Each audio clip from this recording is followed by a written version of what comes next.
don't try to play it off. You see how late you just were right there? What are you doing? It's finals day. Get it together, brother. I'm doing what I've been working on all night while you were sleeping, bruv. All night. I've been looking forward to this all week because we knew it was finals day. And you haven't trained because Mister has a music reaction channel. He does combos, and you still got no rhythm. Brother, that was bad. And you were 50,000 seconds late to start. Bro, I'm actually nice. Listen, I'm a stage host for 2 months. I want to do some stuff on the Crusher. I want to do breakdance. I want to do desk host. I want to do everything, bro. You want to do everything. I want to be in the NBA, but am I 6'3"? No, I'm not. You can't always get what you want. So tired of this. Listen, I'm going to wear something nice here on the stage. We'll do what we do best. I'm done. What are you? Damascus. It's finals day. Yo, what up, everyone? Morning, good morning.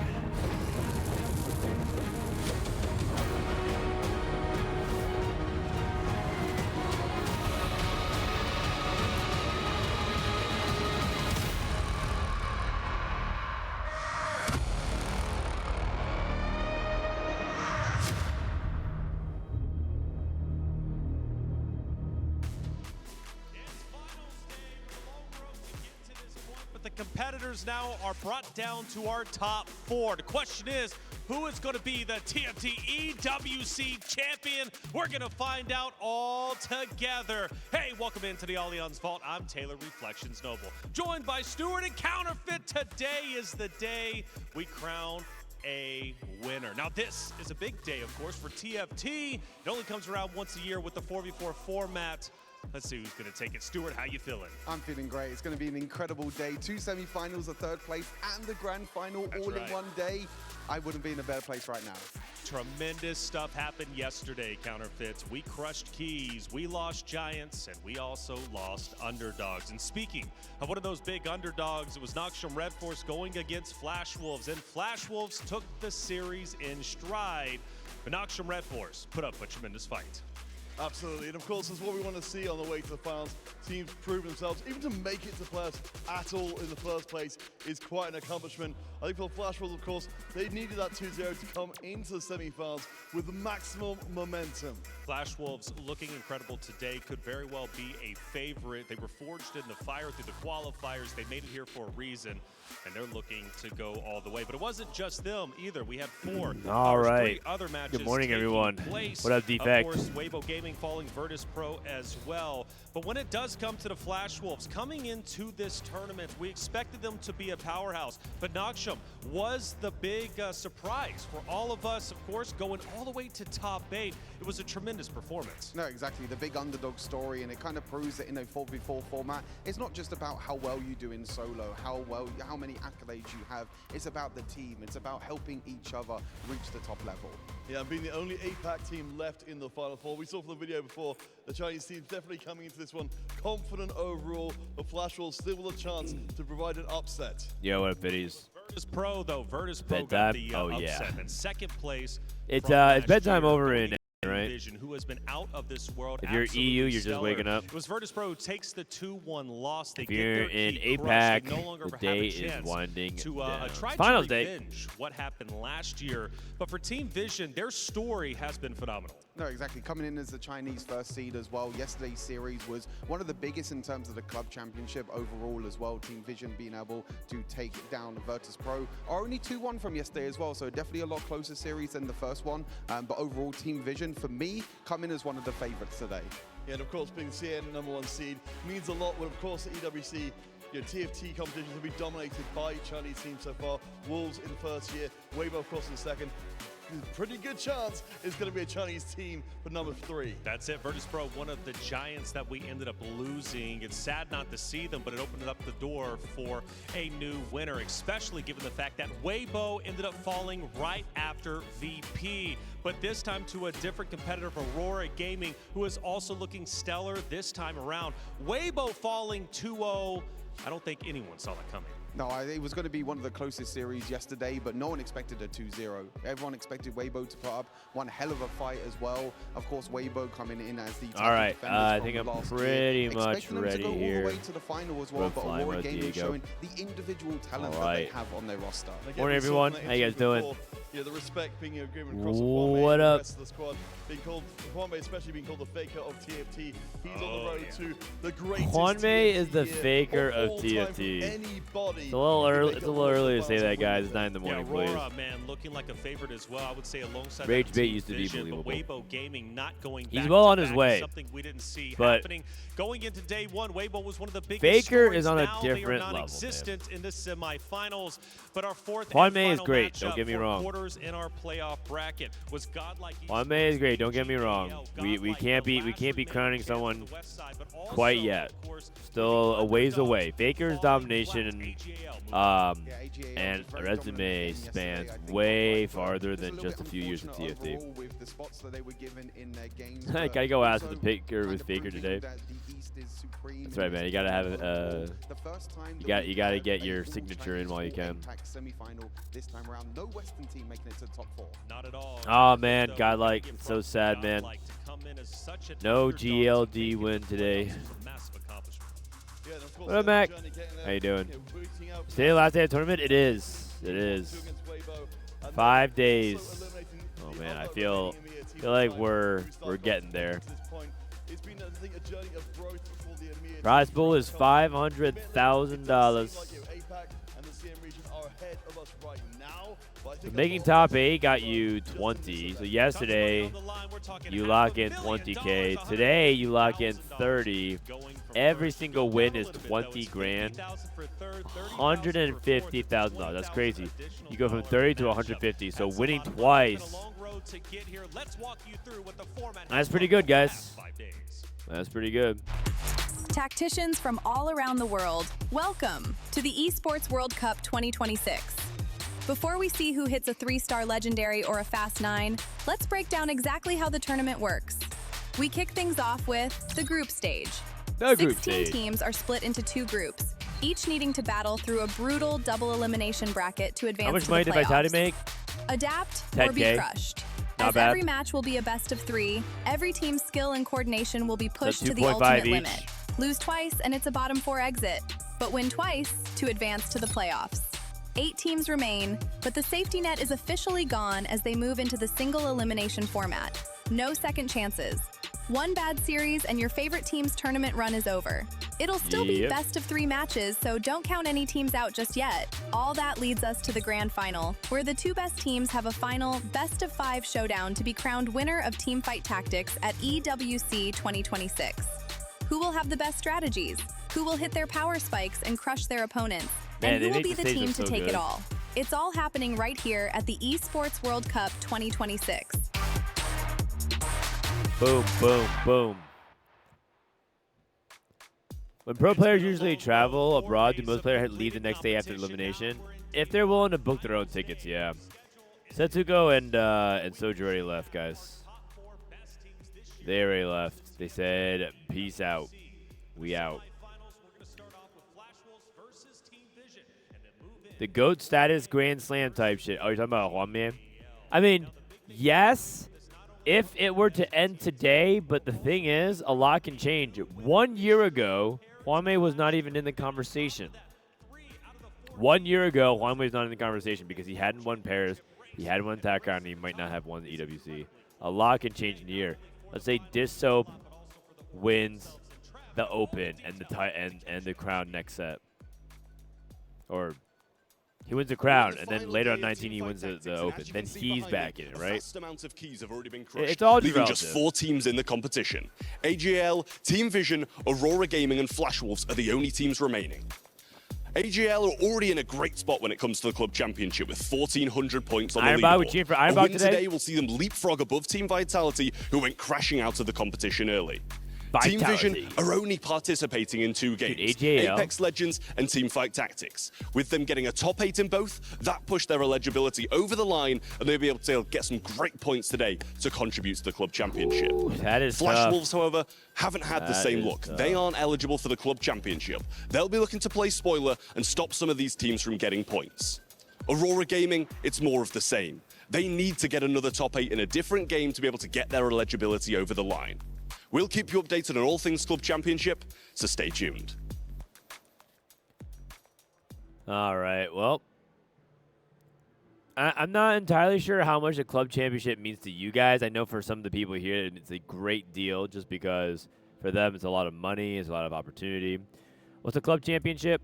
It's kind of, if you guys follow Formula One, it's kind of like how there's the constructors championship and the drivers championship. So Lewis Hamilton, Kimi Antonelli, Max Verstappen, they're all driving for their own individual drivers championship. Yeah, what up, Wajan? Wajan Iverson in the house, and then there's like a club championship where it represents the teams. And based on your performance in EWC, they're asking, like, people were asking what the club championship was. Based on the performance in EWC, you get points that seeds you to the overall championship that pays you a lot of money. And from that amount of money, they usually sign more players, right? So Vitality was hoping that they could place well so they can keep paying Soju's incredible salary and keep Vitality afloat. Dej. What up, Wajan? How you doing, man? You said you went to go play basketball for 20 minutes. How'd that go? It wasn't open yet. There's no balls. There's no balls. Oh, like there was the court but no balls? It was like locked or something. What do you think Kobe would have done? He would have climbed the fence. He would have climbed the fence. Practice anyways. That's right, Mamba mentality. Did you watch Kobe at all? Because he was like a little bit while you were young, very young. Right? I did watch Kobe. I remember him like dropping like 60 in like his final game or whatever. Oh, against Toronto. Oh, so he dropped 80 against Toronto. Yeah, he dropped 80 against Toronto, and then yeah. That was crazy. How old were you? Okay, this was 2008. How old were you? I was 5 in 2008. Yeah. Oh my God. You were 5 years old. My God, what a baby. LeBron, the Sixers. That shit is wild, man. I'm still wrapping my head around. I was telling Wajan, did you guys ever play those like NBA 2K like my career stuff where you just play like a season sim and they just like think the most random ass trades of all time, or you see the news feed pop onto your fake social media be like, I want one final run, and then you just have like the most random, like you just have the most random transactions. This feels like that, man. Out of nowhere.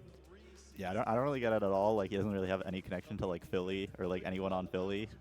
I see he's just trying to get like a ring. Yeah. And it's interesting because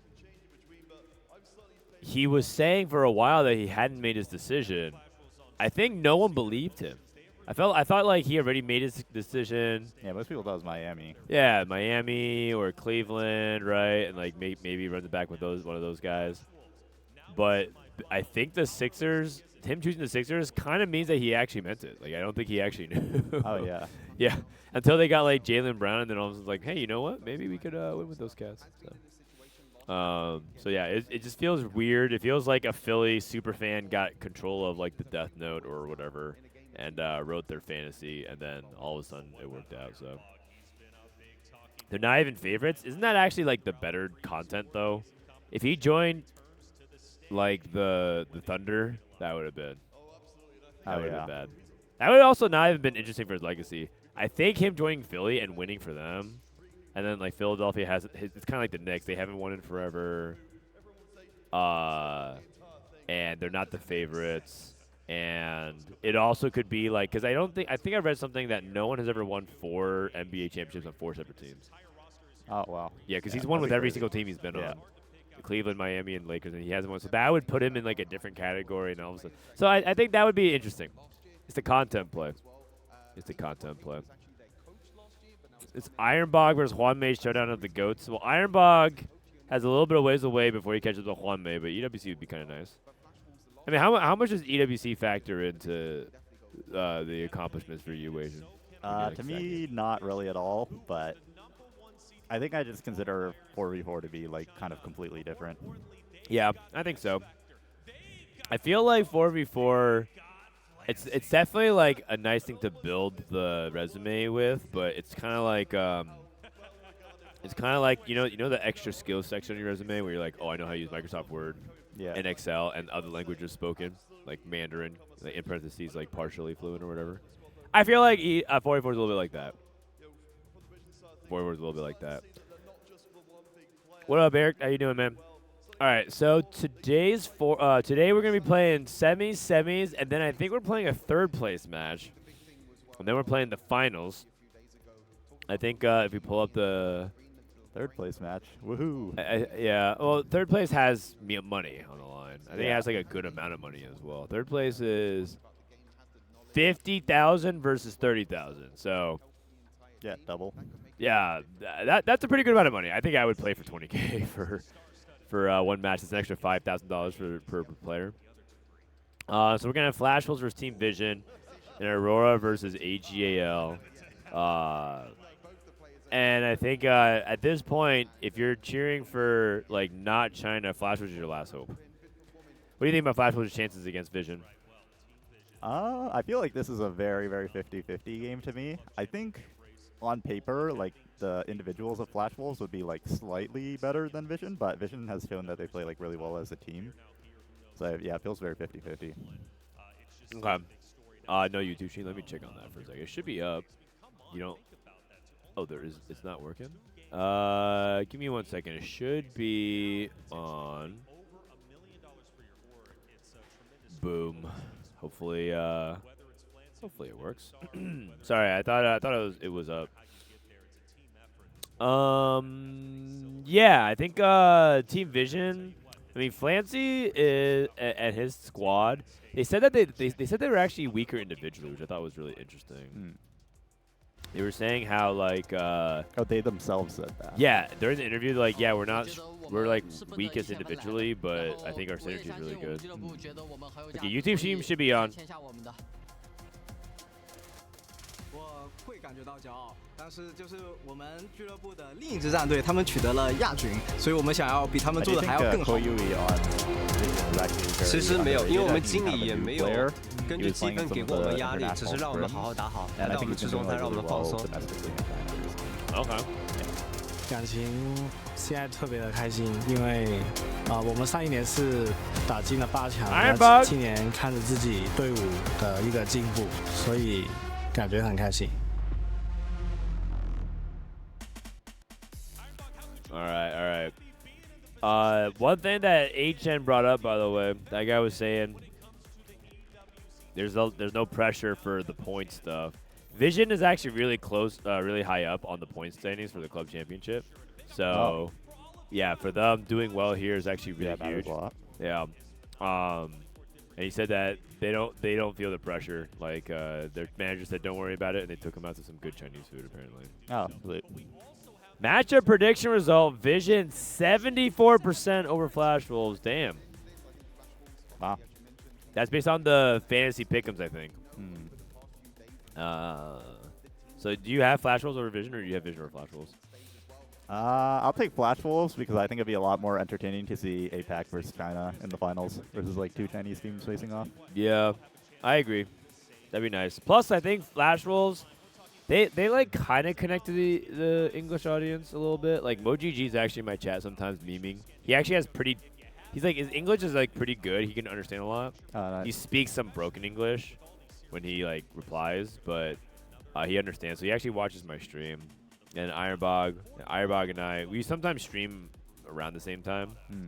Because I stream early in the morning. He's usually streaming at night in his time. So we got a little bit of connection there. I don't really know kbaobao and Achi that well, though. Yeah, I need Achi to start streaming. I feel like he's always doing some crazy stuff in scrims. I need to see how he does it. I think he does scrim some from time to time. But doesn't stream very often. At least not right now. And then kbaobao is probably the least accomplished player on FlashWolves. That's just because his teammates are so well decorated. But he's won tournaments before. I think he won regionals last set. So I mean, surely he's he can definitely hang. Also, I made a mistake. I said that FlashWolves was like a team of Taiwan and Hong Kong. They're entirely Hong Kong. So that is worth noting. So it's like Hong Kong versus China. Or if you're Chinese, you say it's China versus China. Okay. Oh man. MoGG's from Vision. He's Taiwanese though. Yeah. So it's an all China semifinals. Is this the pair Vision org? No. Team Vision. I don't know much about Team Vision. Let me see. Team Vision. Oh, they're they're known for their Dota 2 lineup. Oh, wait. I see what you're saying. I think this is a different team. No, it's a different team. The Serbian esports team? No, it's not. No, I think Team Vision's a different Team Vision esports. It's a Saudi Arabian team. I see. WSOW Global Champions. Is that what's WSOW? That sounds like the World Series of what is W?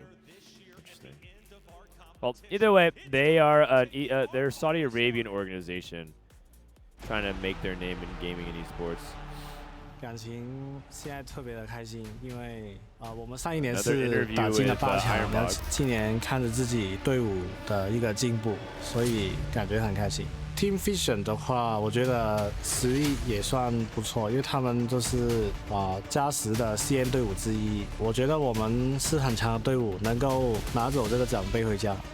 现在心情很不错，因为昨天放了狠话，今天实现了，就是没有反转。我觉得我们说到做到吧，确实赢下了 VP， 说明我们比他们更强，我们会走得更远。闪电狼之所以这么强，能走到半决赛，是因为在之前的训练赛里，我们和他们对练了特别多把，所以说我们又在半决赛相遇了。当然，我们明天会给他们再上一课。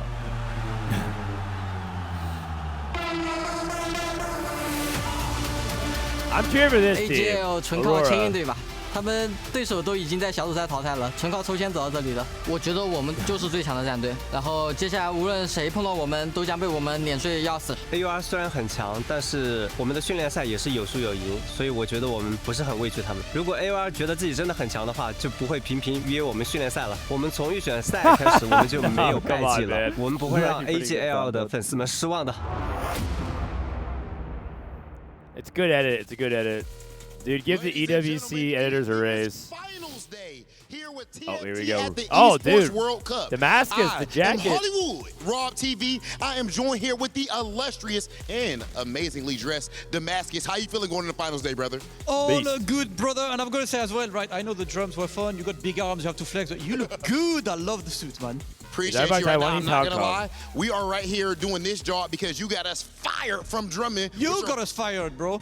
Do what you do best. Okay, well, let's just do what we do best then, ladies and gentlemen. And that is, of course, setting this stage. Actually, I feel like the players have done that the best. This entire week has been the highest level of play possible, and we are about to up the ante as we are in our semi-finals. Damascus, do you think we should bring the first team out? Listen, it's time to bring the first team out. The title defenders are not here. It's 4 teams that didn't win last year, so we get a new title. Today. So far that One step away from really this trophy right here to my left-hand side. Ladies and gentlemen, welcome to the stage. An absolute I think Weibo. I didn't see any big mistakes out of them. FlashWolves, led by none other than AQ1H, representing it's just the best Kong. Their run so far has been nothing short of unbelievable. Damn, look at that Iron Box there. Holy. Which was a favorite coming in here from NA. 2-1 over Team Vision. I like it. And a 2-0 victory over Terry's got a mean look. Red Force. They qualified through the Terry reminds me of? He's got that wig-wug look to me. Which means that this squad is the definition of battle tested. There has been no flukes, no gimmies, nothing easy. You can't say they ain't fought nobody. They just make them look like nobody. Absolute bars, Rob. Yes, this team has been ridiculous. Love to see a team full of confidence. But their client today in the semi-finals is a team that has been looking amazing. They qualified first place on the China qualifier. It is time to welcome Team Vision!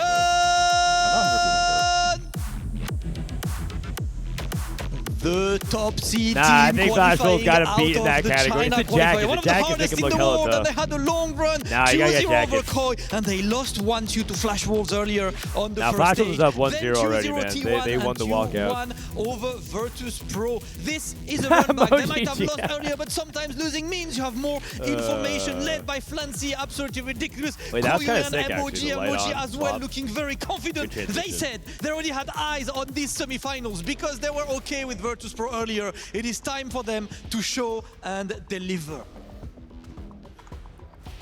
And with these both teams with us on the stage, I would like to start talking to Team Vision this time. You know, like let's get Team Vision first. And have a very simple question. Koyui with me. Koyui, I know you guys have faced this team before and lost us more data, but I just want you to tell me, why will I see you next to me in a couple hours for Grand Finals? Koyui, 我们也知道你们在 Koyui was 赛当 also 中 he also worked for the Data TFT team, right? 闪电狼曾经击败过你们，但是能不能跟我们说为什么再过2个小时我们会在总决赛的舞台上面见到你们呢？因为一次的失利算不了什么，只有走到最后的才是赢家。A single loss to them means nothing, especially when we're still in the tournament. Whoever that walks to the grand finals will be the ultimate winner. I love that. There's still respect for the team, but a loss means nothing, Rob. Okay, a loss means nothing. I feel like this team over here might have a different opinion of that. Jen, if you could please come to this side. So, on the other side, we just heard that the loss to you guys earlier means nothing. Do you agree with that, or does that win that you already got against them in this tournament give you more confidence that you'll do it again? 刚才他们的回复也说，一次的失利不代表任何什么都不代表。那你是否赞同这个看法呢？还是你觉得已经成功的击败他们一次了，这次只是重复一下历史而已？我觉得我们能赢他们一次，我们就能第2次把他们按倒。We've beaten them once, we can certainly beat them once again here. Ladies and gentlemen, enough said. You can see the confidence on both sides, and with good reason, with how far they've gotten in this tournament. But in the end, there can only be one that makes it to our grand finals. So, Team Vision, FlashWolves, meet us right here in the middle of the stage. We need our face-off. The player standing in front, across from you is trying to take away your dreams. This is one of your last obstacles when it comes to making it to this grand finals. There can only be one. It is time, ladies and gentlemen, for our semifinals, Team Vision versus FlashWolves. My prediction to win today overall is probably, I think Aurora is the favorite. But I mean, I think the favorites in 4v4 with best of 3. It's best of 3 and then best of 5. I think best of 5 is a lot less variance. Let's see how much. 90,000 for second place. So you're telling me this is a $60,000 match? Holy cow, that's actually crazy. Or like potentially up to 60. Yeah, I'm looking at FlashWolves versus Team Vision. I feel like FlashWolves has been pretty good, but I feel like Aurora in general is like hitting their stride. They actually only dropped 1 game this entire tournament so far. AGAL, same thing. Actually, FlashWolves, same thing as well. Or no, FlashWolves, oh, they 2-1. You know, FlashWolves could have also lost the Vitality. In a different world, I feel like if things went slightly differently, FlashWolves might not even be here. It's that close. The margins are that thin. Yeah, I mean, that's definitely true. I don't think Vitality is like a bad team by any means, though. Like no, or like any of the teams that they had like close games against. So true. They know each other pretty well. What, Vision and FlashWolves? Yeah, for sure. I mean, in the end, all these players know each other pretty well. There's a lot of respect. I don't think there's any underdogs left, really. I think like the biggest underdog is Team Vision, but they're not even bad. They're the #1 seed from China. You know, the Chinese teams were saying that like they just high rolled and so they won the China group for closed qualifiers. But I mean, they're still a good team. I will say that they have some of the weirdest macro calls though out of I think the people in the top 4. Yesterday they had some like very weird stuff. Like MoGG played a very unusual game I saw yesterday. He played Urgot. Yeah, Zaya. I think I saw that one. Yeah. Yeah. And then like he like tried to commit to the role, except he didn't really get there. Then when he finally hit, he sold his board anyway to his teammates. Oh yeah. There's some weird stuff going on for sure. He feels like he's always in that space creator role on the team. Yeah. Like Flancy's playing like Space Groove or something, or Fast 9, and then he's always playing some like crazy Jinx or his team is playing something a unconventional. Yeah. No, MoGG. I think it's because he probably takes on the hardest role because I heard that MoGG is also like the comms lead guy for Vision. So he might just be like distracted. He's like, oh, I have to do something, and then just does something weird. What happened to Vitality in the finals? Oh yeah, I believe they're in the final phase of customs, checking in, back to the USA. They're at the final interview. Boom. No, I think actually they should be home squared away. Soju and Setsuko took a flight out. We had dinner with Milk last night. Yeah, it was nice. It was pretty chill. And then Precedent, I think, went to go watch LEC on the other side of Paris. I think I'm gonna have dinner with him tonight. All right. Here we go. Game number 1. Soraka versus Yasuo. Yasuo has really impactful God Blessings. Can give you that Cosmic Hex. Enable a lot of compositions. One composition that I think has been performing well when you get a spot to it is like the Dark Star stuff. You can get the Cho'Gath, set up a really good front line. I think that's been like a really good way to, like you said, create space for the team. So we'll see if we get some of that. Oh, also check this out, Wage. Oh, that's pretty cool. We have a live stat. Yeah, we have a live stats monitor feed, so you can take a look at this. That's pretty useful because sometimes they don't show us like what someone is playing or what augment they took. I gave some feedback to the observer about stuff. So, for example, they're checking Stargazer now. Oh, cool. More often. Oh, nice. Yeah, that's nice for us. Yeah, they're listening. I gave some feedback on stuff. See if they apply any of that. One thing they said they're not going to budge on, though, is like the amount of times they zoom to 2 people. Okay. They just want to do that. Yep. So it's Silver Scrapes, Fountain. We got Flancy on Arbiter.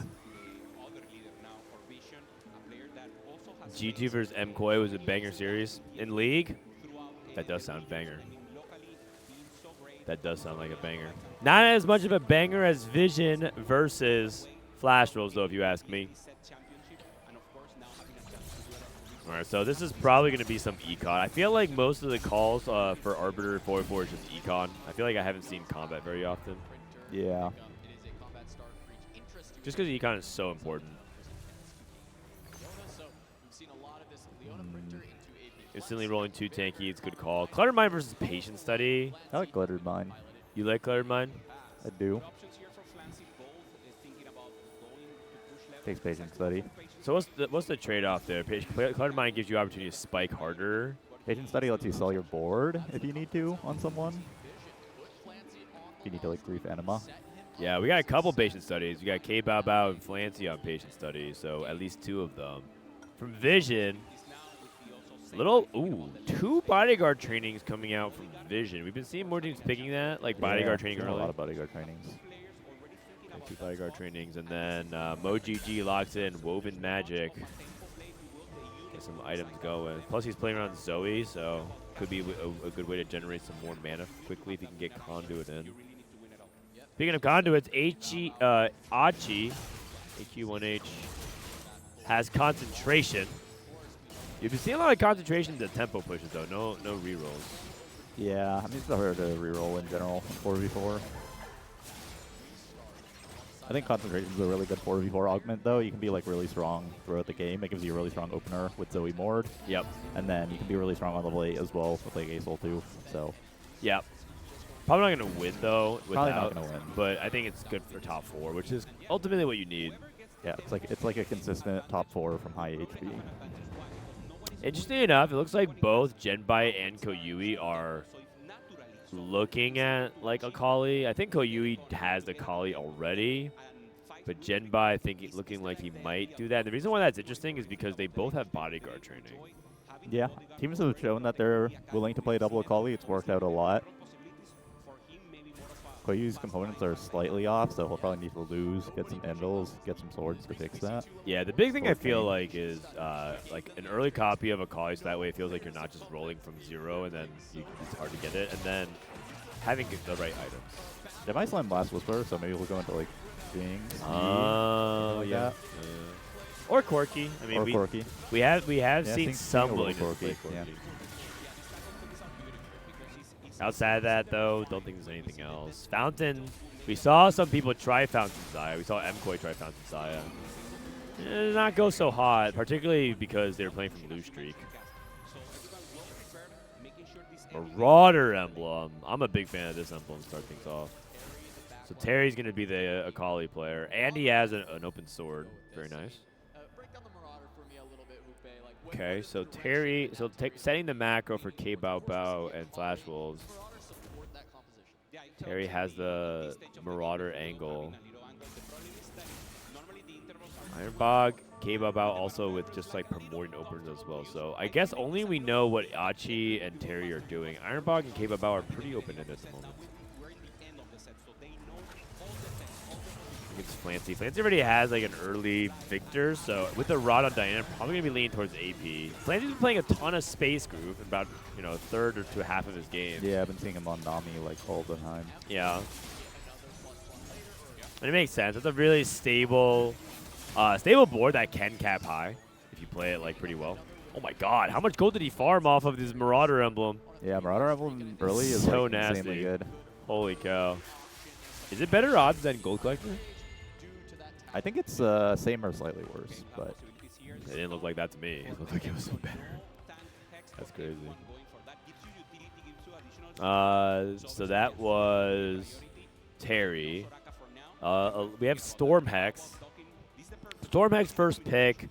A lot of people going towards that. Also because I just think Soraka's buffs in general are not very desirable in 4v4. Yeah, Storm Hex is not usually too exciting on stage 2. It's really good for Achi, who's playing the Concentration Zoe. Zoe's a great user of Storm Hex. Yeah. A lot of people are just taking it for late game, though, right now.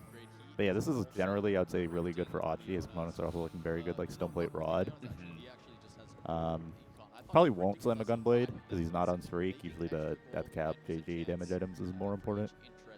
Worth noting that Achi's Arbiter is 9% for 2 gold at the combat end. Oh, for each interest. Okay, so if he has 5 interests, like he's making 5 or 50, he has 45% chance. Yeah, that's my favorite one of the gold generating Arbiters, I would say.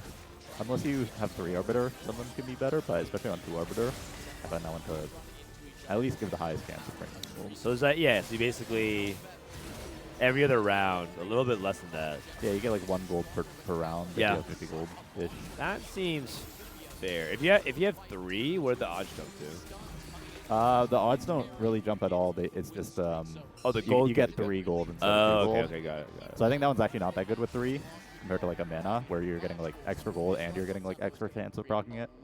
Okay. That makes sense. More inputs. Oh yeah, Storm Hex I think works on Akali as well, so really good for the Akali players. Yeah, actually, there was a question. Was it you the other day that said, would you rather have Storm Hex or Solar Hex on Akali? Like if you could choose, you have both hexes. I see. I feel like I would rather have a Storm Hex, but that's what I said intuitively. But then there's some players that were also doing Solar Hex, and some people were like, oh, I don't know. You can see it going either way. Yeah. I think I would probably put Solar Hex on.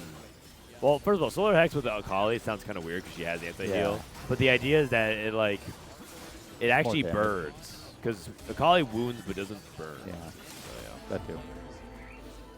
Yeah, it's interesting.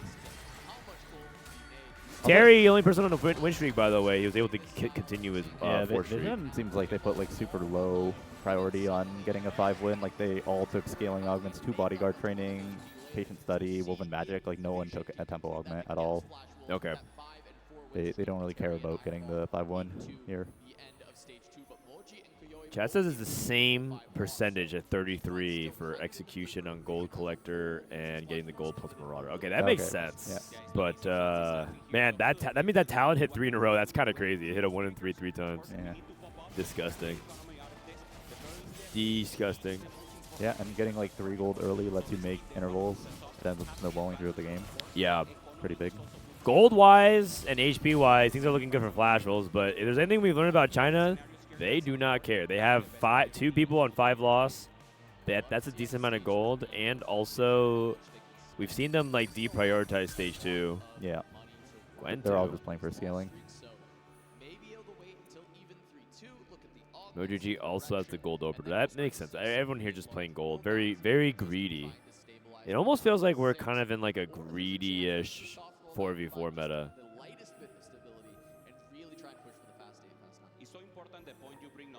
Terry not going to slam the strikers play out. Just good, good 4v4 fundies. Just making sure not to slam until he sees who he's going up against if he doesn't have to slam. Dealing more damage to his teammates than necessary. Going up against Ironbog, who's level 6. Oh, because he has advanced alone. So he has to slam because they want to keep his streak going. Actually, both these guys are on streak. I think I would prefer to give the streak actually to Ironbog. I think he needs to go a little bit more. Ironbog is really rich, though. He's level 650 with advanced loan. Yeah. Probably doesn't matter too much. My thought is that Ironbog's comp is going to be a little bit more expensive because Akali is like cheaper. Yeah, that makes sense. So I feel like I'd rather have Ironbog keep his streak going. But I mean, Terry could also win all. We saw Huanmie yesterday, for example, 10 win with the Akali, and then that like really anchored Aurora for most of the game because he has so much HP leverage. So a lot of the time, it's better to just let whoever's stronger win as well, because they're just more likely to keep the streak later on. True, true. If you give a streak to someone who just loses it the next turn, then it's kind of pointless. Gold, which is really good for Ironbog. He picked up boxing lessons, which is quite a solid combat silver. Yeah, that's like almost like gold tier level. With Shepard. Excellent. Gunblade is available for Terry. But the thing is, he took Replication. I don't know if he wants to take Replication Rod.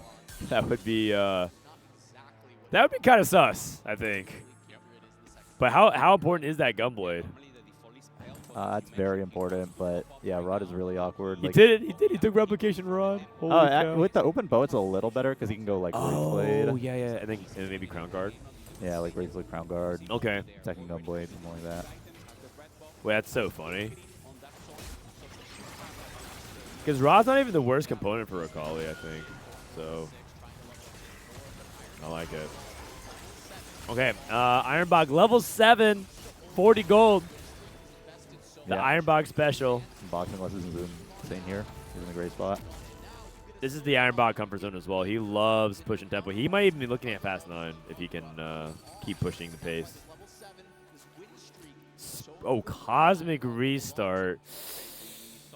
It's Fountain? Yeah, Fountain. He's not really playing to anything. He's probably looking to reforge. Yeah. Maybe just ignore them. He has Karma, early Karma. Kind of tough. You could find a way to temporarily. I think he was exploring it. If he had Lissandra, he actually has a cute way of playing like a Fountain, Lulu, 4 Replicator mid game. But yeah, we might see him to go into like a Space Crew Stargazer. Been seeing a lot of that. Oh, mostly yeah. with Mountain, but he could do like Nunu, Lulu, and then just use the emblem.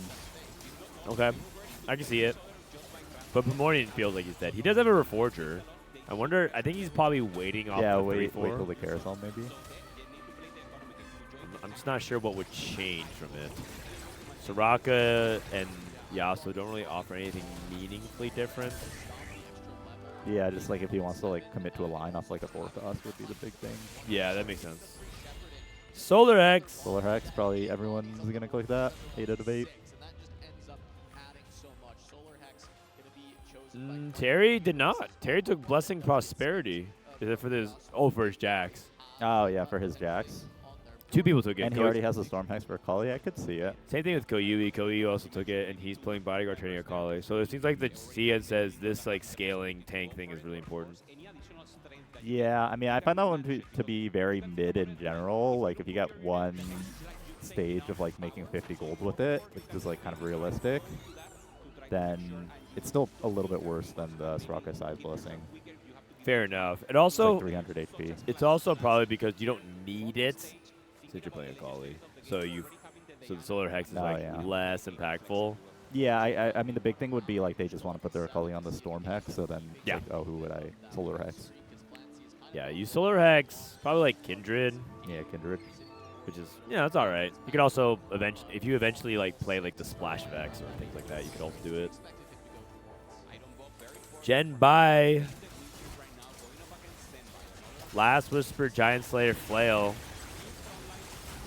I mean, that looks quite Corki coded to me without the DB though.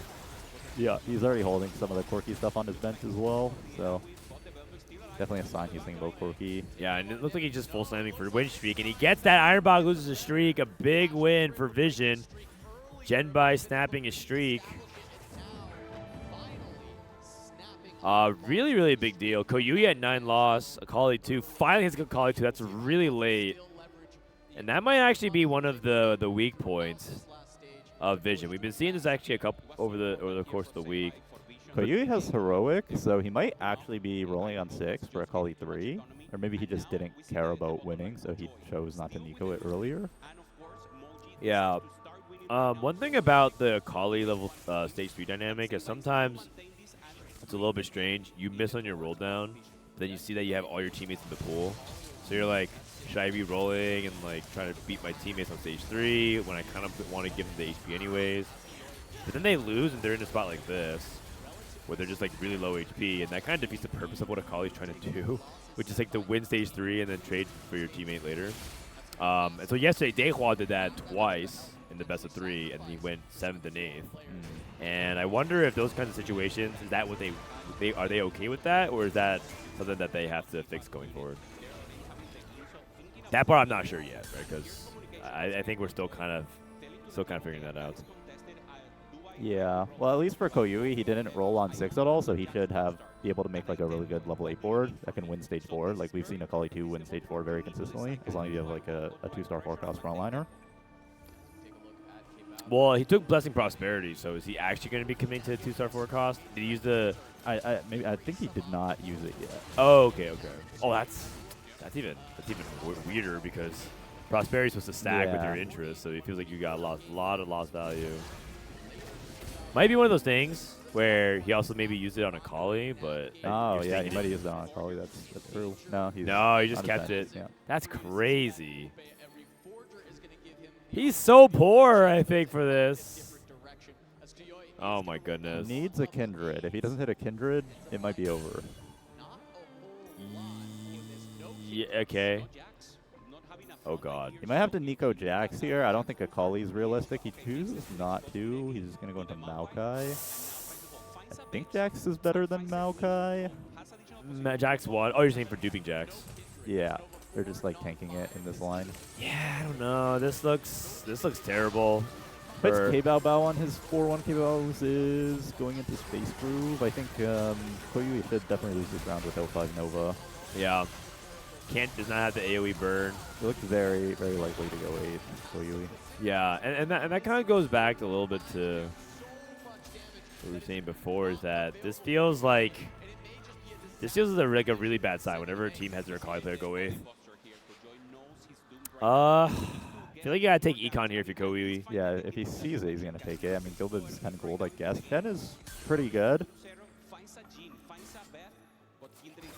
Zhenbai rolling down. Yeah, we'll keep an eye out. I think Koyui's gonna play the Vex.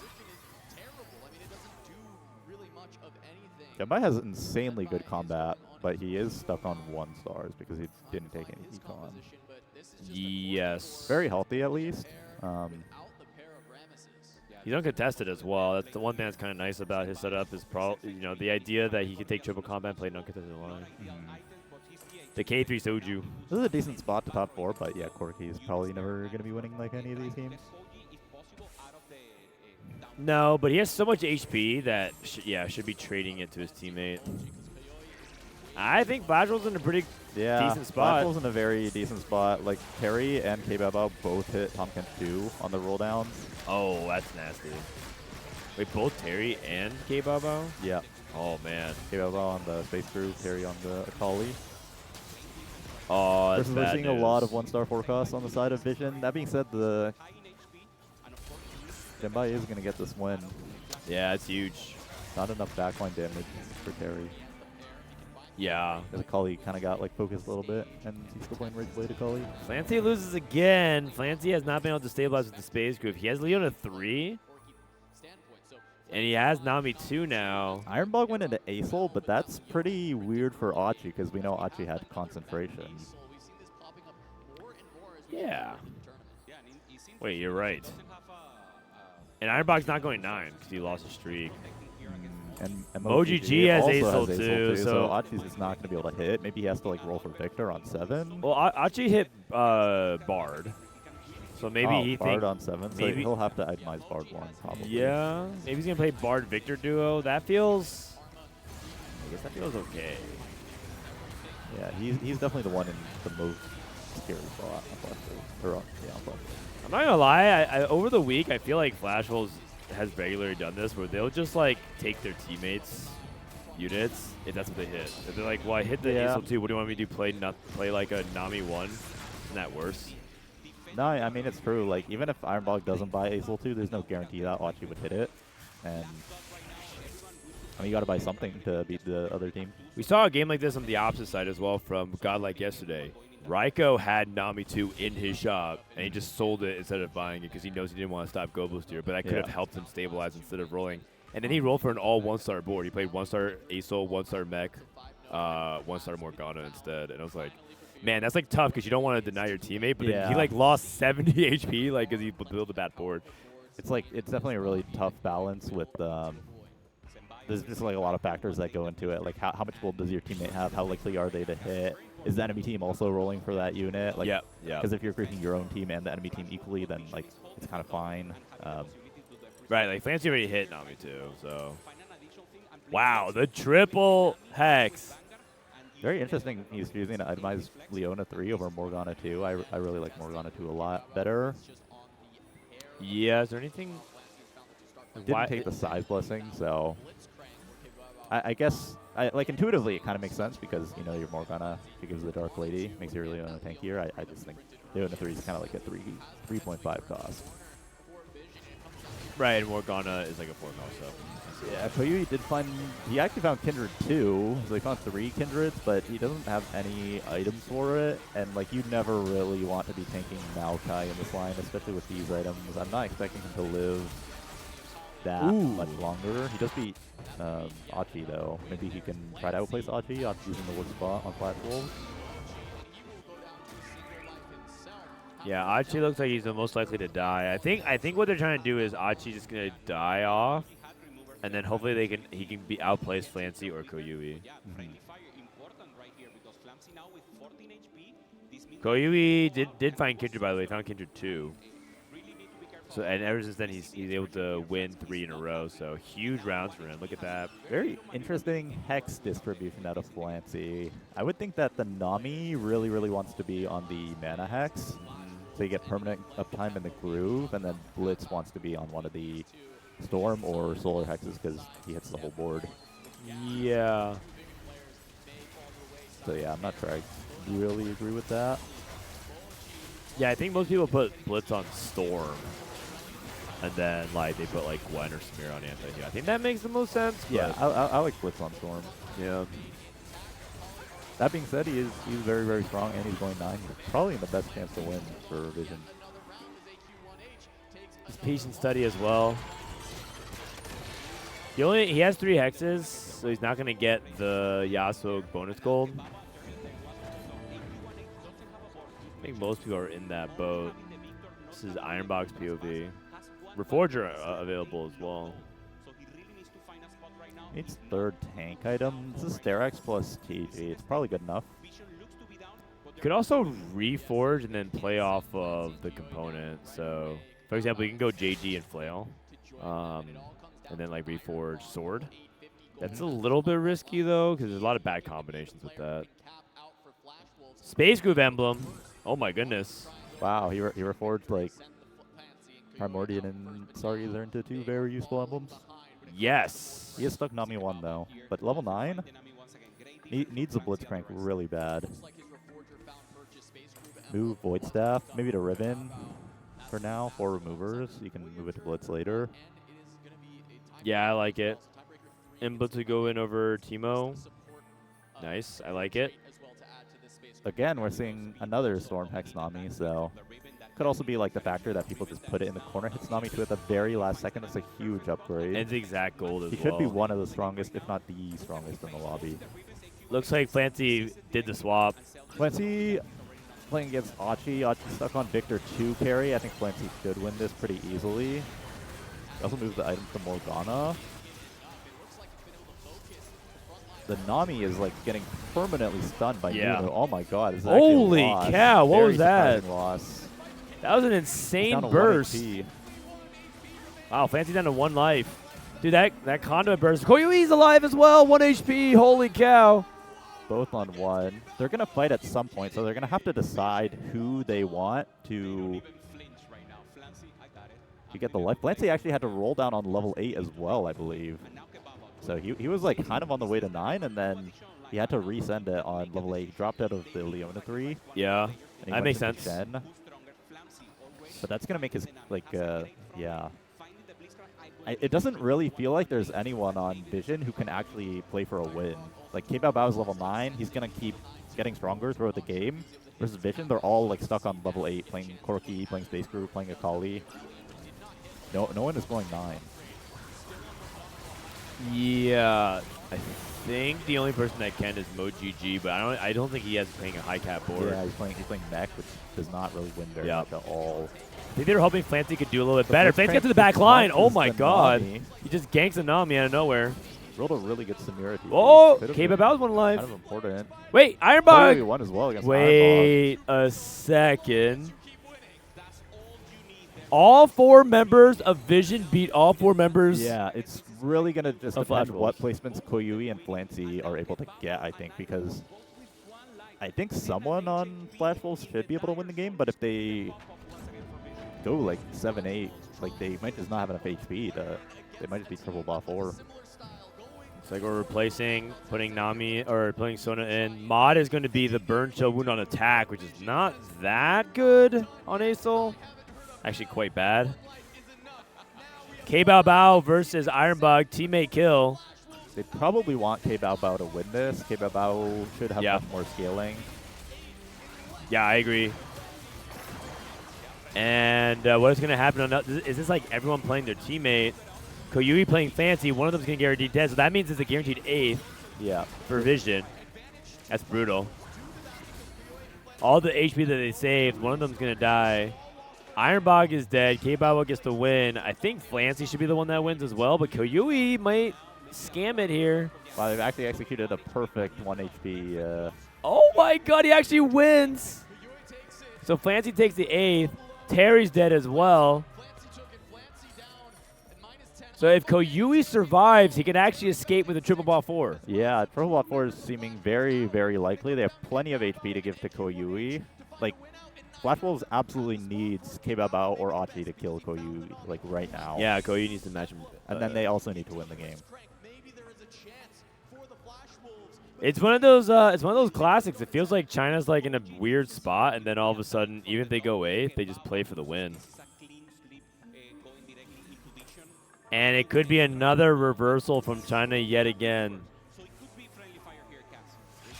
kbaobao versus Achi. That's crazy. No. And so Koyui gets a sack. Yeah, as they sack for Koyui. It's impossible for Achi and kbaobao to both live with their HPs. It's over.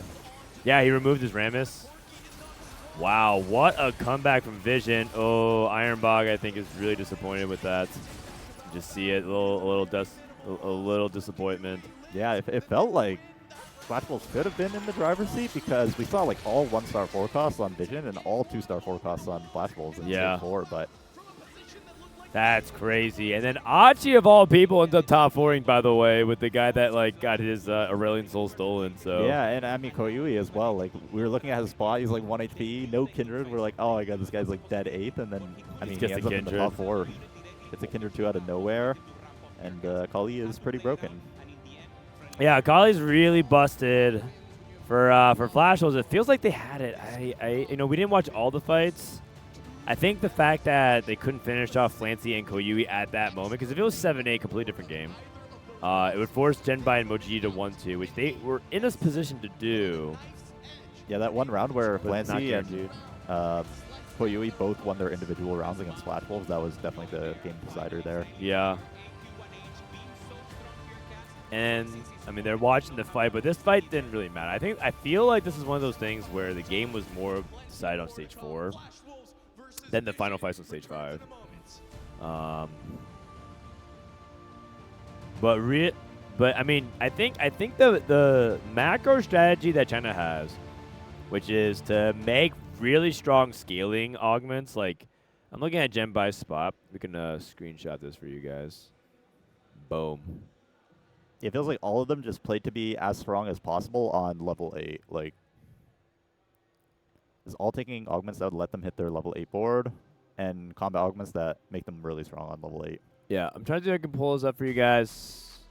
Here you go. So, just looking at the augments, right? We didn't get to actually see the rest of the compositions here, but China, like Zhenbai, combat, triple combat, Koyui, bodyguard training, heroic grab bag, and hybrid, like econ combat. But he took that because he needed gold. And then MoGG with a ton of items, and then Flancy. I mean, Flancy went 8th. I think he took a lot of things out of desperation as well, WANIN. It's actually fascinating. I'm trying to see if there's anything else that like stands out to me about their augment selection. I guess kbaobao, like ever since he took Cosmic Restart, didn't feel like he got anything really going very strong. Yeah, it did kind of feel like it was up to kbaobao to win on the side of FlashWolves. Like everyone else was level 8, and they were able to. He wasn't really, able to make like a board that could just beat everyone, even on level 9. Yeah, I'm also surprised Terry ended up losing so much, because I felt like he had the, I guess did he never hit Kindred 2? No, he did. He had a lot more tempo than Koyui. Like he was winning like all of the stage 3 rounds with the Kali 2, but it seemed like he wasn't really able to get like a third Akali item. Like he was playing Rage Blade Akali for so long, and then he wasn't able to cap very high. Even with the early Tompkins too as well, which is usually like you print a lot and you're strong, but and you're anchored. Yep. That's so weird. That's just wild. Yeah, triple bot 4. It is what it is. It do be like that. Oh man, now China's up 1-0. It's best of 3, guys. It's best of 3. Yeah, for triple bot 4, there's no combination of placements that you can get that would let you win the game. So triple bot 4 is always a guaranteed loss. Triple top 4 is always a guaranteed win, inversely, so on and so forth. All right. So if you're backstage and you're coaching FlashWolves, what do you say to them? I don't know. I mean, I feel like they have like their game plan set at this point. I don't think they're going to make any drastic changes. They also beat Vision before, so it's like clear that they can beat Vision. It is kind of weird because that felt like a game that they like should have won on stage 4. Like I was definitely expecting FlashWolves to win. I don't know if they made any super obvious mistakes. I couldn't spot China does it again. Yeah, I don't know about any obvious mistakes. Everything feels pretty logical. The players that are behind need to click some econ stuff, so they did. Their augment selection generally seemed correct. Even the like one move where like they took one of their teammates as like main carries ended up working out. Yeah, like Ironbog would have just been completely dead without the Ace-Hole, and then Ahri still managed to get like a pretty good placement. So yeah, I guess you can make the argument that like Ironbog. It just feels like they weren't able to build strong enough boards was the problem. Like, yeah. Even with upgrades, their boards were just like somehow weaker than Vision. Strange. Maybe not clicking. Maybe not playing for scaling enough or something. Well, Ironbog clicked. I mean, it is kind of true. If you look at it again, 2 top 4s, 2 bodyguard trainings. Is that really what it comes down to? Like bodyguard training is that good? So just like really fights strong tempo. Because Zhenbai also still had a lot of HP, right? Like he was playing triple combat Corki. It just feels like a lot like what Soju was doing this set, which is like if you can play an uncontested line and get the combats going, you can roll an 8 really long time and like constantly farm good placements with it. Because in the end, Koyui didn't even play anything similar to Kali really. He just played Nova tempo. And then just itemized Akali plus Kindred. I mean, he did kind of whip out Kindred 2 out of nowhere. He had 0 Kindreds, and all of a sudden we looked at he had Kindred 2. He also has Soraka's boon. Interesting. Everyone else had Yasuo's boon. Some interesting takes here from China. Some interesting takes. So it's been a few days since we caught up with you. How's the rest of your pairship been? It's been good. We last couple days was pretty active, so I just wanted to like chill on the Costream. I heard you've been you took what 20,000 steps or something in the past couple of days. Yeah, or that was like a couple of days ago, and then yesterday was a bit more chill. But what's been your favorite place to visit so far in Paris? We went to the Pantheon in Paris. That was like very cool. Got to see like the tombs of a bunch of famous people. So that was really neat. I think that was like the coolest place we went to. The Pantheon? Yeah, not the one in Rome, the one in Paris. Okay. I didn't even know there was one in Paris, but yeah. Are you big in sightseeing in general? Not really, I would say, but I mean I'm here, so might as well. Okay, fair enough. What's the best food you ate here? Honestly, I feel like some of the Asian food that we had was really good. We had some Taiwanese food that was really, really good. Okay. And yeah, yesterday we went to some like Chinese place that was also very good. What was the place? It was like Shizong or something. Like a Sichuan place? Oh no, like Shi is like at in French, and then like Zhong. Oh, you're saying it was a. That's just the name of the place. Was it like a fusion place, or is it? No, I think it was just like, yeah, it was just like Chinese food. Had some like Szechuan chicken, black pepper beef. They had some like dim sum. Oh, that sounds pretty good. Are you into Chinese food? Because you're Korean half descent, right? So. Yeah, I like Asian food a lot. All right, what's your Asian food power rankings? Well, I would put Korean food at the top because I'm Korean. Did you grow up eating a lot of Korean food? Not like making it at home, but like. When we like go out for food, we go out for like Korean food a lot. Okay, so it's Korean food and then what? Maybe like Japanese and then Chinese. But I like them all a lot. So Korean, Japanese, then Chinese food. No love for Vietnamese food, man. Oh, That's one of my favorites. I love Vietnamese food too. Vietnamese food is awesome. Okay, maybe. Oh. I mean, they're all so good. It's too hard to choose. Fair enough. What's the worst Asian food? Like low tier? Oh. I find Chinese food to be like greasy sometimes. Like if you go to a good place, it's like really good. Oh, bad Chinese food. But like bad Chinese food is just like really like greasy. I find it. Isn't bad food from any country kind of bad though? I feel like Korean food is like very hard to mess up. Like if you just put like enough gochujang on it, it'll taste pretty good. Gochujang does fix a lot of stuff. I like gochujang sauce. I'm also a big fan of sriracha, but I think gochujang is more. I could have more of it. Sriracha's a little bit too hard. You know what the big sauce is in Chinese? What? It's like the no. I'm saying like have you tried it? It's like the I forgot what it's called again. It's like this. It's like old mother sauce. I forgot. What was the name of the brand again? It's like super popular. My mom showed it to me, and it was like no. She's like everyone in China. This is like replacing soy sauce for them. Laogama. Yeah, yes. Thank you. Yeah. Like chili oil. Yes. Yes. Thank you. That's the one. That's the real shit. Laogama. You gotta add that, man. My mom just cooks that with everything now. And everything tastes the same, and it tastes good. It's like ketchup for America or ranch.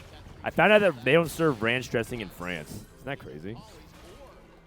It's crazy, but it makes sense. How can you be the culinary capital of the world and you don't have ranch dressing? I'm not a big ranch guy, so. I'm not either, but like, how can you be the capital and not even have that? That doesn't make sense. All right, here we go. 2-1 rerolls. On 2-1. Well, I wonder how teams are going to use this, right? They're going to use it immediately, or are they going to level? Ranch is some ass. What are you talking about, man? I'm not the biggest ranch fan, but I feel like you're just hating unnecessarily. You're hating because it's like cool to hate on America. And you know what? That might be true. But it's our ass. Pantheon pair. Wait, this is all 2-cost shop. These kinds of shops are actually so annoying because it feels so hard sometimes to get anything going if you like hold the wrong stuff. Yeah, sometimes you just end up like really, really poor if you hold 2-cost bears. Yeah. Don't hit them. Even if you do hit them. Probably gonna play some sort of Cho-less Panth opener. Hold the Panth pair. No? Not holding Panth pair. That's kind of surprising to me just because he also has Lissandra. Yeah, that is surprising to me as well. He'd have to hold Ezreal and Caitlyn. Pretty well. Magic roll. Slightly magic roll. AFK is reasonable as well, but with the pairs, you probably would rather take this. Gold. Well, that's nice. Has Rek'Sai, I think Jinx. he should just roll like right now. He's like Cho pair, List pair, 2 out of 3 Primordian, Velvet pair. That being said, China just, and he's 2 out of 3 Timebreaker. Like he can roll like once or twice and literally hit so much. But China has shown that they just don't care about stage 2 at all. Do you roll on 3 or 4?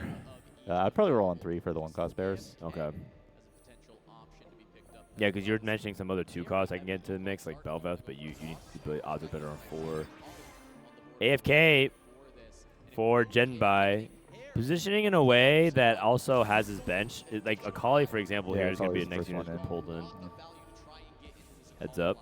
Probably just going to force Akali. All right. Slightly magical. I think we have 2 of them here. Achi.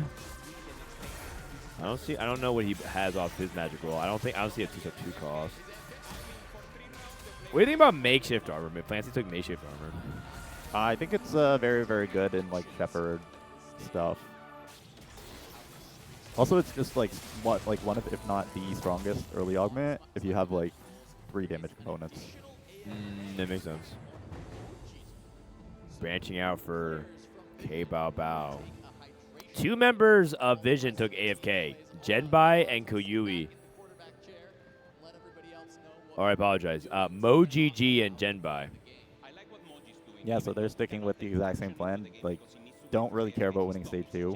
Although Flancy's actually playing a very strong stage 2 board, but they're fine having like 3 loss streakers. Yeah.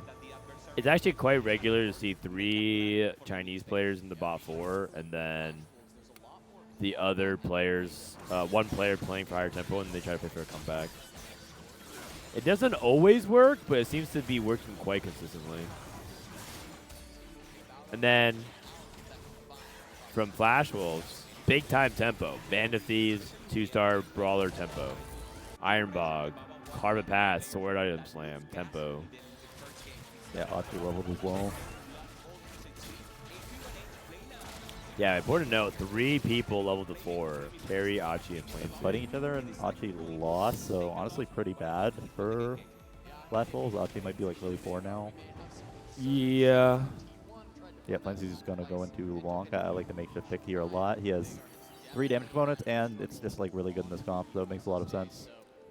It's like good right now and good scaling. Yeah, fair enough. What's the augment that Terry has? Terry has Band of Thieves. So random Thieves gloves.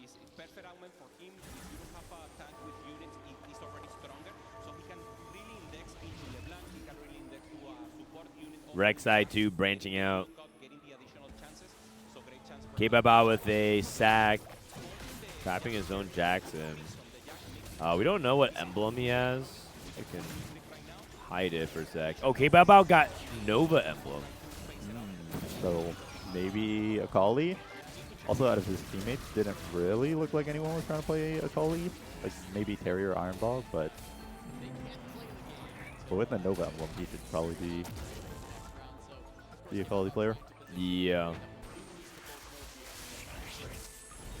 If people are looking at this and trying to apply their game plan to solos, I like the exact same blessing as last game. But yeah, it's Yasuo and it's Soraka and it's Stormpex at 2-4. If people are playing solos and they're trying to extrapolate like how to apply this to their own game, because there are some people here, there's probably at least 1 or 2 people here in chat that's still playing solo queue right now and just grinding. And they're seeing a lot of the Akali players push level 8 for tempo. Yeah. mean, and they hear that that's specifically for 4v4. But if you're in solo queue and you're kind of in this I feel like that's super applicable to solo queue as well. Like Akali is like the S tier comp of this patch, and there should probably be more than one person playing it per lobby. And yeah, if you're contested Akali on this patch, I would definitely rather just push than reroll in the contest. So yeah, and so when you start out with the Nova emblem there, you're not rolling at 6 at all. Like if we're in solo queue. Or are you trying to like go roll on 6 to hit 5 Nova? Exactly, with the Nova emblem, I probably would roll on 6 because you're not reliant on Kindred to make a good board. You can just hit the 4 other Novas kind of guaranteed, and then even with the Kayle 1, like with the 2-star frontliner or something, you could probably win rounds. So I don't think it would be like very expensive to make a board, so I would probably roll on 6. Okay. Interesting. Ironbog loses as well. Flancy getting the streak, and this is actually sort of an interesting dynamic of if 3 people on FlashWolves are playing tempo, and they all lose to the one guy on Vision playing tempo, right? That's Flancy trying to go for a win streak. That throws their entire game plan into a loop, and then all of a sudden China has full control over the econ situation. Yeah, I definitely feel like Vision is in the favorable position after stage 2. I feel like Achi and Terry both leveled on 2-1, and then they fought each other, which is like disaster scenario. It's kind of like really bad, especially when neither of them have an econ augment. Like I don't think you would ever see that happen like on a Chinese team. That like 2 people level and then yeah, without econ augments. Stone play for that Cho'Gath, really good TG. And Ironbog gets the win here. Flancy and Terry, so at least a silver lining here. Terry finishes on a streak. MoGG, Zhenbai, both of them have AFK, so they are very rich. MoGG's at 57 gold. Yeah, versus someone like Achi probably has like 10 gold right now. Achi has 26, so yeah. Not so bad, but yeah. Still more than double though. Yeah. So, yeah, 26 gold, level 5. Still broke AF. MoGG already leveled to, he already double leveled, so he would be at 65 if he didn't like push the 8. So MoGG is swimming in it. MoGG. Mo Gold. It's very interesting that all the bottom 3 on Vision, they're all holding Akali. Like, they're gonna at least have 2 Akali this game. They might even play triple Akali. I don't know if that's like too crazy. I mean, we do technically have seen that before. Triple Akali top 4, but it was 2 people on one team, one on the other. We've never seen triple Akali on the same team. That would be. But you know, one guy gets Morgana, one guy gets Rammus, one guy gets Tahm Kench. Yeah, and then really the problem is the Kindreds. Yeah. Like, everyone needs at least 1 Kindred. I don't think they're gonna play triple Akali. It looks like MoGG just sold. I think he has the most gold, so he has the most flexibility. Yeah, I think they're gonna play double Akali, and I think MoGG is gonna go play some AP. Terry has a 2-star MF. Hopefully that's enough. He has an early Morgana as well. This is actually a huge fight. This could be actually what swings things decisively for Vision, or maybe get FlashWolves back into the game. MF2. He rolled QSS on Velvet, which has to be like one of the top TGs. Also hitting MF2 and Morgana. This fight is actually insanely close to how strong Carry's board looks. I think Makeshift Armor is just like super strong as an augment early on. Yeah. Massive win for FlashWolves. That's what they needed. Gold tier augment. I also know that China loves Portable Forge. I don't think they've ever skipped it. Well, MoGG is like not committed to a line yet. I don't think he slammed any items. So something like Forge that gives a direction makes a lot of sense. If he gets like Dawncore, he could go into Nami. Yep. And he gets a good AD like line. Mech artifacts, or just like he's gonna go. So he takes the other Forge. More More consistent. Forge. Yeah. More consistent. And he got Ahri's Aura, so he could play into Acel there. He also could go for just generic frontline one like Soraka's Miracle. Yeah, I'm expecting Acel here. I'm expecting Mecha. Charge transfer. Charge transfer, is that good with Akali? I thought Akali doesn't really I don't think it's very good with Akali. So this must mean that they think that on 3-2 you have to take combat with Akali, because that's what they've consistently been doing, right? I feel like he probably just like missed, or it's a mistake, because item augment seems so much better here, and that's probably like a below average combat augment in my mind. feel like it's very bad. It's like worse than Glass Cannon Silver. Yeah. Because the advantage of charge transfer is you overkill with like a Lissandro or like a Veigar. Yeah. Yeah, Zhenbai must have missed really hard. Something that does high single target damage is what you want. Yep. And like, yeah, like one single instance of damage. Do we have 3 games? We have 4 actually. Because we're going to be playing the 3rd place match. We're going to do semi 1, semi 2, 3rd place match. And finals BO5. Finals. kbaobao with a Kayle too. MoGG. The interesting he's not slamming Warmogs. They valued Sterak's very highly in this line. I think he's trying to get a Sterak. Yeah, Sterak's and also could be Striker's Flail, but yeah. Striker's Flail as well, for sure. Yeah, makes sense. On Blade Slam for Terry. I think he's just slamming whatever he can to keep his streak going. I don't know what direction he's going to go. He did pick Replication. Did he pick Replication Rod? I think he might have, because he has 2 Rod items. Might have been Replication Sword. No, he had Giant Slayer earlier. Cryogenic Hex, really powerful for a lot of these It'd be interesting to see if anyone takes Soraka. I would just expect everyone to take Cryo Hex. Especially since everyone took Storm Hex, then you kind of want to take like all the combat hexes. Yeah. So your Yasuo boon is really good. Yeah, take Cryo Hex. So much power in this. It's like Iron Ball with the pained expression.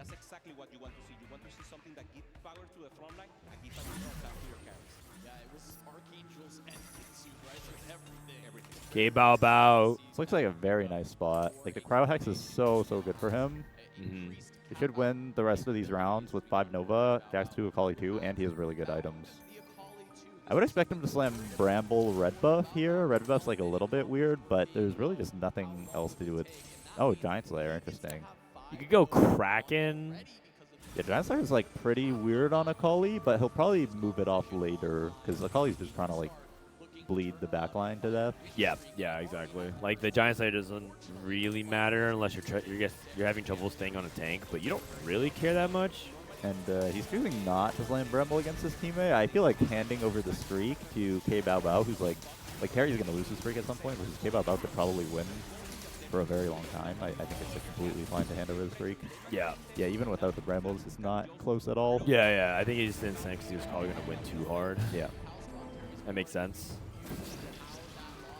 I wonder what Terry's going to do. He has Giant Slayer and Gunblade. It's kind of awkward for itemization. Yeah. With an MF2, it's like kind of vague where he wants to go with it. It is very awkward for sure. Shojin and Jewel Gauntlet. Spending roots into Nova Challenger. He's going to Reforge. Yeah. Reforge both, right? Yeah, I would expect Reforge both. I think the reason why he hasn't Reforged is 1, he's still on a loose streak, and 2, he might need to Reforge an extra component. Yeah. For sure. So he's like mentally probably committed to Space Groove, no matter what he reforges into. It's going to be a big swing whether he actually hits usable armors or not, but I think almost no matter what he's going to play Space Groove. Right. To see it. Maybe if he gets like Dark Star or Voyager, he could play some sort of Karma Flex. Karma Flex. Flancy whip out the LeBlanc. The 4-cost AP line seems to be what AP Flancy's playing. Flancy's insane. Early 5 Shepherd, really good LeBlanc items. I consider Makeshift to be like a very premium augment in this line. Boom. Okay. The classic, we got China pinned. 3 players in the bot 4, and you're like, okay, and we have a lot of econ. We have our lines. I think I favor Vision in this spot, though. I think they have enough HP to work with, and I think their scaling is like way better. Yeah, but this is kind of what we're going for, which is I feel like China wins this spot almost always so far this tournament. Very consistently. Probably say like 80 to 90% of the time they've been winning from this spot, which is wild. But perhaps it shows that China just knows something about how they scale their boards better than we do.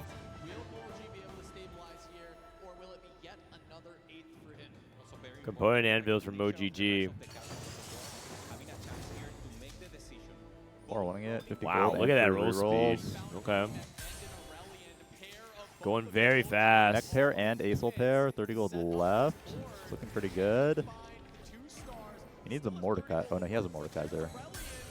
Koyui rolling it down as well. No reforges yet for Koyui. Mech 2, or Acel 2 with the mech. Finds Blitz. Karma 2. Yep, so new mech your Mighty Mech. Yep, very clean. Nice. MoGG. Fast execution. He's going to look for probably like JG, Void Void, and like a tank item is like the next 3 items he wants to make. So this could be JG or D-Claw.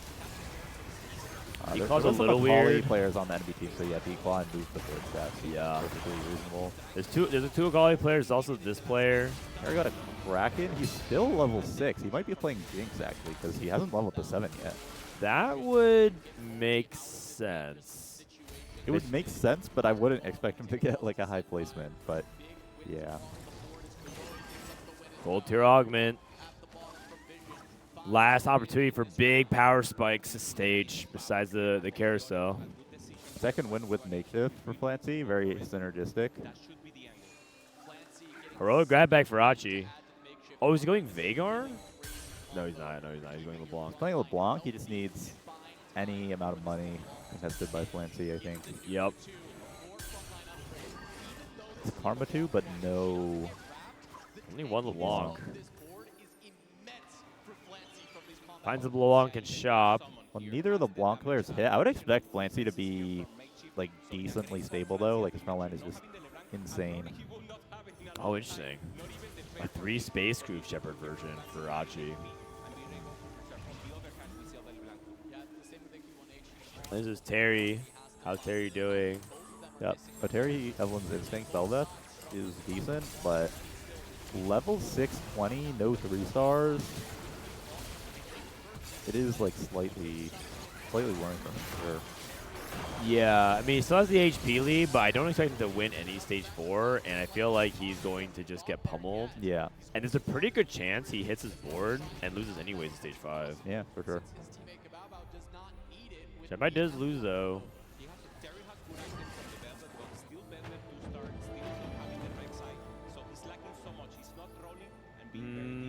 Looking at Ironbog's POV, Ironbog. Only on 1-star Rammus.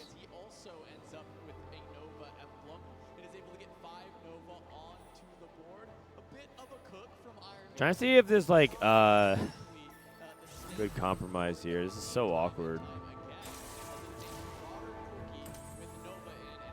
Okay, playing like 3 Marauder, 3 Bastion, 3 Meeple. Trying to make it work with his Cosmic Restart. Playing Always Marauder one Corki. item. Definitely expecting Flancy to win this. Oh, I mean, it's LeBlanc 1 into Bramble. Rammus 1.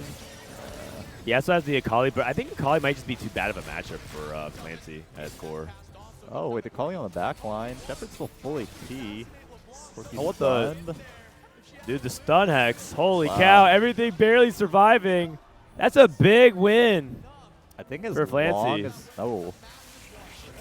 But the two at the bottom for Vision both lost. They can't beat kbaobao right now. kbaobao is on the Akali pressure. He's like Akali 2 Jax 2, but he's winning every single round against like the forecast boards. Yeah. There's I was trying to look at how many like people are trying to play the 5 Nova. There's Zhenbai on Nova, kbaobao on Nova. Terry's playing reroll Jinx, but he has like a Akali and Kindred. Vision might need to let like one person go. Like yeah. MoGG like hit everything, so he should be pretty much strongest in the lobby, and then Flancy has insane amount of HP to work with, so I think they're kind of allowed to like let one person go 8 here. Yeah, and that's what they've been doing. They actually let yeah, the like one player one go person goes 8 a lot when you do this like triple loss streak. But then 2 people make it out. But then 2 people make it out, and then you have like one guy with HP. Terry hit everything. Oh no, he did not hit Velvets, which actually might be the most important 3-star with the items that he has. Yeah, when you have an artifact onto your carry, you need to make that the 3-star. I think kbaobao probably wins this. Like, there's no way he can kill this Bramble Jax, which is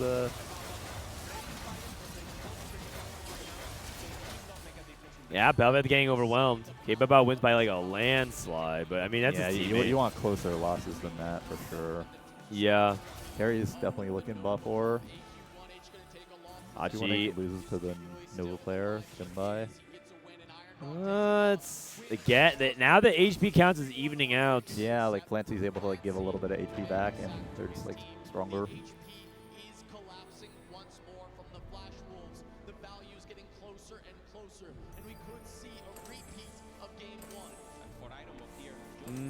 Okay, well, Ironbog rearranging, staying on the Corki Nova. He's playing 6 Nova because he's playing Caitlyn for the Fate Weaver on Corki. Oh.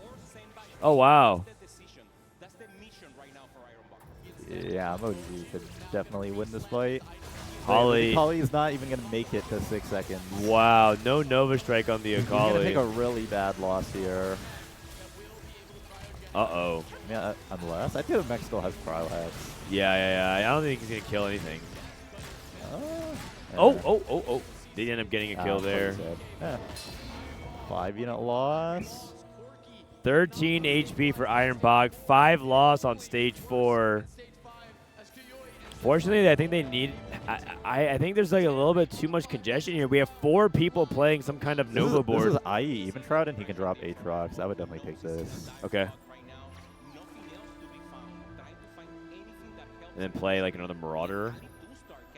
Yeah, just open slot. No Belvet 3. No Belvet 3. So much very, contesting. very dead. Yeah, I think Vision's got it. Yeah, there's a 4-way on Kindred Akali in this lobby. Like kbaobao can give some HP back, but Ironbog's gonna die at some point, and Terry too. It is possible for Zhenbai to die as well, though. So like, it could be one of those things where things play towards the bottom determines everything, right? Like if Zhenbai and Koyui die at 7-8. Caster ulted. Wait, you're saying that FlashWolves has this one? All right, we'll see. Brawler on Morgana. DP Vis. Yeah, oh god. Morello Sunfire. Deepay Bis doesn't slam it. This is definitely good out of Vision because they can easily send Ironbog 8 here. Ironbog needs to hold on. He needs to get this win. Yeah, but him fighting Terry is not good for them. Yeah. Because now Terry's going to be the one to go 8 instead. Like. Oh, it's close. Okay, good trade no matter what. Terry is alive. Zhenbai's dead. He died at 16 exactly. He died to kbaobao, I think. Wow. Wait a second. That's huge. That is huge. Hold up. We're talking about like what if Zhenbai died exactly. Terry hits a 3-star. Terry hit Belvet 3. kbaobao also hit Jax 3.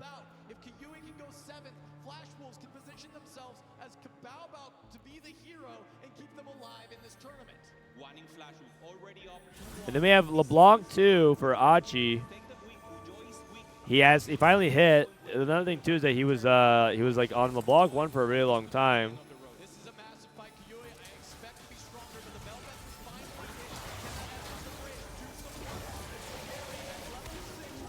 I would definitely not expect Terry to win this fight. He did hit Belvet 3, which is like the biggest upgrade on his board, though. But it's too late. Yeah, just not get through this Morgana. Oh, hold on. Morgana, like, it still has cryo hacks. Oh, you're right. Oh, you're right. Cryo hacks are kind of Oh. Okay, so Terry 7th. Ironbog. Oh wait, no, wow. Oh. kbaobao on 11. I mean, kbaobao was winning out. And Ironbog won a round somehow. Oh my god. I think it's because the nature of the lobby feels like a little bit weaker than it was because so many people were playing the same line of Akali and Nova. I definitely was not expecting like Jax 2, Akali 2 to still be winning on like stage 5. He just hit Jax 3 though last round. So Jax 3 is like a really big difference. And he has Jax 3 Cryo Hex, which is like really powerful. So MoGG and Flancy are now down at 1 life. Can they find a way to escape? Yeah, they're playing each other. Oh wow, that's really bad for Vision. So Vision's gonna guarantee another bot 4. No triple bot 4 available for them. Koyui, if he dies as well, could also triple bot 4. It's really an opportunity for FlashWolves to end it right here. I think you'd rather have MoGG alive because I think he has stronger potential. Because I don't even think Flancy's board looks that good. He's got like no AP on his LeBlanc. Yeah, and MoGG is level 9. Yeah. Koyui wins. But barely. Like, I don't think Koyui beats kbaobao. And obviously, kbaobao is just second to his teammate. Yeah.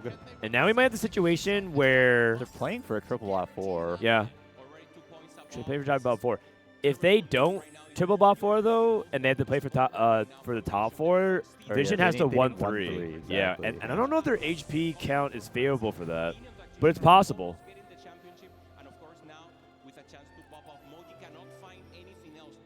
Okay, MoGG trying to look for a better replacement for this Victor. Just going to go with 3 conduits. MoGG needs to figure out. Oh, is he trying to keep it for the ghost possibility? I think he removed for the ghost possibility. Goes against Achi, so he needs to win this, and hopefully Koyui got the ghost. Koyui on a 5 win. Achi does have LeBlanc, which could take down the mech theoretically, but Cryo is really hard. He lost. It's going to be led, but does Ironbog? Oh, it doesn't really matter. Over either way because, yeah. The HP gap. And FlashWolves gets the tempo victory. FlashWolves ties it up 1-1. Fist bumps all around. Really good execution. Yeah, I thought it looked in good stage for 4. But kbaobao was actually just like the strongest in the lobby. I think I was like underestimating his Akali board a little bit, and he basically just killed everyone on Vision. Yeah. They were all like 30 HP, and he just like fought them twice and killed them all. Yeah, I feel like Vision didn't get the power spikes. Like they didn't get the stage 4 win streak that that we were expecting them to get. And I think the lobby was just a little bit weaker than we were expecting. Shout out to Ironbog, kind of playing like a weird quirky. Yeah, he actually won like 1 or 2 rounds on that board. I thought he would lose like every single round. Yeah, it's hard to say though, because I feel like what kept getting me was like these tanks with cryogenic hex can stay alive just long enough and swings fights. So very, very close. Perfect lethal on 8th, flip the game. Yeah, I definitely agree with that as well. Like 9 from 16 is so bad for there. When FlashWolves should always be the one to go 8th. Like Terry or Ironbog should always be the one to go 8th. Yeah. Quick recap for you guys. If we can take a look here. Just a little recap there. Oh, sorry, this is the wrong feed. Here we go. Boom. Yeah, that Zhenbai 8th out of nowhere. I mean, he was playing the charge chance for Akali. We were like, but he was actually strong, I think. Okay. He was just like not as strong as kbaobao. He's like worse items, worse augments. So it was like a coin flip there between Zhenbai and Terry, who would go 8th. Flancy was playing LeBlanc. Yeah, kind of missed a LeBlanc too on like his roll down. Yeah, neither LeBlanc didn't hit like a single LeBlanc because he got one from his booster pack. Are we seeing like a lot of impactful holding? Like I feel like I haven't seen that much holding. I feel like this game people were not really. I feel like people were just like so desperate to hit their own boards that they were not really in a spot to hold right. Like when you're like a Vision HP and you're a Vision player and you're 30 HP, you don't have any room to hold the other team's units. You just need to hit your board as fast as possible to win every round. So yeah. Oh, they're doing an interview right now with HoroX, the coach. You can listen in. Team in semifinals, which is absolutely incredible. You guys have been out of this world. You play Aurora coming up next, but most dude, HoroX was cooking NA, man. The next opponents, right? FlashWolves or Team Vision. What do you think about these two teams? Because these two teams are quite close to each other. Actually, they're in the same study group for TFT plays, so they know each other quite well. I think there's no hidden strategy. It really depends on how they can execute it. Yeah. I would say so. Executed so they're well. in the same study By group. the way, you want to know why China is one of the best regions because here we go. Regions have gone. Why is China so dominant so far, in your opinion, for TFT? As someone who can both speak Chinese and English, in my opinion, there might be some advantage of Chinese language, because Chinese language carries more information in shortened, with shortened syllabus. We say something really fast, and then the communication can be really fast. And in TFT, you only have 20 seconds to adjust your board. faster. Language diff. Giving advantages. What? I actually never considered You the think language that's true? being such an important factor. Did you Oh, he ever said consider language that? diff. Never. China is more That's dense insane. in What else do you information. wanna ask? I feel like you as a player Yeah, that maybe. has that tactician crown level, how do you I feel like they actually probably like help figured out the these comms teams, better than us. I feel like being that- here and that's try still to kinda lost on improve me. them as a team? How is your main role as a coach? Yeah, actually, because all my players have been to tactical crowns and they have 3 second place combined and 10 appearance together, and which means they are really good individually. But still, in 4v4 gameplays, like they still need someone who is not playing to to see if there's any misplays and also miscommunications during their 4v4 matchups. So we saw the dugouts just a little bit ago as the players go into it. You know, that's your locker room, if you will, to talk strategy. You only have a 7-minute turnaround in between each game. So you're That's saying not a lot of that time to every break game is down speedrun a in long Chinese. 20, Interesting. 30-minute game of TFT. What's the big things you're looking at So adjustment-wise English just as yaps a too coach much, for is the what I've roster learned. to maybe We yap adjust too going much. into the next game? I think just like if they make some serious mistake, I will point out. But if it's minor mistake, I would just encourage them, like no worries, because like time is really short. It's no time to really recap everything. So just, how to say that? Bravo? Yeah. Just go back and fight. He's a man. cheerleader. Get in there and bang. With all that confidence, how are you guys from AGAL are actually winning against the winners of this series? I think sure we'll beat Aurora and see maybe FlashWolves or Vision in the finals. Oh, I like it. Okay, already getting a little bit of predictions. You got to have confidence, right? So he Obviously, picks you're backing up FlashWolves? AGAL. Now, this series, it's a close one. As you said, both of these teams are very even. Right, I whenever it just comes to download Team Vision Duolingo to and learn Team Chinese to get ready FlashWolves. for 4v4. They're going Boom. into a game 3. Yep, me too. You as the coach, you see things differently than maybe us on the desk would see. What did you see from game 1 and game 2 between both rosters in terms of maybe mistakes or adjustments that need to be made as they both head into game 3? Sorry, guys. I think the first game, FlashWolves made some mistake. I think Clement also pointed out because like they considered ASO as their carry. And I think this game they did quite well because like Terry was going to battle with Jinx and Ironbark also going for Kayle, but he used his Koyui as main carry. So they do not contest each other this time, and then they win this game.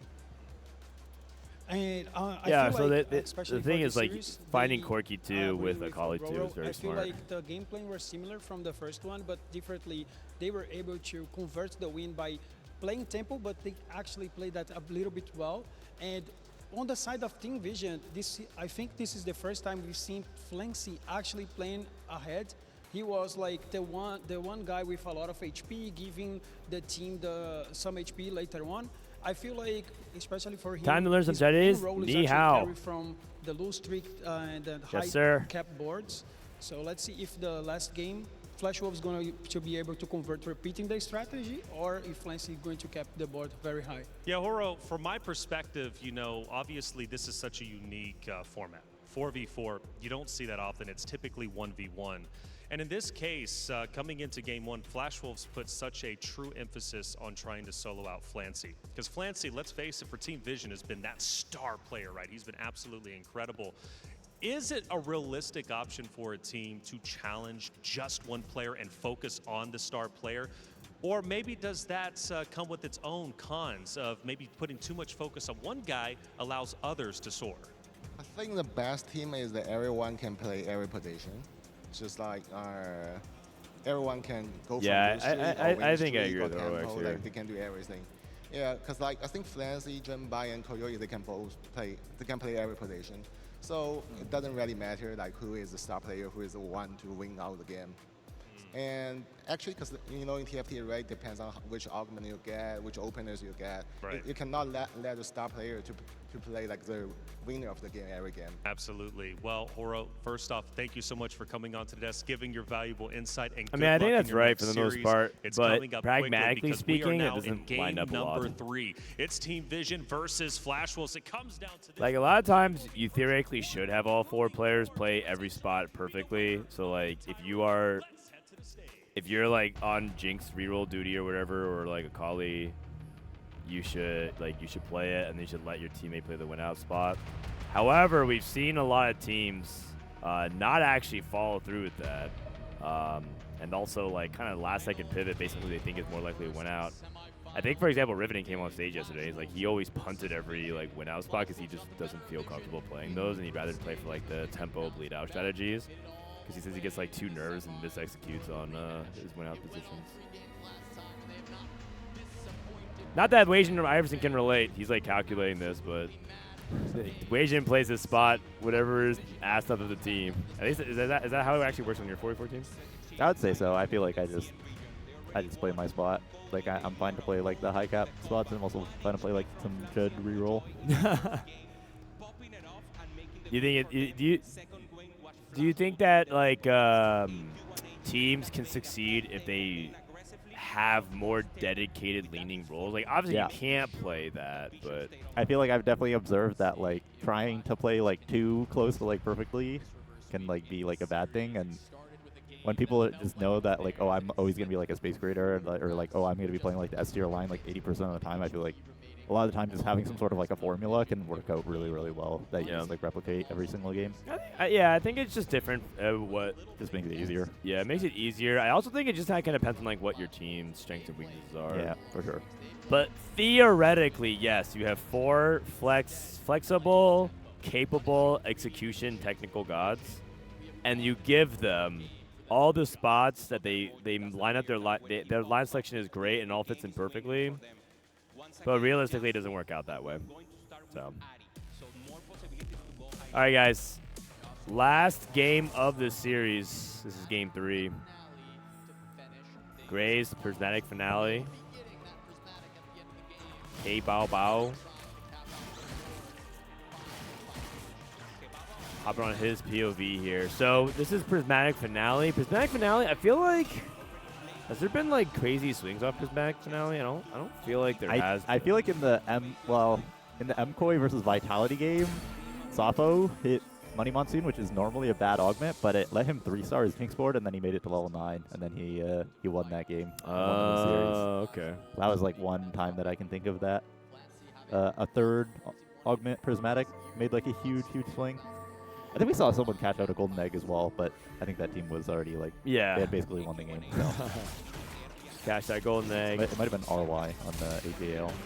Yeah. Yeah, I guess if you like desperately need X and you get it, it's like a pretty impactful swing.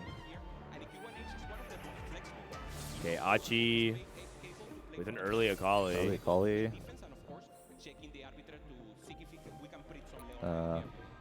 I don't think like any of these are Arbiter. He would probably rather just hold the time breakers. Yeah, out of all the gold arbiters, you said it was interest game was your favorite. Yeah. The other ones don't feel that reliable. Yeah. I find like interest gained is the best, and then every 4 seconds is all right. And if you have like 3 arbiter, you can sometimes take attacks or mana. Okay. So the early Diana. Terry making 10. Goal 1-4. Interesting. I didn't even know you had to put tier on Leona. Nah, I don't think you do, but okay. I guess it wouldn't hurt. Yeah. Sells the Mordekaiser as well. Terry and Zhenbai making 10. Gold augment. From full open, he has to flip to aura farming. I was thinking aura farming makes sense from full open though. BD double kill is a little weird from full open. Yeah, because you're not going to really get... It's like definitely a tempo augment. It gives you tempo and it wants you to...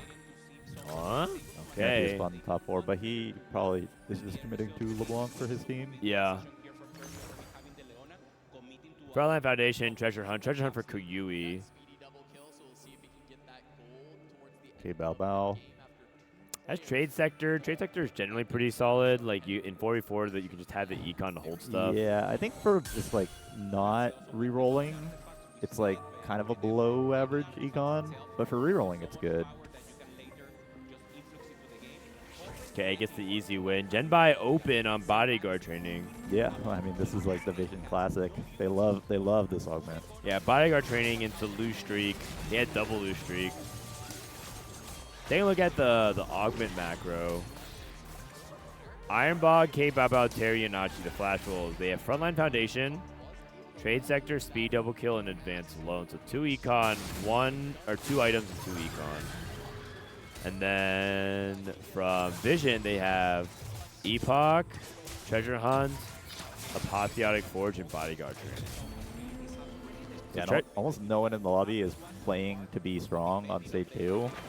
Achi has Frontline Foundation, and that's about it. Like, everyone else is just taking full kind of scaling augments, not leveling. Yeah.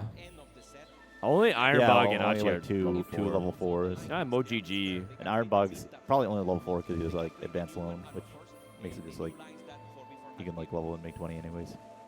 Yeah. MoGG's level 4 because his augment force is level. Yeah. Interesting. Crown Guard. Crown Guard has an open slam with glove. Looks like we're on the altar. At least it looked like it was. It could be the fountain. But if it is altar, we might see some Xayah gameplay, which would be cool. I like to see a little bit of a variety there. Yeah, Components is slightly awkward not having a bow yet, but he gets like bow off carousel, maybe get some angels. Could work out. Yeah, I think Steadfast is like the glove. Sorry, IE is like the glove offensive item that you use, but lots of them end up using it for Steadfast instead. 2 people open completely. Terry and Zhenbai. Yeah, I don't know how to feel about this speedy double kill open. Like, I think he's just gonna be too poor on level 8. Like, he's not gonna be able to hit his LeBlanc board unless he hits some like Giga Econ on 3-2, especially if he gets his lost streak snapped by Zhenbai. Do you think he is LeBlanc guaranteed? I mean, I just don't really know what else he could play with like a speedy double kill. Like, Ridgeblade is not really an ideal item in like any other comp that's popular in the meta right now. Yeah, and he can't fast 9, right? Yeah, definitely not. I'm not sure.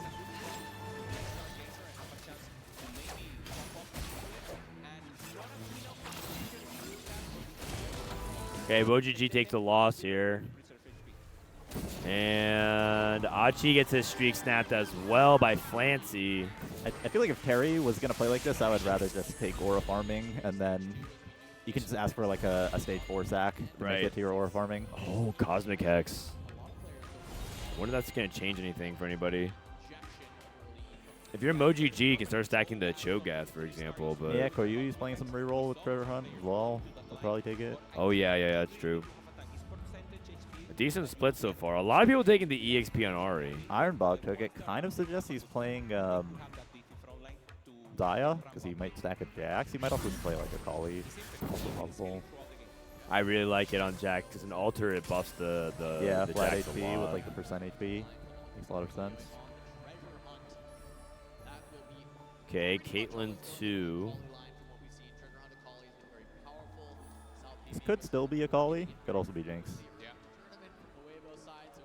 I feel like one thing that we haven't seen as much of from FlashWolves is like emphasis on Jinx. That's what they did the first few matches. Well, actually, they had Jinx last game. Oh, did they? Yeah, Terry was on Jinx. He went like 7. Oh, you're right. Yeah. So they're sticking to the gameplay. Yeah. That was one thing that defined FlashWolves for me this run, was that they like have a heavy prio on Jinx Veldeath.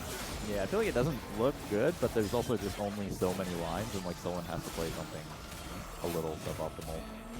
But it's funny because it's like only so many lines. Let me enter this 4-way for Kindred and Kayle. Well, you're like slightly less reliant on them, I guess. Slightly. Yeah. No, for sure. You can definitely get away with like not hitting them or hitting only 1-stars. Full Opens must have already fought because they're both playing units on their board. I wasn't really paying attention to that. Yeah. Looks like we got gold print again. Yeah, Terry looks like he is LeBlanc. Yep. I mean, Loose Streak LeBlanc is one of the main Loose Streak lines that people would go for, but I agree that, like, I think in general the setup looks weak. Yeah, I'm just really, really concerned about, like, Loose Streak LeBlanc, normally you need, like, at least one econ, like one good econ. to very consistently make 2 LeBlanc 2 plus like Morgana 2 on stage 4. Yep. And I'm worried he's not going to make there. He has no streak, no econ augment, no HP. Versus if he had like aura farming, not to like get too stuck on the same point, but at least he would have one kind of guaranteed strong upgrade on stage 4, even without econ. It's another thing to think about too is that there's also Prismatic Finale, so that could theoretically be like a big spike that could disrupt your stage 4 like win. yeah, he might. He'll probably be forced to take like a combo score type of augment on 4-2. Yeah. But that caps you a little bit lower. That does cap you a little bit lower, but if his goal is to just win stage 4 and make a comeback and finish somewhere in the middle ranks, that could be something that happens. Apotheotic Forge into the 5 streak here. Really good setup for Flancy. I think that's why people really like Thresh's Lantern. Just so much early tempo. The thing is, what is Flancy going to play into, right? He has been mostly 4-cost AP, but with the slam on Crown Guard makes you think that's not going to be the case. I wouldn't be surprised if this becomes a Kayle. He's got some Novas. The components are not ideal, but Kayle items is like fairly flexible. Yeah, well, I do think that you do want Gunblade. That's the only like non-flexible item. And if you did, he slammed Crown Guard, which makes it feel less good. He has double bow. Oh man, what a time it would be to go into Xayah if it was easy. But it's not. I wonder if he's gonna try to go Corki. He has Rammus right now. He's the last Whisper. Yeah, Corki would make a good amount of sense with the items for sure. I like it. And apparently, chat said he skipped one Akali in one of the shops. So okay, not Akali then. Yeah, yeah, I mean, so definitely not with last. I think he's just Corki now. Corki makes sense. Going against Ironbog with a flail. Ironbog still cooking with a TF. Level 6. Should be an easy win here. So we're going to go into the 3-2 augment with a slight lead in HP for Vision right now. Terry, by the way, also, we didn't even mention this, but he actually tied, so his streak got snapped. Yeah. So he's even less gold than usual. Another gold augment. Big grab bag. kbaobao on the Jinx. Yeah. So FlashWolves playing Jinx again. He's holding Jax. Oh, maybe he's going to sell the Jinx and play a Kayle. Or maybe he's just griefing. He's stacking Rek'Sai, though, which... Who else would you be stacking? Oh, well, Jax. If he's yeah, Jax. I don't know if he's committed to Jax. He could be holding Jax just to slow down the enemy team. Oh, no, actually, Ironbog's on his team. I think Koyui, I'm not sure what he's rerolling the treasure on. I think he also might be leaning towards like a Kayle. It's hard to say. Yeah. He's playing MF right now temporarily. Brawler Primordium is very, very good. Whoa. Okay. We're going to play 6 Brawler something. We've seen MF before, and then you play MF Kindred tempo to 9. Yeah, that sounds pretty good. Like, he just needs 6 Brawler, any Rageblade Kraken backliner between Kindred and MF, and then probably just try to make it a Graves. Yeah, exactly. Do you change the Graves build preference that you have? I think definitely with Brawler Emblem, it should be Assault Frame. Okay. Ironbog, by the way, has an early Nunu stacking with Alter. That's huge. 4 Fate Weaver. Okay. Yeah, the components are really weird for Xayah right now. Like, we might actually see him play something weird. I mean, I think if he has just red buff, it's still okay-ish. But yeah, the flip's kind of strange, right? Yeah. Did like having no AD. Can you tell if he flipped Lucky or not? I think he flipped Lucky because he's level 750, but he does have advanced loan. No gate.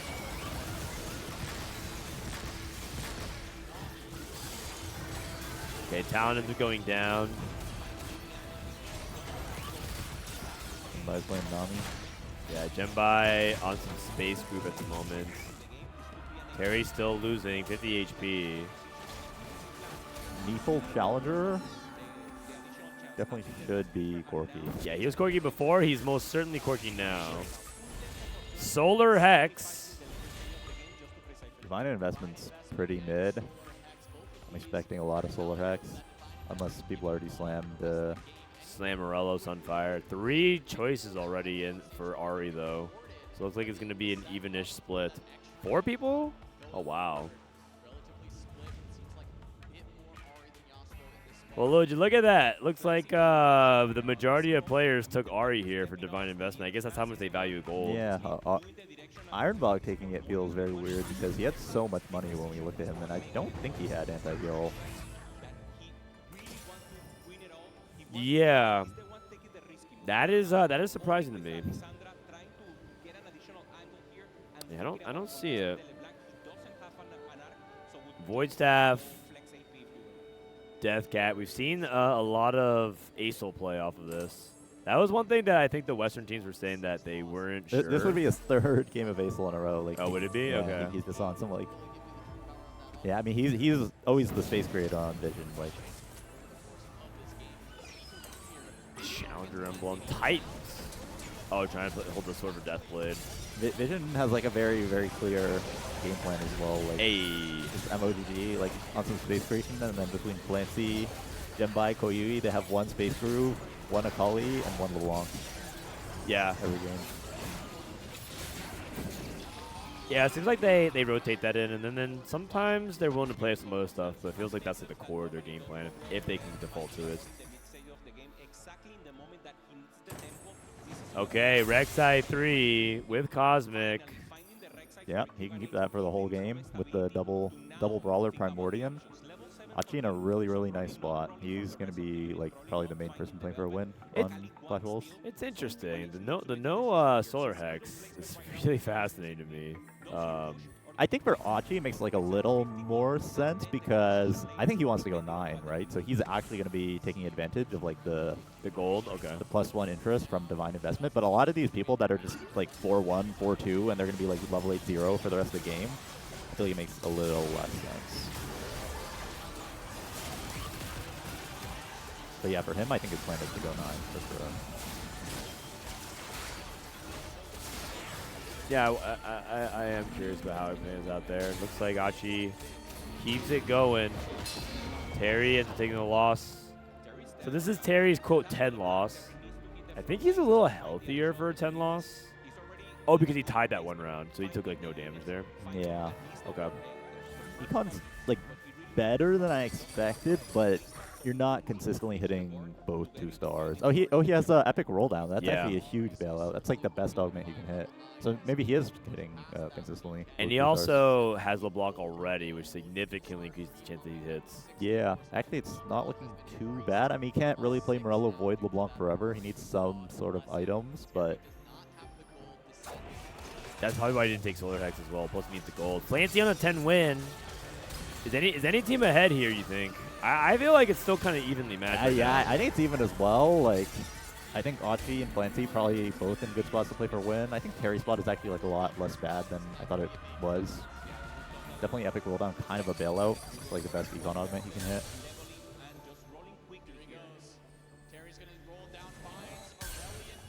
All right, here comes the roll. Terry, Acel 2. I think he's just holding that Acel 2. He knows MoGG wants it. Yep, exactly. Nami 2. Nami 2 from Zhenbai. Dang, he is on full grief duty. More of the same port cost that he's already griefing. He needs to buy his own units at some point, though. Okay, he gets a free round off his teammate. kbaobao. Should be a free round. Yeah, I think so. Going a little slow. I think he's okay. Okay. The Shepherd should be like 2 tanky. Yeah, Shepherd is very tanky here. It's only Jinx 2. Yeah. Okay. Yeah, I feel like this is like super even. Ironbog spot is like a little sus, like double Econ Xayah with no AD on his Xayah. Koyui rolled and has a little block 2 on the bench. Holy cow. Koyui, yeah, griefing. A lot of griefing this game. Like, last game we saw, like, almost no griefing. This game, it's like everyone griefing. I think it's because people have a little bit more econ this time. Achi took a Irv's grab bag. He's going for Nova? Oh, I see. So he's going to play Brawler Nova and then make a Nova emblem and try to play around Akali. Oh, he's gonna play like an Akali. I like that. And that's why he didn't take Solar Hex as well. Yeah, I like that. Okay. Interesting. Achi rolling on 8. He's rolling on 8. Not going 9. Yep. But yeah, he's just gonna play some level 8 Akali board. He's trying to hit Akali 2 on 8 probably. Yes. Flancy taking a really long time thinking about his lucky item chests that he got off the exclusives. He's going kind of a slow 8, which makes him a target to be griefed, but actually he should be like very likely to hit his entire board with like the current state of things, with like all of the LeBlancs, all the Namis, all the Ace holes just being pulled out of the pool. Yeah, the hard thing about targeting Flancy is that he has so much HP. So it feels like for sure. Even if you hold his Corki, exactly, he's still gonna like not gonna affect his game nearly as much. Yep. And it's very nice for Vision that on the turn Flancy is sacking, he gets to give his teammate a life instead of giving other team a life. We didn't mention it, but Terry did drop down to 16. Achi hit Morgana too. His front line is insane. He just needs to like solve his back line somehow. Yeah. Oh, wait, Armbach is holding Flancy's board as well. 2 Ramesses and 2 Ramesses and a Corki. Dude, there's so much grief in this game. It's actually crazy. I did learn this from Vitality. It's like when we were doing stuff, it does feel like you have to kind of create a priority order, because if everyone holds like one other player's units, that's not as effective as like everyone holding like only 1 or 2 players' units. But we'll see. Anything that you can do to slow down the enemy team is helpful at the end of the day. Jinx 3 and Rek'Sai 3 removed for kbaobao. Sees that he's going against Zhenbai. He might win this. Commerce Core Nami 1. Like, you're not expecting to win too many rounds on the board. You're kind of just expecting to beat the people that miss. But yeah, for Commerce Core, Zhenbai is looking really weak. So maybe Jinx is just too bad. I don't know. No, I think it should be fine. I'd be surprised if this is not enough to... Radiant Spark is not the Radiant you want on Orange. Oh, that's actually really close. Actually really close for how weak I perceive Zhenbai to be. Yeah. Achi another win. Terry gets a crucial win. Achi feels like Storm Hex. Very likely to win the game. Achi? Achi, yeah. Yeah, with all his emblems. Everyone on Storm Hex except for Terry. Terry takes 1 final econ juice because Terry needs to hit his LeBlanc too. So many people are holding LeBlancs. This is one of the things about LeBlanc that I think Dasik was telling me. He says that he finds LeBlanc very vulnerable to being targeted. Everyone just holds LeBlanc and your comp can't function. So Terry's sort of on the receiving end of that. Yeah, Vision does not have a LeBlanc player this time around.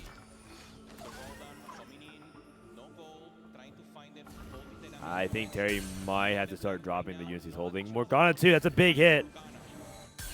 For sure. And he has Declaw. Should be stable on LeBlanc too, but I don't know if he's very likely to find it.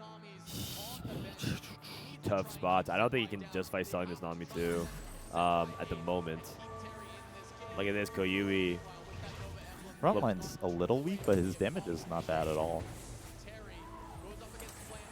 Terry going up against Flancy. Flancy trying to see if he can take him out. He does have a Riven 2 as well. And his Rammus 2 upgraded. Yeah, this Rammus is like going to be really, really tanky against LeBlanc 1. Rammus is, like, prevents flat instances of damage, so I feel like it's really, really, really hard for Terry to kill this. Yeah. And Declaw not great in this matchup either, obviously.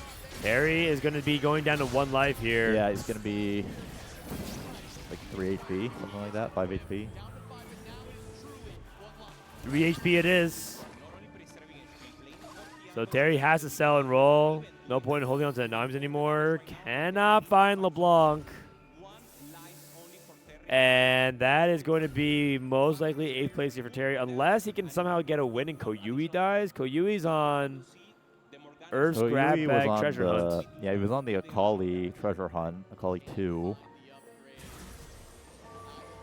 Definitely both players asking their teammates for sacks. Terry's really close to a LeBlanc 2 spike, so I don't think it's smart to let him go, especially when Koyui is 1 life. Oh, it's only mech 1. Maybe? Mech 1, not really ideal item. Stuff on like Void Azel, stuff on Adaptive Helm Mech. That being said, Mech's dead. I don't think the mech can get through the Morgana. I think Terry should be good here. That Nunu stun was huge, though. Okay. No, he's good. Wait. The LeBlanc actually got sniped. The LeBlanc got sniped. Oh my god, he's dead. Oh, he's dead. He's in 8th place. Terry's down. The Azel target's like closest, right? So as it was flying closer to LeBlanc's side, that's actually nuts. Achi's going 9 though. He's the only player in this game who's going 9. I think could still go either way for sure. Wow. Wait, this is actually pretty good. That's actually very good. Yeah. Oh, he skips it. Oh no, he has Solar Hex though, which makes it a little more awkward. I see, yes. And wow, Mech 2. This is like JG adaptive, I guess. Trying to fight fresh places. That's a Karma 2. 4 Corkis being held by Ironbog. I mean, not the biggest upgrade, but he doesn't need to hold Zaya anymore. Ironbog already hit. Yep. Flancy hit, Corki 2 finally, so you can let it go. And Koyui and Zhenbai are both at 1 HP. That's the other thing to pay attention to. Can FlashWolves force a tie at the bottom? So he made it to level 8, gets his artifact here. He's probably just looking for... Death Defiance? Death Defiance is great, yeah. You want Gunblade with Death Defiance? I would assume no. Yes, I like this. Actually, Ironbog somehow made it to perfect Zaya items, and Tompkins 1 is not going to be tanky enough in the front line. I think Koyui probably very likely to go down here. He has to lose by 3, so there's a possibility he can stay alive. Akali got thrown. She's safe. This Nunu's looking very tanky, and the extra HP on the Zaya from Ultra makes it almost impossible for her to die. Wait, that was actually sick because Koyui's Akali's on the other side, but the Blitzcrank threw to the right side, so that she walked up and got targeted by the Zaya. Zhenbai's dead as well, so it's tied at the bottom if one of the FlashWolves members died. And it might very well come down to whoever wins. Yes, I think kbaobao is almost certainly like the next to go down. They have like 60 HP on Vision. There's like absolutely no reason to sack kbaobao. They should let him go here, and they should let Ironbog and Achi play for the win. Oh, apparently the Nova was on the Maokai, not the Akali. Oh. Oh, that's I was wondering why the Zaya was not taking down, but I think he would lose anyways. Yeah. I think that was like Ironbog's looking very strong, and Koyui is his front line's looking 2 weak. This Nova is on the Aatrox from Achi. Achi trying to make it. I think they're funneling Ironbog to be the win-out player. Honestly, it could have been a strategic decision because that was Ironbog's ghost, right? Like maybe he didn't want to give a life to. Oh, was it his ghost? Okay. Maybe they didn't want him to like stay alive and give a free life to like Achi or Ironbog. Interesting. Yeah, it could be. It could be that they just like let him go. It could have been intentional. I don't think Koyui was gonna win out. Ironbog with the Bronze for life, which is pretty cool. Yeah. It's like slightly less works because of Alter, but he's probably gonna hit at least 5 Oh no! Oh god! Oh, and MoGG can sack to him. Oh yes, my god. yes. Flancy has 8 Ramesses and the Prince the back going. door. Oh my god! And they were stacking Ram the whole time. Ironbog was holding Corkis. Yeah. And so Flancy went over the top with Ramesses and I think without this, like either Achi or Ironbog was almost certain to win the game because MoGG, Flancy both stuck on level 8 playing low cap level 8 comp. Wait, no, actually Achi did hold 2 Ramesses. That's crazy. Found the last one. That he actually literally found the last Ramess. Oh my god. That is unbelievable. It's not like they didn't try. Oh my god. Oh my god. Is Ramess 3 unstoppable? Like if you hit it? I've hit it quite a few times. Like you would need some absolutely crazy cap to beat it. Yeah, you can get a free round from his teammate. I feel like he should be almost guaranteed to make it. Slight misplay. He can throw in the big Ramess instead of the little one. Yeah. Doesn't really matter. Okay, so then the question becomes: is there anything FlashWolves can do, or are they just taking down they can go for their own second? 3-star, or they can try to outcap Ramess 3. Like sometimes if you wrap the Ramess 3, you can like maybe beat it. Flancy could lose 3 top. No, I think he's guaranteed at least the. Like it depends on how what his counters at. Oh, that's actually so unfortunate. Also, it is worth noting at one point Ironbog was holding at least one Rammus. He was holding like one Rammus and three Corkus, something like that, 2 Corkus. But that was at the beginning of stage 4. Like anticipating that at stage and a half later is really hard. Yeah, like honestly, I feel like this is like such an early point in the game for Flancy to have like this many Rammus, especially when he didn't really take too many arguments. That's actually crazy. 6 Brawler, 5 Nova, 3 Primordial, gold for life. This is like a nasty board. It's a crazy board. But I don't know if it beats the Rammus 3. I doesn't even beat the wall. Doesn't even beat Acel. Oh, that's really bad news. That is really, really bad news. And Flancy's literally guaranteed to make it because he's fighting MoGG here. MoGG can just full sack. He can unmech. He can bench. Yeah, just bench everything. He's just playing like the weakest board possible to give him a turn. I mean, he doesn't even have to really do anything crazy. Yeah, you can just do this. Yep. Smart. And there's no fear of the ghost. Yeah, and like taking a bad loss doesn't matter either. 60 HP doesn't. You're sending Flancy to play for the win, but it doesn't matter how much HP you have. And Flancy gets a free round. I'm pretty sure he's printing this turn, right? Actually, he might be putting one more turn. It depends how many like prints he had. I think it might be one more. Okay. Oh, you know what it was? What? I think he was holding the 2 Rammuses, and then he printed the Rammus, the 8th Rammus. Oh. He was holding at 7, so he printed the last Rammus, and then it's now on 4 turns. So it was like they basically played for the 8. The 8. Like he printed, 8 rounds. Yeah. Still no Rammus 3. Yes, it has to be. So one more round. That's what I think. That's exactly. We saw the round he printed his 8th Rammus. That's so wild. You can see they're already holding for like a 3-star 4-cost out. Like he's holding Kindred in advance. Not trying to give FlashWolves any way to get back into the game. All right, I think Achi's gonna drop out here, so it'd be down to the two stars of each team, Ironbog versus Flancy. But I'll just say, if Ironbog finds a way out of here, it'd be nothing short of miraculous. It'd be absolutely nothing short of miraculous. And Flancy's gonna probably go down to exactly 1 life as well. Hold on to Zayas, LeBlanc, just not enough gold.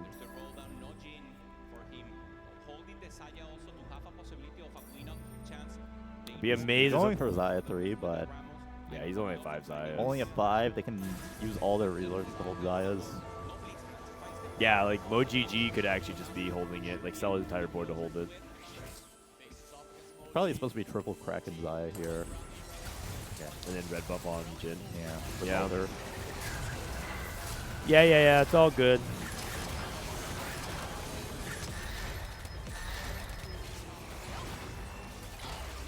This is giving me flashbacks to there's a period of time when Double CC went on live this set.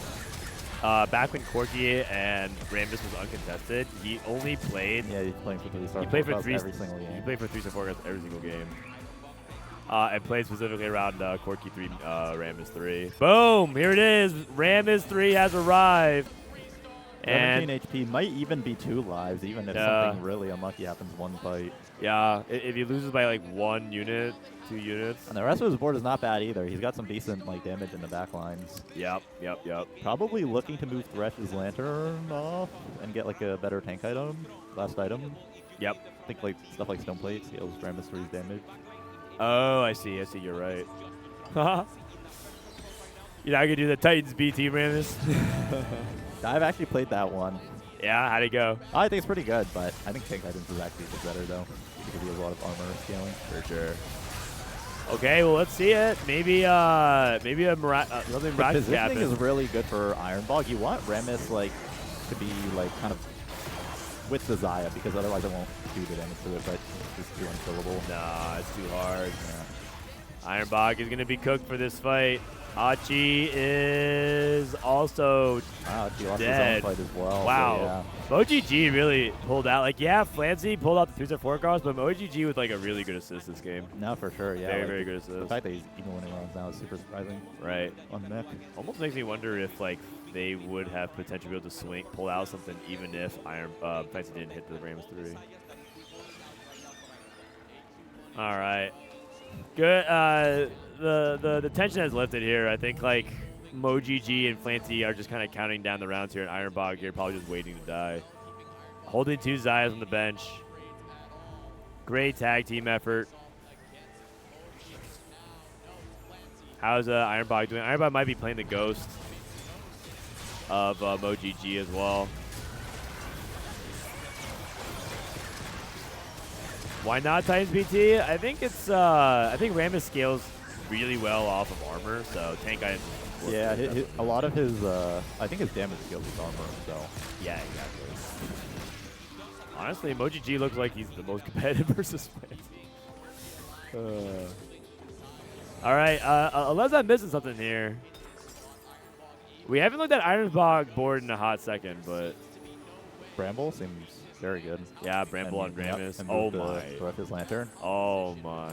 More damage and really, really good in the Zio matchup. Oh, right. QSS, he's just making sure that can't get thrown. Nothing possible bad that can happen. Wait, I like that. Pretty heads up by Yeah, Flancy. makes sense, for sure. Yeah, I like it as well. If a Blitzcrank throws it in the back and then somehow gets stuck. I don't know, like, because Rammus didn't take like a single point of damage this, so he's probably not doing very much here against Ironbog. Ironbog going for some cool, like, pull. Hard to see positioning, trying to pull the Rammus. Yeah, to the yeah. opposite side. He didn't even find Jin, too. No. I feel like even if Ironbog could get to 10 and play Jin 2, he still doesn't have a chance to win the game. Yeah, I agree. I think big forward. All right. Be able to get this win over MoGG. It's actually still kind of close despite that. Yeah, I mean, he was positioning for Flancy, but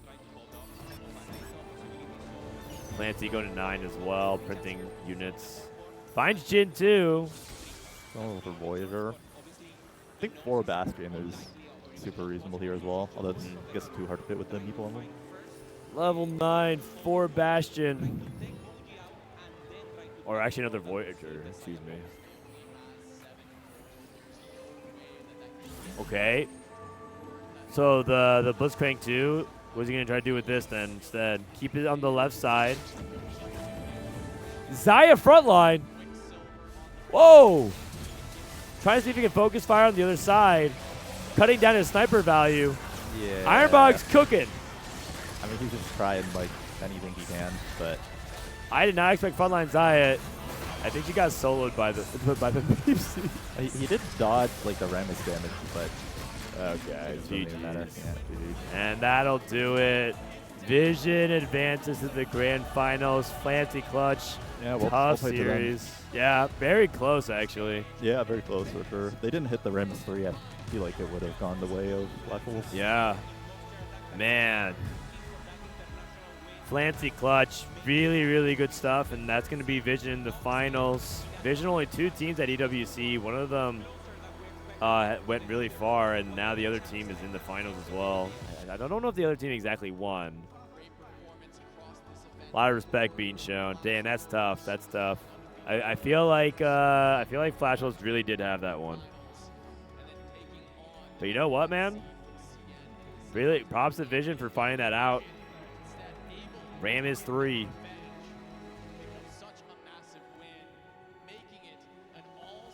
As the final fight here, that's not really close. I feel like,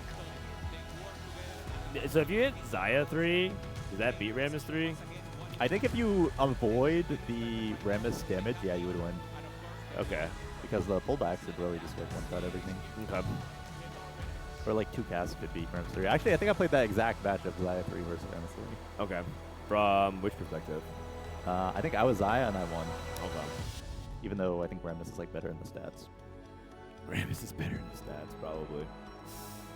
Which is the best of 5. Yeah, this would have been a really good finals as well. And it is officially time for FlashWolves to hand over their keys to Team Vision, who lived up to their word and moved on to grand finals. Now, we have an interview with Kitty. Congratulations to Team Vision for being our first grand finalist at the EWC. 莫基，恭喜你们成功打进了 EWC 的决赛。This is also a revenge story for Team Vision as they get their final revenge against FlashWolves from the group stage. So how does that feel? 毕竟你们已经打过 FlashWolves 这个战队，而且还是输了，所以这次能成功拿下今天的比赛复仇，有什么感受呢？其实我们一直都是同一个学习小组的，所以我们也是打最多训练赛，我们彼此练的是最多的，所以对彼此也是最了解的。闪电狼对我们来说应该是整个 EWC 里面最难缠的对手。Because we scrim very often with each other, we understand each other's strategy very well, and we also think FlashWolves is a very strong team. We are very happy that we are able to win against FlashWolves, and of course, thank you for their practice as well. 因为今天也是成功拿下了3星龙龟，当时的沟通是什么样的呢 ？We also saw in our semifinals a Rammus 3. So what was the communication like? 因为我当时的血量非常多，然后我们知道我只要给 Flancy 让到血量的话，他就一定可以画出3星。Because I had a really good status with a lot of HP, as long as I give Flancy the room to get the Rammus through the Maple duplicator, we knew we were going to get Rammus 3. Since you're also going into the grand finals, do you have any words you would like to say to the grand finalists waiting for you guys on the other side? 毕竟你们也是成功打进了决赛，所以对你们决赛对手有没有什么话想说的呢 ？Double translating is hard. CNTFT best TFT. CNTFT, best TFT. All right, now it's time. You're to from Taiwan, buddy. Key. You're from Taiwan. Oh my God. China TFT, the best in the world. And MoGG absolutely standing on that 10 toes down. Holy. How many times can MoGG do it? Congratulations again. How many times can he do it? How many times can Flancy do it? Officially, they are in our grand finals and about to crush yet another key. Stone Cold Killers is what we have rocking this Team Vision jersey, ladies and gentlemen, and they are about to try to take it all the way. FlashWolves, amazing performance, but in the end, only one of them can make it to grand finals. FlashWolves. Be careful, MoGG. I know you a beast. Please be careful. Yeah. Complete and total domination, ladies and gentlemen. This is the creme de la creme. Officially, Team Vision moves on to our grand finals, and next, we're gonna find out who will be joining them. Oh my God. All right. Well, we got the next match coming up, which is Aurora versus AGAL. And these guys are also practice partners. I mean, quite frankly, what's going to happen here by the end of because we have 3 Chinese teams left, is that we're going to have a bunch of teams who just play against each other. Why is it saying Dench? Oh, it was Dench because of the key getting smashed. Oh. CN greater than APAC, greater than EU, greater than NA. I mean, that's true of EWC. But if you're thinking about like TFT as a whole, like real TFT, because 4v4 is not real TFT. It's like invented TFT. It's CN greater than NA, greater than APAC. That's it. There's only 3 regions in TFT. Why is CN so strong in 4v4? Apparently language diff. Why do you think NA sucks? Half our teams didn't sign up for the qualifier, man. And then the other half of like our top players were focusing on solos. The qualifiers are literally happening like as like TPC stuff. Like Asian was focusing more on TPC this set, right? Yeah, I think I was like visiting my grandparents leading up to the open qualifier, so we didn't have like too much time to practice. So yeah, boom. So NA, I mean the reality is NA didn't take it that seriously. Now, is that a lack of competitive spirit? Maybe. But at the same time, we couldn't even get our teams past the registration, which is our fault for sure. But just wait till Citadel signs up again. That was literally our best team on paper in terms of performance of the past year, right, Citadel? Yeah. We also didn't have, you're right, we didn't have Emily Wang and her team. We didn't have Citadel 1 and Citadel 2. Emily Wang, Solis, Shoma, and Upset Max. And then we didn't have Team Greg. We didn't have our best Brazilian and Latam team sign up because I mean, that's actually the real BG. They didn't bring the English rules. I think I got like one more try hard 4v4 run in me. Yeah, one more. I got one more in me. It's like the Vince Carter. Yeah, I got Vince one Carter. more in me. You sound like Jettison with all the excuses. Hey, show some respect on the 2-time Vice World Champion. Better watch yourself, buddy. What have you done lately?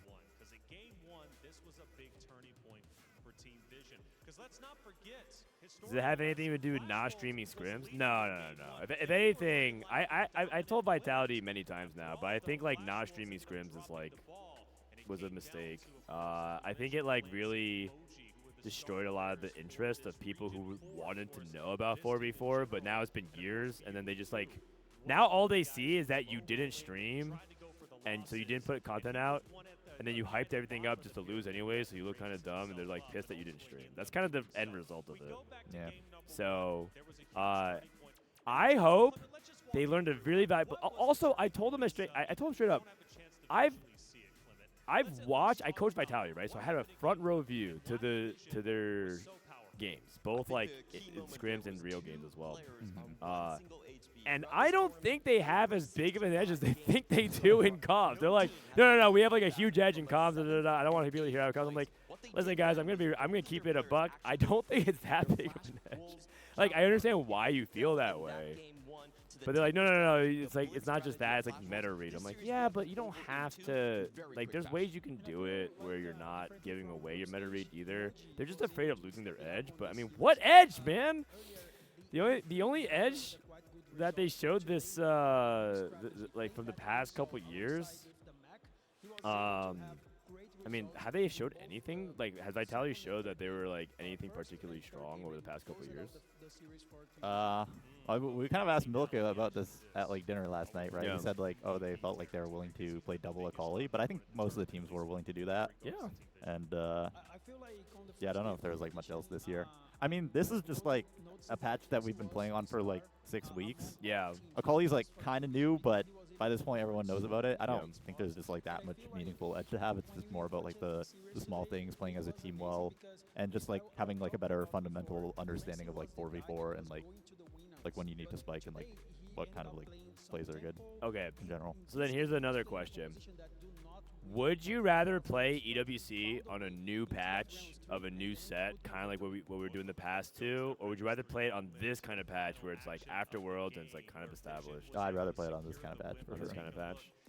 You think just that's like minimize variance and stuff. For minimize me personally. Yeah, that's fair. But it's kind of fun to watch it on like the new patch, unless something is like really broken.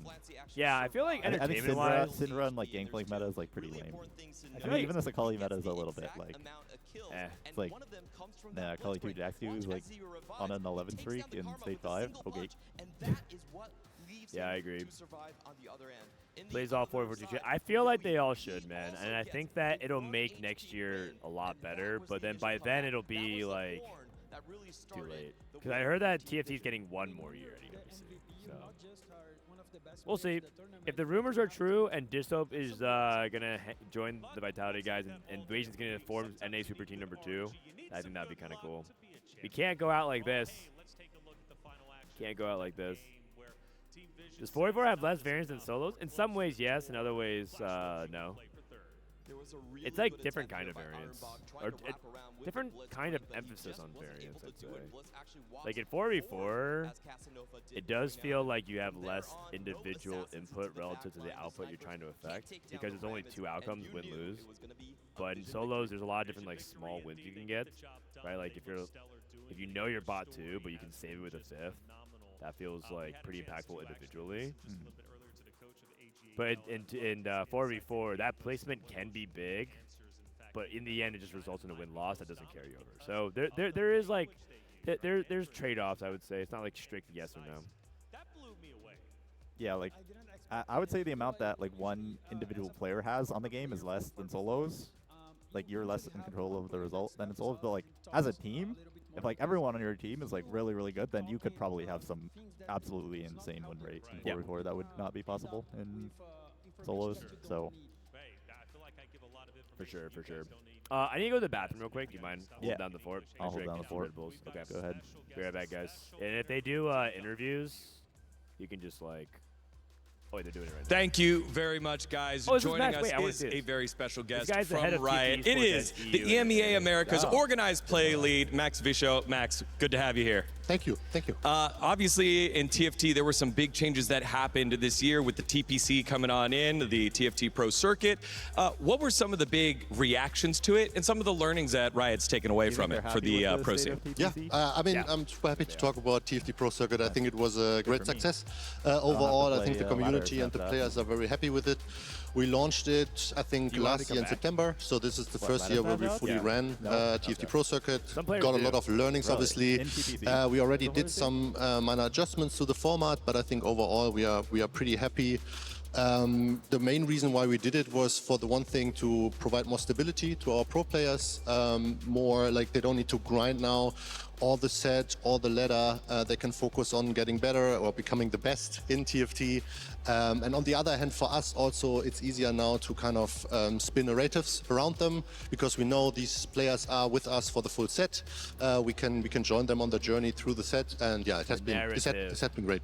One of the big questions, though, is what is the biggest learning from competitive TFT from this most recent year? Obviously, a lot of changes. What is stuck, and what's the one big thing that you can hang your hat on?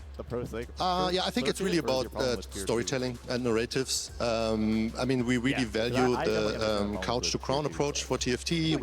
Everyone can join, play TFT, download it, and start getting better, and then hopefully join one of our tournaments. But in order to build this pro scene and also bring fans into it, you need these stable pro players, and we want to kind of have them with us for the full set and have the stability, and then tell great stories around them.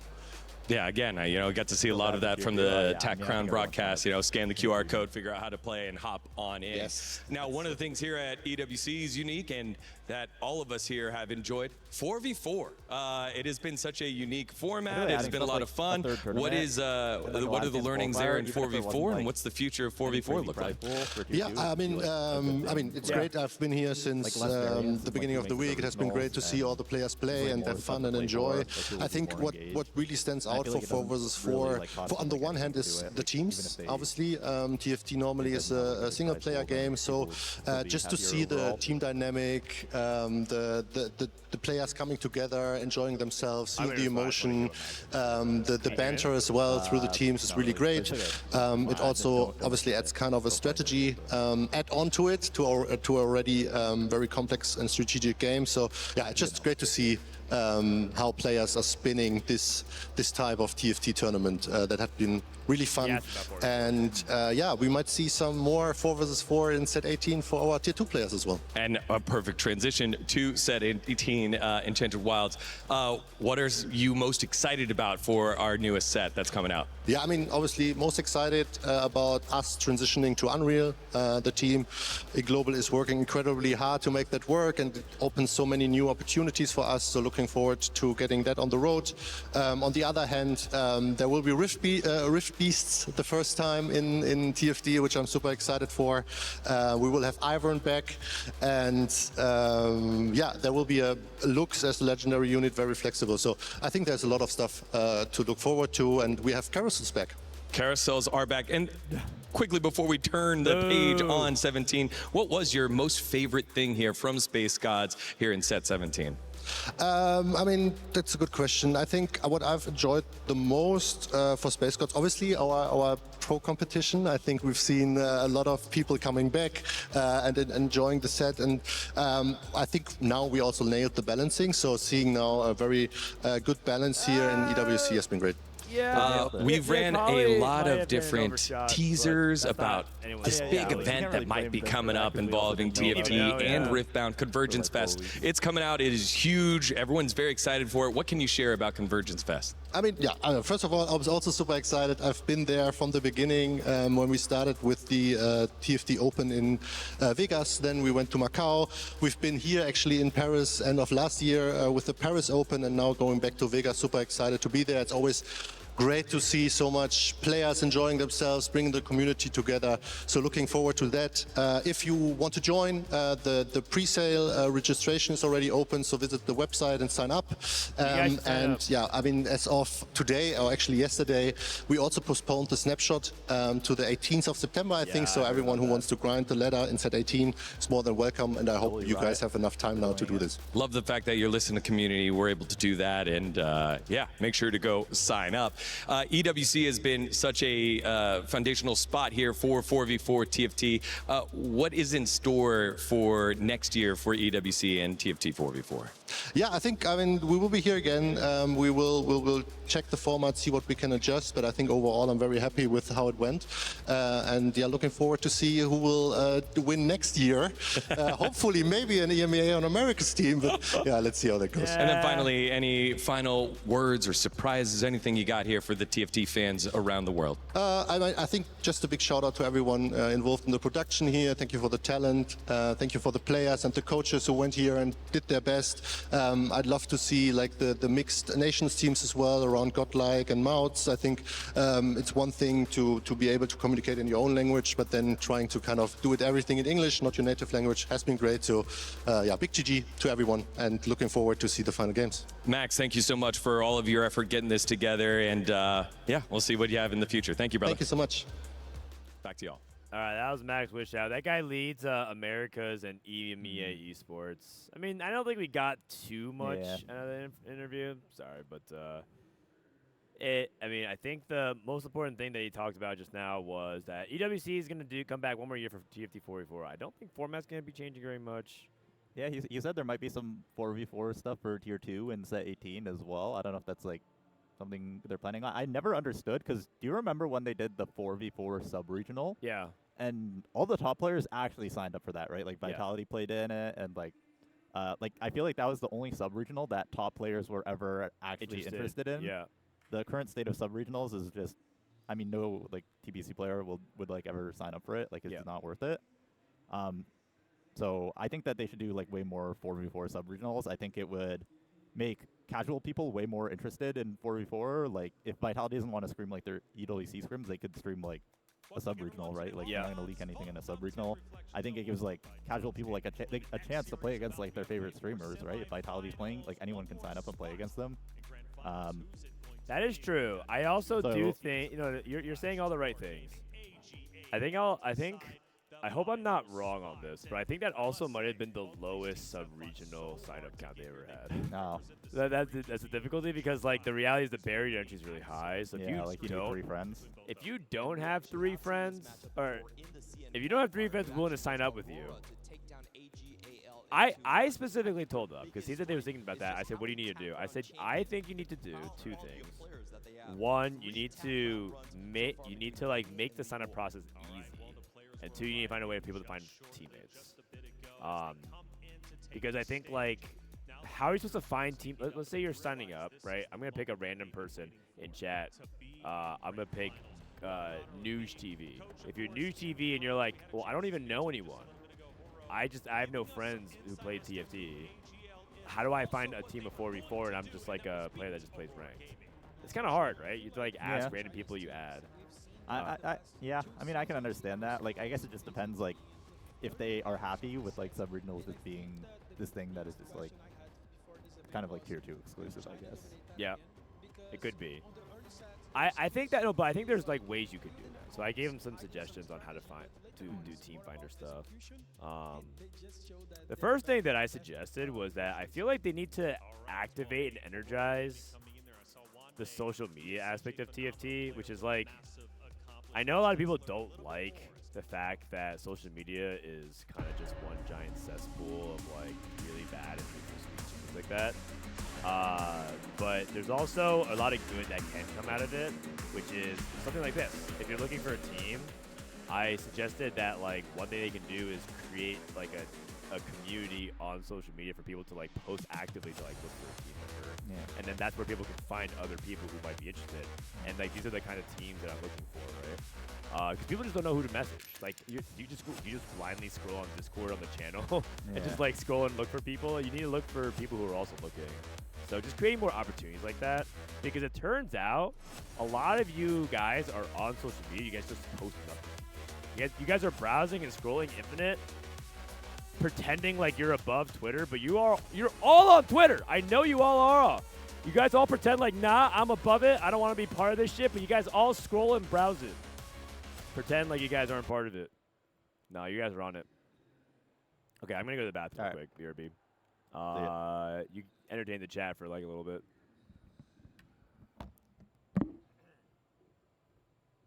What's up, chat? Hello.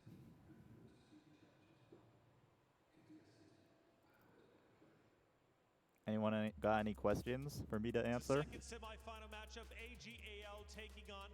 We got AGAL versus Aurora. Who do you guys think is winning? I'm gonna take AGAL actually. I was talking to the Fnatic guys. They said they think AGAL is the best team in the tournament based off their scrims. They said they play very well as a team, and even though Aurora might have stronger individuals, they think the team play is just like better. Are the finals today after Aurora and AGAL played? It is today, but there's a third place match first. So we're not going into the finals right away. It'll be this game. It'll be the third place match between FlashWolves and whoever loses this game, which is a best of 3, and then we'll have the best of 5 finals after that. I feel like this is the moment that they can step up. Imagining not being able to get those titles that you want. Do you think a CAD team would perform better than BIT in EWC? Don't know. I mean, to be honest, my opinion has always been that like there's just like a lot of randomness in like a 3-game 4v4 series, and I mean I feel like anyone can perform anyone better than anyone. It's like a lot of the times it's just like who gets kind of luckier. You're winning Worlds next set, right? I'm feeling very motivated to grind right now, for sure. I mean, effort does not always equal results, as I just said, but I'm feeling very motivated to play a lot in set 18 and try to do very well competitively. So, looking forward to that. Have you tried Guild Run? No. I want to play when I get back home, but I feel like it just got popular like right as we left. But it looks pretty fun. What do you think of TFT's future next 2 to 3 years? Yeah, I think Riot is definitely very, very committed to TFT. Yeah, I think the fact that we're getting like our own TFT client and like the swap to Unreal is like 2 things that is just like, it's very clear that they're committed to TFT like long term, because it's something that it sucks in the short term, right? Like PB is delayed, the set is delayed. It's going to be super buggy, most likely. It's a lot of extra work for them. So it's something that it sucks in the short term, but it will be good for the long term of the game. And the fact that they're committing to doing something like that, that's going to be bad in the short term, but good in the long term, well, it's not worth it for them unless they're just like very committed to TFT in the long term. So, yeah, I think they want TFT to be a thing for like a very long time, like much longer than 2 to 3 years. I think even if they were like only like planning out TFT for the next 2 to 3 years, like something that's this big of an investment might just like not be worth it. So yeah, I think they think of TFT as like a core game for like very, very long time, like Valorant and League.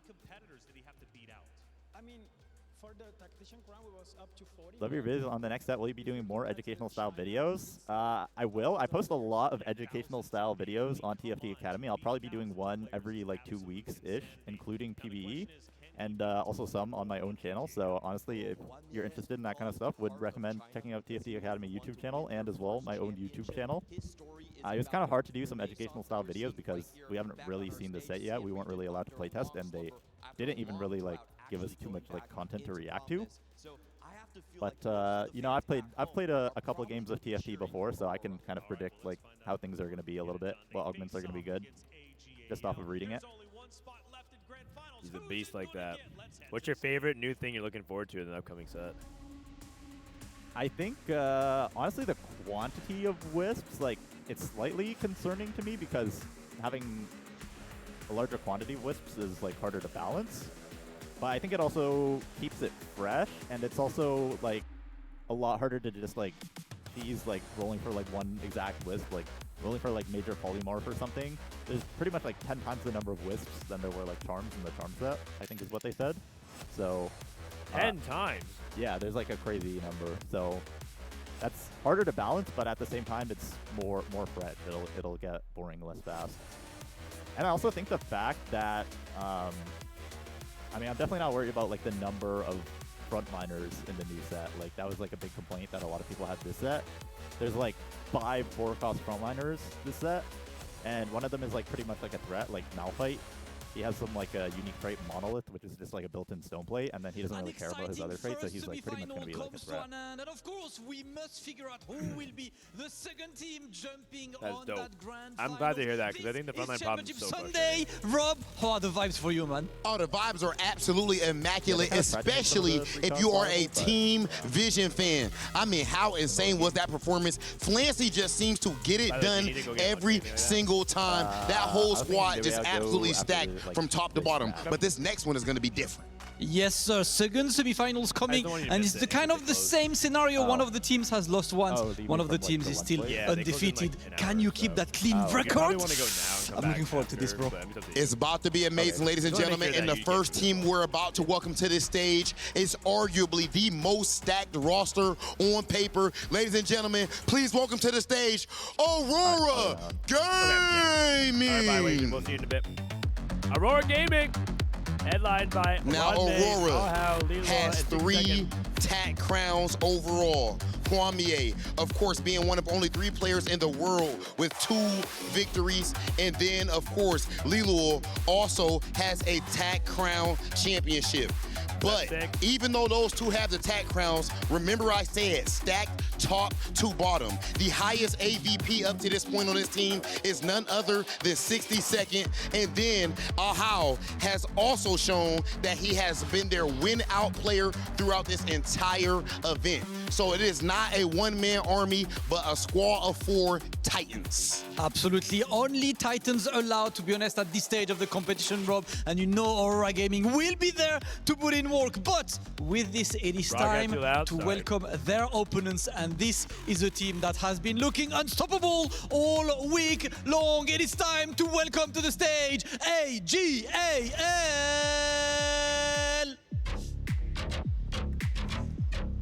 AGAL. The team that qualified through the global qualifier, and they are an absolute train throughout this week. They won 2-0 over Mouse, 2-1 over Zeta, and 2-0 over Godlike Gaming. All gamers, anyone's legend. The fusion of 2 legendary teams creates a moniker that you need to fulfill at the end of the weekend, as the 4 players are joining the stage, led by Riyue himself. He is looking to get one of the trophies that has been eluding him, the EWC trophy. I really like the transition of having them walk out in the same formation as the pre-recorded slow-mo. It's kind of nice. It's kind of aura. Only one can lift it. And ladies and gentlemen, we are about to lift the energy in here right now by speaking to the king of TFT right now, Huanmie.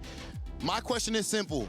Early on, of course, you have the most stacked roster to a lot of people here, but you did have a loss early in this tournament. How did you bounce back to make it all the way here to the semifinals?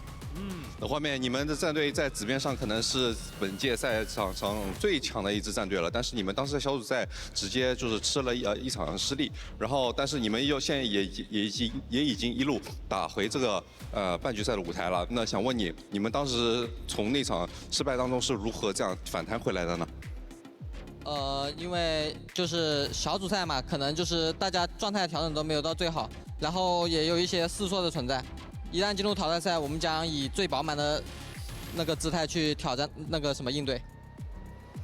I mean, it was the group stages, and we might have, you know, a bit of a slow start, but our engines have warmed up, and this is the semi-final stage. This is the biggest stage overall, and we are here at 100%, and we're here to give it our all. Damascus, Huanmie, and all of Aurora Gaming clearly believe that they are an unstoppable force up to this point, and it's hard to argue with that. Hard to argue, but against them might be the immovable object from AGAL. Listen, you guys have been unstoppable this week. 3 wins, still undefeated, and even though Aurora lost earlier, they just said that right now they feel unstoppable. You guys have not been stopped. How do you keep that consistency throughout the week? AGL 战队呢，你们现在在整场比赛当中目前为止还是未尝一败，你们是如何保持这个气势，保持这个不败之率，一直到这个半决赛舞台以及更远呢？因为我们不管是输赢还是训练赛，我们都会保持谦逊，就是持续努力吧，然后也保持我们的自信。对。Well, our secret to being unstoppable is to stay humble, and give it our all every single match, and to just never stop being. To never stop giving our all throughout every single match. Hey, you made it to the stage, you've got to give your all, but I love this, Rob. We've heard smack talk left and center, but they're saying stay humble, do the job. Respect, Ladies and gentlemen, we have heard the words, but right here at the Esports World Cup, y'all already know we handle it on the sticks. Aurora Gaming, AGAL, please meet us right here in the center for our face-off. Yet again, the team standing in front of you is also the last obstacle for you trying to get to grand finals and achieve your dreams. There can only be one that moves on from here. It is about that time. AGAL versus Aurora Gaming.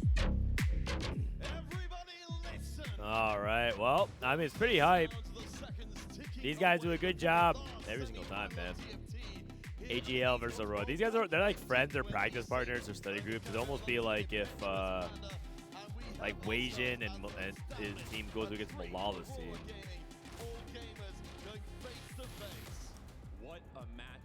And so now we have the battle between two Chinese Titans. Where's my goat, Big Mikers? Big Mike. Big Mike's is back in the Big USA. He's back in the Big FL, Florida. Hibernating. Probably just staring at the ceiling. I was told that the dinner afterwards was like it was just a bunch of sad boys sitting around at the tables being like being sad that they lost to MKOI. Yesterday I had dinner with Milk. And Milk he got to dinner the latest out of everybody. And he sat down, and the first thing that he said, because we waited for him, we waited to order, we waited for everything. We got here like 5 to 10 minutes after we sat down. And we hadn't seen Milk since 2 days ago. First thing he said when he sat down was, "Man, we lost to MKOI, man. Oh, man, we lost to MKOI, man. Oh." Just like on repeat.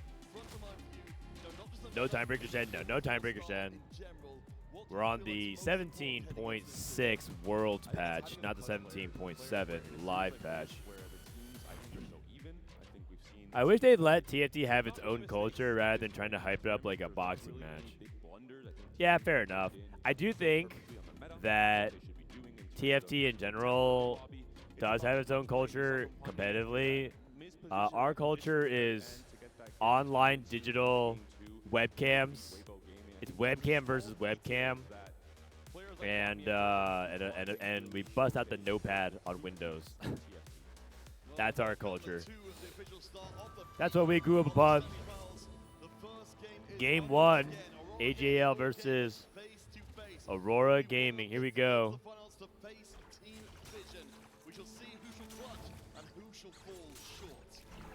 Maybe we should just do TFT boxing itself.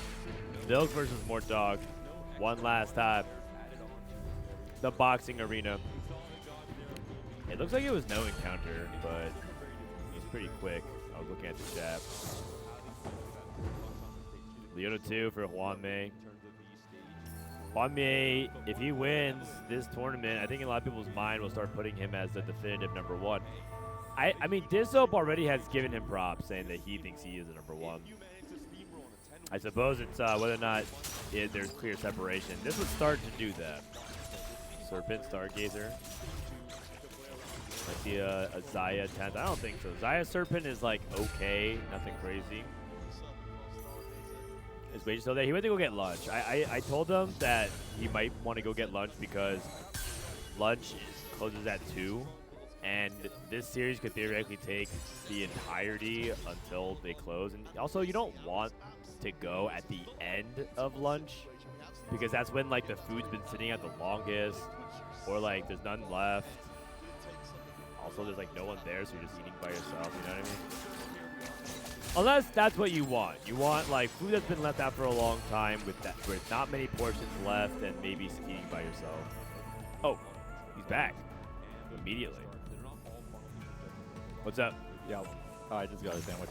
Oh, okay. Oh, you made it back. Yeah. Okay. Damn, he's back quickly. All right, trade sector, Legion of Threes and solo plate.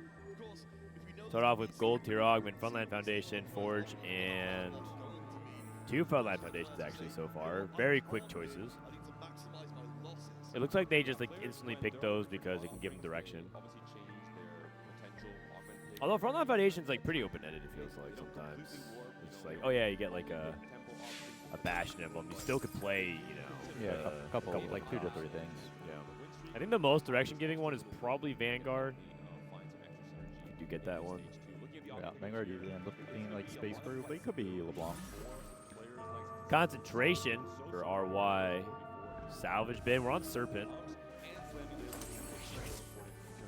Cracks it. Go. Item on Jack to JG.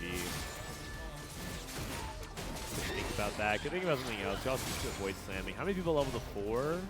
1 person. And it's Liluo. I think they're complaining about the mic volume. Okay. I can't adjust your volume. Let me, can you say something? Hello. Hi, chat. I don't think I have adjustments otherwise, but no, I'm lucky. We can turn down the game sound. Yeah, turn down the game a little bit. Yeah. Okay, can you guys hear us? Ahaoei on Primordial. Our mics are low. I don't think our mics are low at all. It's it's like maxed out. We could increase the volume even more. But okay, yes, better. Okay, well here's the part where I tell you that I actually didn't change anything, so you guys are just liars. Debated.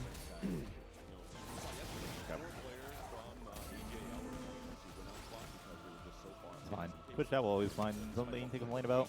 No, it's all good. It's all good. I did lower the game down a little bit.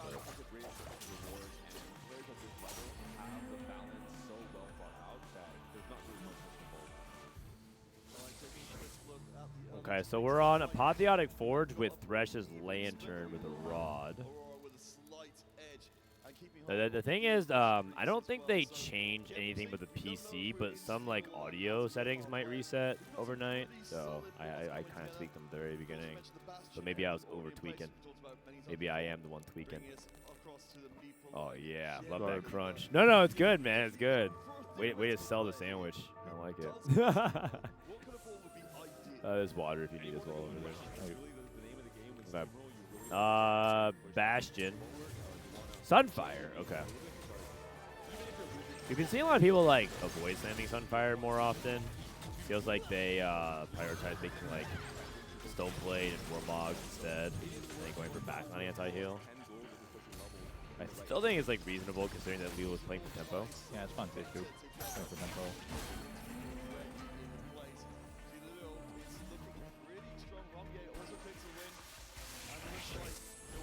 All right, first God Blessing, Varus and Evelynn, 2 tiny dupes, 2-star 2 cost. Now 2-star 2 cost is a lot of tempo, and I think a lot of people are definitely expecting the Frontline Foundation guys to click the right at the very least. Blue Streaker could probably go either way. Okay, almost everyone clicked Evelynn except for 1 person. The 2-star 2 cost is kind of hard to stop tempo-wise. LiTuChuan, I think he has Leona Prince, so he clicked the 1 cost to get like a bit of acceleration on that. Wow! Okay. That's a spike. Yeah, Milito Panthu. Milito Panthu. The board doesn't have like too much cohesion yet. Yeah, but like raw power should be able to. Liluo got a Gwen too, which is great for him. Nice. Guides sold his. 3 people on 3 streak at the moment. Yeah, it could be. Looks like it was a really good blessing for Aurora. They all got usable ones, and maybe this guy's gonna lose this streak now because he's fighting Gwen too.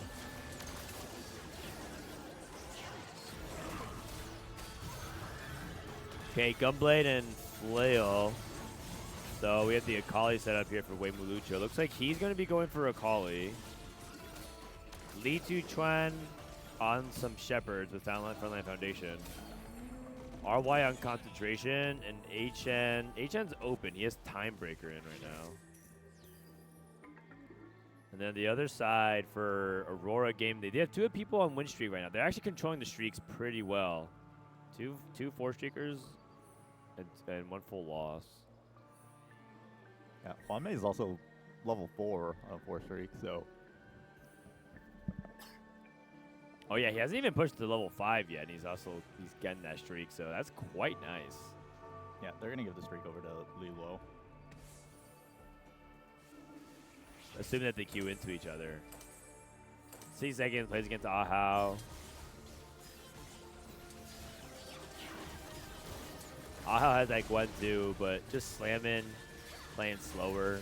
Yeah, he usually wants the 5 loss here. Yeah, and he got what he wanted. Slamming 5 loss. Huanmie versus Liluo, that's exactly it. And it looks like Liluo gets a very easy. Oh, hold on. Wow. Huanmie actually wiped the Gwen. Kind of close, but ends up going Liluo's way. Yeah, they probably would have been okay no matter who got the streak. They have the same amount of gold. Huanmie can definitely tech in Timebreaker on the next stage. Okay. Yeah, that makes sense.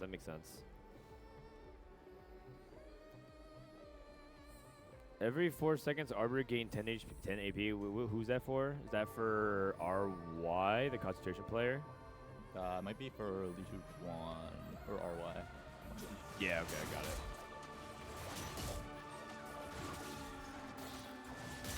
Okay.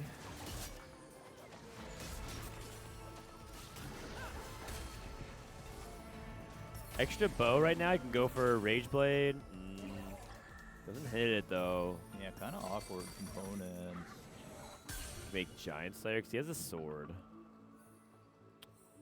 Could reforge Glove maybe for like GS Rage Blade plus tank item. Right. He does look very committed to LeBlanc. I feel like he is LeBlanc, so this Giant Slayer makes sense, but he's still left with really awkward components. I feel like he has to reforge something. But yeah, he's waiting to see like, if he fights a teammate. I guess you should wait to slam Giant Slayer then as well. Okay, fights against Liluo. Reforge Clove. He might make red. Red, no slam. Yeah, this is fine. Yeah, it's going to be really hard to get a Rage Blade later. Probably going to have to play like Red Buff LeBlanc or something. I mean, can you get away without Rage Blade on LeBlanc? I feel like she really does want it though. Yeah, she does. And he's going to lose anyways, even after slamming. Ooh, Kai'Sa's slow, no mana. Kai'Sa goes Rogue though. Oh, that's actually a really big win. LiTuChuan on the 5 win. The only person win streaking on 5 right now. Liluo lost. Prismatic on 3-2. Wait, no. There's no way he's going to take Cursed Crown, right? Okay. That'd be the first time we see a Cursed Crown. He's probably going to take Radiant Rascal here. Oh, invested. Double Econ Akali is pretty interesting.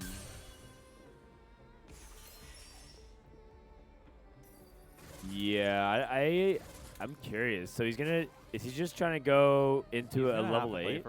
He'll probably like use Rerolls on level 8 and then try to go 9 and play for like some really high level 9 cap with like legendaries. Okay. Yeah, I don't know how good double Econ is in that line. I don't know either. We'll see.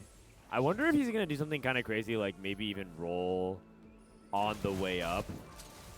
Like, you get 3 Rerolls return, you roll on the way up, so you hold, like, the Akalis is, like, cheaper, or, like, easier to find these cheaper units. Oh, yeah, I see what you mean. Like, just sending 3 Rerolls every round. Yeah, that was kind of how some Chinese players played Gnar. It was like they when Gnar reroll first was starting to become a thing, it was like half tempo, half reroll. They would like put Timebreaker in, and they would use their free rerolls to roll 4 copies of Gnar as they were pushing to 7 people, so that they could like get 5, 6 Gnars and then print the rest. 100 on the cash out for Anima. This is the first Anima we've seen in a minute. He's almost certainly Space Crew. It's interesting he chooses to push instead of just taking like multiple 100s. I feel like we've mostly just been seeing people take the 100s. Yeah. We at most see 200 off of this. We don't see anyone go for 300. I feel like 300 is like kind of just not worth it. You lose so much HP for what is a marginal 300 gain. like technically gives the most gold value, but it gives the least item value of like any of the catch outs. Yeah, that's not good because you really need the Anima.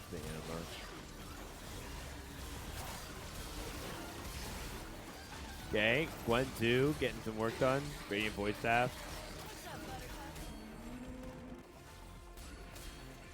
Then we have Trade Tree into Space, or Shepherd, Timebreaker, and Voyager. I.e. Dual Gauntlet. Got the old... wow. Yeah, the old crit build. CN Bis. 3-star 1 cost. I do think a couple people could click this. I wonder how many will. It's like 1 so far. LiTuChuan's playing. Oh, because you can hit like Leona 3, Lissandra 3, Teemo 3. He has some hits. 60-second also goes for it. I think. Oh, he's playing the Shepherd Voyager Timebreaker thing, so I guess he has a couple hits there as well. All right, let's see it. Here we go. 60-second. Talon 3. Yeah, probably not what you're looking for. I mean, surely play it though for a sec, right? It can be a decent item holder for sure. All right, how much? Okay, Timebreaker Talon with Riven. Nah. Just for like the mid game. Maybe, yeah. I mean, he could I don't definitely know. item hold that Talon with like IE plus and stuff. It's Serpent, so it's like not. That's like one of the better ones for Talon, right? Back in the day it was, yeah. Yeah, I haven't played it in a long time. Karma on 6. I don't think it is actually better than very good concentration though. That's not what he's doing. Oh, interesting, really. And he doesn't think so either. Yeah, I mean you're like 3 conduit.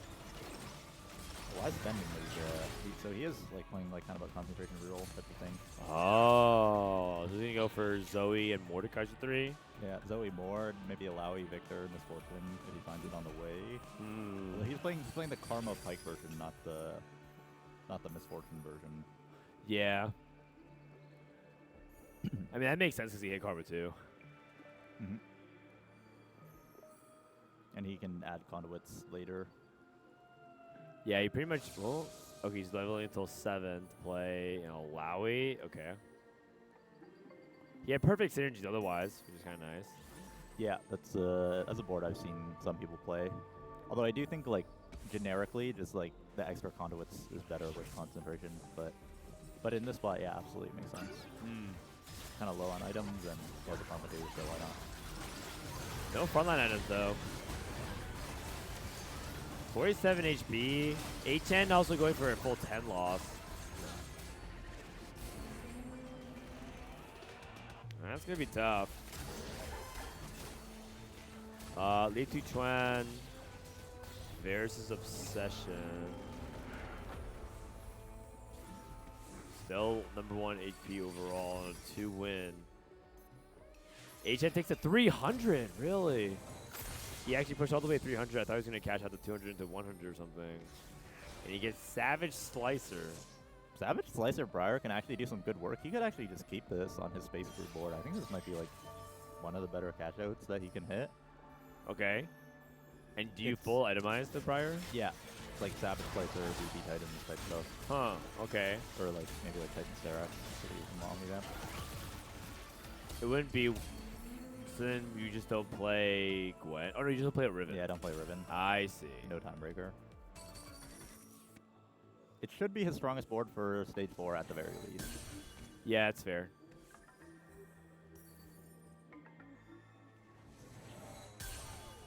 So you're using this to be a consistent second source of damage. If you get a Space Cube Emblem... Oh, he throws a Graves? Oh, interesting. Nami, finally. No, no Pantheon in, though. Yeah, he's going for it. No Riven. He might make Morello Void here. He might make Warmog, Titans. He might make Crown Guard Void makes sense too. Like, itemizing the Briar is stronger right now, but kind of bad for scaling. Yeah. I think he definitely wants an item augment. Oh my god. Oh, wow. That's not good at all for him. Oh, he's at 11 HP. Oh, God. That's rough. Yeah.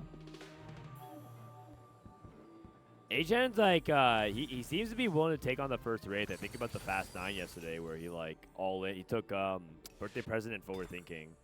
Seems like he is very willing to send it. Here comes the level 8 roll down for 62nd.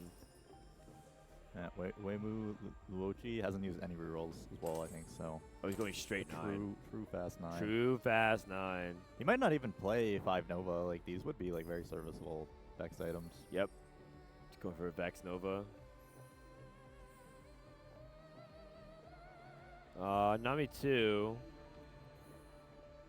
His teammate is playing Nami, but so is the other team. I think they're taking the mindset of like, Achen is like lower HP. Oh, his teammate hit. Oh, so Nami is like such a good hold for Aurora. They have a Nami 2. The enemy team does not have Nami 2. And Achen's like 1 HP, so if they can like stop him from hitting Nami 2, send him 8th. Really good. He reforges the Savage Slicer. Into Guiding Hex, is that better? Not his cardboard, it's good. Yeah, because he's playing Briar. Yeah. Briar 3. He might be getting a sack from RY. RY, a 2-time Vice World Champion. Set 10 and set 12. RY, I remember he lost to Malala in set 10, who picked What the Forge, and then also lost a title set 12, who also played What the Forge. Yeah. So he hates artifacts. I think he hates artifacts. Kind of scanned him from getting wins there. Big Fast 9 transition coming after Weimuluoqiu, looking for the Vex. Yeah. X1. He's not playing 5 Nova. He's playing normal Nova Vex. Yeah, that makes sense. Makes the Akali too. Yeah, Akali too kind of a weird make. I feel like I've been seeing players do that a lot this week. Making the Akali too, which feels like it's unimpactful if you're not going to itemize it. Doing kind of like a weird binary thing here. I think you should either just Guard Breaker your Vex or Gunblade your Aurora. That's what I like this. Yeah, I think. Oh. Fiora's going to work way to the left side. Looks like Fiora's down. Yeah. God, they were down. He'll lose this round. He should still be. Oh. Wait, it's kind of close. Ross cast again. Next non-cast will clean up. But he's 2 lives. He saved a lot of HP by rolling down from turn early. Yep. He also needs to not run to Achen if possible. Varus, Super Parting Gift. That could be really swingy if he gets the 5 cost he needs. Yeah. Blitzcrank pair? Blitzcrank is good. I mean, you're okay with any item component here as well. Because he's 2 item everything. I think most likely they kind of have to sack Achen and then funnel their like Nova Vex player a little bit and try and like get him into a spot where he can win. So who from... Is Achen capable of winning out here? I think he's just trying to avoid 8th. He's trying to avoid 8th, but like between him or Weimuluoqiu, they would way rather have Achen go 8th because the cap of like the Nova Vex is going to be way higher. I see. It's Nami too. Okay. His item situation is a little bit suboptimal though, but he just has the side effects. Fiora 2, Vex 1. Rolling. Nunu 2 Fiora 2 should be able to win against most people. Ahaoei might be sacking for him as well with no tank items slammed. So yeah, they are funneling the Nova Vex a little bit. I think it's smart. Ooh, that Nunu ult is nasty. Here comes Liluo's Riven. Yeah, looks like Achen's going to hold on a little bit longer. Liluo might be soft-sacking for his teammates. Can they get Ahaoei into the bottom, though? Is Ahaoei actually going to be able to stabilize? I don't think he is. Huanmie might be the player that's on the chopping block, actually.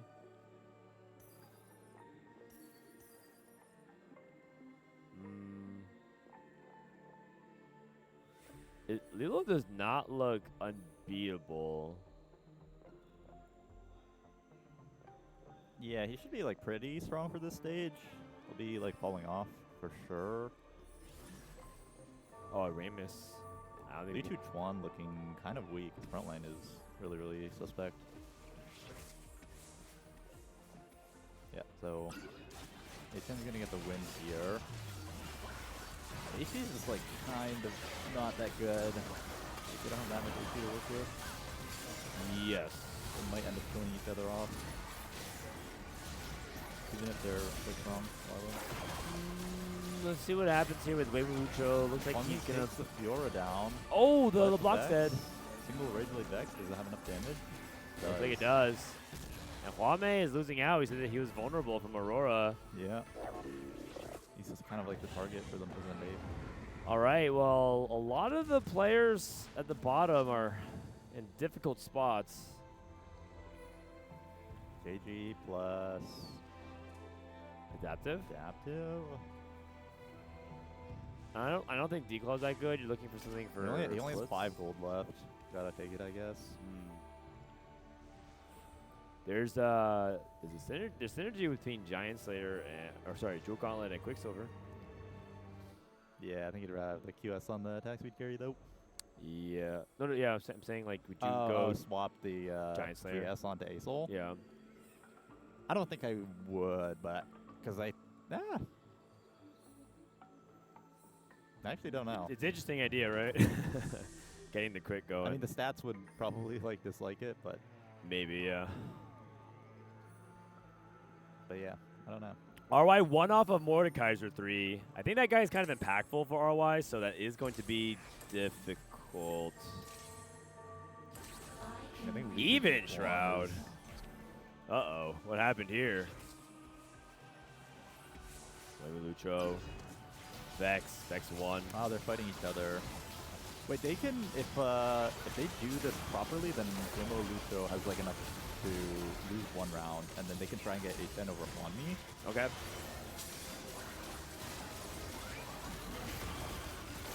Kind of close. So they probably slightly prefer Achen to like barely win this round, although it looks like he's he's dead. Achen. I mean, it's fine.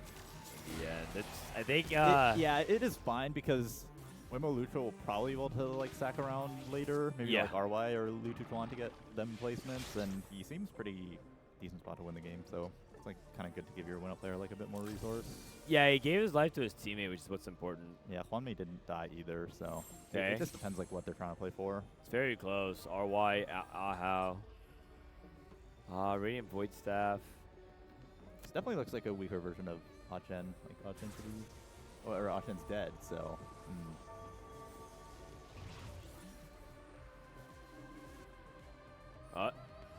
Looks like Ahaoei's going against the ghost of the quirky player. Is that Liluo?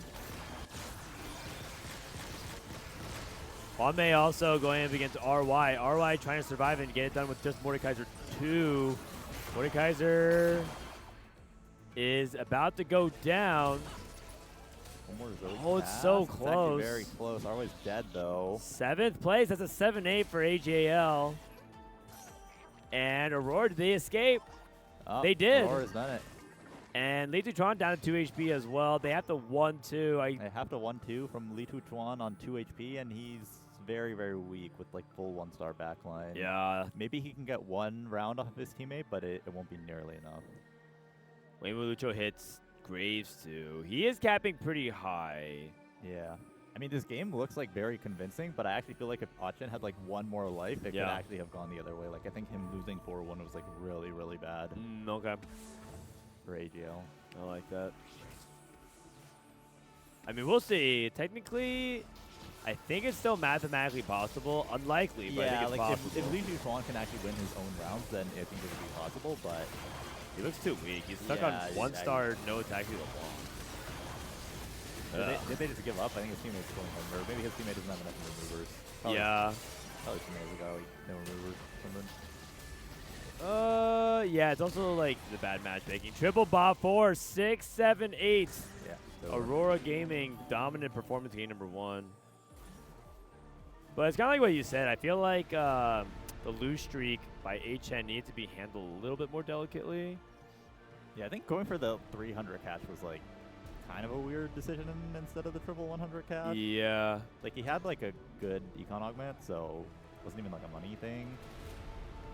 And then he hit like the Savage Placer Briar, which was like the catch out that I thought he was looking for off 300, but then he just like reforged the Savage Placer. So I don't. Not sure entirely what the plan was. No, I feel, and I don't mean to say this. They are top 4 and they're doing great overall to get to this point. But Achen's win out positions have been on average like not working out very well. And I feel like the rest of the team is put in like awkward spots because it was like Achen 10 loss and they just went 8th. Yeah. And then the other players were like caught in really awkward spots and bled out. So maybe it's unlucky. You know, it could be variance coming into play. Yeah, I mean, he did fight someone that like happened to 4-1 it. But yeah, it's all good. All right, let's take a look at the post game here for you guys. kbaobao, oh sorry, other one. So this is the post game. In hindsight, that trade tree was also kind of nasty for 60 seconds to like get a lot of tempo. And then Liluo, I feel like it was just like a solid execution game from Aurora, and I feel like AGL took like a unnecessary risk with like the anima that didn't pay out, and then they just kind of got punished. But it was actually crazy too because Weimuluoqiu also was capable of capping high. I think what it was is this. I think they actually thought LiTuChuan and RY would go 7-8. But it would have been okay because Achen and Weimu would have been played for the 1-2. Because Weimuluoqiu's board is actually quite good. The more I think about it, the more I think he was actually like basically about to win the game. And his board is going to outcap all the other boards. 60 second, Liluo and Huanmie are all playing 4-cost boards. And so AGAL shifted to like, or Aurora shifted to high tempo and punished them. And Achen was not able to get out. So kind of going back to what Weijen's saying is that if Achen was able to like have 1 or 2 more lives and have a little wiggle room, maybe Achen can actually play for like the win out for the 1-3 or the 1-2. Another thing to consider as well, Achen took advanced load and got punished from the golden for the prismatic augment as well. He got stuck with a gold augment, and that's a pretty big power discrepancy too. Yeah, side effects can be pretty good for Space Groove, but I feel like you're looking for the silver in that spot, so that was also a risk that they took. There's not too much difference in meta read, by the way, for anybody wondering. I'm pretty sure that these two teams, based on what they described, they're both practice partners of each other in the same study groups. So they probably have the exact same read. What are the rules of 4v4? How do you win? Combined placement? Yeah, it's combined placements, and tiebreaker goes to whoever got first. And otherwise, you just play standard TFT, and you can queue into your teammate. If you, I put a command in my chat, exclamation 4v4 if you need it.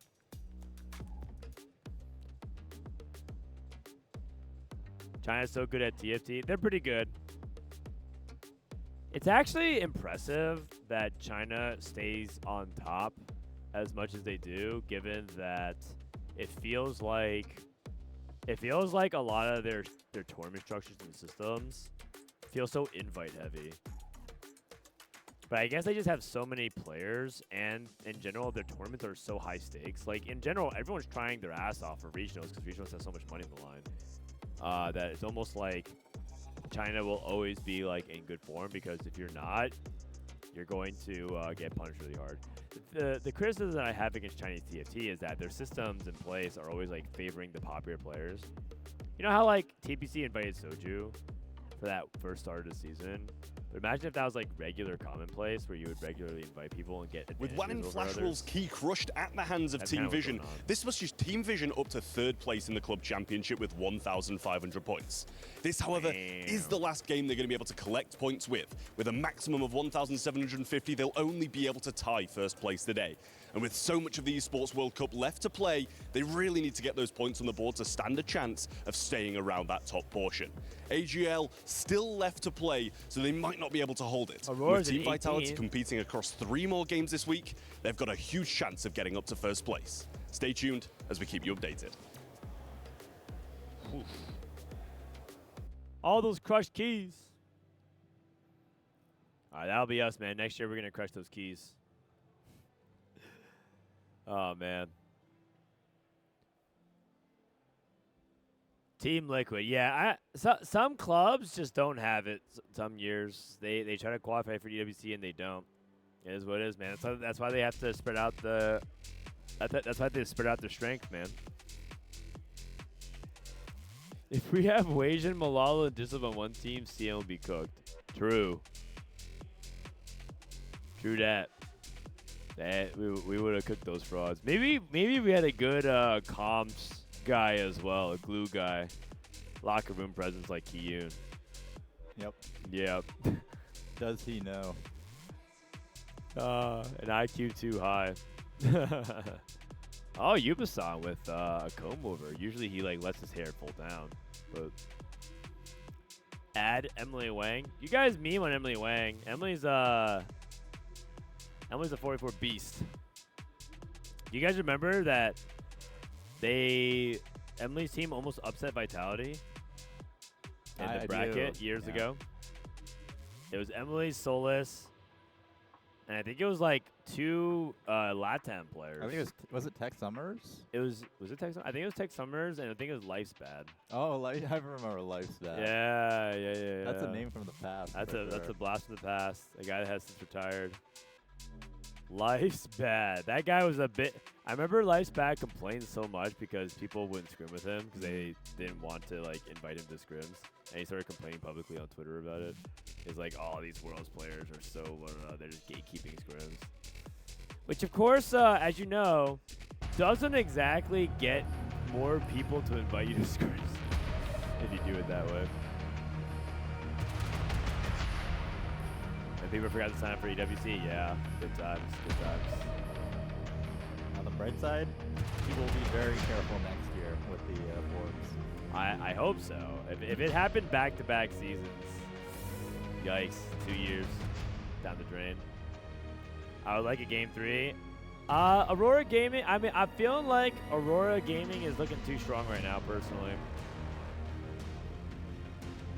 Or I just feel like AGAL's game plan was kind of shaky at the beginning. Who are you rooting for? I think I'm rooting for Aurora. I think I just, in general, want Huanmie to do well. Liluo, existing world champion. You don't think Huanmie's already won enough? Oh, I'm like a guy that thinks that TFT looks better the more the same people win. So like, you know, when you won 3, like cups in a row, I wanted you to win regionals and worlds as well. Okay. Well, fortunately, had to come back to earth at some point. No worries. You just set up a record so that you can break it yourself. It's like the guy that does like the pole vault. He like beats his record by like the tiniest amount every time. Yeah, every time. You get money when you beat the That's world funny. record. Just set the record a little bit higher. All right, gold tier augments. Kayle and Bel'Veth, really good start for Weimuluoqiu. Probably going to be common immediately. Going to be looking to play in the Kayle.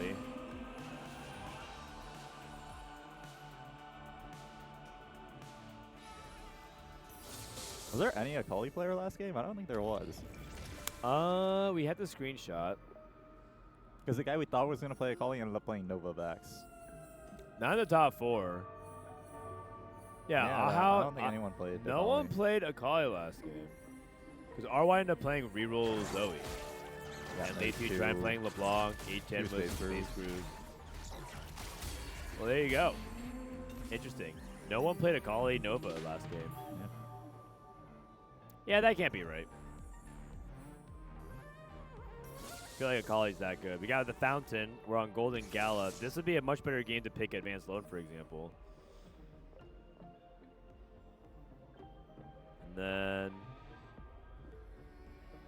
we'll see if either team's game leaning heavily towards that. I mean, Weimuluoqiu has a really good start for it. Liluo apparently has 4 Cho'Gaths right now. That'll be something to pay attention to get like a no scout or like a loose singularity. I think loose singularity when you have 4 Cho'Gaths sounds pretty solid though. 60-second. Here we go. One of the top ladder players in China for years. Big Bang. I think that's the best performing hero augment currently in the stats, but I don't think those are pickable. Knowing China, they're taking Bodyguard here. At least Team Vision would be insta-clicking Bodyguard here. Yeah, backline blueprint is something that I think they like as well.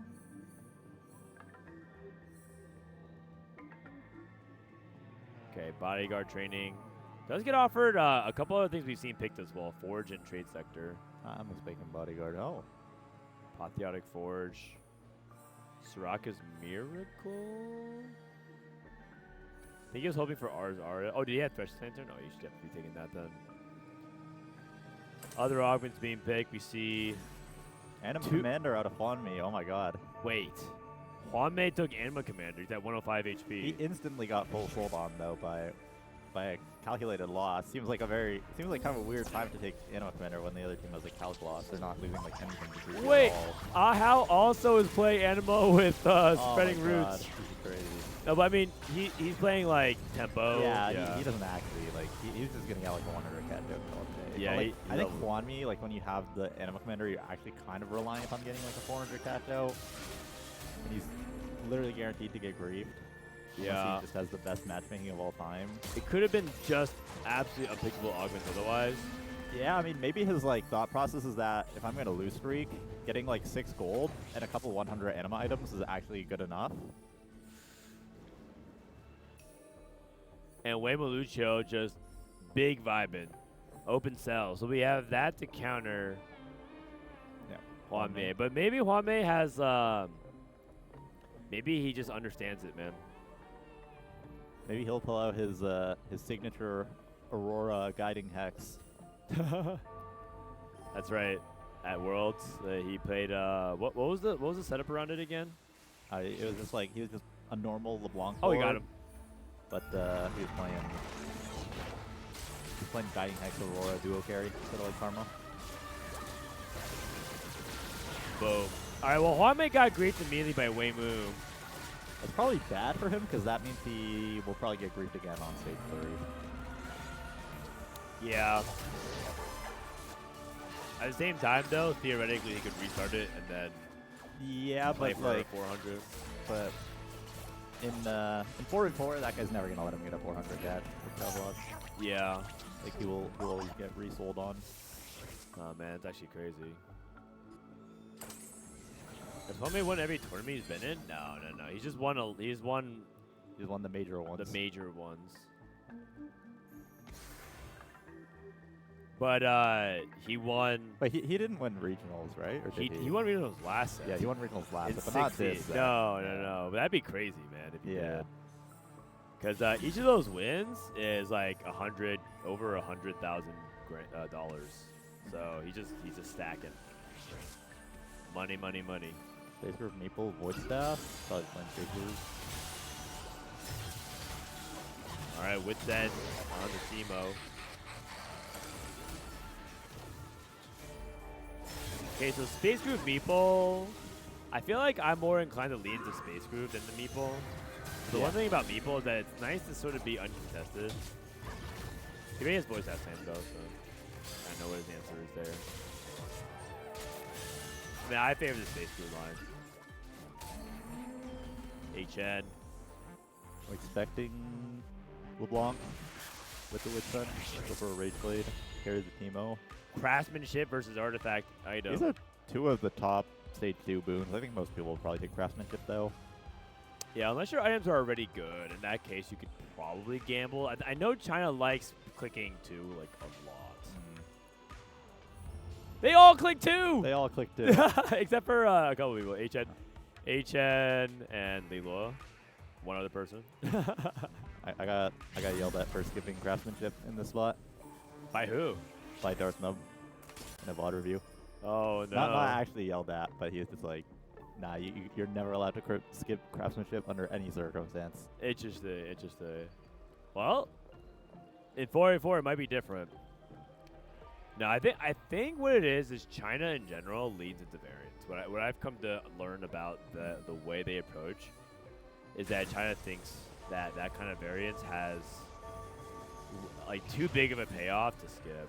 Like, you read the interview with Huanmie, right? Yeah. Podcast. He said that the best God blessing in the game was Ekko's boon that gives you 5 gods. Oh, the one that gives you like 5 gods. Yeah, 2 5. Yeah. I mean, that one is really OP for sure. Yeah. But that was not the one that I would have picked as the most OP one in the game. I think I would have picked something like craftsmanship or yeah. There's like a cosmic hex. Yeah, that makes sense. Yeah, I would also definitely think about those first.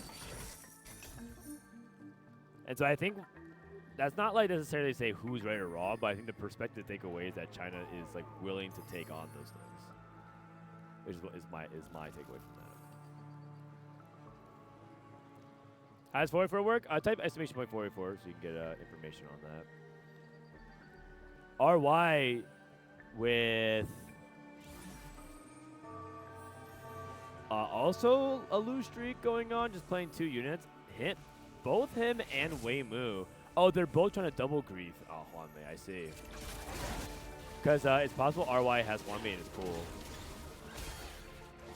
Feels kind of unnecessary to double grief Huanmie because Calcos can just re-grief him on stage 3. Yeah, as early as 3-2, I believe. Yeah, 3-2. Right. I think RY just wants his own lost streak or something. Not really sure. And it'll be interesting to see if Huanmie takes his first 100 cash out or he's going over like 200, 300, optimistically 400 if he somehow dodges my move on stage 3. Your Huanmie, are you taking this? Or I think he push, yeah. Pushes, okay. Just risk it for the biscuit.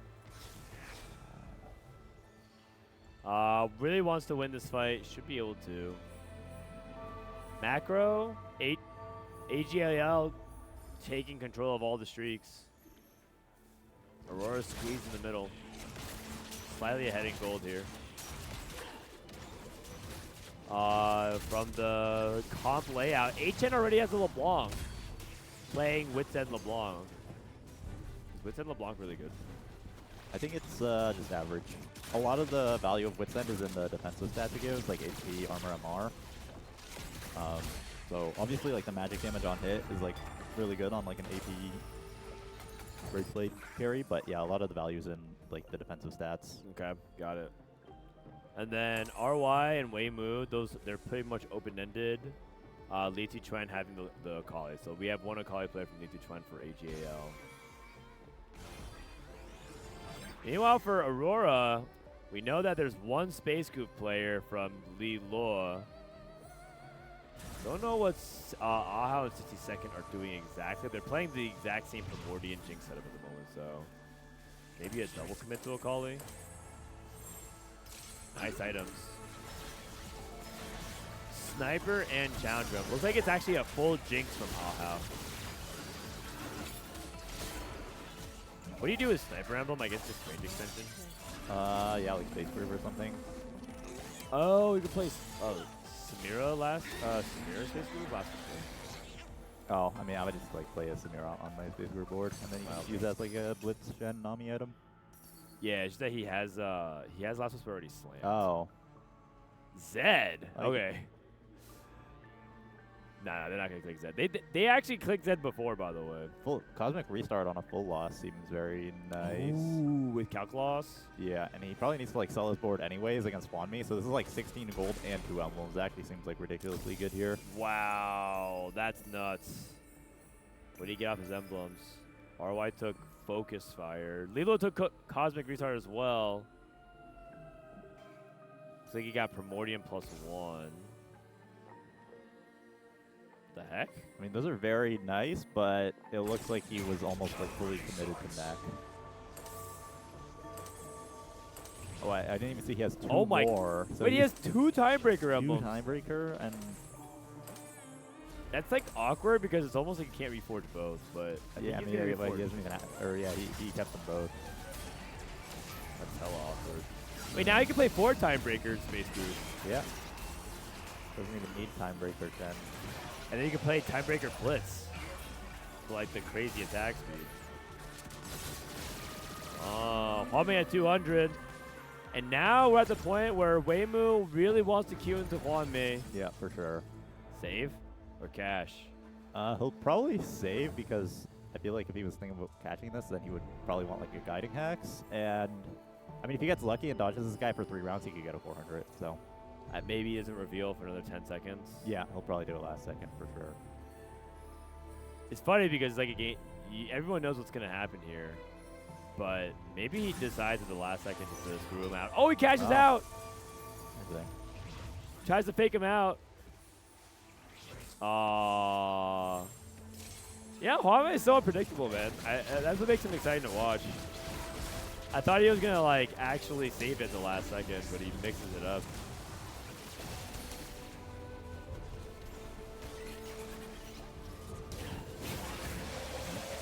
Okay, so now what's the game plan?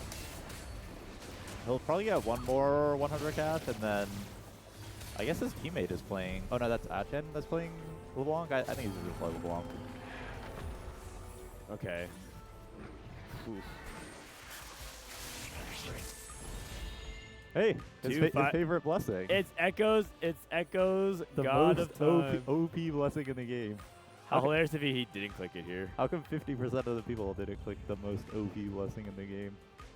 Yeah, that's a good question. Wouldn't that make him the true GOAT, though? He, like, plants seeds of doubt to mess with people because he actually doesn't think it's good. Oh, but he wants more people to be clicking that. Yeah. So that way it can, like... I mean, that's how you truly ascend, Weijin. You just start dropping the fake tech. Yeah. Yeah.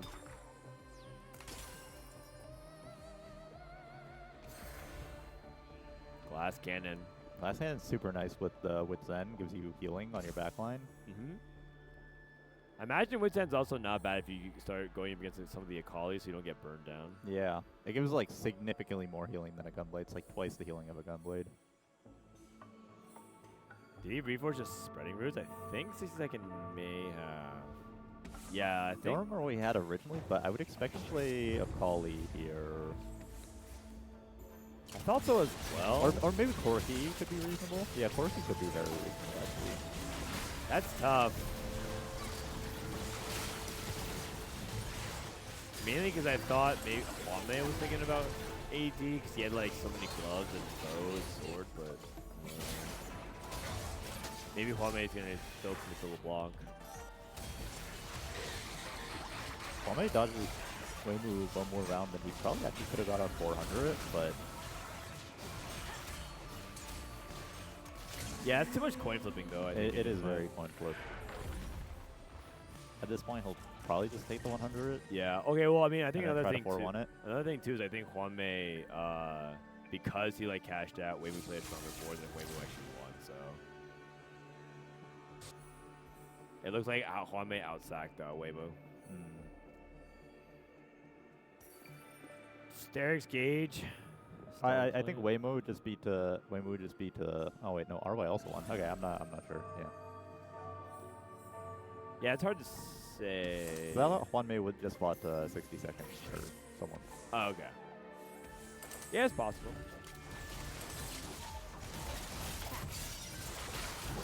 All right, Rage Blade, Archangels with Zen. 5 Shepherd very early. I don't think 60 seconds has enough damage without 5 Nova to win this. Yeah, LeBlanc is going to go infinite with the healing. Very nice. Pretty close. And that's a really big win. 60-second loss to streak there. Achen at 90. Alawi 2 for Huanmie. Yeah, he took the 100. So yeah, you can see like if he had pushed, we'd be at 370. He has the HP to sack one, or he could try to win. But it's definitely a lot more coin flip, and this allows him to just like 4-1 and try to get strong with 45 or 25 HP. So yeah, it's not like his he didn't get like a power spike. It's that I think 400 on average is better than 200, 100. Yeah. I'm also kind of worried about like what he's gonna play. He doesn't really have enough money. Well, you got 30 the 8 gold. I think it's Shepherds. He made the Alawi too. Yeah. But this is not enough gold to hit your Shepherd board. And the guy he's contesting is very high roll. Corky paired.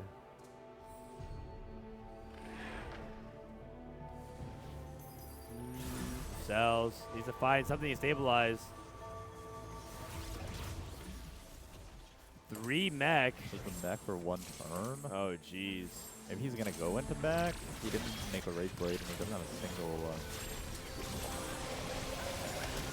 Yeah, this is bad. This is bad. I think Huanmie is gonna get cooked up. He's going against Corky 2, Rammus 2 on the other side from RY. RY with a really strong board. Yeah, RY hit everything.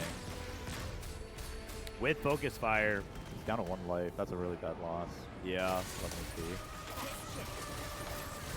Yeah, that's crazy. I think Huanmie may have needed to gamble.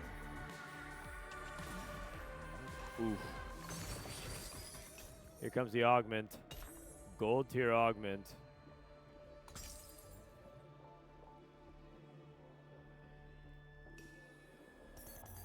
Reinforcement. Now it feels like the other Aurora people need to kind of play for first a lot more. Yeah. And I don't know if they are in that position to do so. Second has Dawncore and MF. Oh, he's trying to play Dawncore Nova MF with Akali. Interesting. He doesn't have Aatrox. He only needs 1 Nami. He's not hitting it. They buy this Tom Kench. He skips it. He's going all out for Nami. No Namis. Oh, jeez. Oh, jeez. That's not good. Oh, my God. With like 30 gold without using a Nami. Reinforcement is looking really rough for Aurora. Aurora looks like this might be punted. Yeah. This might be like I mean, I'm trying to say it as respectfully as possible. It feels like they just like flipped their game at this point, and they just like lost. So it's like kind of doing Hail Mary plays. He's full slamming.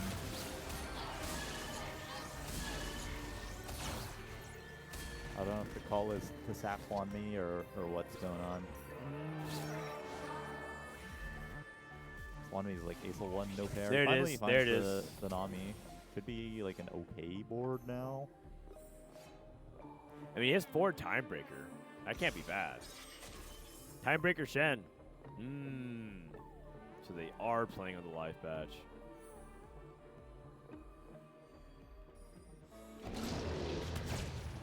Huanmie still on 1 star. Oh, jeez. I will say this does look a lot better than what he was doing before. Oh, did he not transform? He didn't transform the Galio too. He didn't transform the Galio too. Oh, boy. That is not good. Although his Galio 2 items are not exactly good. These are more mana items. Solo Poppy. Yeah. Varus Obsession putting in a lot of work with the healing. Yeah. Man. Might be able to heal the Koyui. Yeah. I don't even know what who they want to lose here. Yeah. I mean, now that Huanmie's Ace-ult pair, it feels like if he hits Ace-ult 2, he could potentially make it out. Honestly, he's looking just super quick for Aurora though. Do you prioritize moving items off of mech if you hit Morgana too? Because he doesn't have like Stoneplate or anything like that. I think I would still like the mech's got the bigger HP pool as long as you transform them. But okay, probably about the same. Looks like a 6-2 split.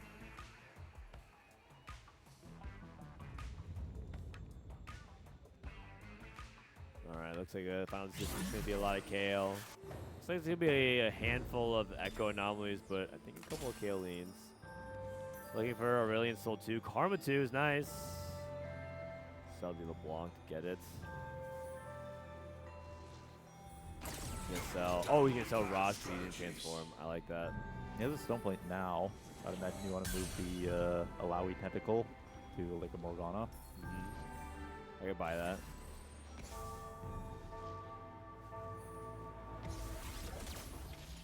Okay, get the tentacle out the last second. Stone plate. When he gets a Kayle. Basal 1 is a Kayle's kind of a scary matchup. Yeah. And Kindred 2 as well. The Declaw's not really going to be doing very much here. Rolled like a Bramble Hormuz on PT. I think Huanmie might be dead. Oh! He's definitely enough units to kill him. He's down. Oh, jeez. Yeah, that was kind of a disaster game. Yeah, yeah. I mean, I don't really think he did like too much wrong. It's just like you can't really click Anima Commander with like a Calcloss. Yeah. I think that might have been one of those things where he just clicked it before he saw the Calcloss and then realized it was a bad situation. Yeah, or maybe he just felt like, oh, if my augment is like 6 gold plus a couple of like 100 items, then it's okay. But I don't actually think it's okay. Yeah. All right, so Aurora has to make do with Huanmie's disappearance here. You will serve as a test.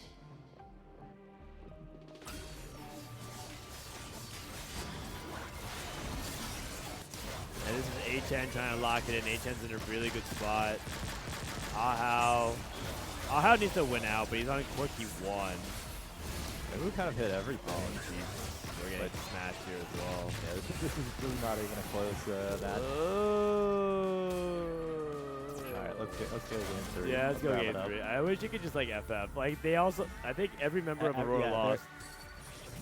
Well, everyone hit their entire boards on 4. AGAL. Yeah.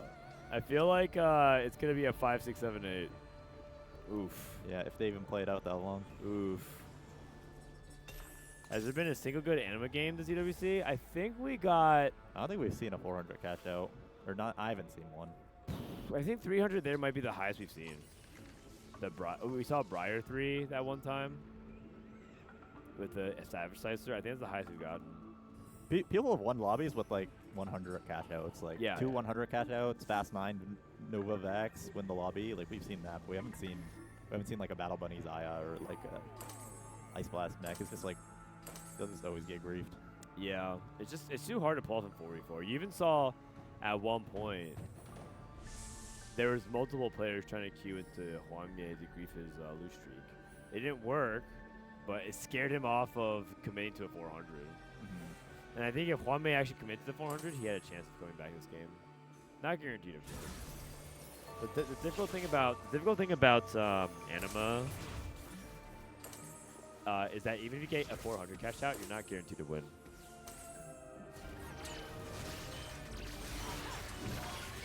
You had one 400 win out? Okay. Which one was that? I feel like I don't remember that. 4v1 versus 4v2. 2-7-8 on Aurora. Yeah, 1-2 is not really possible with AP. No, I don't think you can. Not enough DPS. Alright, let's go game 3. Alright. Game 3. Game 3. Ahao is down. 60-second loss. They're actually going for it, man. The 5, 6, 7, 8. We played Dodcore MF. Oh, man. Well, if you're gonna low roll, it's better to everyone low roll. Yeah. This is actually strictly correct. You save team mental by all going bot 4, so that way you know that like it wasn't one guy's fault, you know. Even if it failed that way.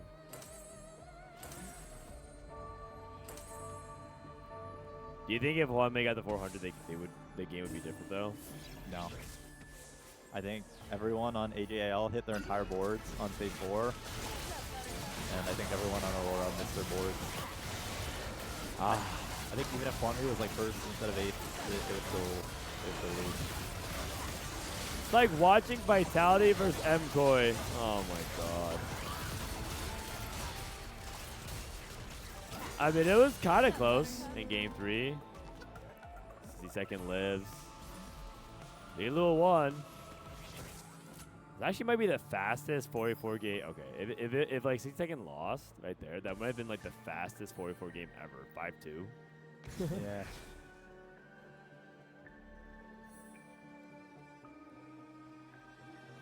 It's called RNG manipulation. Yeah, it's true. You like lean into the low roll aspect of this.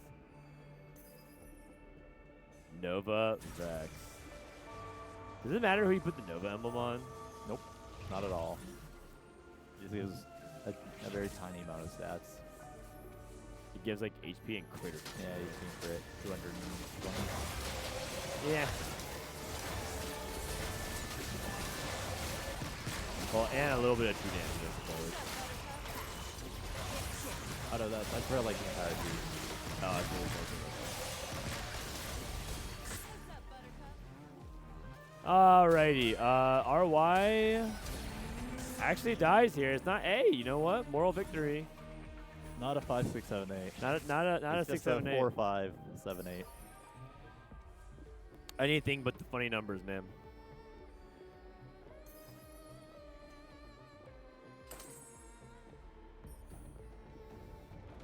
Oh man. Okay. So this game, you just have to forget it if you're Huanmie and the Aurora guys. Yeah, I mean 1-1, so they're chilling. They just need to win the last one. Just need to win the last one. Hold, no, guys, it's actually literally impossible. There's no mathematical combination of matchmaking here, I think, because they're both literally at 2 and 1 HP. The moment they play each other, which is virtually guaranteed, it's just over.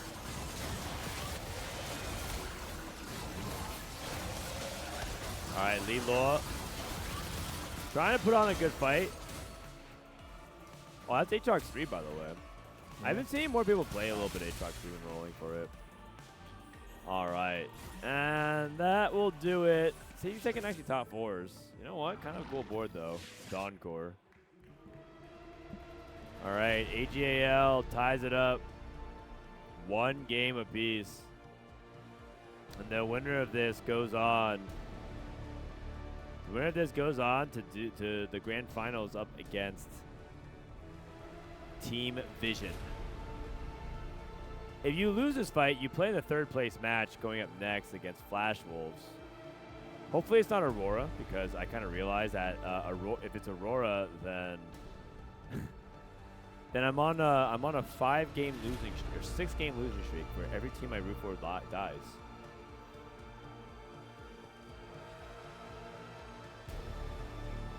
Who asked for 4v4? I don't. Well, I mean, some people did ask for it. I think a lot of people actually like 4v4. Some people actually would go as far as to say 4v4 should be the main format for TFT.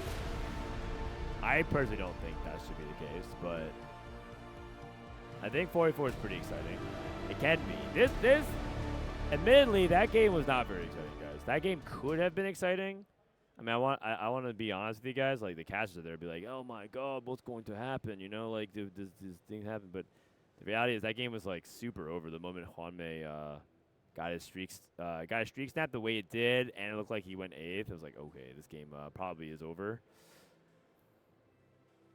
Also, to be fair, I think the first game of the series also was a little bit like that when Achen kind of went 8th. I feel like this is me speculating. I feel like China is willing to take these like coin flip, really risky lines, and if it works out, they look really smart because they win out. But then sometimes they look stupid.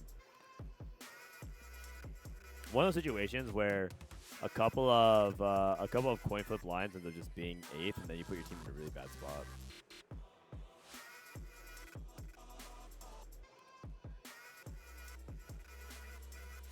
The Akali cop, yeah, I kind of wish it wasn't just constant. I don't think Akali is as big of a problem as Syndra and Gangplank. I think historically I rank Syndra 1, Gangplank 2, and Akali 3. So it's gotten better. I mean, do you agree with that?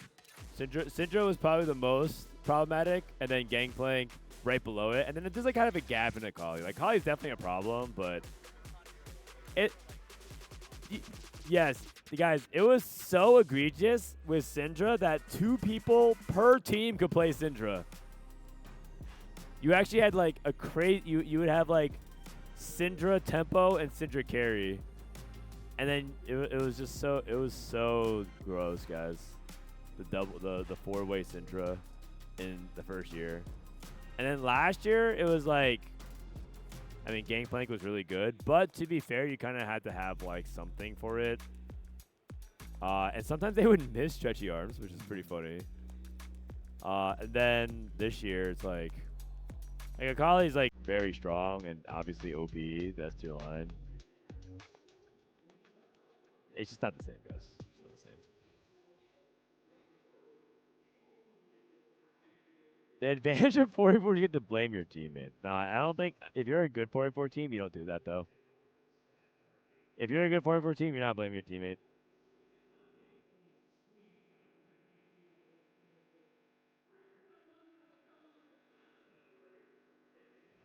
All right. Sushis by far the worst. I agree. I feel like Syndra wasn't even a problem. Since solo queue, it was 8 people per lobby on Syndra, so everyone just played 2-star in a different shell. Yep. Flex TFT, guys. Flex TFT. Syndra was the most flexible comp of all time. It's true. He's right. What was your favorite flex meta ever, Wation? I feel like we've had some pretty good like AP flex metas, like where you can just like buy all the AP forecasts on like the same roll down. Honestly, there's some pretty good like AP flex meta kind of like this set even. Yeah. At certain points, I feel like the AP tree was like pretty satisfying to play. Yeah, I think so. There was one set that the AP tree was like really satisfying to play. I'm trying to remember what set it was though. Was it recent? I think it was like a few sets ago. Okay, it wasn't last set. Last set actually wasn't really that flex. It was more like you kind of played your Bilge Water early or your Void early. Oh, yeah. And your Shadow Isles early. But it got better. Although after actually, no, last set Unlock. was like, I feel like between like Lissandra and like Lux and like Demacia and Freljord, you could do like a lot of cool flexing with like the Galio unlock. Yeah, eventually, right? Yeah, eventually. Yeah. I was talking about the first half. For most people, they view set like set 16 in 2 eras. And then 15, all I remember about 15 was like the mech meta. Oh yeah. The Crystal Gambit. And Yeah, I think there was always like one dominant way to play Soul AP. Fighters. Like, yeah, there was like Vertical Soul Fighter. There was like 6 Sork Karma was like really strong. Oh, right. And that was like really weak. And that was like really Star strong. Guardians. Star Guardian. Holy cow, we were back. Yes. That was like my least favorite set. I hated the fruits. Yeah. And then 14 was like the cookie cutter comps. It was like always 4 marksmen in Vanguard. We had Exotech Zeri. We had Anima Squad Zaya, Leona. Yeah, the only cool thing about that though was Nitro. Nitro's cool. I think Golden Ox is actually kind of fun. I think like when you got a Golden Ox emblem and you're like trying to pull off the Golden Ox high cap, I think that was pretty hype. Oh yeah. I like that. So then I don't feel like there was AP flex there. The most flex was like Dynamo flex. You played like Elise. Oh yeah, Dynamo Flex was really good. Yeah. But Dynamo Flex was not that flexible. You would just flex the front line. It was like you could play Leona, you could play Cho'Gath, you could play like you would always play 3 Syndicate, and then you would either play the Heavenly or what was it called? Divinicorp. My name is Ayush and I'm a super fan. You'd either play the Divinicorp or you'd play like the 4 cost like Cho'Gath or Leona. Wait, I had dinner with this guy yesterday. So this is my first time being at a LAN event for TFT, Hold and on. it's been very I wanna watch amazing. this. I've been watching and playing TFT since the beginning, set Fnatic 1, superfan. and I always watch from home, and this is the first time to be on a stage. Feels surreal to be so close. Before we go watch the game, we always open up some Riftbound packs. It's right next to the stadium, and it's always a fun time here. This guy's so funny. I have a funny story about him. I'm at the Vit Cafe, and I just got a Setsuko. It has mango, strawberries, and lemonade, and it's my favorite drink here. What? That's definitely not a set to go. There's not enough salt. This is the basketball court. After a game is finished, we usually come here, take a couple of shots, and wait for the next game to start. Yeah, he totally made that shot. This is the super fan area. This is where I rest in between games. There's a bunch of TVs where we can watch other titles. After I'm done resting, I can go watch the TFT games at the stage. Thank you, EWC, for flying me out. I never thought I'd have the once-in-a-life opportunity to come here. I also got to go explore Paris. I saw the Eiffel Tower, and it just feels so surreal to be here. Okay, it looked like he kept talking afterwards. I'm not even surprised that they dubbed over that, man. I met Ayush yesterday. I mean, we actually met before at a different event, but he's a really chill guy. He's like one of your good buddies, right? He's like walking around. Yeah, we play like Valorant and stuff. Yeah, he's like Wei Jin's like travel buddy over the past few days. They've been going around Paris, and he's pretty much down for anything. He's like very laid back. I think you guys biked around Paris. Yeah. And like walked around a lot. Very, very easy to talk to guy. He went to the bathroom yesterday in the restaurant. We were paying the checks. And so, we washed our hands, clean up after we eat, 'cause we ate a bunch of we had like endless fries at a restaurant, which was all right. The restaurant was okay, I think. They serve you unlimited fries, which is nice. Went to go wash your hands. There's only one bathroom. A lot of people there. are haunted by their past. I'm inspired by it. So Ayush goes in first. And I have to wait outside. And Ayush tries to get out, but he doesn't realize that the door needs to like close all the way before you can open it, because then you can't unlock it. So for about like 2 straight minutes, which is like one of the most awkward 2 minutes I've had since in a while, he just tries to keep opening the door, and you can hear the door handle, like you can see it flick up barely, but not quite all the way. And he's just trying to get out of the bathroom. And it slowly but surely becomes a spectacle in the entire restaurant, because the waiter first noticed, I'm like there, and I see what's going on. And then the waiter passes by and sees the door handle jiggle, and you just hear the guy trying to get out. And then the people sitting next to the door also are like starting to pay attention too. And then the girl, just like a hot girl table with like 6 girls who are clearly having hot girl summer, they start staring at the door. But the thing is, all of us look at each other and none of us help them, because we don't want to be the person that opens up a bathroom door by accident and the guy was not ready to like open the door, because it's a one-person stall. So everyone's just staring at each other and staring at the door for 2 minutes, trying to watch Ayush get out of the bathroom. And then he finally figures it out and gets out, and I just give him a little thumbs up. And he was like it looked like he was dying from embarrassment. It was so funny. Hey, he's a fun guy. I like it. I had an interview at a company where the receptionist had to open 2 sets of doors, both manually. Yeah, those are super awkward moments, but he handled it really well. I like him.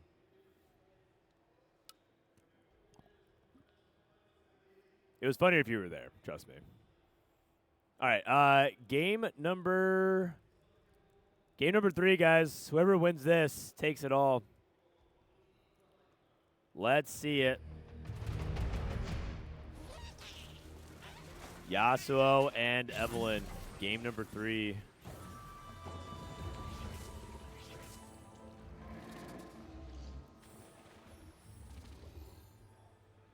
All right, whoever wins this goes to the finals. This is game 3 of the semis between Aurora and AGAL. I didn't see the encounter, so don't know what it is. Find out in a sec here. Huanmie gets dropped an Alawi. Have to imagine that he's a little bit less likely to play on Anima.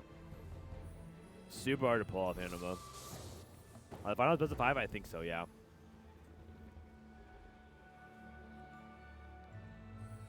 All right, Cho'Gath, Talon, Caitlyn, and Poppy.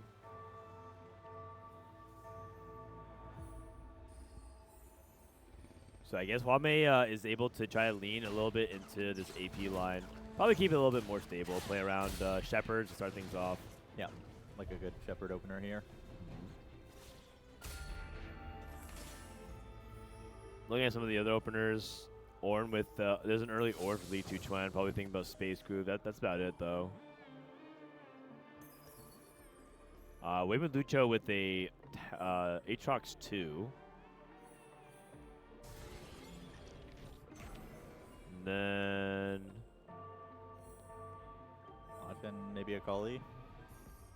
Yeah, he has the Akali, but he has Tyranny as bow. As far as I know, those are the 2 worst components I have. So I think he might be leaning towards AP. Is EWC cash out higher than Worlds? I believe technically the prize pool is yes. I'm not entirely sure if the distribution is better. We'll see though.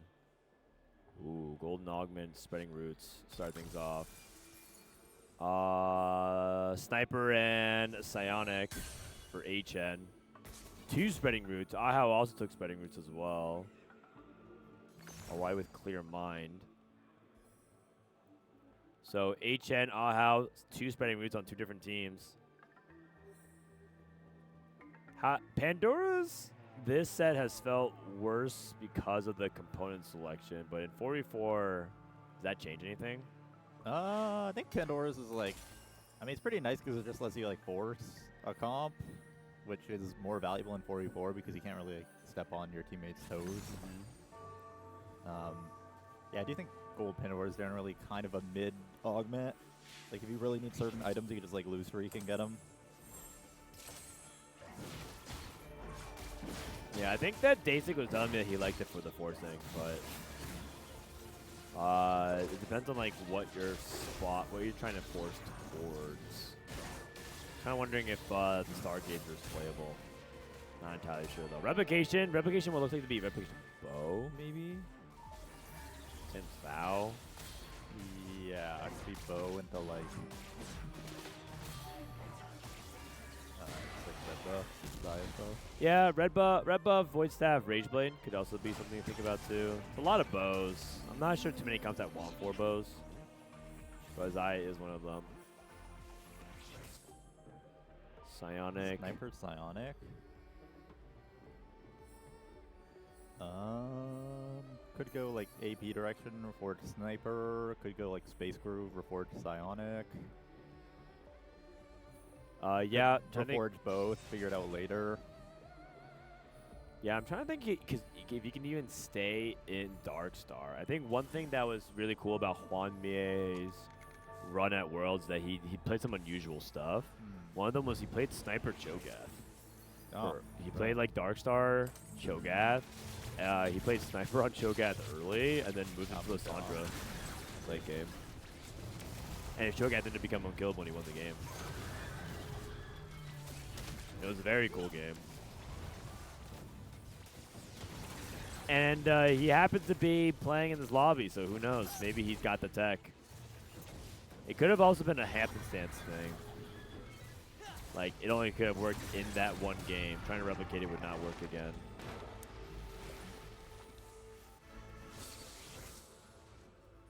Lissandra and Kaisa. 3 Timebreaker. Okay, so we had 3 Timebreaker early. We got Timebreaker and we have Psionic. So we reforged a Sniper. Psionic? That's the other Spreading Roots. Oh, okay. They both have a Psionic. They both have Psionic. Okay, got it. Okay, Psionic and Timebreaker. Yeah, that one doesn't really have any like clear direction either. I mean, there's some kind of like brawler overlap with like Pantheon and Gragas, but probably also looking at R4. Slam Guardbreaker and open Guardbreaker Slam is usually a Kali. Yeah, it just could be a Kali and then play Gragas. Or a Corki, but the Timebreaker is like the other thing. True. Striker Flail. Into a Corki, I can see it. Oh, if you can get this win, that'd be nice. Actually, I think he probably wanted to lose. Oh. Yeah, no, he gets like a 3 win. Yeah, So I'd be happy with that. 2-star 2 cost. Versus Acceleration Hex. Acceleration Hex has high potential, but... Yeah, Acceleration Hex is a very high cap. I think a lot of people with the item augments might want to take the right, try and get like a 2-star 2 cost itemized. Yeah. Yeah, I'm not entirely sure. Vision B FlashWolves? Yep, that's correct. That is correct. Okay, a lot of people taking 2-star 2 costs. Let's see what happens. Yeah, surprising amount. I value Acceleration Hex like really, really highly.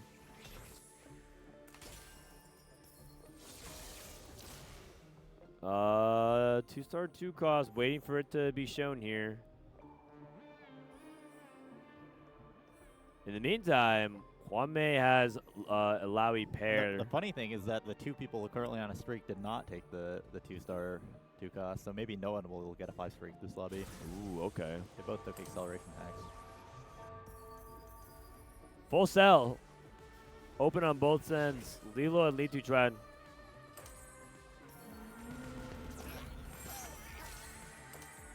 LiTuChuan with a 4 loss. Liluo trying to open on him. Huanmie. He's currently playing Conduit, but since he took the acceleration hacks, he's probably going to end in LeBlanc, which is kind of his signature comp. Yeah. I do think that he is a LeBlanc lover. Don't blame him. LeBlanc is pretty cool. Can you play LeBlanc if you have like an acceleration hex, no rage blade? Yes, I think so, yeah. Okay. I think like acceleration hex GS is probably enough AS. I mean, you would probably still want a rage blade, but it would be enough. Like, I mean, I would rather play like Death Cap, GS, LeBlanc with an acceleration hex than like Asol or something. Okay, got it. Interesting dynamic with LiTuChuan with the Pandoras. Like, he tries to sack, he has to buy something to put the items onto the champion so he doesn't lose. He doesn't lose it to Pandoras. But it looks like he's Gunblade, so LiTuChuan I think is going to be Akali. Yeah, he's closer with the Pandoras. And then Huanmie. As you go for a 5 streak. Big Thurr get another cast. That's a pretty big loss. Oh, very close. That Victor walk-up is kind of brutal, actually. Gets the 5 wins, so that's pretty good for. And AGAL has 5 win and 4 win. Oh, and 5 no. loss. Okay.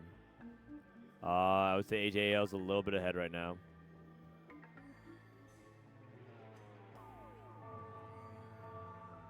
So he did go replication bow. He has 4 bows. He's got red buff bow. Yeah, if it's a decent Stargazer, then I feel like that would be pretty nice with the 4 bows. He already has like the Aatrox and the Maokai and stuff, and he's getting like good econ with Primordium. Insta-slam Kraken, so I think he's committed to Xayah. Yeah. Other components slightly awkward. It might be like a guard breaker. Go for like a Crown Guard and a Kraken. What the heck? Just 3 Leonas. Can't really play that right now, though. Nah, yeah, he's just trying to add like Marauder, Challenger, Bastion to his board, like Akali, that kind of stuff. Yeah. I feel like his items are awkward, but if he's really invested in win streaking, I'm curious if he'll slam anything else. Like, you could, I'm not saying it's necessarily good, but you could full slam everything here. You go Rage Blade and Flail. And you have Acceleration Hex, so it's like... Yeah, I feel like Rage Blade is definitely a lot worse with the Acceleration Hex with the red buff, though. Like, that's like so much attack speed. He's not going to need it here as long as it's not too strong. Slams like this, flex the Flail. And Yeah, I like this. Just Flail's like fine. Yeah. Unless he loses, then it's not fine. Velvet's got this. Yeah, I think so. Close. It's close, no Marauder, but... All right, 6th streak for Weimuluoqiu. Finalist in Set 15 Worlds. Made to the top 8. LiTuChuan on a full loss. Construct a Companion can be like very nice to like bounce back in stage 3. Exclusive is also just good scaling. Not really concerned with winning stage... Oh, he's he's playing Kayle, right? So Construct is not too useful there. I mean, you could buy like an Aatrox 3, but... He added triple Gragger Shop. That's hilarious. Yeah. Choosing a roll here. Kindred. Kindred's a big hit. He's a Kayle, though. No Akali's, though. You might have to go to like 10 or 0 here. The Miss Corky 2 on the bright side, usually a Kayle 1 can be like kind of stable if you have some front line with the Kindred. No Maokai. Finds Maokai. Yeah. So he's choosing to stop here for now. Stone Plate. Stone Plate. Double Stone Plate. And he has open belt for like Flail on a Kayle. Maybe he'll go for like tank item like a Warmog or something. Yep. There you go. Can Weimuluoqiu keep the streak going? He's level 7 now. Took advanced loan. Oh, this would be kind of brutal. Looks like the Velvet got aggroed on. Oh, Briar got locked out. Close. Damage, 2 members of AGA. Oh, actually has a teammate. Could be a but level 7 diff. I'm really surprised not playing the Master E. I feel like Marauder is super impactful on this board.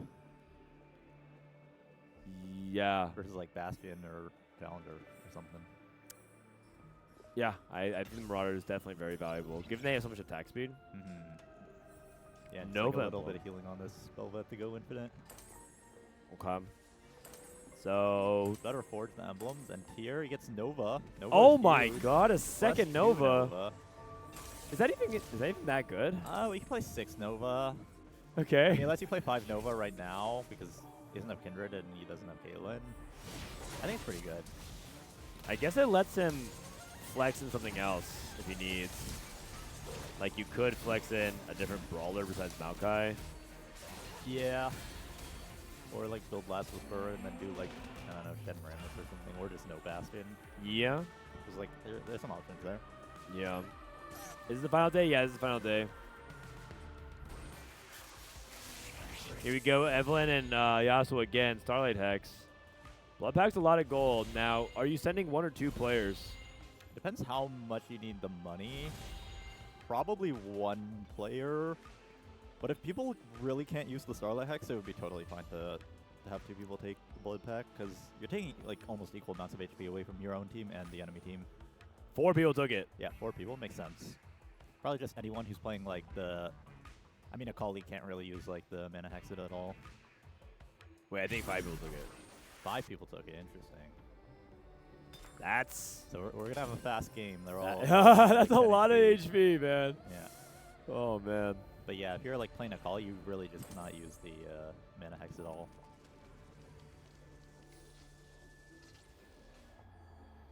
Although I think I actually just saw a Mana Hex the Kali like 1 second ago. Yeah, I think one of them may have.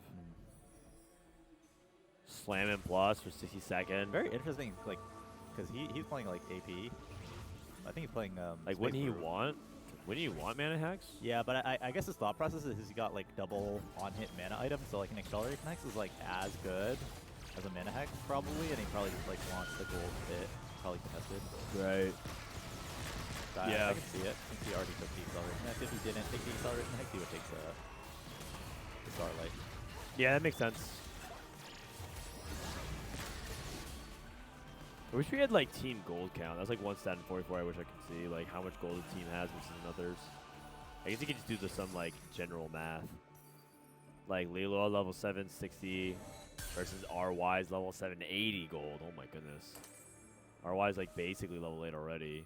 Weimu on a 9 streak. That's really big for AGAL. Yeah, his ball looks very, very, very nice. And he has enough money to 4-1 it, so he could just like run away with the game completely.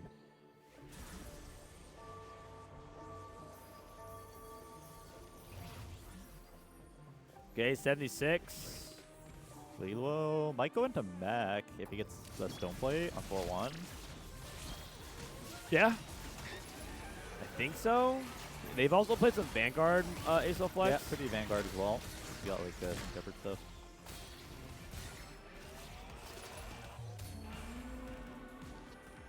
All right, LiTuChuan takes a hit there. Who is ahead and who is behind? I would say I feel like, I mean, Weimu did just lose the streak, but I feel like AGL is like a bit ahead right now. I feel like there are Kali players in a better spot. I feel like Weimu's spot is really, really good, even though he just lost his streak. And yeah, you know, like they have like LiTuChuan on a 5 streak, and Achen's pretty stable as well. Okay. It all depends on whether or not we can have these players at the bottom of Aurora kind of pull out. Yeah, it's going to depend on the roll downs for sure. 2 Nunus. Only on neutrals. Maybe worried about getting Grief. Maybe wants to hit Nunu before they're gone.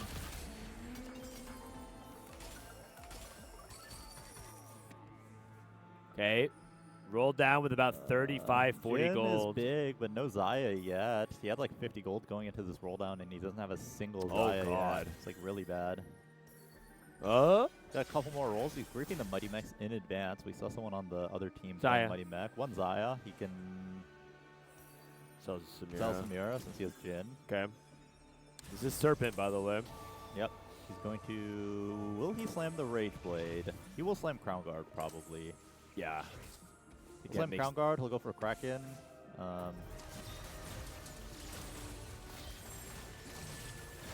Okay, 60-second. Catches him before he transitions over, which is nice. Yeah. All right, and then we'll see what this last augment is. I think it's a 50-50. Actually, I think it's slightly more chance to beat gold than Prismatic here. Liluo gets an important win as well at level 8. Huanmie at level 8, 7 loss. Last gold augment. Oh, I think this was Twisted Fate, so I think it was always guaranteed gold. 60-second duo Q. That's not really what he was looking for. He's playing Space Group. He wanted Shen or Blitz.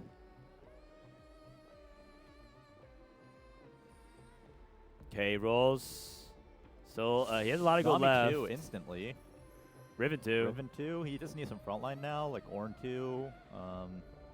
Still has some gold left to roll. He's holding extra Nami, so that's definitely a point for Aurora.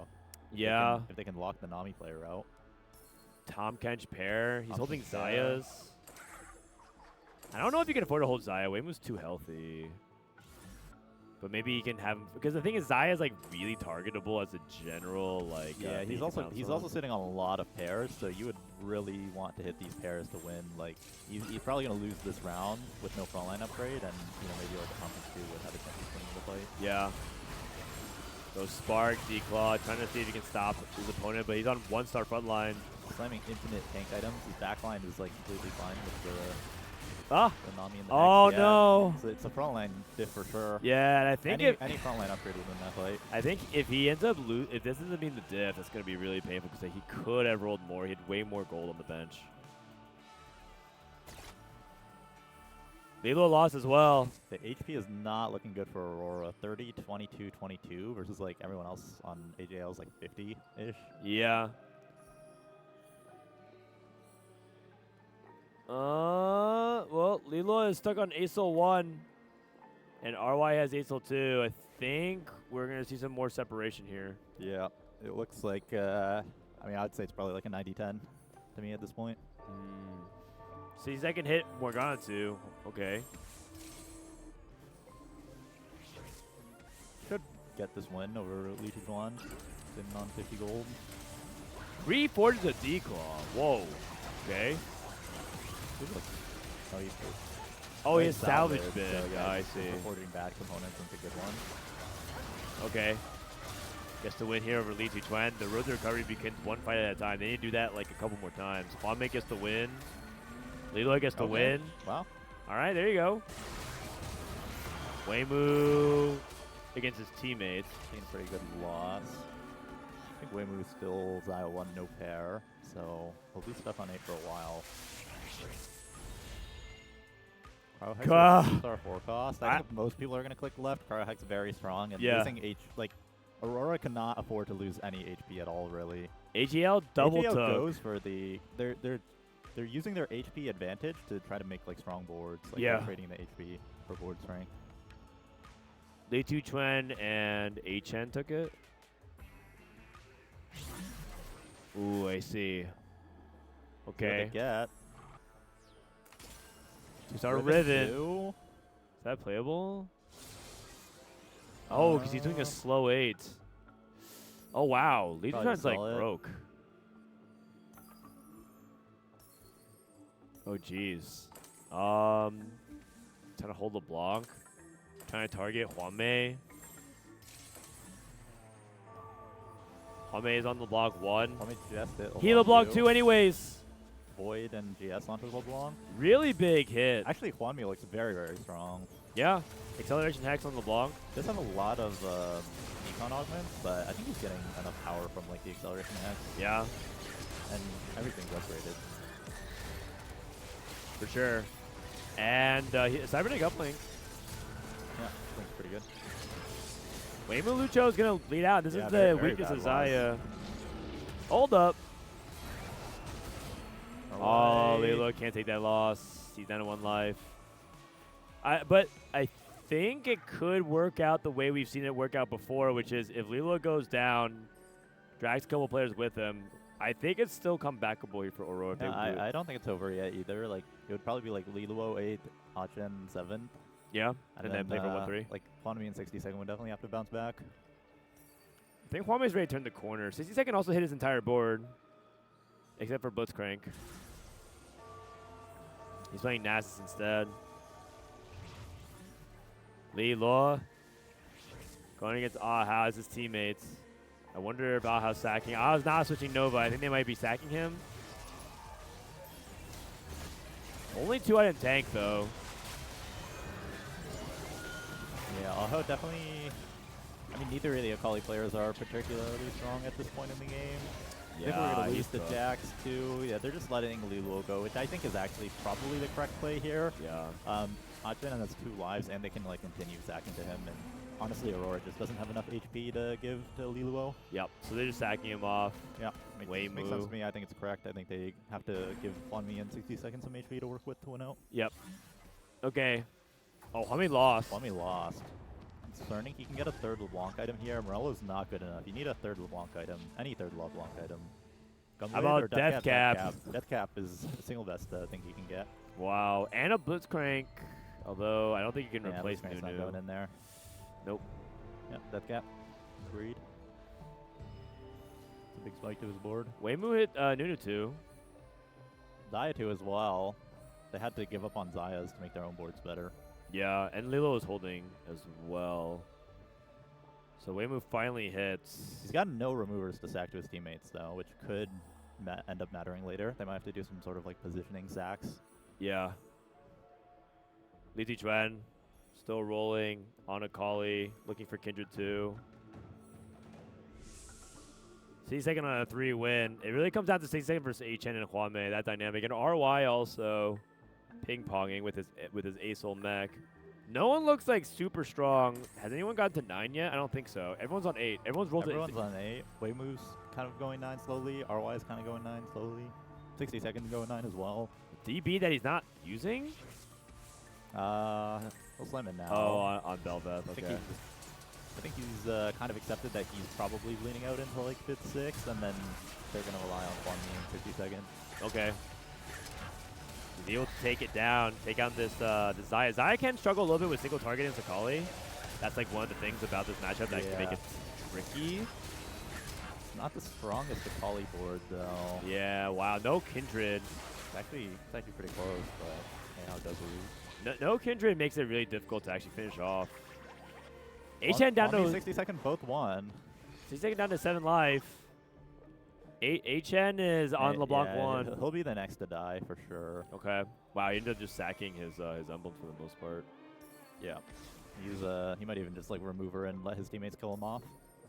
There's not really anyone he can outplace. So it makes sense to keep him alive. I would be skeptical to remove though because I don't want to give a ghost fight win to someone else. The thing is, his board is like so weak that even if he doesn't remove, then he'll still beat the ghost, I think. Okay, fair. This is his teammate. Yeah, I would. He is slamming, but you just let him die. Yeah, let him die. Should be an easy win. LiTuChuan also close to spiking as well. LiTuChuan's only at 28. The only person that's very safe for top 4 is Weimu. All right, Achen is probably going to go down here. How's RY doing? RY lost. RY's he is down to single life as well. It might come down to who can win the game if RY dies next. All 3 members of Aurora actually got the win. This Aurora squad is crazy, man. They're just you cannot kill them off. This is so 60 hard. Second made it to 9 yeah. on a 5 win. It's actually very close. close. In 80-10. Now I feel like it might be like a 60-40 for Aurora. Oh, you swung it the opposite way completely. Yeah, I think it might I think it's up to Weimu to win the game now. Pretty good TG. Archangels for the Karma. Fighting his teammate. I think they're gonna let RY go.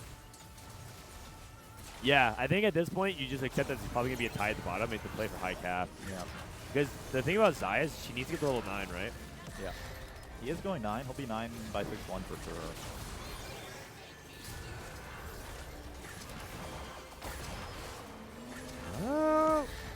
Yeah, looks like the Xayah's going to get through. One more burst of Maisel. Good loss either way. RY's dead. Yep. Okay. I think that's a good call to let him go. And then now Huanmie can die as well because he's playing LeBlanc's not going to cap that high. 60-second get to 9. He's already at 9. He's looking at Blitzcrank. Actually, like, now Aurora is almost playing for the triple buff 4. If LiTuChuan loses the next round and they sack to Huanmie, then it would just be over. He still doesn't have LeBlanc, or still doesn't have Kindred too. Yeah. Oh. He needs like a sack from his teammate, and then... One dynamic we haven't really talked about was that a lot of the Evelynn picks are also starting to punish AGL because they're taking extra damage from the Evelynn losses. It's looking... it's like adding up over time. It's actually looking very Aurora favored at this point. Ghost fight.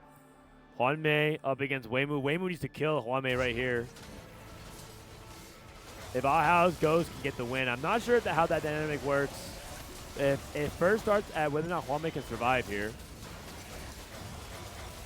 I think LiTuChuan is stronger than he. Oh, actually, the Rammus is living so long. Oh my! Is dead. I think they sacked to Huanmie. No, Huanmie's playing against Weimu though.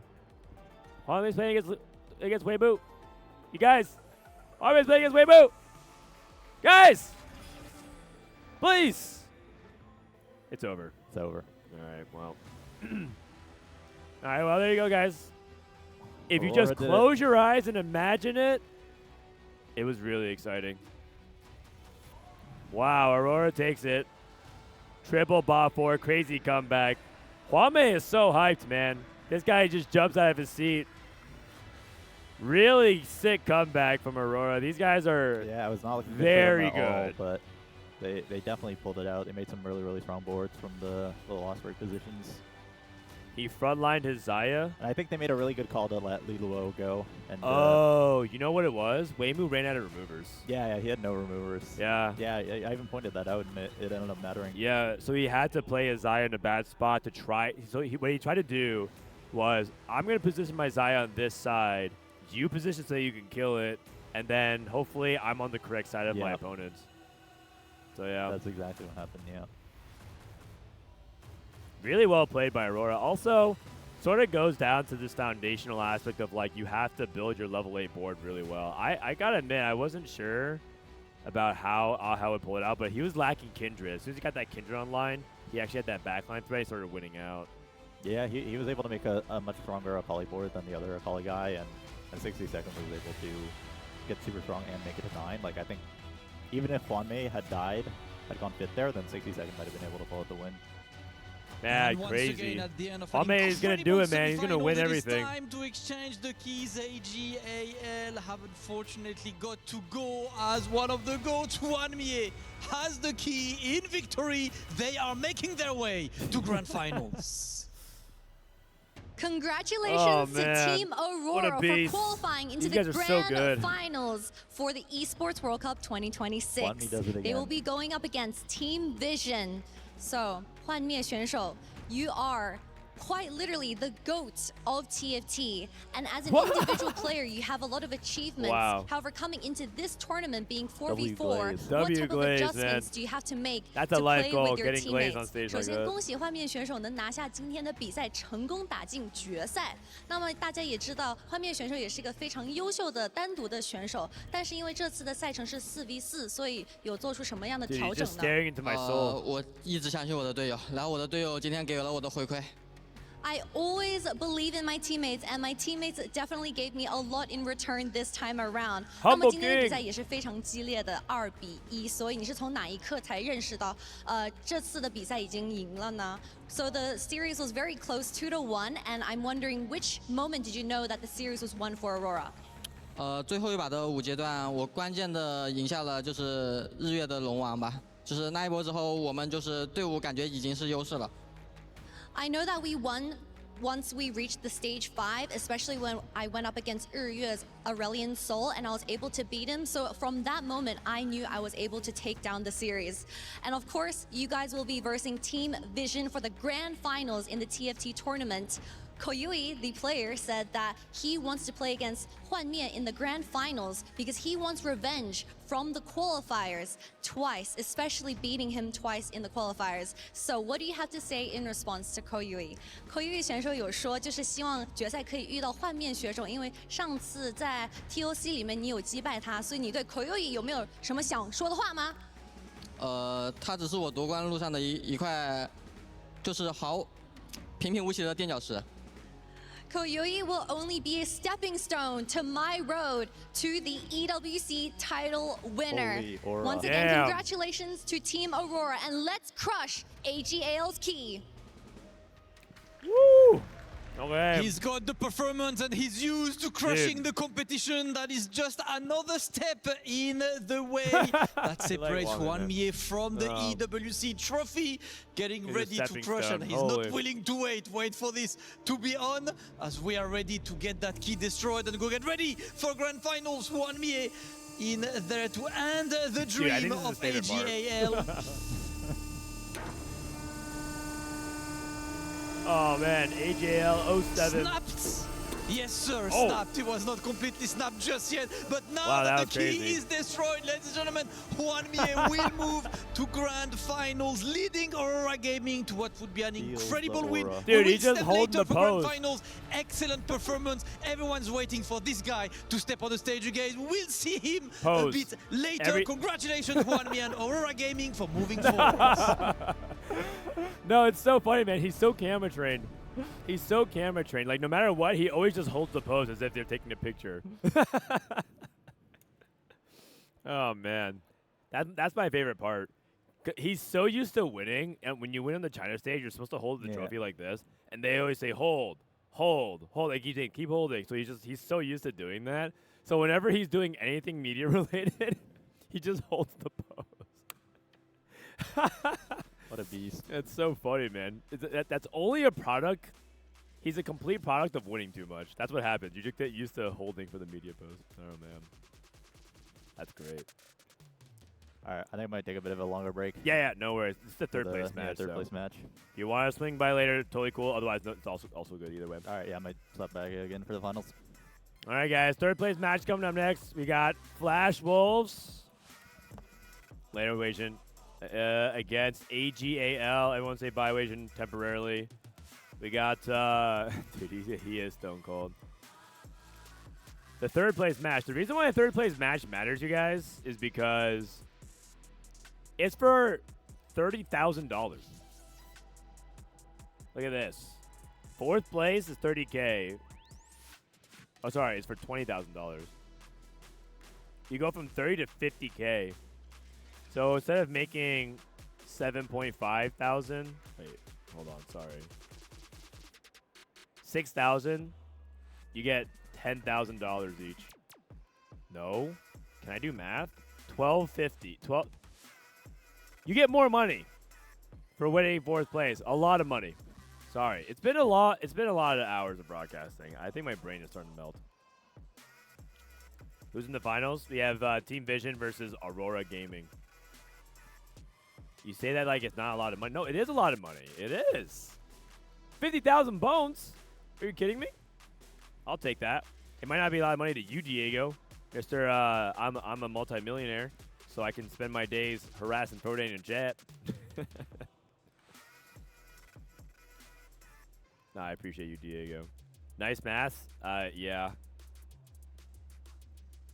Thank you. Prize Pool got gutted by Riot. EWC wanted to give out more. Honestly, good. I don't think we deserve it, man. These NA guys can't even read the registration rules. Do you deserve... Imagine being fleeced by illiterate TFT players. Nah. No way. All right, so we got coming up the third place team. 50K split 5 ways plus the org cut taxes is like 3 to 4K. So that's how you imagine it. That's not how it works in China. From what I've been told, in China they don't tax you. It's It's actually quite simple. They don't pay the taxes, as far as I know, but at the same time, you could just, the government can come and just take your money at any moment. You don't know when, man. But as far as I know, from what I was told by some players, they don't pay any taxes. The tricky thing is whether or not you get paid in the first place. If you get that money, it's yours. I was told that sometimes not every org like that, you know, you're under contract with will always pay you out. There's a lot of shady dealings happening in esports. That's why you always have to make sure you double check everything, you verify, and even if you do verify, like sometimes you don't get paid. There's a lot of drama with that. I think the biggest drama was like one time a new stream service started in China. I forgot which website it was. I don't think that website's even around anymore. But basically, like a new streaming website started, kind of like the equivalent of Kick. You know how Kick? This is not what Kick did, but imagine how, you know, another, like Facebook Gaming or Mixer started a streaming service that competed, and they paid a bunch of streamers to come over, but then they just didn't pay them. So they swapped all over. They all swapped over. They all swapped their community, and then they just didn't pay them. It's a pretty genius business model if you think about it. You just promise to pay, and then you don't. Boom. And there's like some drama in the Chinese streaming community. And then like the thing about it is that they don't care, man. The contracts, like they all sign, doesn't matter.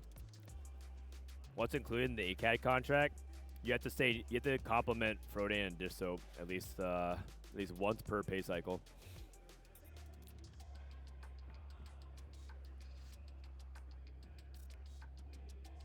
Most orgs don't take a cut. I don't think a lot of orgs take a cut, yeah.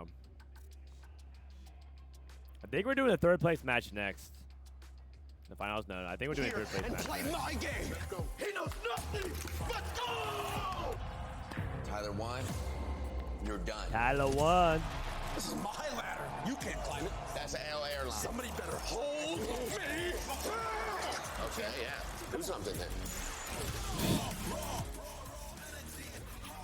I've actually really appreciated Tyler 1's Street Fighter arc in a way because I just find him to be hilarious of like how he's trying to like bullheadedly learn to grind ranked.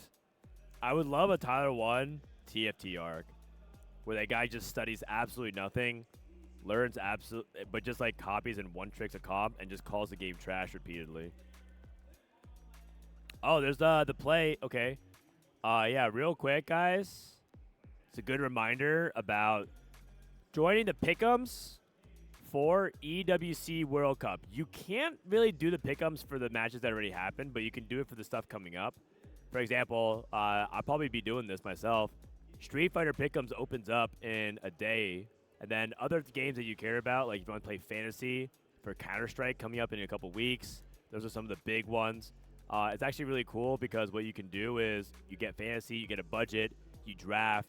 I'm actually inspired by this. I probably want to do something like this as well for my own project for fun. In fact, I probably want to build it like this for our own TFT projects outside of EWC. But you get rewarded. It's free to sign up. All you have to do is hit register, sign up with like any of these. Or if you want to give your real information, that's cool too. If you don't have Discord or Twitch, but you can, so a lot of you guys are on Twitch. And join the pick'ems and Fantasy, and there's a lot of rewards. You can get quests for like watching and logging in and playing. But you also can get things for predicting, right? So if you correctly predicted Aurora versus AGAL, right, you get the points, and each of these are worth points. The last thing you can predict is the semifinals and the finals. But yeah, you just want to submit your picks. How many people? 98%, 96% team vitality. That's actually insane. The prediction markets had movie star Koyui at 4%. That is bananas. What? 4%? Who have you got? Were all of you guys on Vitality? That's insane, man. Actually, I'm kind of curious what the prediction line was. 60-40 T1, well, Weibo won. Nongshim 65 Aurora. JD said, I'm starting to realize everyone who they predicted, the underdog won, the under won. AGAL won. Okay, no, that was correct. 76% Fnatic. Damn. 20% movie star coin. No, that was correct. That was correct. And the space gods, we're here to Hi, Levi. I love you. Have a good day. See you tomorrow. One more sleep. Mwah. My wife was filming a video for us. 8% flash rolls, 92% vitality. That's rough. That's rough. Anyways, you can check it out. I'll post a link. esportsworldcup.com/play. 心情就是很兴奋，然后今年也是第2次来到这里，就希望有更好的成绩。Now we can relax. We're going to have a wholesome chat, so you can lean back, be present with the moment, and now let's just have a chat. What is one positive quality about your teammate? 我觉得他游戏的天赋很好，就是他会在可能训练的时间比较少，但是他可以在游戏内找到一个适合自己的一个打法，去打出自己。I like the way he's sitting.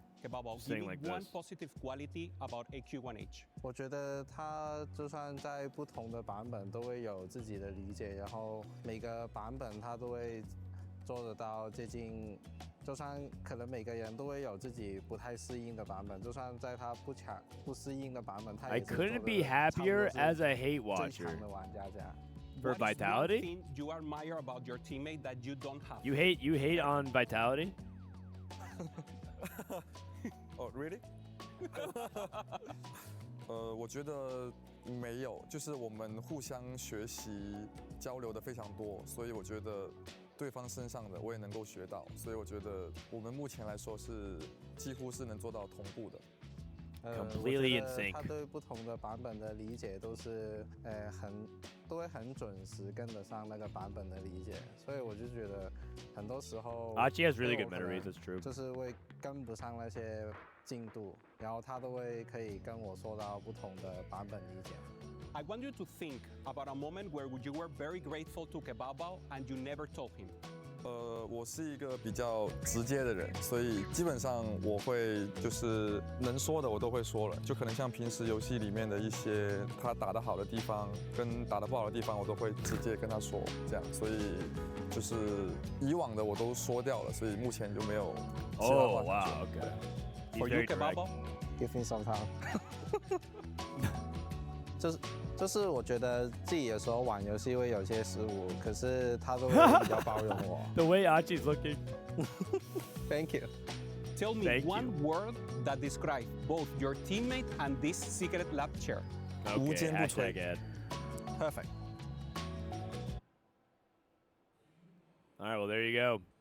I like that interview. I like that he says Achi always tells him what he did right and what he did wrong. Like, this was good, this was a mistake.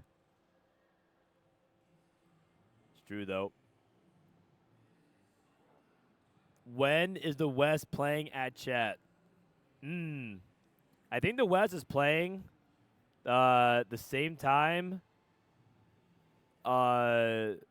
next set. In about 4 days from now, we're gonna be playing PB together. That's when the West is gonna be playing again.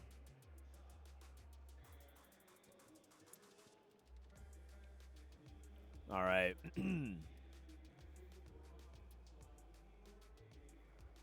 Is there any news? What's the latest drama everyone's talking about?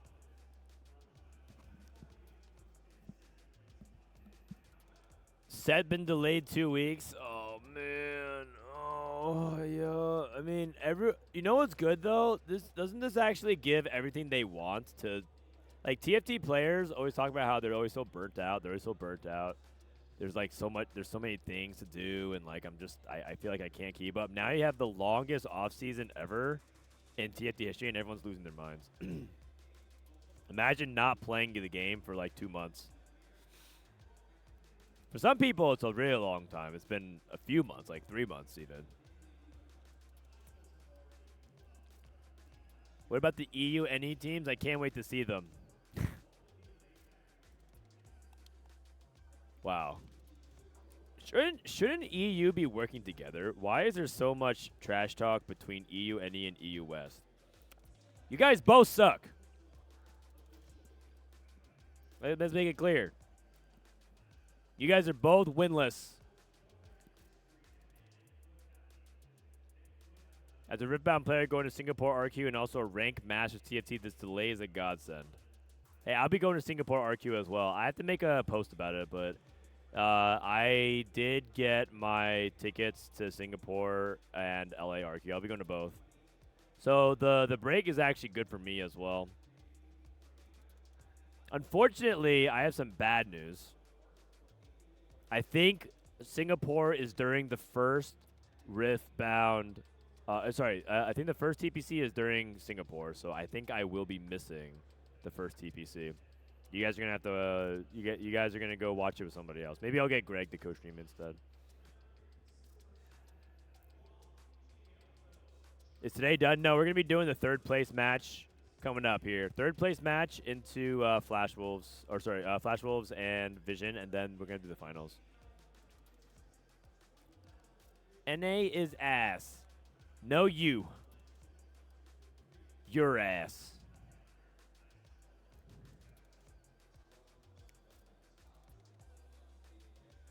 Why are you talking trash about EU? We got second in Worlds this set. Where was NA? NA was busy fighting with China over best AVP and just getting screwed by format. EU averaged like a straight 5 without Jetasaur. And now all of a sudden you guys are adopting him? Make up your mind, man. Hot, cold, yes, no. Do you guys love Jetasaur or not? Or only when it's convenient when you guys need to talk about your results? I'm joined by Riyue. Sorry, result. AGAL. Singular. It was a close series, but ultimately falls against Aurora Gaming in the semifinals, 2-1. Riyue, what are your thoughts after that fantastic last series? Riyue 前面非常遗憾止步于这个4强，但是刚才那把也是打得非常的焦灼。刚才打完之后，你们当时感受是怎么样的？就是感觉非常的可惜吧，因为其实差的不是很多，如果再做好一点的话，是有机会赢的。It's definitely very much a disappointment. It was a very close series. I felt that if we had done a little bit better, we could have won it all. You have another match here against FlashWolves. Third place, AGAL has a lot to do with the club championship points. What do you resolve to do here in this final match? 那你们现在还有个季军赛打这个闪电战狼，而且你们AGL 俱乐部他们对他们来说，这个积分赛也是非常的重要的。那你们这个季军赛准备怎么去面对呢？就是把心态放好吧，然后正常打的话，肯定是我们这边胜率更高一点。Well, we have to adjust ourselves. We have to remain calm. I think that as long as we can perform normally, we have a very good shot beating FlashWolves. All right, Riyue, everyone. All right, they're immediately going up into the next game. I think this is the first time we've had back-to-back matches. But this way, we actually have like a good break between the morning and afternoon. The best part of NA is that our reps aren't disliked worldwide, unlike E representation. Yeah, you know what? I'm not so sure about that. There's definitely some NA players that have some very passionate hate watchers. Very passionate.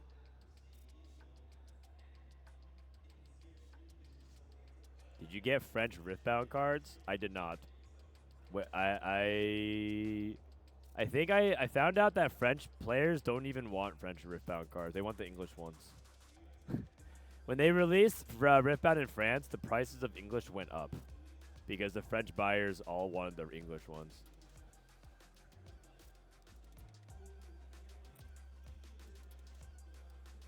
Screwed by format copia. It's not even raw. I mean, okay, I'm gonna do it then. I'm gonna do it. I have to do it. You guys forced me to do it. We're gonna pull up the AVPs of the regions once more. You know, the unanimously agreed upon stat that people use to decipher skill and differentiation, which is AVP. I mean, we'll do it. Let's see. Here we go. Tactician's Crown. Load it up. PC. Final. I'm gonna do it. I'm gonna do it. Sorry, guys. What is this? Well, do they have the stats? Oh, they hide the stats because they want to protect people's egos here. ... Let me see. Boom, boom. Day one lobbies, leaderboards. You know what? Maybe I'll do exclamation point scores. Here we go. Exclamation point scores. World's final day scores. Do we have our lobbies? Oh, I think we do. Regional AVP. Wait, what's that? America's basically tied with CN. That's crazy. How does CN make it so many people in the final lobby? Oh, it's because they barely like made it past the cut, and then all of us got cut at the very end of group stage from like 9th to. What is this? 1, 2, 3, 4, 5, 6 America's players in the top 16. EU only having a couple good players. Who's the most represented region in the bottom 8 alongside APAC? Bottom 9 even. Wait, 1, 2, 3, 4 EMEA? Well, I mean, surely they have a good AVP to compensate for it. Wait, what's this? 4.7? Single-digit win rates? That's wild.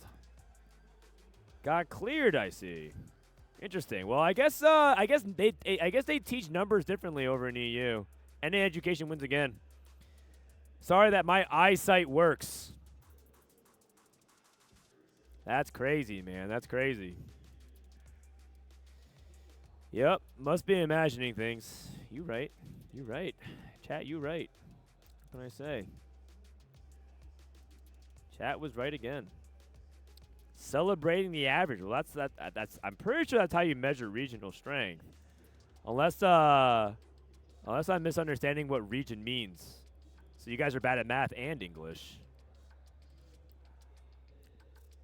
Vice World Champion, never see. That's right, because we never have to settle for second. We only settle for number 1, baby.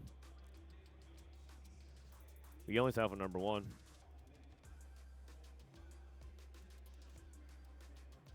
Is it a known fact that NA is better than EU, though? I don't know why you entertain them. Because that's what I'm doing, man. I'm an entertainer. I'm an entertainer.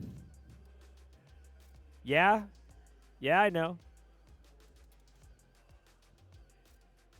Wasn't EU average good, like the last 5 sets apart from this one? Let's not talk about it. Let's not talk about that. Let's not talk about that. You're only as good as your most recent set, H-Moon. You're only as good as your most recent set. You want to start using old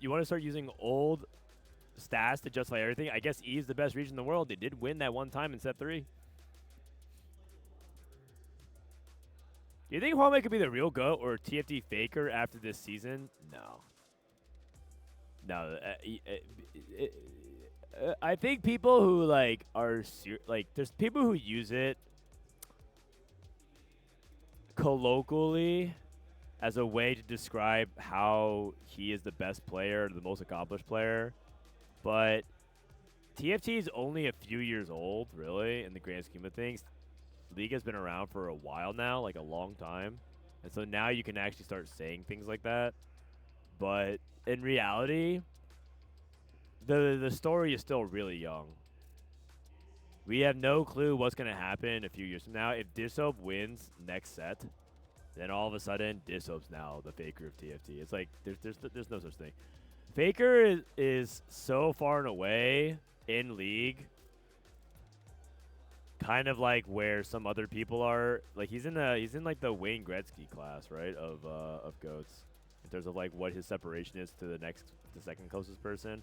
Huanmie is separated by a tournament, like 1. So nah. I think the biggest edge NA has over other regions is that they are by far the best at manipulating a narrative to appear better than they are. I mean, that's true. We are the best at manipulating the narrative to count to 5 world championships over 1. That's crazy, man. I mean, you may call it manipulating. I count it. I say counting.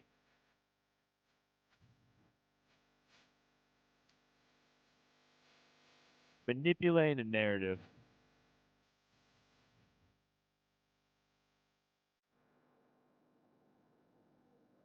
NA is not even the best at speaking English. I mean, that is also true. We suck at English. But thankfully, that's not what they test for in TFT tournaments, except for registration. And registration, they apparently do.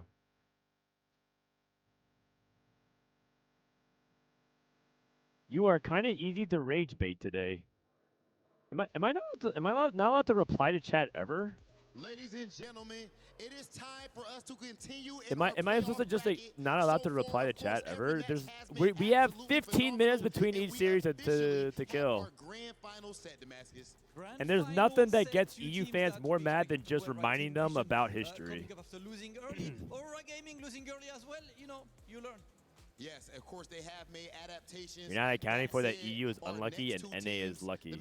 We do have some EU is unlucky and NA is lucky. Because this right here is the decider for who finishes in 3rd place and who finishes in 4th place. Whole lot of paper, whole lot of chicken on the line, ladies and gentlemen. And of course, I actually feel like once people just saying rage bait, it's almost like saying I surrender. Like I could see, I have no other point to make, and therefore all I can say is, haha, rage bait again, or damn, you got rage baited. Like I feel like that's almost. I think from now on, I'm just gonna interpret that as I have nothing else to say, but the extent of my wit and banter has reached its limits, and you are the superior intellectual being. So you know what? You're right. It's like it's the equivalent of saying your mom. All right, buddy. Well played. As a squad, have been the personification FlashWolves of on teamwork, stage. make the dream work. Will they be able to finish in 3rd place? We're about to find out. Absolutely, we love to see the teams working with each other, but of course they're about to face a team that's overall been pretty solid. They are here fighting for their 3rd place and a mighty important point on the club championship. Welcome back to the stage, team AGAL. AGAL. Playing for that 3rd place match. Putting up onto the stage right now. All gamers, anyone's legend. It is time to fight for 3rd place and for mighty important club championship points, because this team used to be 3rd on the club championship ranking and they're currently 4th behind One thing we didn't talk about was, I mean, we did talk about the past couple of days, but LiTuChuan almost, if he won and got to the finals, I think he'd be the first person to make back 2 finals at EWC. Of course, the club championship situation is absolutely dire at this point for AGAL. That said, let's please get to our interview. kbaobao, coming into this event, of course, you started with 16 teams, the best teams on planet Earth, and eventually you have made it to the point where you are one step away from finishing in the top 3, potentially at least top 4.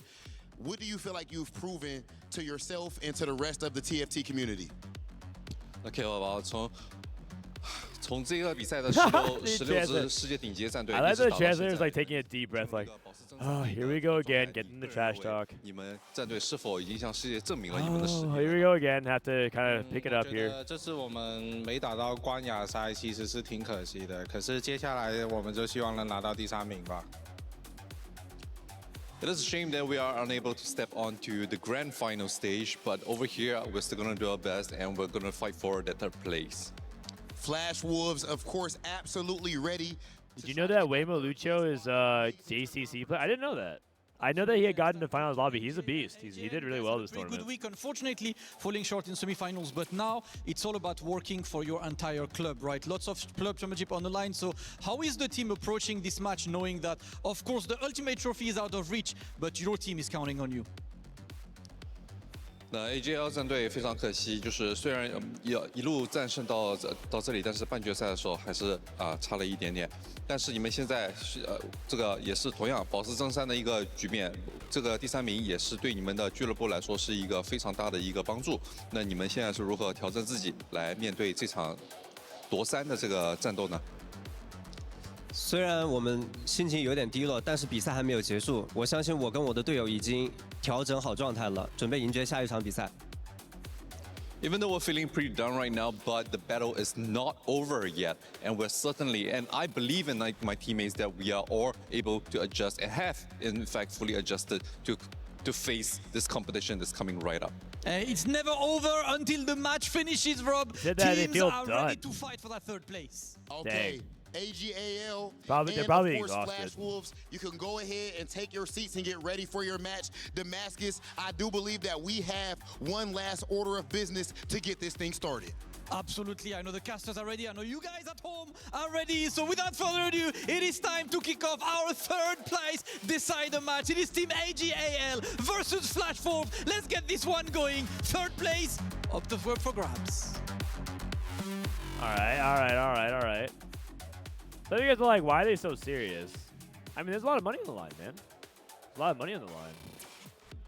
I don't know if you guys have ever played 2 to 3 games of TFT worth $20,000 before. That's a lot of money, man. Imagine how many chibi skins you could buy. 20K for potentially 2 to 3 games of TFT. I don't know about you. Maybe for some of you guys, that's chub change. Chud change, if you will. I'm gonna start saying that. For some of you guys, it's chud change. But for others, that might actually be like a really big deal. Hopefully this one's a best of 1. No, it's best of 3. Also, I think energy and excitement is good. Everyone's just always like, there's always so many people, not you guys necessarily, not talking about anyone in particular, but there's always a handful of people who are like, why are you guys so excited? Why are you so energetic? Stop, it's just TFT. Just don't be, just like imposing your depression and your lack of excitement about a game that we enjoy onto others. No one asked, buddy. Let people be excited about what they want to be excited about. Now, yeah, it might be manufactured, it might be over the top. Might be a little unnecessary, but I like a little unnecessary. It's the same kind of people.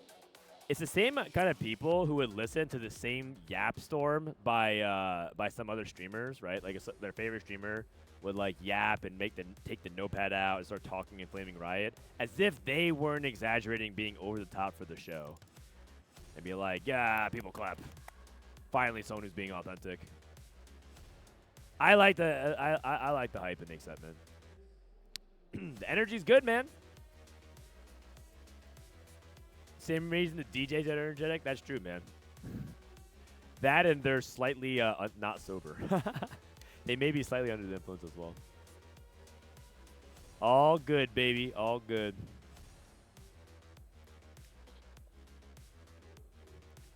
I'm going to be honest, these hosts are great.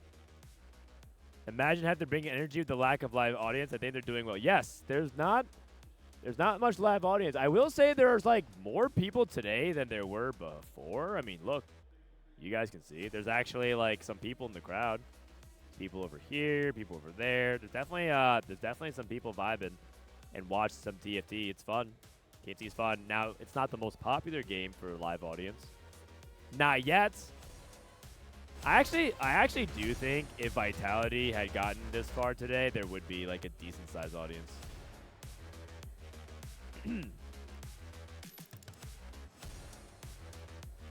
All right, here we go. Game number 1. Game team of random 5 1-cost champions. So, Howling Abyss, FlashWolves versus AGAL.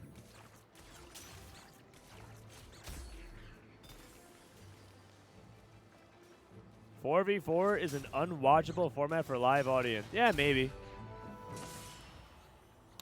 At least for now. That might change moving forward. Who knows?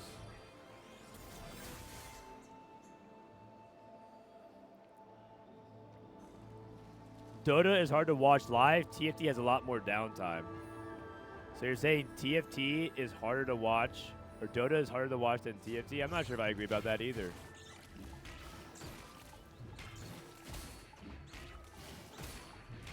I think there's also a lot of people who who drop this kind of analysis, and it's all colored through like the lens of how they see things. Which, I mean, that's kind of what they're speaking broadly in general about that. But like what I'm trying to say, like for example, I think there's a lot of people that say League of Legends is like an easy game to watch, and I'm like, I do not think that is the case at all. I think League is extremely confusing for a lot of people to watch. But that's just me, though. That's just me, though. All right, here we go. Oh, crap. Yes. Okay. No scout, no pivot, worth the wait, trade sector. Sorry, a couple of settings need to be adjusted here. What's up, guys? I recently started playing TFT, and I have a question. If you're getting champion from Penguin's Gift, it'll be given to you from the total pool. Yes. It will pull from the pool. Savings account, treasure hunt. Achi on spreading roots. Achen on worth the wait. A lot of directional augments. Bastion. Psionic. So Ironbog going to go for Bastion and Psionic. I mean, Psionic is good now. Those are both playable at the moment, so you can formulate a game plan around it right now. Worth the wait. Looks like he has Teemo pairs, so it might be worth the wait Teemo. Shepherd Darkstar. I know that FlashWolves like playing around Darkstar. So might be a Darkstar game here to start things off.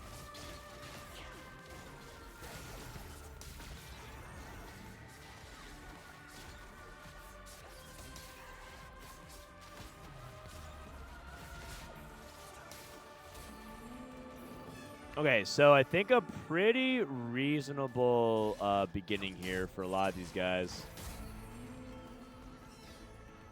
A lot of tempo. So I'm just reading chat. A lot of people just discussing about 4v4. I think 4v4's watchability can be improved a lot if they just simply supported it more as a format and made it so that you can understand what's going on better. I also think that I'm very biased in the way that I want to like observe and control things. So like I personally want to be able to see what's going on a little bit more often.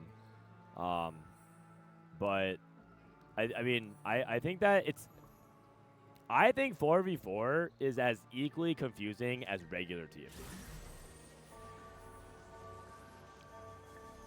Because I watch my wife's father, my wife's side of the family tries to watch my streams from time to time. If they're watching, hello Tom, hello Christine. But if they sometimes try to watch TFT and they watch solos, they have no clue what's going on. But if they watch the 4v4 stuff, they actually have slight idea what's going on because like, oh, one team is beating the other team. The whole idea that there's 8 different players playing a free-for-all is very, very confusing to the average person. So I don't really necessarily agree, just as face value, that 4v4 is hard to watch. 4v4 is hard to watch because your brain is wired for regular TFT. But regular TFT is also hard to watch. I don't think it's any harder. Because a lot of people, because you're taught the game in a specific way, and then intuitively you like piece things together through that lens. That's my take on the situation. But maybe it's a bad take, who knows.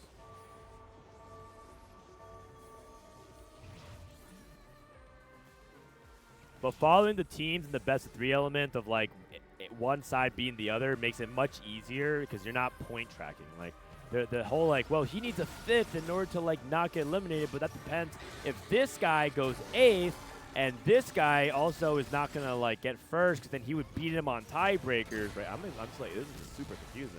Like the more you're explaining all this kind of like, oh, he needs exactly this, and then by the way, we have to wait for the other lobbies to finish so that way you can see if this guy advances. That whole dynamic is like kind of hard for people to follow too. I think it's about the same.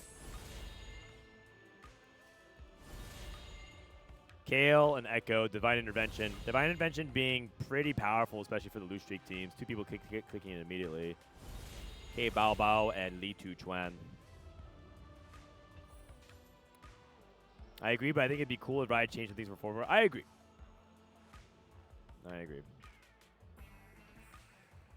I think the best thing they could do for 4v4 is just create more ways for people to play it so that they understand it more intuitively, and I think that happens over time. So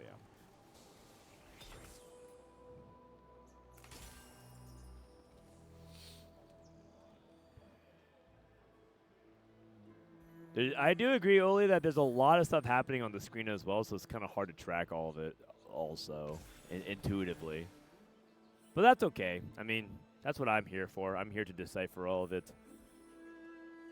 Weimu with concentration Zoe. Let me set macro real quick so I can help you guys understand this because we're busy talking about what could be understood. That way you guys can finally follow what's going on. We have 2 people open on both sides. It's Achi and LiTuChuan. For FlashWolves, Looks like Terry's going to be playing Akali. At least that's what he's holding. He's holding Akali plus Timebreaker. kbaobao has savings account open to probably play into a bunch of other stuff, but he's playing Primordian. And then Ironbog has the Darkstar, so I think he's going to be playing into Darkstar with Spreading Roots.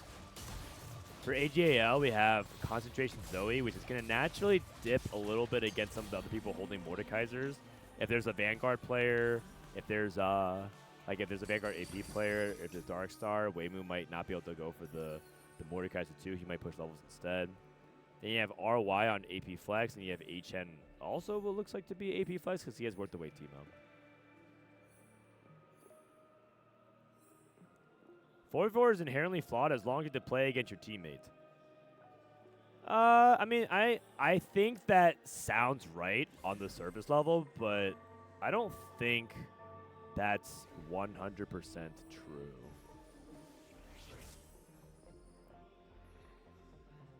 Do you think that you shouldn't be able to, like, some games, some team fighting games, you're allowed to shoot your teammates? Let's say you're playing a shooter. Do you think you shouldn't be allowed to grenade your teammate?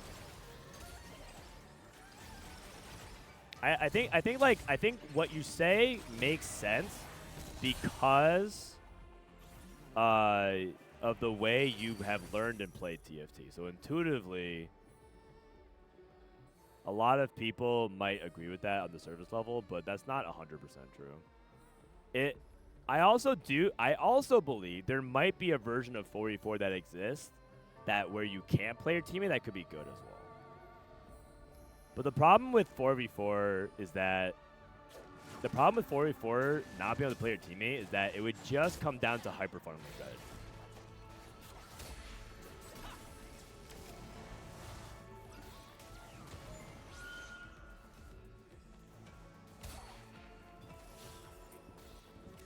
Yeah, and I agree that I think fighting your teammate is what makes it interesting. Otherwise, it's just kind of like whatever, you know. It's not really that interesting. Otherwise, if you really think about it, it's just like, okay, well, these guys play these comps, these guys play these other comps, and we'll see who gets better placements. But the idea that you could play your teammates, what makes it neat. I think that sentiment is much more perpetuated by people who have played the format, though. I would recommend, so if 4v4 does come to tier 2 to competitive, I really encourage you guys to try and sign up and play it if you're like skeptical or even remotely interested in the format. I think you'll see what we're talking about more. But I will say that as of right now, the following experience, the fan experience, especially if you're used to regular TFT, can be kind of boring. I know that's that part. I completely agree with that. And that's why I try to like do my best to help try to follow it. Ironbog looks like he's committing to Darkstar, by the way.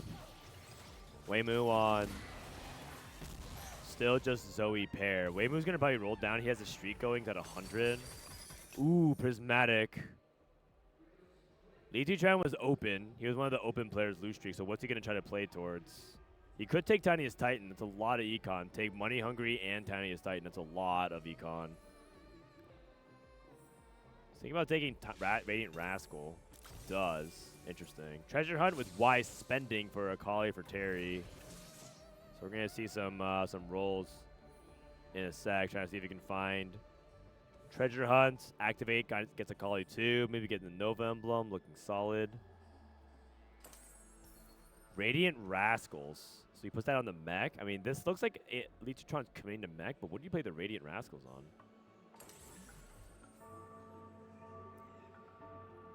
Just remember to sign up, Drew.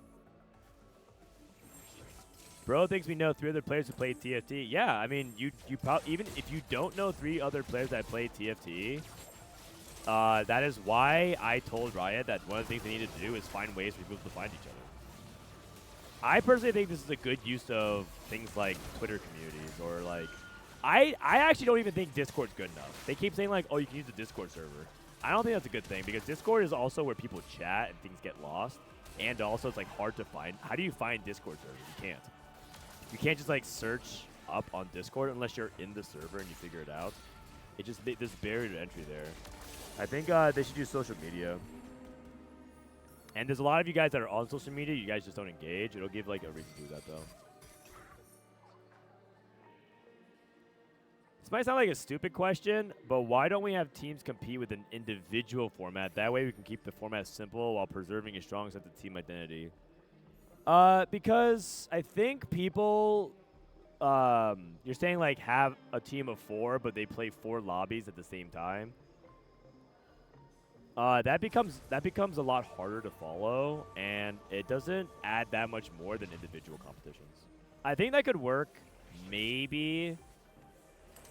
If you were playing 2 lobbies, but that means the finals are like 4 players in 4 lobbies happening at the same time, or it's 1 final lobby but all individual point tracking, and that might not matter. Like, you'll have a lot of situations where it's not that exciting and it's complicated to follow.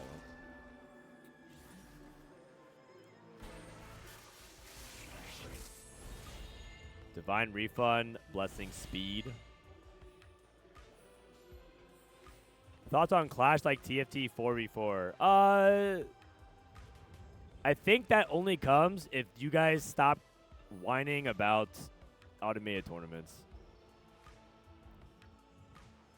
Not when I say you guys, I mean to the people that like hate the idea of automated tournaments, because Riot is literally testing out Clash-like systems. There's a lot of people that are supporting it. Sorry, I'm not. When I say you guys, I'm making it sound like I'm talking to this chat. There's some detractors who like think that's like not good for the game or whatever, but that's what they're trying to do. Let me rephrase. There's Riot is trying to test systems like that. So, like, would that be good? Yeah, that definitely would be good. Radiant JG off Pandora's. That's actually one of the best possible hits he could have gotten, short of like Death Cap, I think. So that's really good.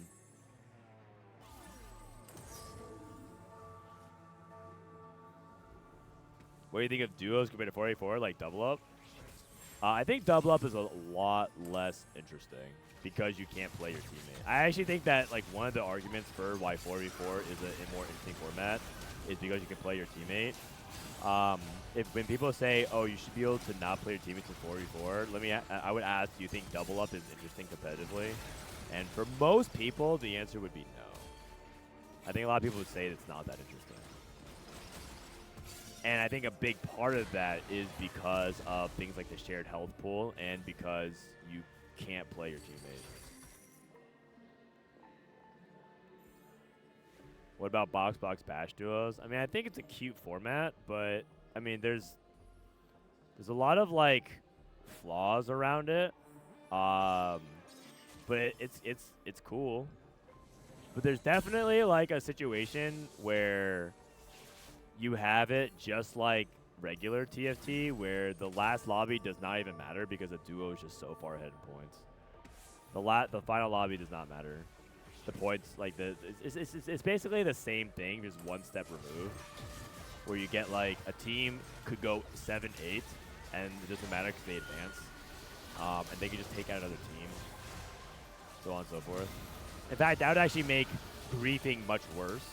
Because if you're incentivized to like stop a certain teammate, or a certain team from advancing, you can double greed or double grief. There's a lot of problems with that.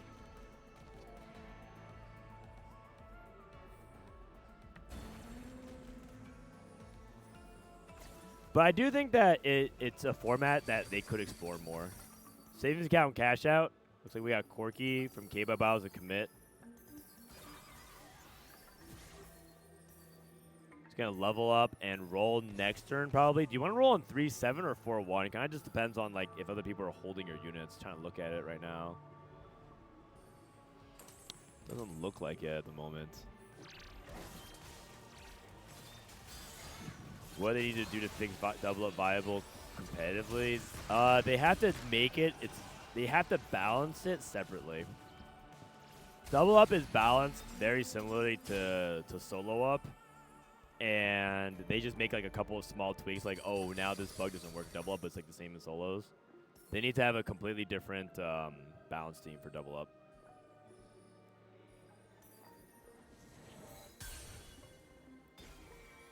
Clash was a massive hit for League. I would be surprised if that was the case. Because if it was a massive and all caps hit, then they would do it more often. Because Riot likes money. So I don't know if it's like a safe assumption to say that Riot was like Clash was a massive hit. It's probably one of those things where like the people that like it love it, but there's only a small amount of people that engage with it. Grace pair in the shop. Macaulay too.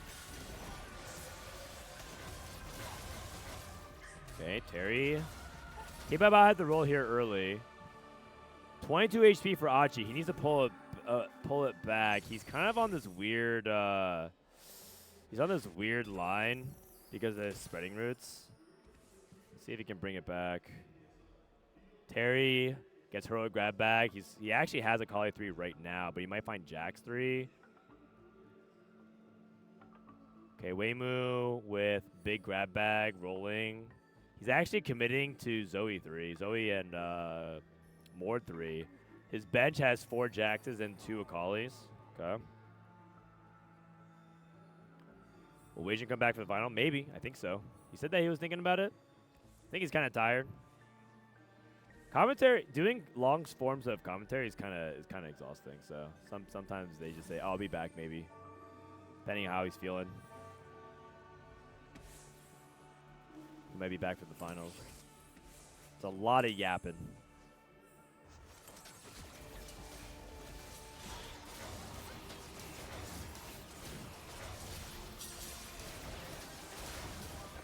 Also, I'm pretty sure that a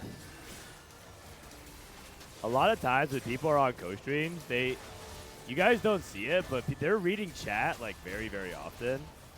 Which means 2 things happen. One, if people are rage baiting in chat, they read all that stuff.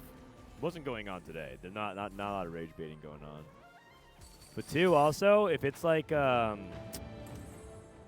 do I say this? If people are not really engaging a lot with it, then they feel like it's like weird to say this, but a lot of people don't feel like they're liked, if that makes sense. Like if people aren't saying like, oh, hello, or like asking questions, like talking to them, a lot of people feel like, oh yeah, like chat doesn't like me. It's like weird. I've gotten feedback like that, like, oh yeah, I would join, but like I don't think your chat likes me. I'm like, what? It's like that too. So it's like weird. It's like they would want you to be active, but not rage baiting them. But rage bait's the only thing that gets the engagement these days. Ironbog sacking. Needs to give a life over to his teammate. Ironbog did a really good job preserving life. kbaobao and Achi are both at low HP.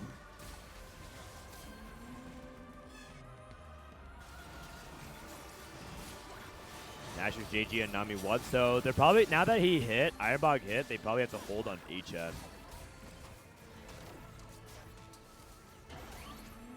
Dude, Achi actually kind of got his Dark Star going. He's on a 2 streak. LiTuChuan kind of in a bad spot. I think Achi's actually going to pull himself out. Achi and kbaobao both got their boards online. Corki 2, Acel 2 with 6 Dark Star. Cashflow. I think Cashflow's a little bit too slow, but some people who can scale long enough can take that. Actually, it looks like a split down the middle right now. A good number of people taking Ekko and Kayle. It also could just be taking Ekko for the anomaly here. Did I miss the final? No, this is 3rd place. They read chat. I thought TFT players can't read. No, they can read chat. That's like the one thing they can read. They're very fluent in chat. This is the 3rd place match? Yeah, this is the 3rd place match. If you guys look at the bottom left, that 3rd place means 3rd place match. Kind of hard to see, though, if you're not looking for it. Ooh, this guy got Luden's Tempest. This is the first time I think we've seen it in a while. Luden's Tempest JG.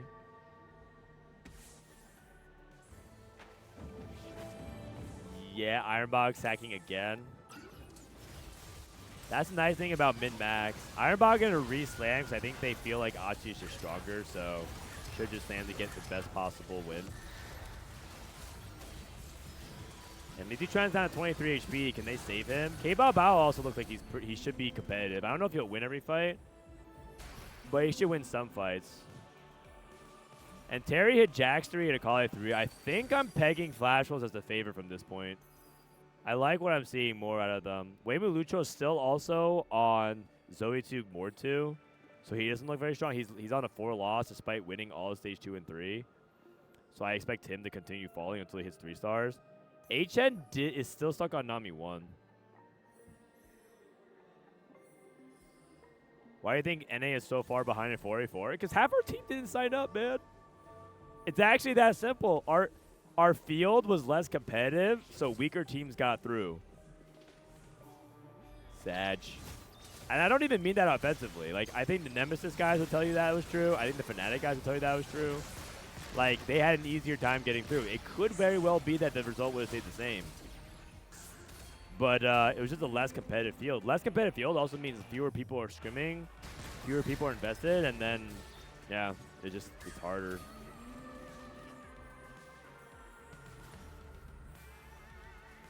You're calling Vitality a weaker team.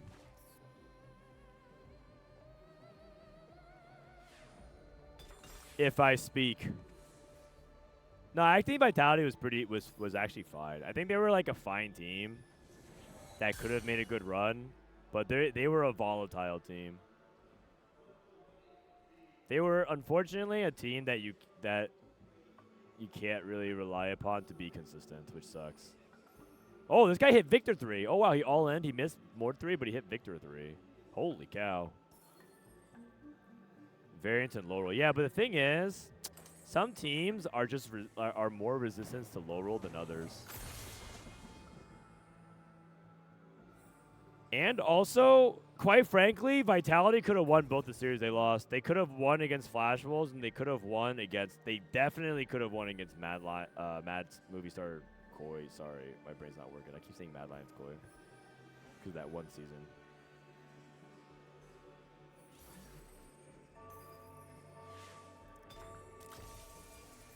Okay, we got the treasure hunt. We got the artifact. Vigo frontline item. Oh, he has Silvermere down for the Akali. Okay. That's really, really good for Terry. And then he moves. I think you're supposed to move DB to Kindred. Actually, maybe you just stack the AD and then you go, yeah. Maybe you go Striker from someone else. LiTuChuan down to 10 HP. I think he's like, oh, he's just dead. So LiTuChuan's 8th. Achen losing out. I mean, FlashWolves, I said they were in control. This is looking really good. That means they're chokers. Vitality are chokers. Kind of. I actually think that's fair to say. I think that Vitality do choke their spots, unfortunately. Or in 3. Wow. Oh, God. Oh, that's so bad. Oh, no, I don't think you can do that. You're playing 4 space group now. Oh, that's rough. He also... Ooh. He also has Nasus 3. Maybe he gets a sack from Weimu. Nah, they're just killing him off and saying we're going to play for the 1-2. Okay, so Achen's dead. 1-2 is kind of doable based on the HP counts. But is it actually pragmatic to aim for here? Terry down to 2 lives. Yeah, I mean you could. If things were to end right now, yes. Okay, so I think everyone kind of has played their role here. kbaobao, who has the best chances of playing for the 1-2 split? Like, to get second place. The second place here is good enough. Probably Achi, because he has the 6 Arc Star. Terry on the low could also even get second place. He's actually doing a Nova Strike on the Caitlyn just to see if he needs a sack. And he'll play for Iron Bog. I think they're going to kill off Iron Bog and kbaobao.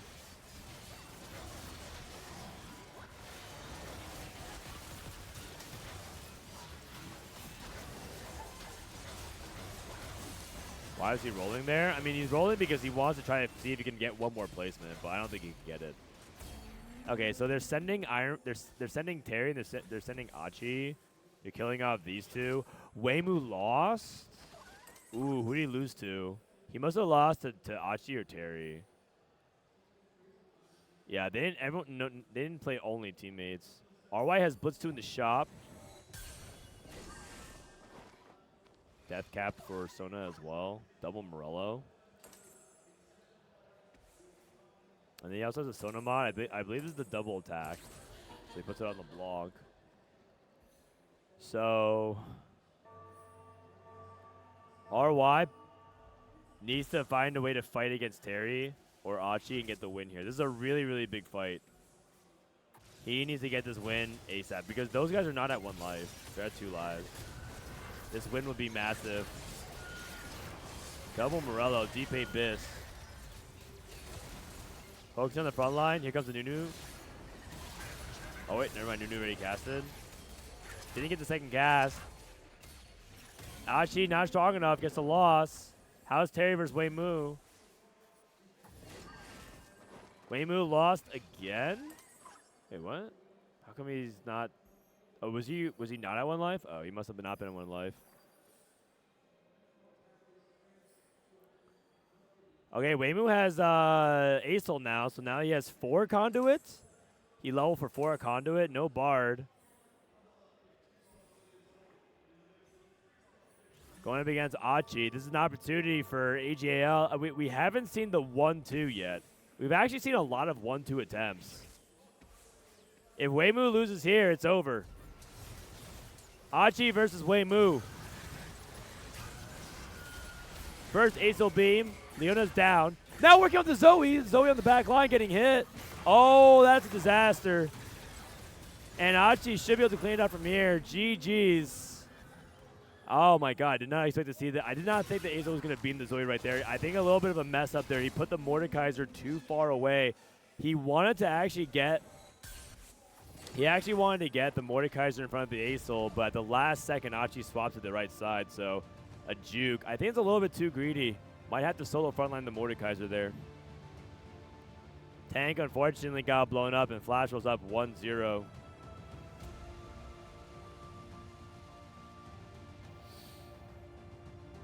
GG's. NA's a top 5 region. Riveting, have some pride, man. Where's your sense of pride? Don't be a doormat.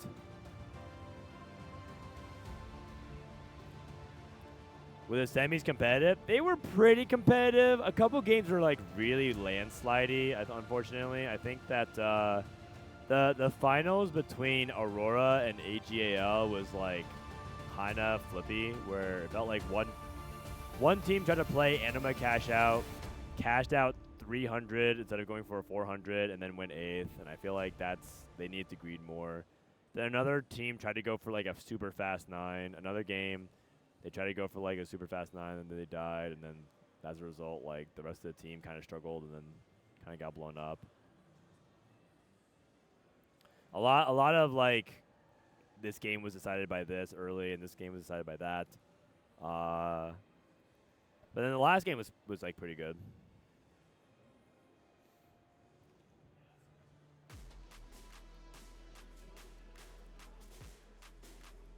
Could have sent the LeBron of TFT. Instead, we sent I'm riveting. I'm getting depressed watching riveting be self-deprecating constantly in chat. Sag.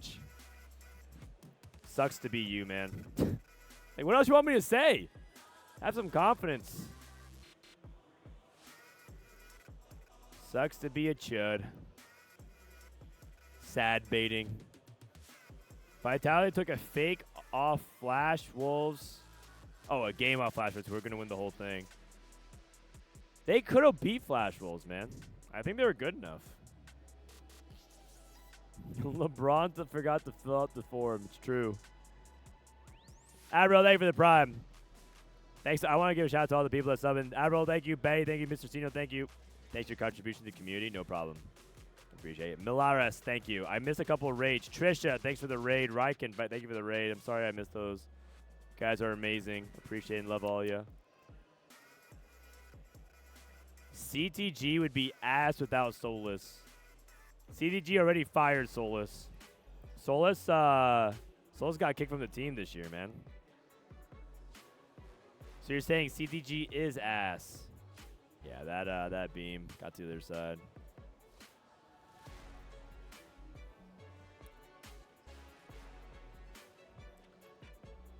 Google Forms 1, Citadel 0.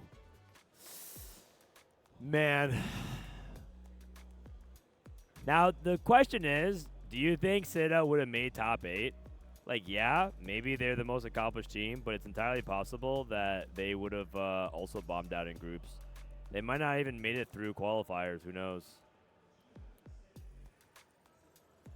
I will say that I think that Vitality was very likely to make it through quals, though.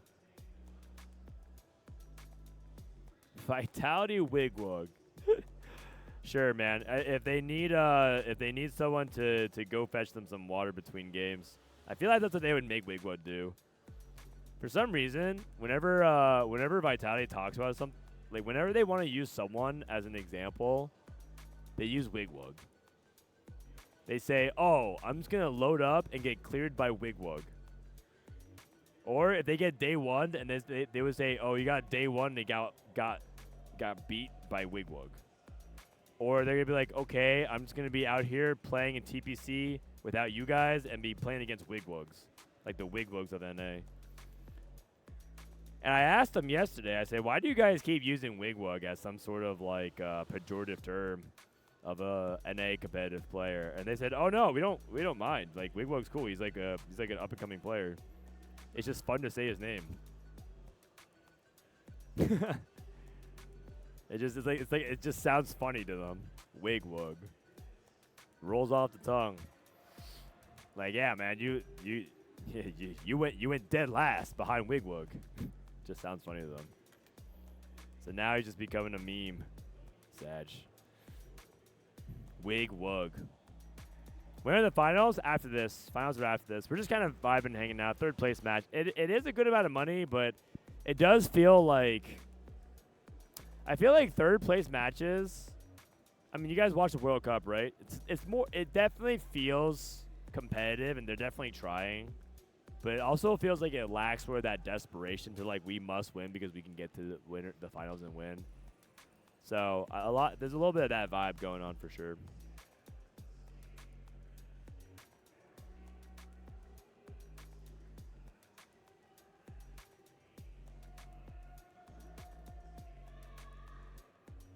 Michael calls him Wig Woo. Wig Woo? Wig Woo GG. Oh, man. Gooning Gragas is Aura. Yeah, maybe to the Gooners. But maybe there's a lot of people who don't know who Gragas is and don't know what Gooning means. Next year, it'll be Wigwag, their 2.2 carry. Vitality Wigwag. I mean, I'm going to keep it real. TFT, but I've ran over to the Qiddiya City grid where PUBG's... I'm going to keep it real. I'm pretty sure Wigwag and his friends probably would have done as well or better than Vitality at this EWC.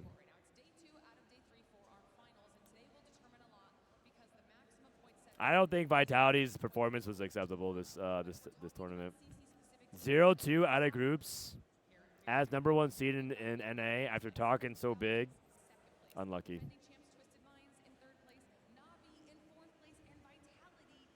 Now that TPC is not the same day as Tier 2, can you compete next set? I'll think about it. I think I'm actually going to be doing a lot more Riftbound stuff in the future with my free time.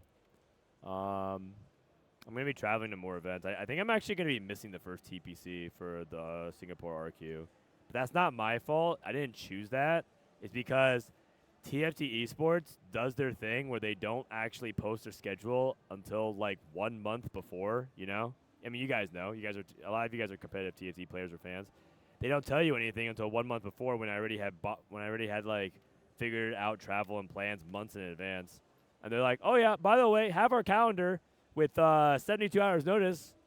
So yeah, good luck." And I'm like, "Okay." I can't make it.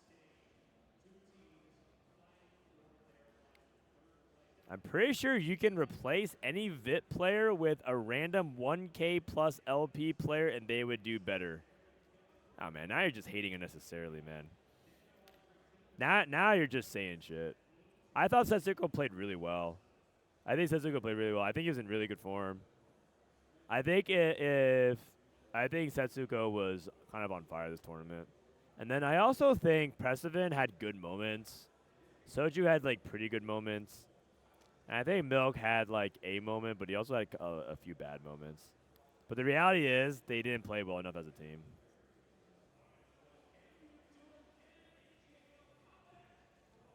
All right, here we go. Game number 2. Are you on Twitch or Kick? I'm on Twitch as well. I'm on YouTube right now, but I'm also on Twitch. I'm not on Kick. I don't know if there's an audience for TNT on Kick. But I guess if Twitch died, would you guys watch TFT on YouTube or Kick? Probably more people would go to YouTube. Or maybe some people would just stop watching it in general. Setsuko was unironically the best player for Vitalia's team. Why is that unironic? That guy's really good. Probably YouTube. No one is getting on Kick.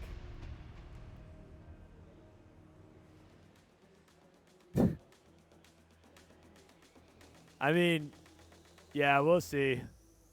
I hope Twitch never dies because I feel like rebuilding the community somewhere else would suck. That's kind of what happened to Korea in TFT, right? They got banned, and then they had to like rebuild the community elsewhere, and that's literally why Bebe went off his rocker. Bebe, I think, had a mental breakdown because Twitch closed down in Korea. I mean, we could all sit here laughing and pointing at Bebe, be like, ha ha, look at you and your mental illness.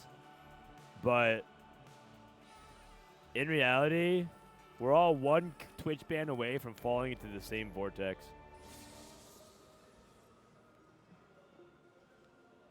What is Kick? It's a streaming platform. All right, here we go. More Ghana. So we have Terry. Game number 2. I don't think we got the Stargazer. A couple Primordial openers. Cho'Gath pair. Cho'Gath. MF. Speaking of. Ironbog.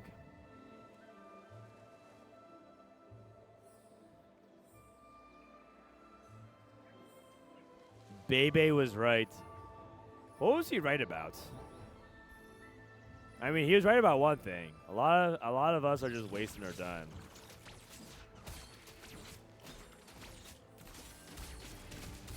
But I say that if you're having a good time, you're enjoying what you're doing, and you're pursuing excellence, I feel like it's never a waste of time.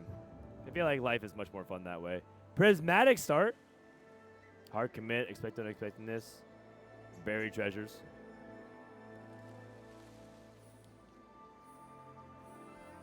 I personally don't like expect unexpectedness, but it is potentially econ. I think hard commit's a little bit better. Flexible for LiTuChuan. Okay.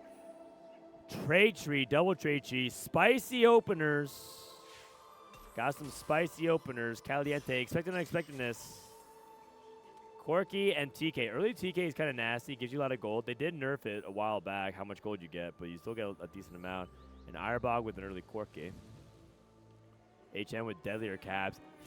Ah, Exalted Adventure. Looks like he got Milio, Jinx, and Milio, Jinx, Pantheon. Wow. Milio Pantheon is definitely playable. Jinx might be a little trickier to fit into that fold, but you could even go... You could actually go the opposite direction as well. Play around Pantheon Jinx. Play like Rek'Sai and Bel'Veth, but... Probably going to be Milio Pan. I like it.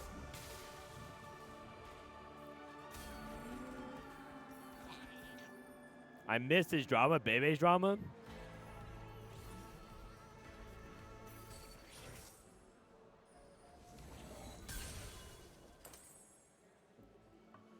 Kwiatkowski has way too much positivity for Twitch chat. Wait, what? Why are you guys flaming my chatters? Huh? Okay, we have flexible into anima emblem. Okay. That is interesting. Also, what are the gods? If the gods are Kayle and offers craftsmanship, that makes things like flexible and trade tree like really, really insane. Death cap into Teemo. We have three people at level 4: Achen, kbaobao, and Ironbog.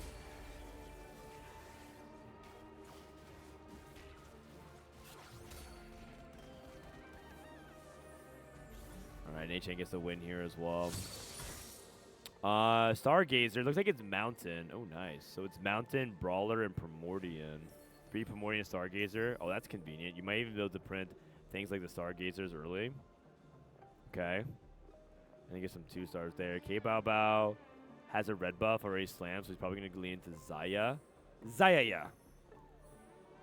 And then go from Xayah into probably just like duo carry whoever. I'm just thinking how that you can also extend things like the Brawler, but the Brawler just means that you can play like a random Tom Kench or something. It's totally fine. I don't know if he'll play. Maybe he'll play the Nova version. But there's a lot of ways you can approach this. There's even people who also play Mountain plus something else. Like we've seen Mountain Corki, we've seen Mountain Nami. It's all possible. On the current patch, you can do some even more fun stuff because Zex is a Stargazer.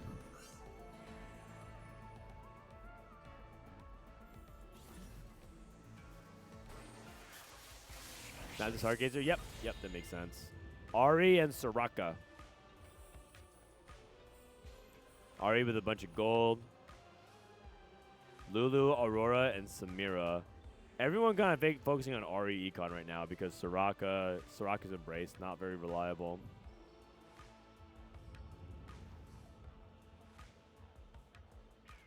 Okay, a couple of no item slams here. Take a look at macro of how these POVs look. Let me see. So, Deadlier Caps. So, Achen and kbaobao are the only ones right now on HP streaks. The more that you can get that streak going, get the stacks for Achen, the better. And kbaobao is playing straight tree. I don't think we've looked at everyone's straight tree. We saw the Mountain player. That was it. Terry is also playing trade tree, but he's loose streaking. He's holding Shepard, which makes me think he has something related to that. RY has Hedge Fund. Very slow stage 2. Only 3 people leveling the 5.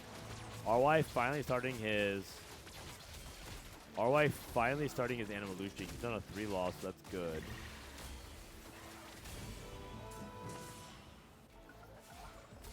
kbaobao is yawning so many times. It's hard, man.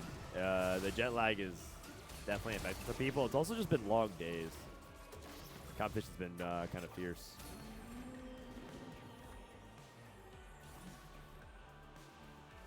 Okay, RY on a 4 loss. But it is important to know, maybe a little fatigue settling in. Gotta be alert.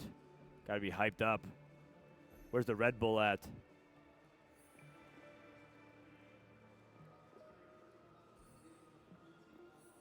Achen on a 4 streak with Teemo 1.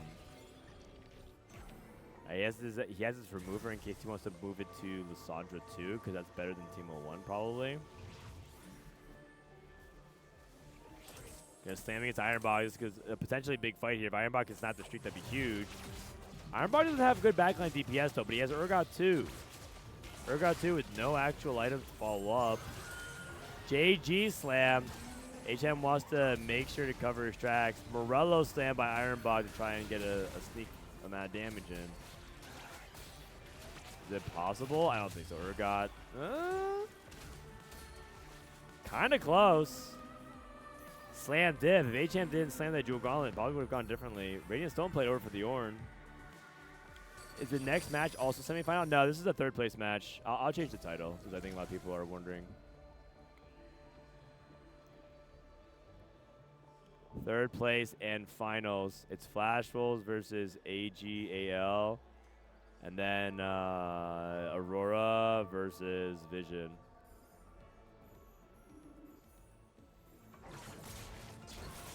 Are you still embarrassed? Yep, I'm right here. Still prayers in the stance. 86 gold. Wow, you're trying to get to the 100 point break point for hedge fund. Okay, another anvil.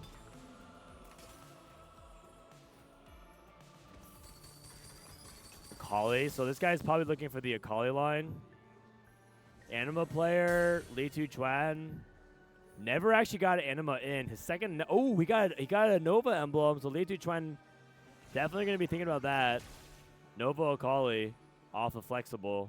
Very nice. Gunblade already slammed, or something he can slam immediately. Looking good for LiTuChuan.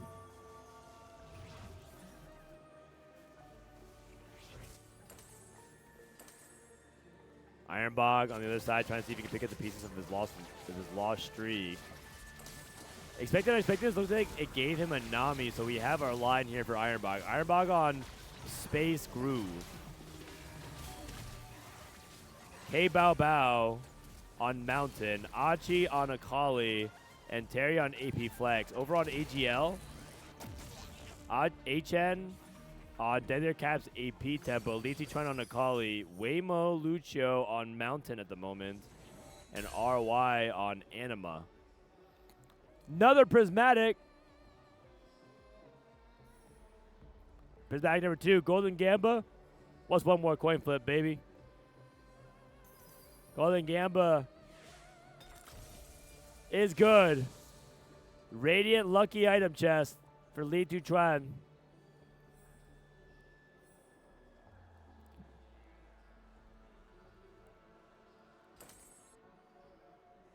You know what TFT should add in?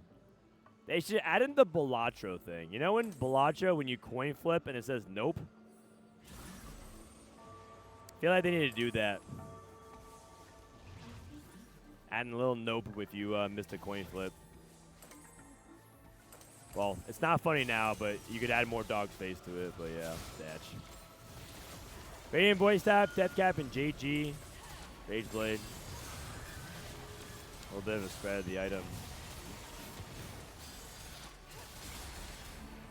Okay, looks like Achen loses his streak. Should be fine for AGAL, because I think they're still controlling a lot of loose streak. Depends on whether or not they can get the Anima cash out thing going. Over for RY. Terry's emblems are Arbiter and Sniper with Shepherd. That's kind of awkward. Although the Arbiter could be good to still farm some gold if that's what he has, because we didn't actually get a chance to check it. Sniper kind of awkward. Mounted. Double Deathblade, Sword Overflow. So Sword Overflow, double Deathblade. Mountain.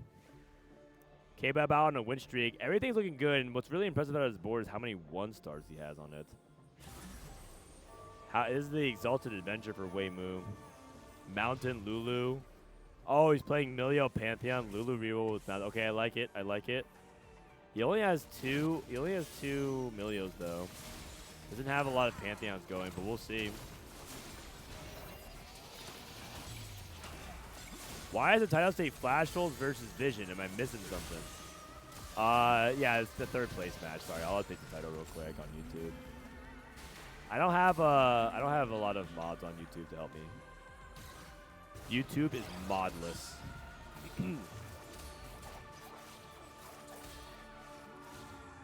Boom. Oh, big cast. Huge win here for Terry against Achen, sending him further down. AGAL.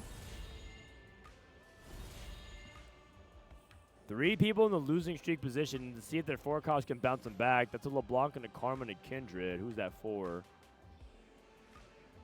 I mean, if it's LeBlanc with a Raw, that's going to be one of the best things you could possibly get. And then Weimu. Weimu needs to hit the 2 costs as soon as you can. Exalted Adventure is quite good, but it's a little bit hard to get. Exalted Adventure macro-wise in 4v4 is a little bit harder to justify because it can definitely invade the space of your teammates. Oh, he hit Kindred. 256 out of 300. RY. 133 gold.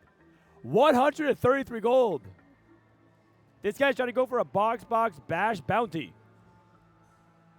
There's like a bounty in box bash where if you get 1,000 gold, you get like $500.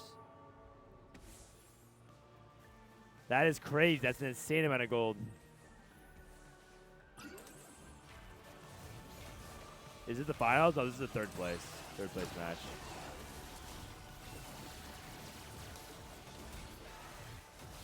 Radiant Deathblade. I want to see if RY can keep his streak going. Maybe he can go for the 400. But it looks like no one from FlashWolves is going to grief him. All members in FlashWolves just straight up playing tempo, playing their own games right now. kbaobao with another win. 9 streaking. Amber's playing from Talon. Oh, that's Shimmer Skill Lessons. We got Nasus too. 264. Oh, he got a streak snapped. Oh, who did he beat? He must have beat Ironbog. Ironbog must have opened onto him. Oh, that's devastating. Oh, that's devastating. Holy cow. I thought he was going to get it. Looks like Ironbog stopped it. And now Ironbog levels. I think it was Ironbog. I'd be very shocked if it was Terry. kbaobao really get a streak with Caitlyn 1, Rek'Sai 1? That'd just be so insane. I feel like in a double Prismatic lobby, that just sounds so fraudulent to me. But I guess it is 4v4 where a lot of people are playing weaker boards on purpose to help their team. Talon killing everything. Oh my god, so close! 10 streak for kbaobao. Huge. Caitlyn 1, Rek'Sai 1, 10 streaking. That's bananas in a double Prismatic lobby. That is not what you expect to see whatsoever. Unbelievable. That's a kbaobao win streak. Leona 3 print for Terry. What's Terry going to do? And RY, what's he going to do? Did he cash out the 300? I think he's going to be a little bit short. He has to play one more round of it at least. He's at 102 gold right now. Pre-pumping.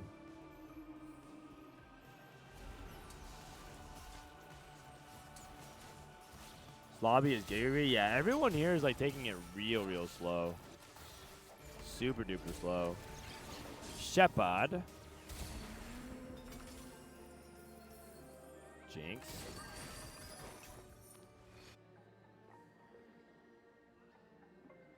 RY still stacking at 295.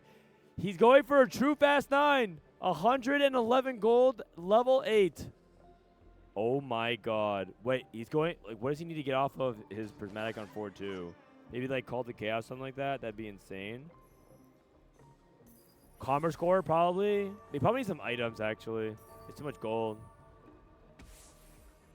I mean, no such thing when going level 9. Weimuluoqiu. 6 Milios. 4 Pantheon.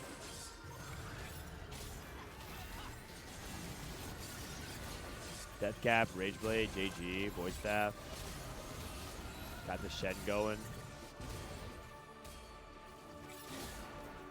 Alright. Okay, Achen is taking some damage here, but we have to go to RY's position, man, because that guy's with the full set. Another Prismatic. Triple Prismatic lobby in full force. Call to Chaos. Did somebody say Oh, coin flip. That's fine. Did somebody say Gamba? It's heads. RY with a duplicator. 1 buff, 2 buffs, so you get the items. That's actually perfect. It's a mixture of items and gold. Vex, Blitz. Looking for Shen, Graves, Vex pair. Has the Akali and the Aatrox already ready to go. And somehow, after just a few seconds, it feels like his gold's evaporated. Where are the 2 stars at? No 2 stars? Vex 2 has a duplicator. Who do we use it on? Get Graves in. We have Graves. Pair. It feels like you want to rip the dupe, but at the same time, you don't know who to use it on. Puts on a Fiora. That makes sense for the Radiant TG. TG on what? Blitzcrank? TG on frontline? TG on somebody. Get the tank items on, buddy. Nice. Looking good. Nunu is going to cast. And Achi can't punish this. Fast 9 transition complete for RY. Just needs to hit 1 or 2 more 2-stars. Ollie 2 down for LiTuChuan. kbaobao still on a streak. He's 12 streaking. Ironbog free falling. Was it worth it? Was it worth Ironbog griefing so that way he can stop RY's anima cash out only to potentially go 8th because he ends up in a bad spot since he may have griefed RY. I don't know. That kind of depends on whether or not he did. Weimuluoqiu took Y spending, and because he took Y spending, he leveled up so high he can't even find copies of Pantheon, so he can't cash out his Exalted Adventure. Even if he finds Milio 3, he still needs to find 2 more Pantheons. Oh, crap. That's not good. This guy's never going to cash out his Exalted Adventure. We're at the point of the game where you kind of really want to start cashing it out. It's like really important you do so. Uh-oh. kbaobao. This Morgana 2 is unkillable, but we're getting back on access. Big stun from the Nunu. Lulu cast again. Can Morgana finish it off? All the HP, and that's a 13 win streak for kbaobao. Big win again for kbaobao. Ooh, this is a spot where I think a lot of people would take Soraka. I think if you're RY, you take Soraka. I think if you're a lot of other people, though, you might be thinking about the gold to hit your board. Okay, RY takes Soraka, and that's it. Okay, well. 7 people taking Ahri. I mean, RY wants the HP so he can win out, so that makes sense.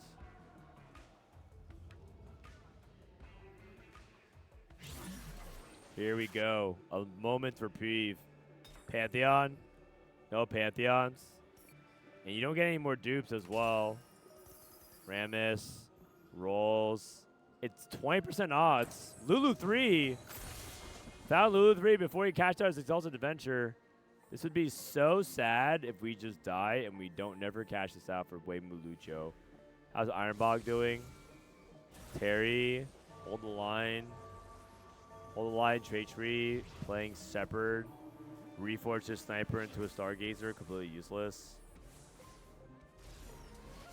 No shred. This is horrible. Terry's just dying out. Yeah, I think he's giving his HP to his teammate. This feels terrible. 7 Shepherd. It feels bad because he doesn't have. He can't stand his NXT, no shred. He wants to keep the rod and the bow open.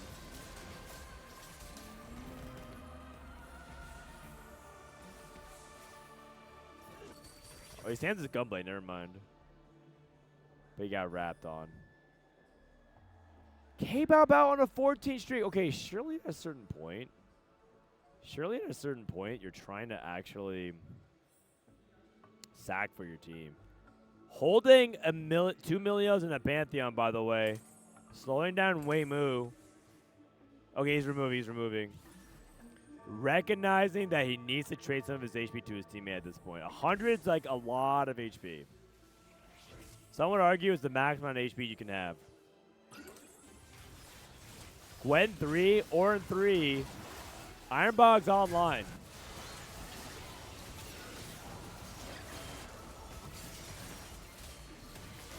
I don't think no one takes Soraka here ever. I mean, I've seen people take. First of all, someone did take Soraka. Second of all, I do think people do take Soraka in that spot.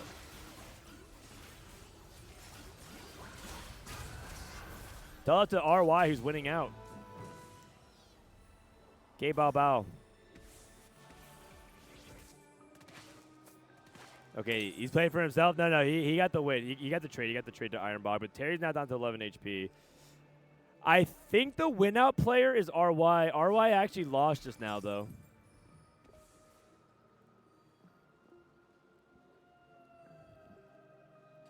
The one thing you have to realize about China is, like, a lot of what you guys say is smart things said by Western players who specialize in solo queue. But I want to tell you something. The amount of times Wajan Iverson, who you could argue is at times the best player in the world, last set almost was like inarguably that alongside a couple of other players, was very surprised at what was being taken because the Chinese just value things differently. So you might be thinking, well, it's not smart because of all these XYZ reasons from what I understand about solo queue and because like Dishsoap said this, Wajan said that. But the amount of times he's taken, he's like, oh, really?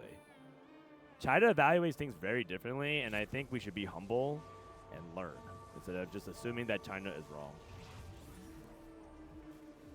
All I'm saying is maybe NA play a little bit more like China, a little bit less like themselves, then maybe we would actually have a Western team in the finals. You know what I'm saying? LeBlanc won. Terry? I think he just cooked.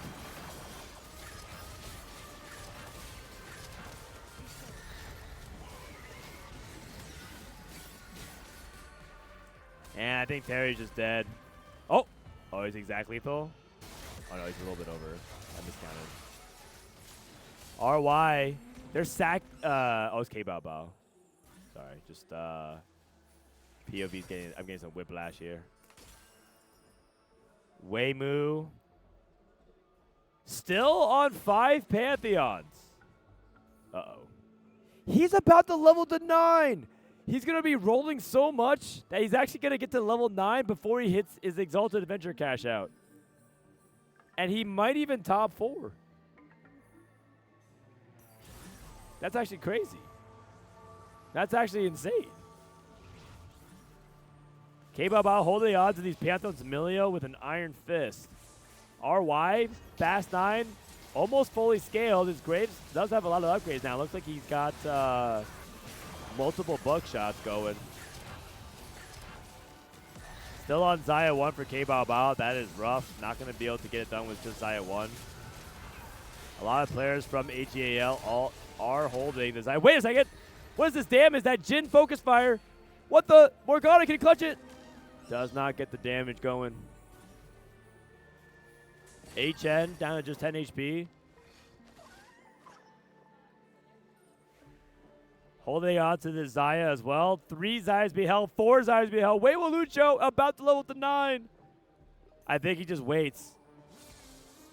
Weimuluoqiu has 17 HP. He could probably take a 6. I don't think he's going to lose by that much. Sells the Xayah. Just needs 1 more Pantheon. You should play TK. Ooh, wait, honestly, you might be cooking there. He missed the window, but if he had that window to play TK to farm the Milio 3, maybe he could have actually finished it. I like it. I don't know if he could afford the 3 rounds though. LiTuChuan to Kayle. Looks kind of scary. Into his teammate. Over to the left side, Achen against kbaobao. Easy win. Weimu down to 1 life. FlashWolves trying to aim for the triple bot 4. It's possible. Item anvil for Achen. We did it. Weimuluoqiu made it to 9 and played Xayah on the board. We officially have hit level 9 before we hit Exalted Adventure cash out. What a time to be alive. Although I think Weimu's about to die.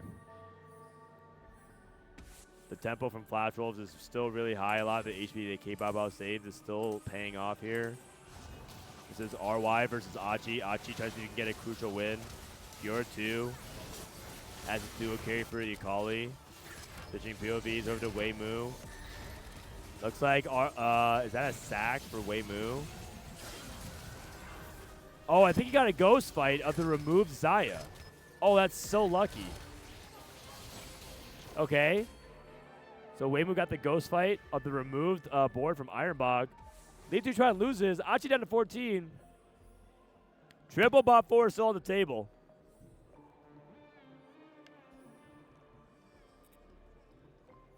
Decent TGs here for LiTuChuan. He has Band of Thieves too. A lot of Thieves skulls with some reasonable items.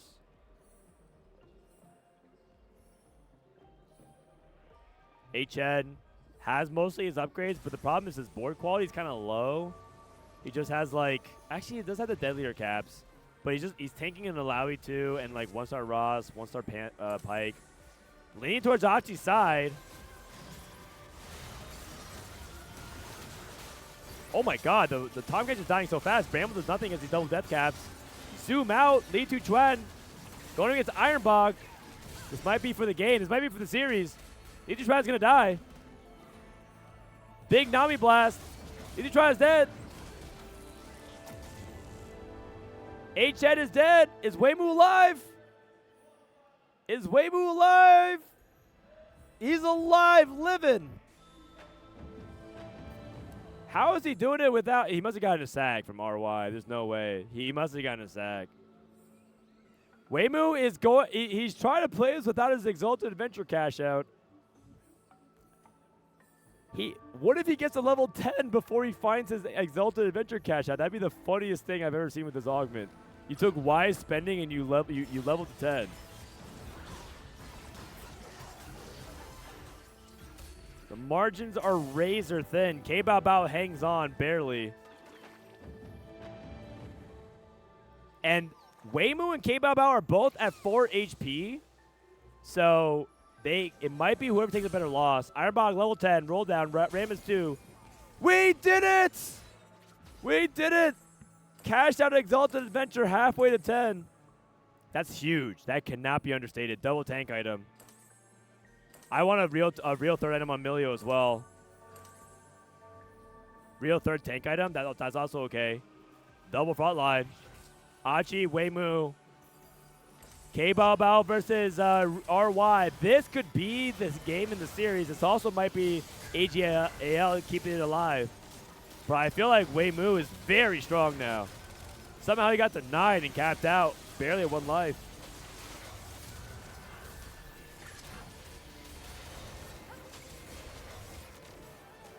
Achi hanging in there. Barely. Vex is not enough. Achi is alive. kbaobao is dead. Whoever wins, wins. Whoever wins, wins. Ironbog. He can 11 Stargazer. Wait, you're right. Weimuluoqiu actually has the fawn from the Exalted Adventure. Wait a second. If he gets to 10, he can actually play 11 Stargazer. Can you even get? I think you need like stage 7 though.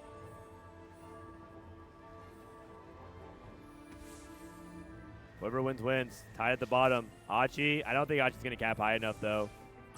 Not against this board from RY.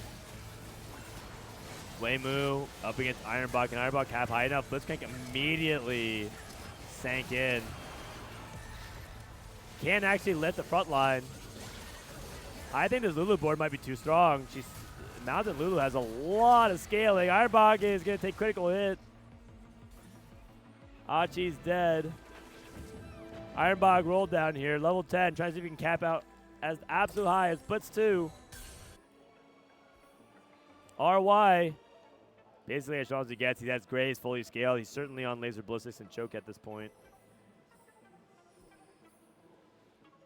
Ironbog. Doing his best here. But I don't think it's going to be enough. He fixed his items to have crit. Right side slant. Ironbog versus RY. Frontline Vex for RY to help his teammate out. I think he was trying to give a good sack. Wait a second.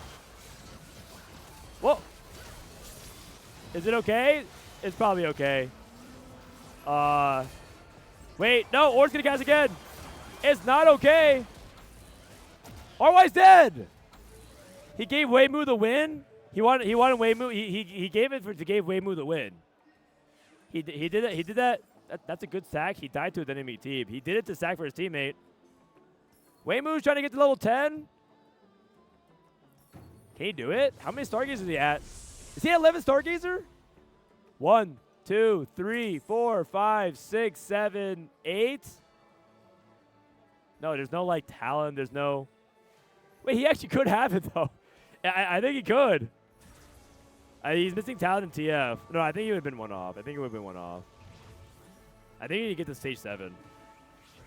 9 Stargazer. Ironbog versus 9 Stargazer. Imagine if he rolled and found talent TF. He actually would have it.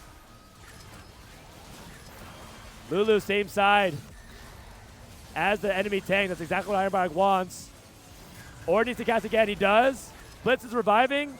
No toss on the Jax. Oh, pulled in. And AGL is going to clean it out. Weimuluoqiu with the latest Exalted Adventure cash tag you have ever seen. Keeps AGL alive. That was a crazy game too, man. Triple Prismatic really delivered there. Holy smokes, what a game. That was intense. I can't believe it. I thought FlashWolves, I feel like multiple times I'm like, man, FlashWolves really just look like they're in a good spot. And then like Ironbog's like, oh my god, like how do we actually this guy eventually hits the Pantheon on 9, but is there anything we could have done to stop them there? But that was really close. Really, really close.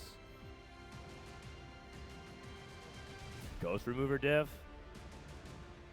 Yeah, that's kind of unlucky. I don't know if the Ghost would have won, though. It was still on Xayah 1. I don't know if it was Ghost Remover diff. There was definitely that one fight earlier, though, where was it Ironbog? No, it was, where was the Xayah player? I think it was Achi. Removed, and then Weimu queued into it. Holy cow. Also, the amount of things that had to go right with, like, the Golden Gamba flips. I think AGL, 3 of them clicked Golden Gamba, and 3 of them hit.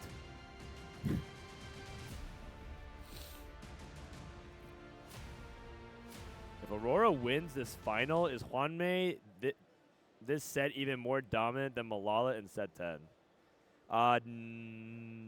No, I don't think so.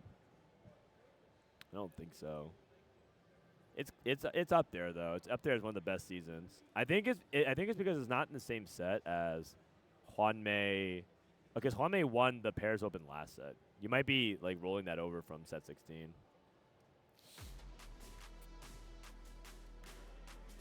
Man, I need a little bit of a voice break. Let me listen to the casters. Who's getting third place? So now it's a tight race, and it's anybody's ball game. Hey, welcome back into the Allianz Vaults. I'm Taylor Reflections Noble, joined by Stuart and Panda. I couldn't tell who was going to win that, especially based off of your guys' reaction, Stuart. You were going so back and forth. But for AGAL, though, they played in a special way. They made some mid-game adjustments. And is China that good? Yeah, China is very good. From AGL, I think their teamwork is good. I think they have a better read. They went from a game 1 that was all about tempo, trying to save HP. This game, they were like, okay, we're having a party. We're having a Prismatic party. It's all about the high risk. A high risk indeed. We go to the final round, Panda, where it all ended. Right. Is it cool if I use the bathroom real quick? The win, and it was a tense 1v1. While you guys sit here and listen to the caster yap. This stage move forward at level 10, but we BRB saw the bathroom. extremely late cash out from the Exalted Adventure on 6-1. That Pantheon 3 finally coming through, and that next big spike that allowed Weimuluoqiu again to be the win-out player for AGAL as we requested in that last test. Yeah, it was incredible to see the kind of high risk that I was mentioning as well. You know, it all came down to the wire, and you know, us two were standing here as well. We were like, FlashWolves are going to win. No, AGAL are going to win. Like, it just went back and forth. But I think the big call out, the Exalted Venture coming in, the extra items that he got, the extra economy that he got, allowed him to outcap and win out the entire lobby. But there was a big moment outside of that 1v1 that ended it, where the commentators were losing their mind. We lost like 2 or 3 players at the same time. Check it out. potentially we could see 3 members of All Gamers drop in this round if they're particularly unlucky, which would end the series immediately. AQ1H though, one of the vulnerable members of the FlashWolves playing on the left-hand side, LiTuChuan playing on the right. We do see the boards and the Fiora going forwards. The Edge of Night cuts it through, and that's the first elimination. I think we're about to see a second as well. We need to see that scoreboard because All Gamers dropped 2 members in 1 round. Panda, what's going on in that clip? Because I'm hearing All Gamers drop 2 players. It was an absolute bloodbath, and I think you really have to look back at what caused this in the first place, which is really the golden gambles, the high roll factor. 3 players from AGAL picked golden gamble. They all hit their radiance. Ziyue as well went in for the super high risk hedge fund into one big 140 gold roll down, hit the Vex 2, hit all the upgrades, and he took over as the win out player. Took over indeed. Now we go to our final moment of that game number 2. We go back to stage 4-2. No, exactly that. I mean, this is the high risk that I was talking about with AGAL, taking hedge fund, going to level 9 at 4-2, which is something that you rarely see in TFT.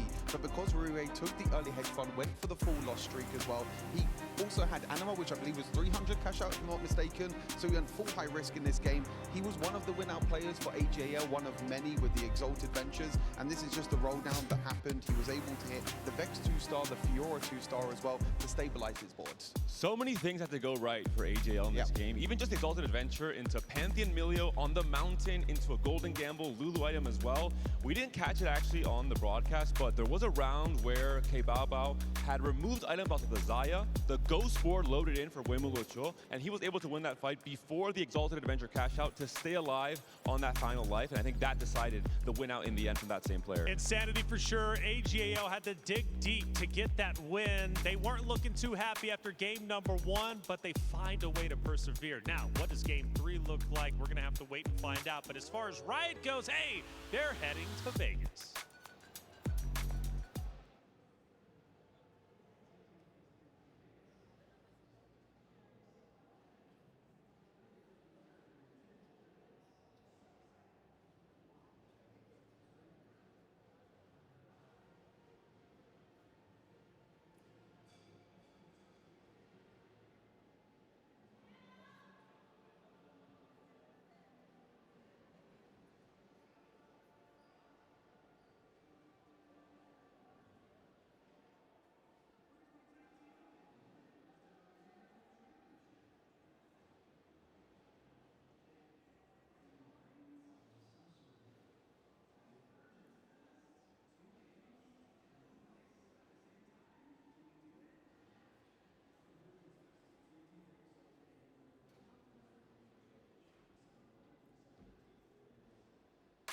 Now, typically throughout the game, you see somebody go with the strat, the team go with the strat, and they stick to it. But as far as augments go, sometimes you can throw that out the window and change things up super quickly. For AGAL, how spectacular was it that they changed their strat from beginning to end? Yeah, I mean, the encounters at the start of the game is one of the most important things. We always talk about the first augment, the 2-1 augment, being the most important point during the game of teamfight tactics. So what's up, guys? I'm back. With the Prismatic party, all these Prismatic augments means that you can go for more high risk. There's more cash outs, there's more potential of being able to cap out your board. And it's completely different to a normal game. I need someone else to do Well, it was fun to watch. I will say is that. Now anybody it comes down here? To this game number 3. Is Let Raptor me still here? I remind think you, Raptor may be club gone. championship points someone else on is the the line. editor. An additional 200 if you go I from can't 4th edit to right 3rd. And now. on top of that, your prize money goes from $30,000 to $50,000. That's a $20,000 difference, and it comes down to one more game. Will it be FlashWolves? Will it be AGAL? Let's head to the stage to find out.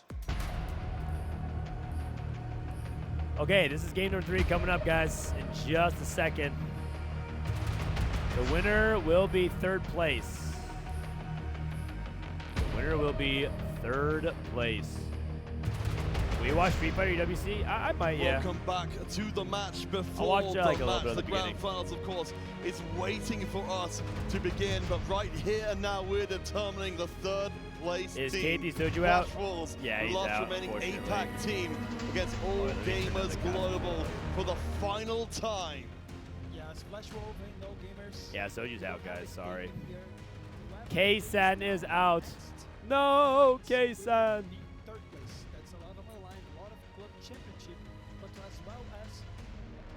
Overall, I would say that I think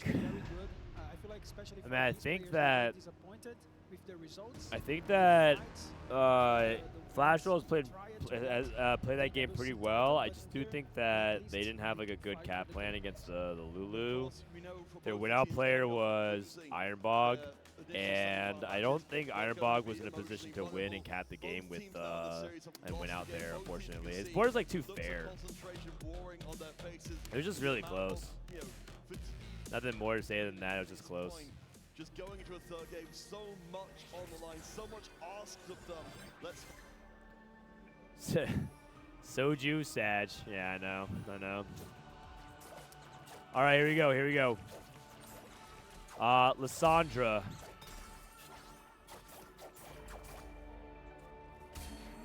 Take a look at openers. Make sure nothing crazy is going on here. Can we have Gamba again? Do we have any mods? Chat. When did Soju hype up how he was gonna go Giga first 44? Now he's dead last. I feel like you guys have to respect the way Soju gasses up because so many TFT players are afraid to like step out and be bold because looks like we have the altar. They don't want to be wrong. I respect it, man. Call your shot. He also has to hold that L. But there's so many players who'd be like, nah, I won't say anything because I don't want to look stupid. It's okay, man. Look stupid. Look at K3. Aatrox 2, Lissandra 2. A lot of upgrades being hit here.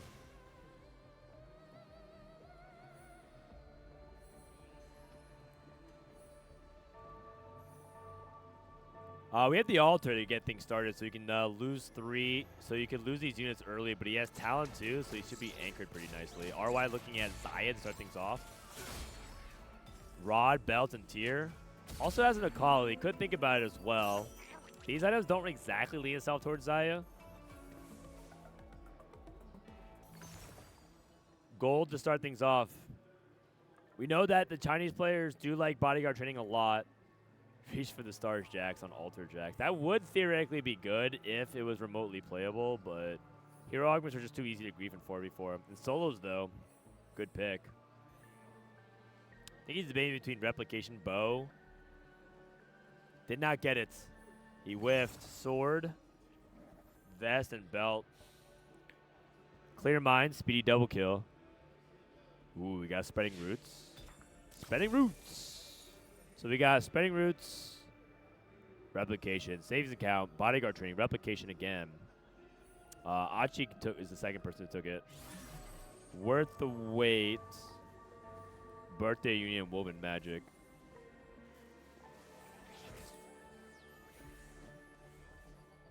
Soju just spams, we will win, and we are low-key ass, so he covers all possibilities. I mean, both could be true. You could be ass and win. Look at Vitality. Somehow won a game against FlashWolves. Stargazer and Voyagers. I don't think he has Stargazer active, so he can't get the altar going.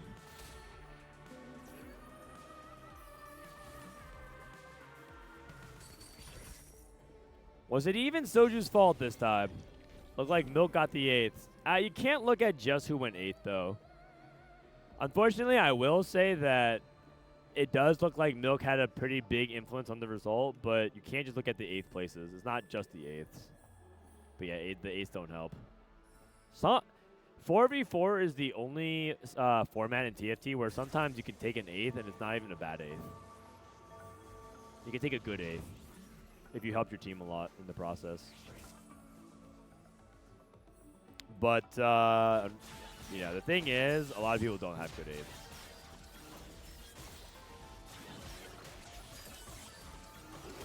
What's the score? The score is 1-1 right now. Sorry, I moved the chat. The chat was just there to entertain you guys, entertain yourselves between games.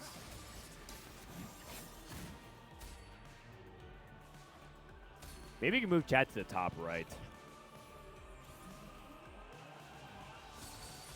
Achi with 89 HP. Oh, he got the bow. He got the replication bow for the Xayah. That's crazy. Okay, that's a good start for FlashWolves. Boom. Moving up 1. kbaobao. Lissandra 2. Worth the wait. Looking good there. Terry and Ironbog. Terry on the Woven Magic, Akali, and Ironbog on Birthday Reunion Tempo.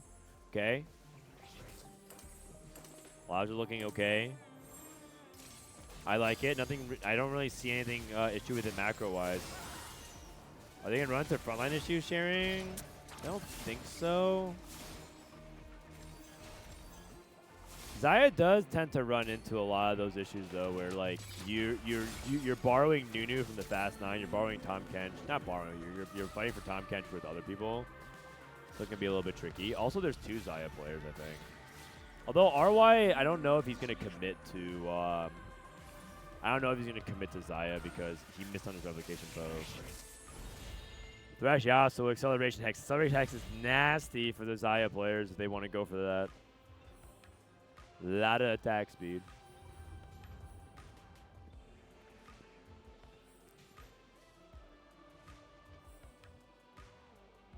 Mrs. Frodan, can we have Weijin back for the final match? You can ask her yourself. DM Tay AFK. Although she may not answer DMs from people she doesn't know. She may or may not.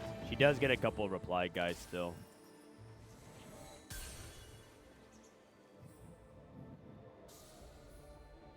Two Rek'Sai 2s. Double Poppy 2. Oh, interesting. Terry kind of naturally 6 Poppies. Could also play into Corki. Doesn't have to necessarily commit to the Akali, but he does have a natural Akali too. I feel like you got to play into the Akali a little bit. I feel like if you get these many Akalis, you got to lean into the Akalis because the Akali 2 is just so good tempo and it's really cheap board. What did you eat today? I ate a salad and I think I had like some tomato chicken. It was like tomato sauce and chicken.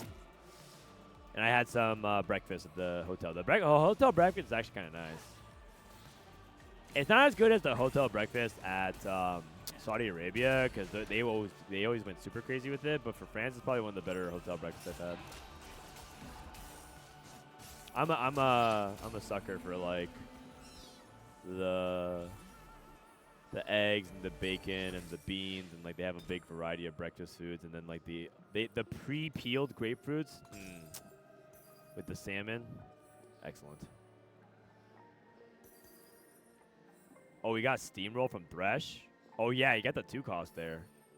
Oh my God, you got steamroll. Holy cow, that's really nice. Yeah, the observer can't show us what they're not showing us what they got off the Thresh boon, but that's a really good one. Okay, Achi going for the full sack, trying to outsack Achen, but he didn't hard commit to the full sack, so Achen gets the outgrief, the 5 loss. RY and Ironbog and Terry, a lot of streaks on the line.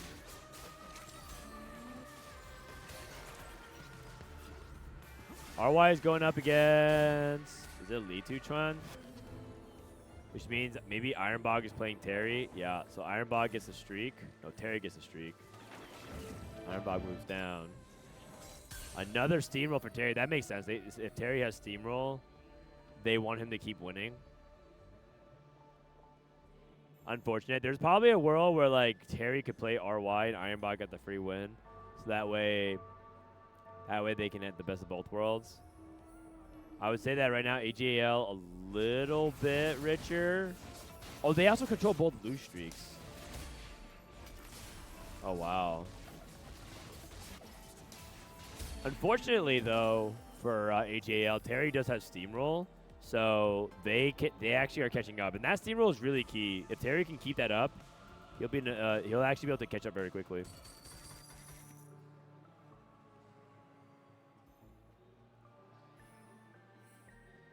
Six Poppy. I don't think he's gonna actually lean into it too much. Like Poppy, 6 Poppies. I don't think you can really like justify going for Poppy 3. I think I'd rather just like not, because the thing is Power 3 going to be your tank for Akali? It doesn't sound very good. Probably better than Jax 1 though. Probably better than Jax 2 for a period of time as well. Levels to 6. Try to keep the streak going against kbaobao. RY. Talon with Gunblade and DB. I guess he's going for Akali as well.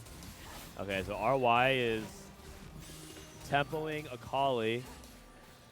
Kind of interesting that a Gunblade became such an important prio for this comp because Gunblade has been kind of bad all set. For a long time, Gunblade was just not really like a good item to slam, and now it's actually kind of nice.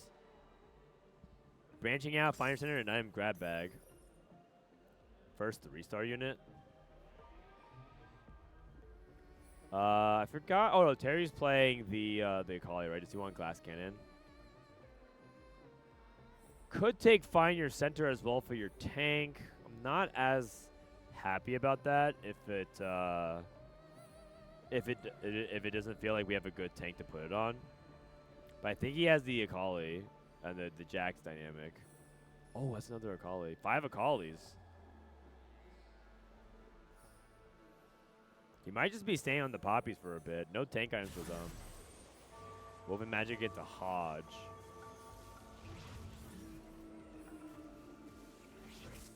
Alter for Achi, still going strong. Wow, perfect items for Achi. Holy cow. That's exactly the kind of items that you want for your Xayah. Disgusting.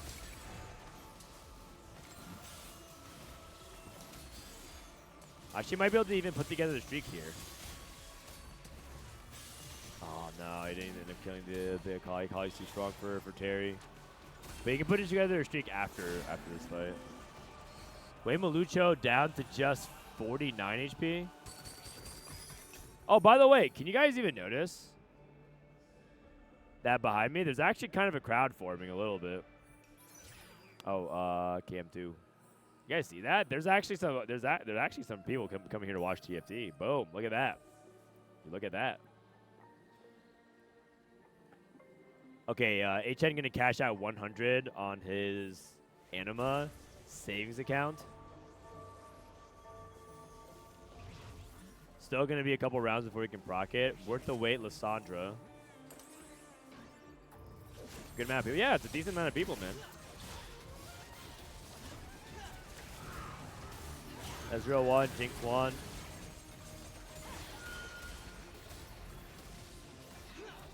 Alright, LiTuChuan with that worth the wait. Kind of bowling stage 3, so he's gonna be playing for top 4 and bleeding out.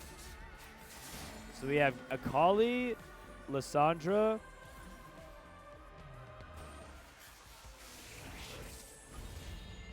What is HN trying to play? Last can, is he Corki? I think he might be Corki. That means the AP flex goes over to the other guy then. A lot of Thresh pulls. Who's going for the Yasuo? Only 2? Terry finally lost his steamroll, by the way.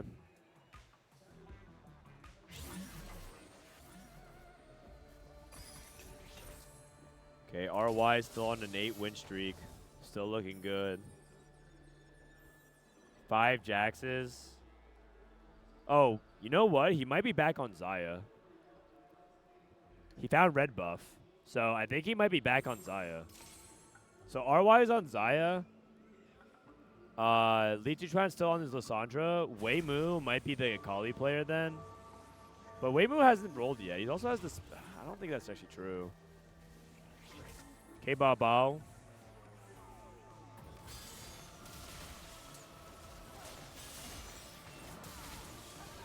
Trying to see if we can stop RY streak. This is actually a really important fight for RY. Trying to stop the China 1-2-3. Oh, this Talon is dodging the attacks. Oh no, it's looking bad. Oh, just barely. RY keeps the streak going. Oh, LiTuChuan's playing Bodyguard Shepherd. Sorry, I have him and kbaobao mixed up. Another cash opportunity for Achen.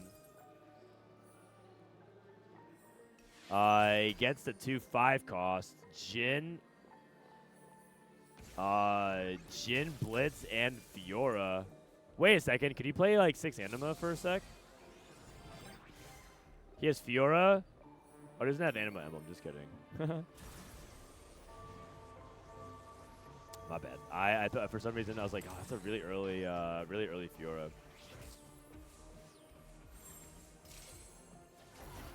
Okay, so he sells the rest of his bench that he doesn't really need. Going for Timebreaker Anima for one more set of cashes. Achen's going to push it to its limit. Looks like he's going to go Space Groove. And then Weimu is going to be flexing here. I don't know exactly what he's going to be going for, but it's probably Corki with the Voyager Emblem. 21 HP. 2 players HA are super low. Another cash out savings account. Big time gold. Nami pair in the shop. Wait, if Achen hits fast enough, he might be able to go straight to 9. So much gold. It's actually crazy. He's level 8. 5 rolls. It's actually disgusting. Nami 2? Do you think he could actually go 9? No, he doesn't have enough front line. But he had Blitz. He had Nami pair. Glass Cannon. I think he has to keep rolling. Space, Orton pair. Blitz pair on 8. He's doing it. Pantheon 2. Big roll down from Weimu. Looks like he's got the Rammus. Nard2, you can take out. Is he trying to play Anima of some sort? No, he's not. So he just souls the Briar 2. Orton 2, TK2 for Achen. With a Shen. Really, really solid. This is Mana Hex for Kindred, not the best. And Weimu also has Void Gemble and Best Friends. Kind of awkward. Zaya, slow slam from RY. RY needs to trade his HP for Achen if he can. But I think Achen's the strongest person in the lobby by a big margin. He also has 5 Namis, so he's trying to stop someone else from hitting Nami.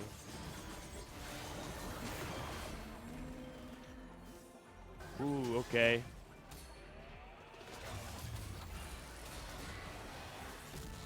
LiTuChuan also taking the hit here from his teammate. Final augment of this series. Duo Q.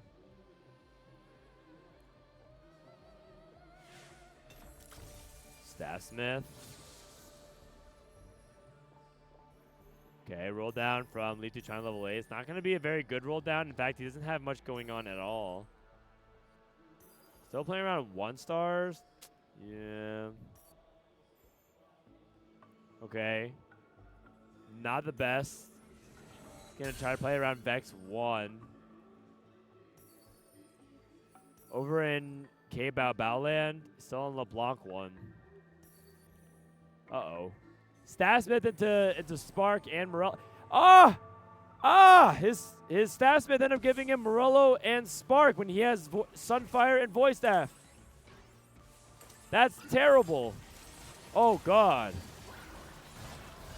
That's not good. kbaobao with a big time low roll. And that might be something that comes that's gonna heavily punish him in the coming rounds.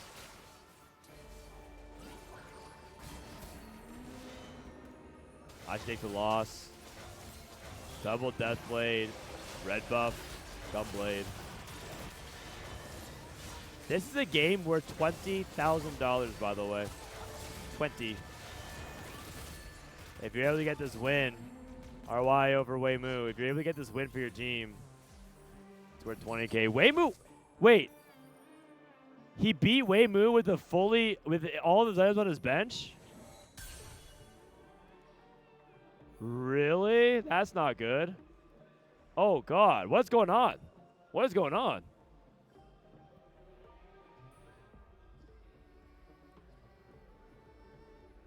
That's definitely not good for for AGAL. They were trying to trade the HP that RY saved early.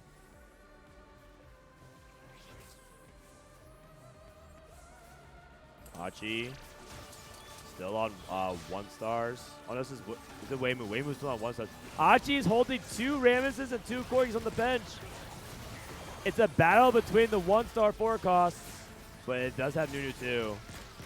Nunu 2 can survive.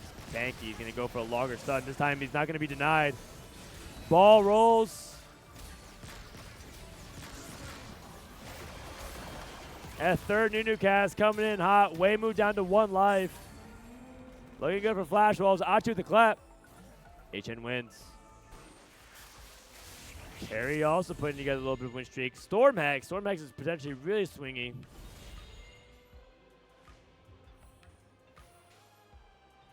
Misfortune, Ornn, and Mordekaiser.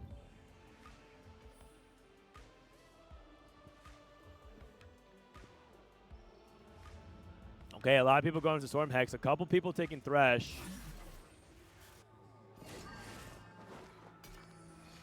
All right, LeBlanc.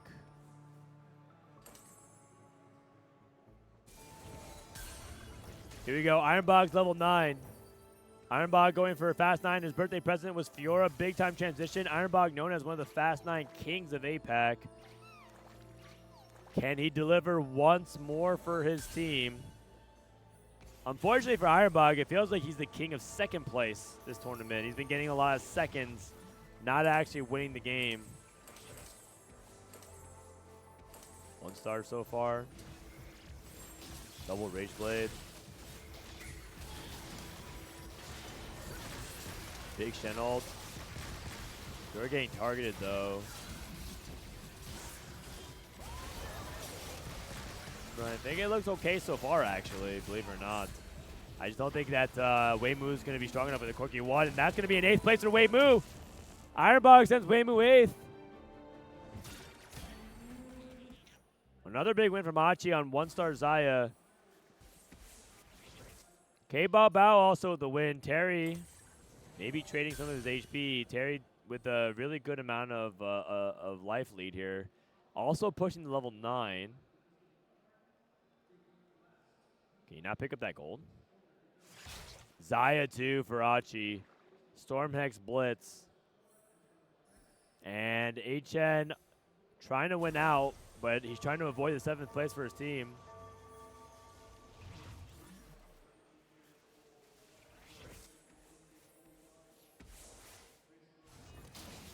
One star on the other side from Ironbog. Look at the Nunu angle. Nunu angle's good. Hits the top left, but Graves does have the Quicksilver. How scaled is this Graves? I don't think quite yet. I think he's just getting his first buck shots in.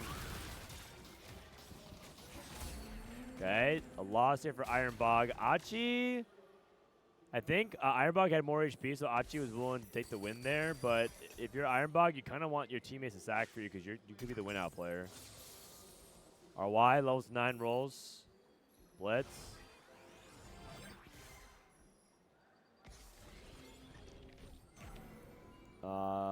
Let's see, what else does he want?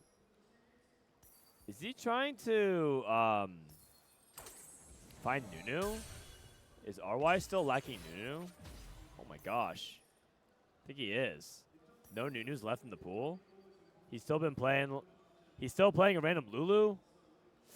Doesn't want to sell the Vex for Jin 2, but Jin 2's pretty big. Is there any other way? Maybe Morg? Some Morg play Vex. No, but you need that front line. The Yasuo boon. It's rough. Achen. Holding 5 Namis. Holding the Vexes. All of AGAL are trying to deny Ironbog from capping out. Their target is to stop Ironbog from capping out. They're holding all the Vexes. But that's pretty expensive. Tell Lulu to play Vex. Vex is not a Stargazer on this patch, though. Achen getting a ghost fight against Ironbog. Easy win. Achen's official on a win streak. Hachi needs to survive. LeBlanc's on the Xayah. LeBlanc to the Zaya, but the big knockup from the Samira. The Samira assist to cover. Charlie's Angels covering for each other. Holy cow, that was close. kbaobao down at 12 life.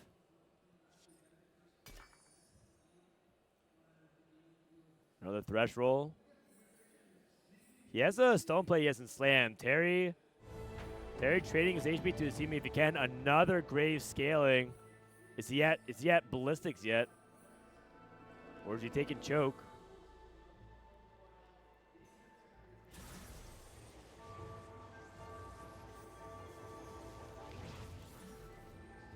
Going up against Worth the Wait.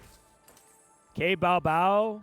kbaobao is inting, trying to lose to Ironbog. I think they're saying I'm too weak. Don't bother saving me.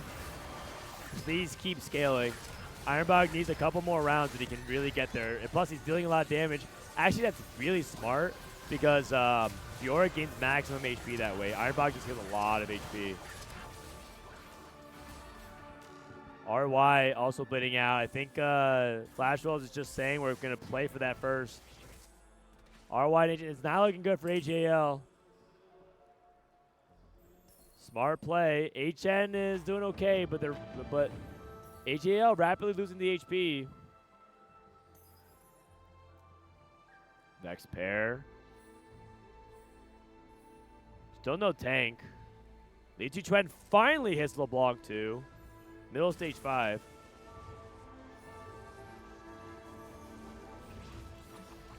I think if you're AGAL, who's the best player that can win out from here? It's probably HN, right? But the thing is, I don't know if the space crew can actually cap that high against the Fast 9 Nova board. Terry on Kayle 2, 1-star Kindred. Pretty sure this should be an easy win for RY. His Zaya board with Jin 2 looks like it should be too strong. I'd be shocked if Kayle could beat this board. So Terry's going to bleed out to hopefully what should be a 4th. Oh, that's a big hit. 24. RY down to single digits. No, sorry, that was just HN rearranging above him. Ironbog at 31. If I'm Ironbog, I want to make sure the triple ball 4 is off the table. Ironbog hit Vex 2. He has 5 removers. 5 removers. Item Anvil.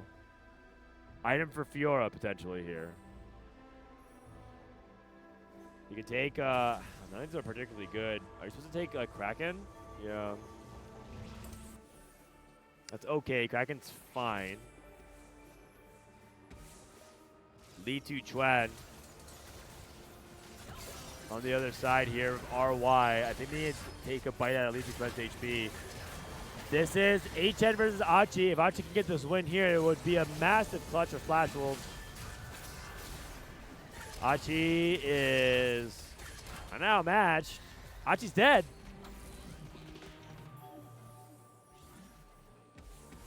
Terry lost. Triple bot 4 is on the table. AGL has 1 opening. Their 1 opening, I think, is against Terry. If LiTuChuan can stay alive, if RY can stay alive, there's a possibility for a triple bot 4. And Ironbog's win out will have come a little bit too late. But everyone else is at 1 HP. I'm pretty sure Ironbog wins this game. This is it. It's now or never. We need to go to Terry. Terry's going against the ghost of LiTuChuan. Oh, no, this is real. Oh, I think Terry might be dead. So then LiTuChuan. Oh, no, this is it. Wait, whoever wins this fight might be winning it for the team. This is a terrible matchup for LeBlanc, though. A cause in the back line. Oh, it's not even close. LiTuChuan is dead. Right? Is that his ghost fight? Well, that was a ghost fight. I got it mixed up. I'm sorry. No one died. No, it was the ghost fight. Sorry, I'm getting mixed up. I can't see. I'm blind. Ironbog lost? He must have lost to HN. Wait a second. Plot twist again.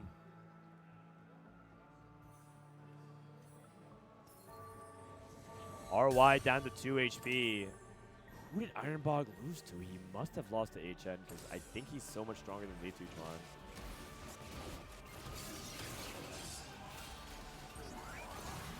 Oh, it was the temporary item that gave the D-Claw. That's what it was. I was like, why? He was equipping items halfway. Sona 2 for LiTuChuan. Has in the Storm Hex.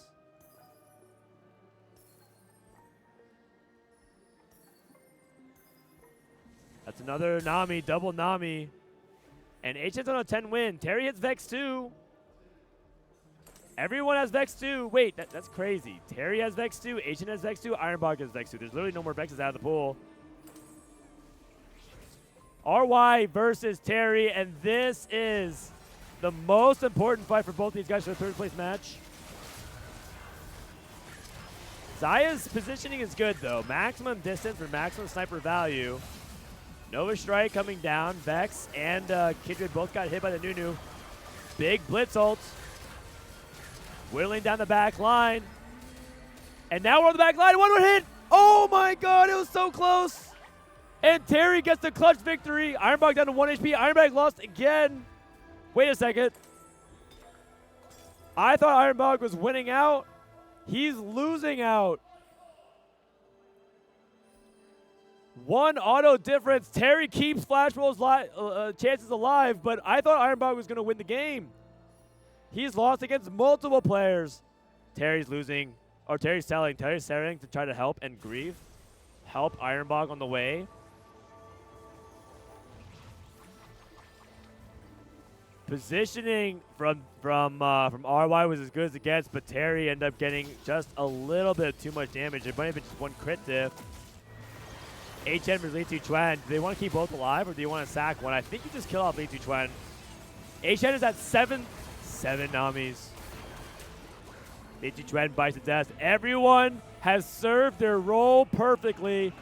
And now it comes down to Ironbog versus Achen. Whoever wins this wins $20,000 and the podium spot for EWC. Valuable club points on the line.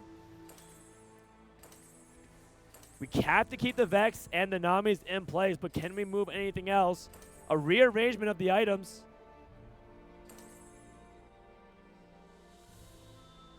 This guy's also playing 2 Blitzcranks 2, by the way. Vex out of the Hex.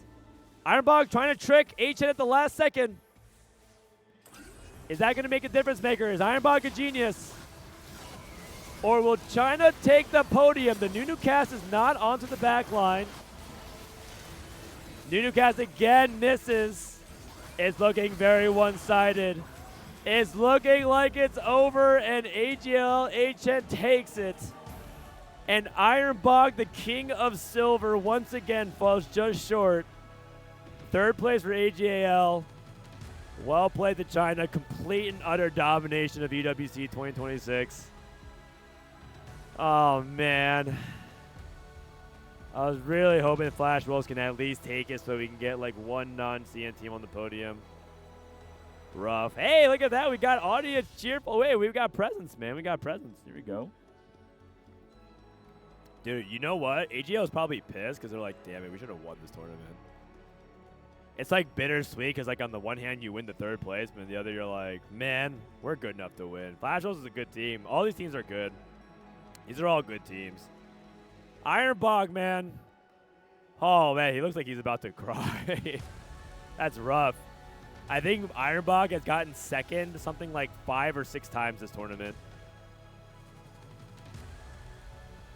The amount of times Ironbog has been asked to finish first place for FlashWolves and the amount of time he's gotten second place instead, at least 3 times today. And then that happened previously throughout the week as well. That's rough, man. That's rough. That's a tough pill to swallow. Is it because Ironbog messed up? I don't think so. I feel like he really played his spots as best as he could. I have a hard time imagining because this guy is one of the kings of capping out, man. Like, Ironbog is so good at playing for the Fast 9 cap boards.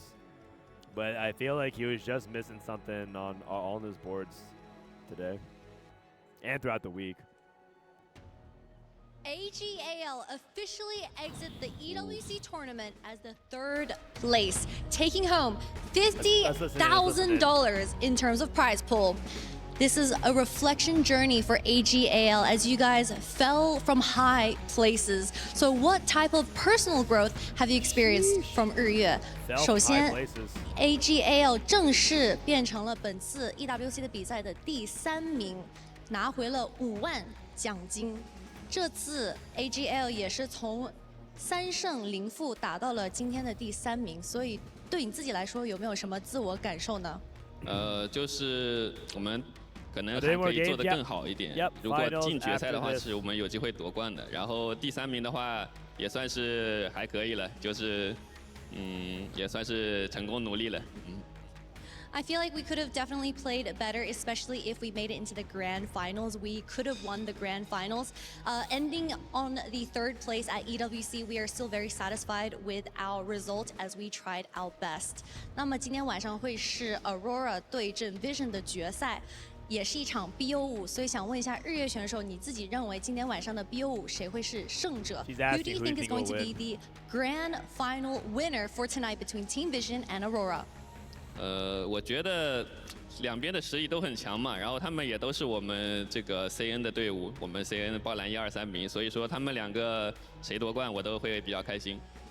I think both the teams going into the grand finals are really strong, especially both the teams being from the CN region 1, 2, and 3. So I'm encouraging both teams for doing well in the grand finals, and whoever wins, I will be happy for. Thank you once again, 日月，谢谢日月选手的采访。We'll send it back to stage. Very safe answer because they're all part of the same study group. GG's, AGAL. All right. Well, it's finals time, baby. EWC 44 Grand Finals. Aurora versus Vision. And this is what it all comes down to, people. Who is going to take it home? Can you speak Chinese fluently? No. 不可以. 一点点. It'd be interesting to know how much interest he got with saving an account. Yeah, I mean, I actually don't know. There's a lot of... does it tell you how much you get? It's best of 5. Yeah, it's best of 5. Bell, thank you for the gifted subs. Holy cow. Thank you, brother. I just got that notification a little bit late. W Chatter. Appreciate you. Thanks for watching. It's been nice seeing everyone, honestly, tune in during EWC and watch. It's been long days, but I hope you guys have been enjoying the show. And don't you worry, guys. I'm feeling good. I'm feeling refreshed to come back for set 18. I took a few days off. It felt really nice. I'm fired up, ready to go. Although set 18 doesn't start for another month. It's actually crazy. As of today, we're 1 month away from set 18. 1, 2, 3, China. Yeah, China dominated. Oh, man. Oh, tough. Tough looks overall. But I feel like FlashWolves played really well. 4th place. It's crazy because like the prize split is like if you're able, FlashWolves went like down 1-2. If they were just like 2 games makes a difference between $90,000 versus $30,000. The 30 is a lot, but it's just such big jumps. So that one stings. 2-1, 2-1. It's just close. It's just close overall. But now we're at the actual grand finals, Vision versus Aurora. When's PB coming out? It's coming out in a couple days. Then after today, the next time I stream will be PBE. So I'll be traveling back tomorrow, and then I'll be back for some PBE.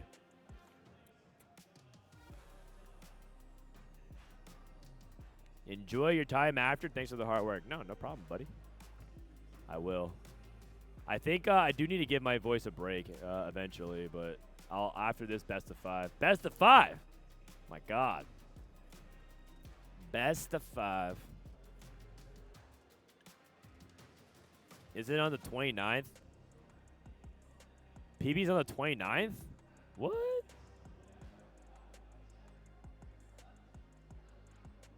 Yeah, so Sunday I fly back, and Monday. Oh, it's on Wednesday? What the hell? Really? Fell from high places into third. Yeah, I don't think she meant it like that. I think she meant like from the highs and the lows. You know, it's just like it's like an expression. It's just an expression. It's on the 28th. Okay, that's what I thought. We have been watching all day today was Team Vision taking down. They always say Wednesday, but it ends up coming out on Tuesday. Oh, they do the thing. They don't want to disappoint. No, it's probably gonna, you know what it is? They keep saying as long as they possibly can, but they'll finally deliver and say, surprise, it comes out earlier. Thanks for being patient. Oh my God! Wait. So then, what do we? So what does that mean?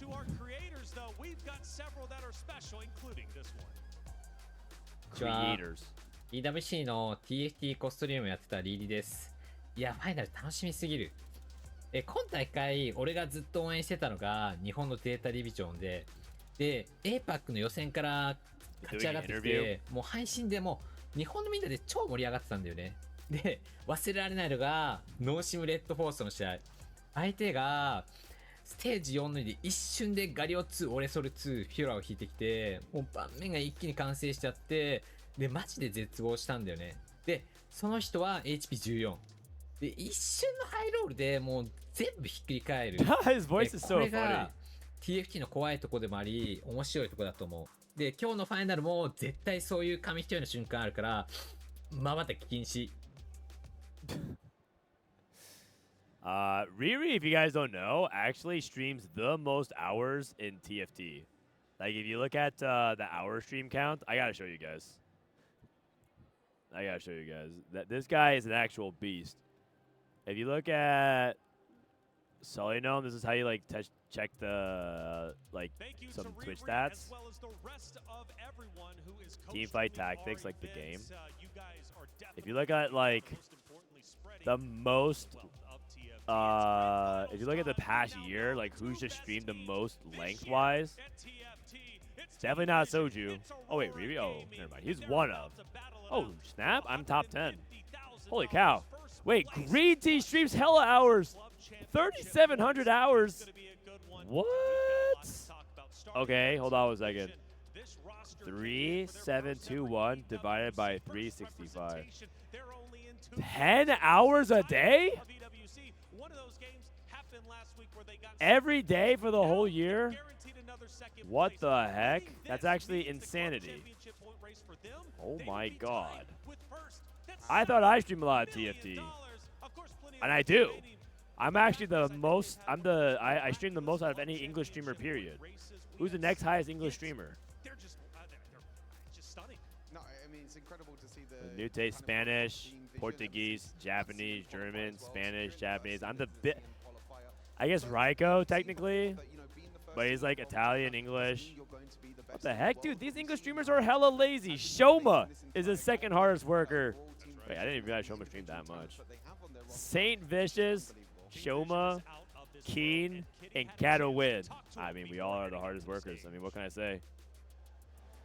Congratulations to Team Vision for qualifying to the Grand Finals at TFT for EWC 2026. First of all, I'd like to get started with we finally found it. The hardest workers in NA. It's Shoma, it's Saint Vicious, it's Kat, for these types of tournaments, what type of adjustments do you have to make going into this tournament? 首先想问一下 Flancy 选手，因为这次的赛程非常的紧张，所以打这种非常紧张的赛程会做出哪些改变呢 ？Sorry, this was me.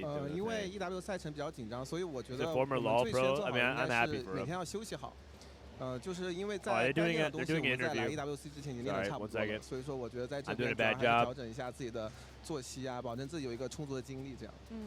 So I think the most important aspect going into a really tight schedule is our rest because all of our practice should have been done beforehand before we arrive to the EWC tournament. So I believe that the most important aspect is just taking care of ourselves and of course getting enough rest. 下一个问题想问一下真白选手 My next question will be for 真白. So this tournament is mainly 4v4 and every single EWC has been 4v4. As individual players gathered into a 4v4 format, what would be the most important? 因为这次 EWC 的赛程会是4v4，所以从单独的选手转成4v4的这种赛程，最大的改变会是什么呢？最大的改变主要就是个人的执行力上面吧，因为4-4和个人其实差别还是挺大的，就每一步都得执行到位，如果有一步出差错的话，其实很容易导致团队崩盘。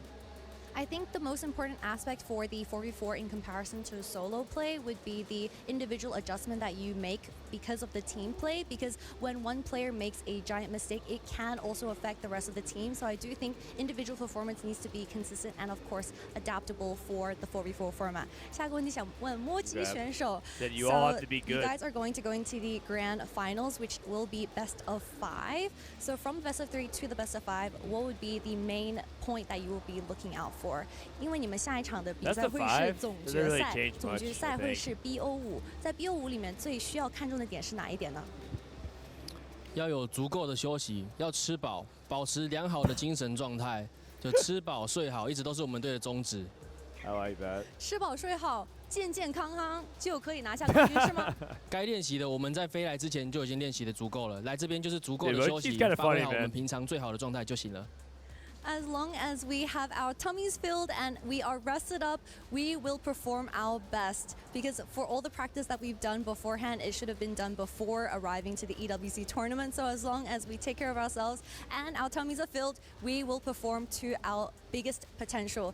最后一个问题想问Koyui选手，下一场就是决赛了。Who would you like to verse in the grand finals? 决赛想面对谁？我想遇到 AOR 吧。因为里面有幻灭选手，就是这个决赛对于而言可能是他生涯大满贯的一个很重要的一仗。但是对我而言呢，我在上一届 TOC 的决赛，还有这一次 TBC 的决赛中，This is the finals, yeah, this is the finals. 所以我想this is the pre-interview finals. I would like to verse Aurora Gaming in the grand finals because there is Huanmie on the opposing side. In my previous 2 international tournaments, I lost to Huanmie, so this time I would like to get my revenge against Huanmie. Thank you so much to all the players from Team Vision. 感谢大家的参与，决赛见。See you guys in the grand finals. See you. Man, it's always they don't know where to point, man. It's too funny. They're just like, bye-bye. Yeah, bye-bye. Wait, well, thank you for the raid, brother. W-Ig, W-Ugs. All right. Also, before you guys, I guess while we have an opportunity to do the second plug for today as well. If you guys are also a streamer, speaking of Wigwug, hey, Wigwug, did you do this, by the way? Wait, what, did you do this? Did you join the Esports Foundation Creator Program? 2 million in rewards.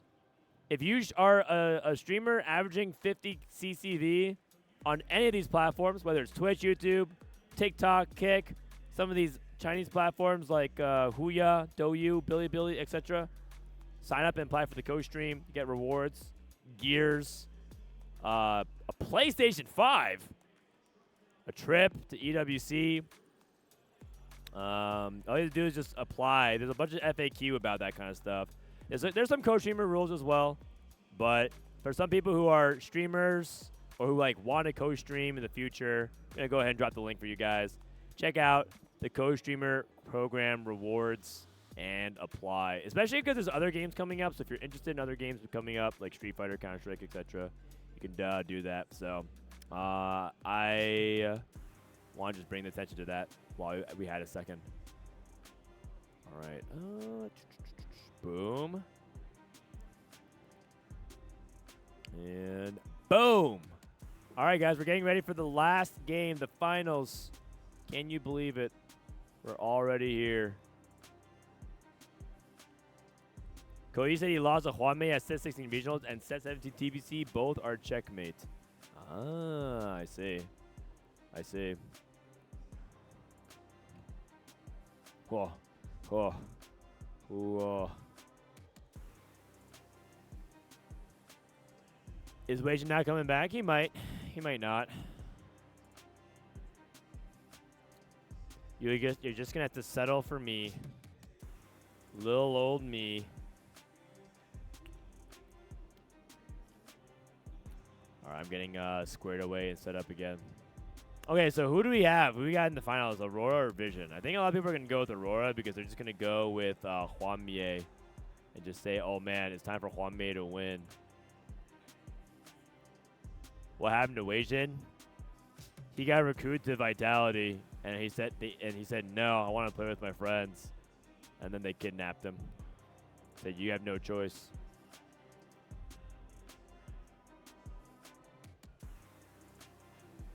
Oh wait, we don't have the caster audio. You know, it's not just one person that steps Boom. up. It's the entire team that needs to step up. When one person is down, when one person's being denied by the other team, you need someone else to We step actually, up. like I said, we actually had flexible some in a people 4 versus watching 4 last environment series. I to make wonder sure they can if be the ones to win the out the entire seats will lobby. fill Well, up it more takes for the 2 to finals. tango, and on the opposite side is the dance partner of Aurora Gaming. And Kitty had a chance to talk to him before stepping on stage. One more interview. Here we go. Welcome in everyone to the grand finals where we are about to watch Team Aurora versus Team Vision. Here I'm joined in by the 4 players from Team Aurora, and starting off with Ahaoei. So Team Aurora had a rough group stage where they were dropping to the lower bracket. So I'm wondering, what adjustment did you guys make going into the playoffs? Because it's very obvious that Aurora are starting to look really, really strong. 首先想问阿豪选手，所以你们也是从小组赛的败者组打回来的，所以想问一下阿豪，在本次 Asian teams are better than teamwork. I mean, in some aspects, maybe. 开始的时候状态其实不是很好，但是呢，这个游戏本来就要一直学习，我们一直也在研究对手，研究我们自己的打法，然后做出适应的调整。 So we were still trying to find our footing towards the start of groups. However, we are still learning throughout the entire tournament and trying to find our flow. And we try our best to adjust to the schedule of EWC. 下个选手是Huanmie. So we have a lot of international I don't think teams Asians are like joining us inherently better at teamwork, but I do think that Westerners are more individualistic in general. Very impressed with Huanmie's resume. I don't know if that necessarily so means which that team or player has left better a at very teamwork, big though. impression on yourself? 想问一下Huanmie选手，因为本次 EWC 有很多国际赛的选手和俱乐部，对你自己的印象比较深刻的选手或者俱乐部会是谁呢？我觉得是上届冠军微博吧，因为跟他们打完之后，我跟他们那个邵平平很熟，他跟我们说他们的所有人其实都是由关少一个人在指挥的，然后他们其实执行力很强，然后玩的也很决绝。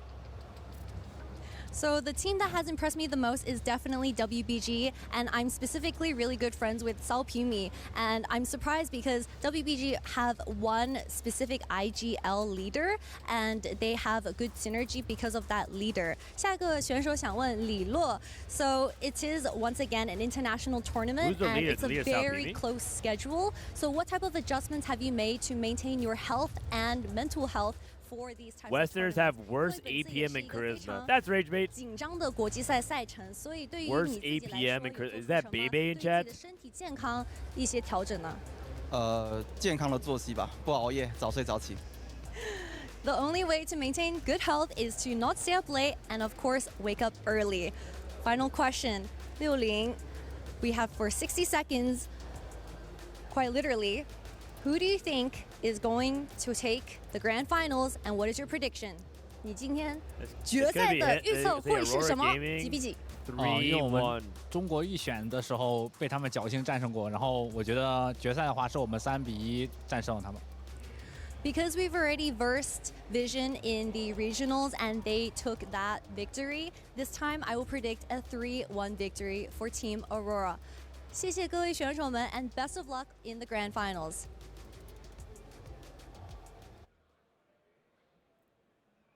I think there's some inherent ego in Western teams that have players play for grief in top 6 comps. I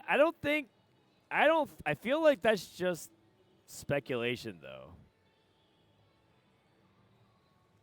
Like what is your what's the evidence? Like the evidence is like I listen to Western players yap. I feel like NA players and EU players play selfless when they need to. And I feel like they're like very you're acting as if they're like not willing to remove or like target grief or anything like that. Listen, I understand that this tournament China is better, but it doesn't mean that we can make like wide sweeping generalizations like Asian people work together better. Even it's like yeah, like a lot of the teamwork and stuff are trying to is looking good, but I wouldn't say that Asians work better together, man. And Westerners whatever are not willing to play for the team. APM actually matters more in 4v4. Yeah, I guess maybe the remover and stuff like that does actually do. She didn't translate 60-second fully. He said they beat us by chance in the regionals. So he said they lost because of luck. I see. Solo play for TFT. Of course, in previous years, no, 07 Robin actually has pretty good APM. All the Vitality are Asian. They're Asian American. I feel like people are drawing too many conclusions from like low sample size.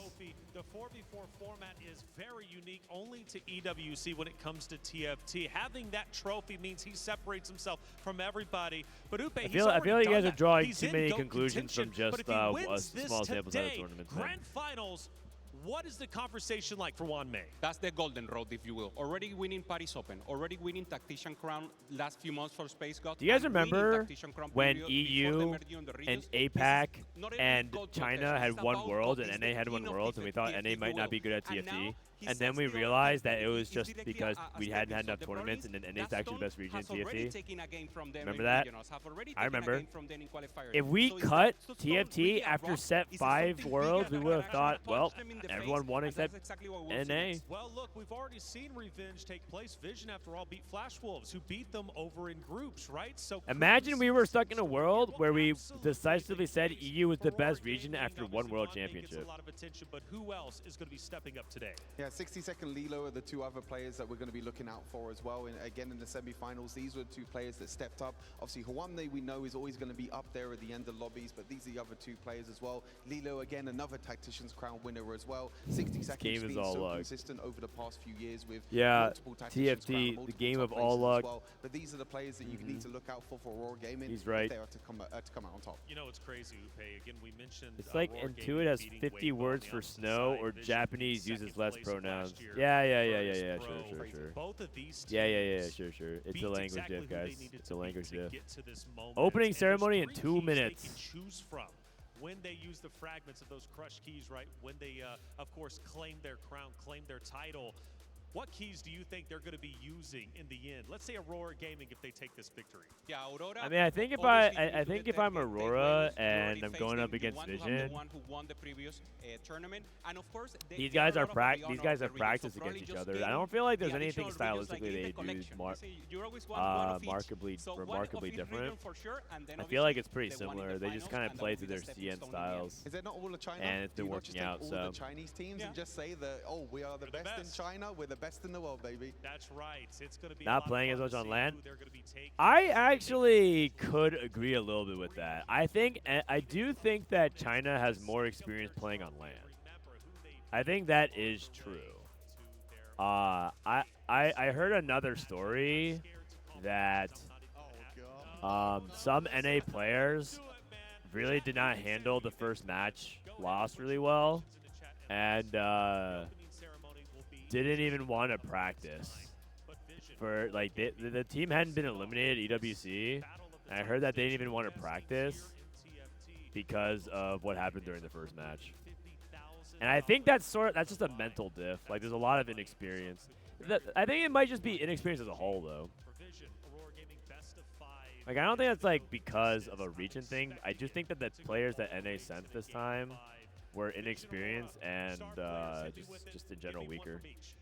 Huanmie has to be the guy who comes out. He has to step up huge in this one as well for Aurora Gaming for me. Yeah, 100%. The win-out player on Aurora is Huanmie. Who is the win-out player in Vision? The win-out player in Vision, I mean, Flancy is really good at playing win-out. I mean, he proved it with the 3-star angle that he did before. Title as well up for grabs. Additional money there too. There's so much happening here, not only in the club championship race, but also. Oh, they're hyping it up, man. They want to do the intro ceremony for the finals. Who wants to be the winner? There can only be but one. Will it be Team Vision? Will it be Aurora Gaming? We're gonna all find out together as we head to the stage for the opening ceremony. Okay, intro ceremony. Whoa.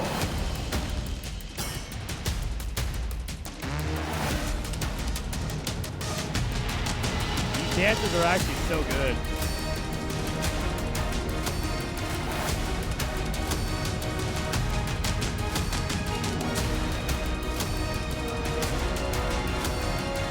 Okay, they got some choreography. Oh, shit. Okay. Got the baby mills.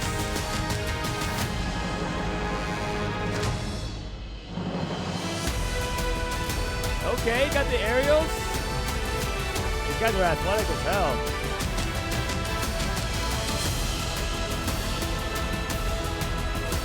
Damn, the 1990s. Man, that guy's crazy. Whoa. Oh, they're not done yet. They're not done yet.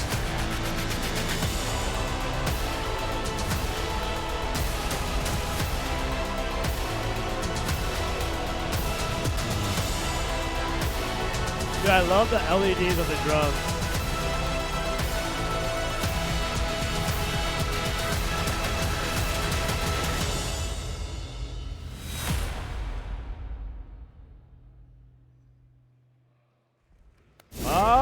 Okay. 16 teams. Oh, Prismatic! That was pretty good. Here, insane upset. Incredibly proud of themselves. T1 totally destroyed Zeta Division.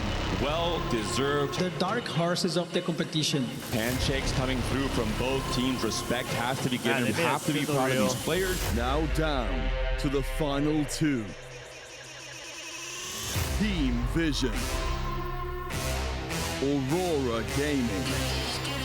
Get ready for the final battle.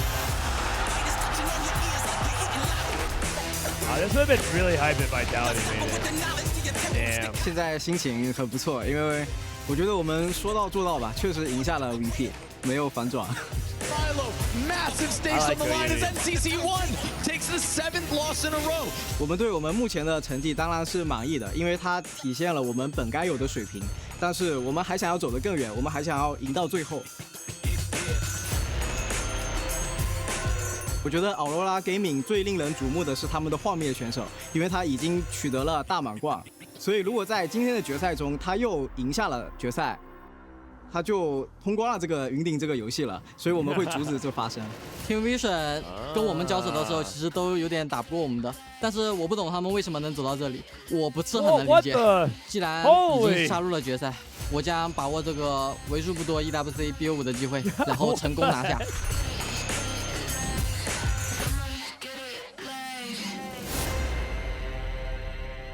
Wait a second, man. Huanmie just lit his ass. Holy shit.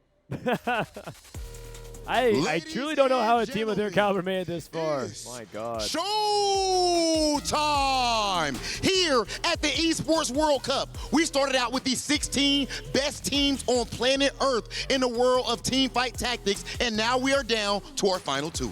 Only 2 left, and you know what, Rob? Both these teams went through the trenches. They lost early in the tournament, they learned, they came back, and they went all the way to the grandest of finals. You had to fight for it, and the position's right there now. If you want to lift this title, then of course there is always going to be turmoil, there's always going to be adversity, but so far these teams have lived up. And Rob's fit I would say actually Damascus, they have cleared every single obstacle, but there is still one left for each of these teams. Damascus, do you think we're about to bring out our first team? Is it about that time? It might be time, Rob. We have a lot of games coming, right? It's the best of 5 now, so longer finals, more games. Who do we got first, Rob? Ladies and gentlemen, please welcome to the stage, qualifying out of the toughest region in the world, Team Vision! Oh, he reached deep in that one. The Chinese Titans marching through the competition and leaving carnage in their wake. Some players would tremble at the idea of being locked in a cage with the best teams in the world. But Team Vision responded plainly, no, they are locked in here with us. Led by their fearless leader, Flancy, a TFT god, can they take the final leap and etch their names in history? This is exactly what they're aiming for, Rob. We know this trophy is beautiful and everyone has eyes on them, but against them, it's not any team. It's one of the most stacked team, maybe the most stacked team everyone was looking forward to see them. And so far, they've responded exactly how we expected them to respond. It is time to welcome onto the stage, Aurora Gaming!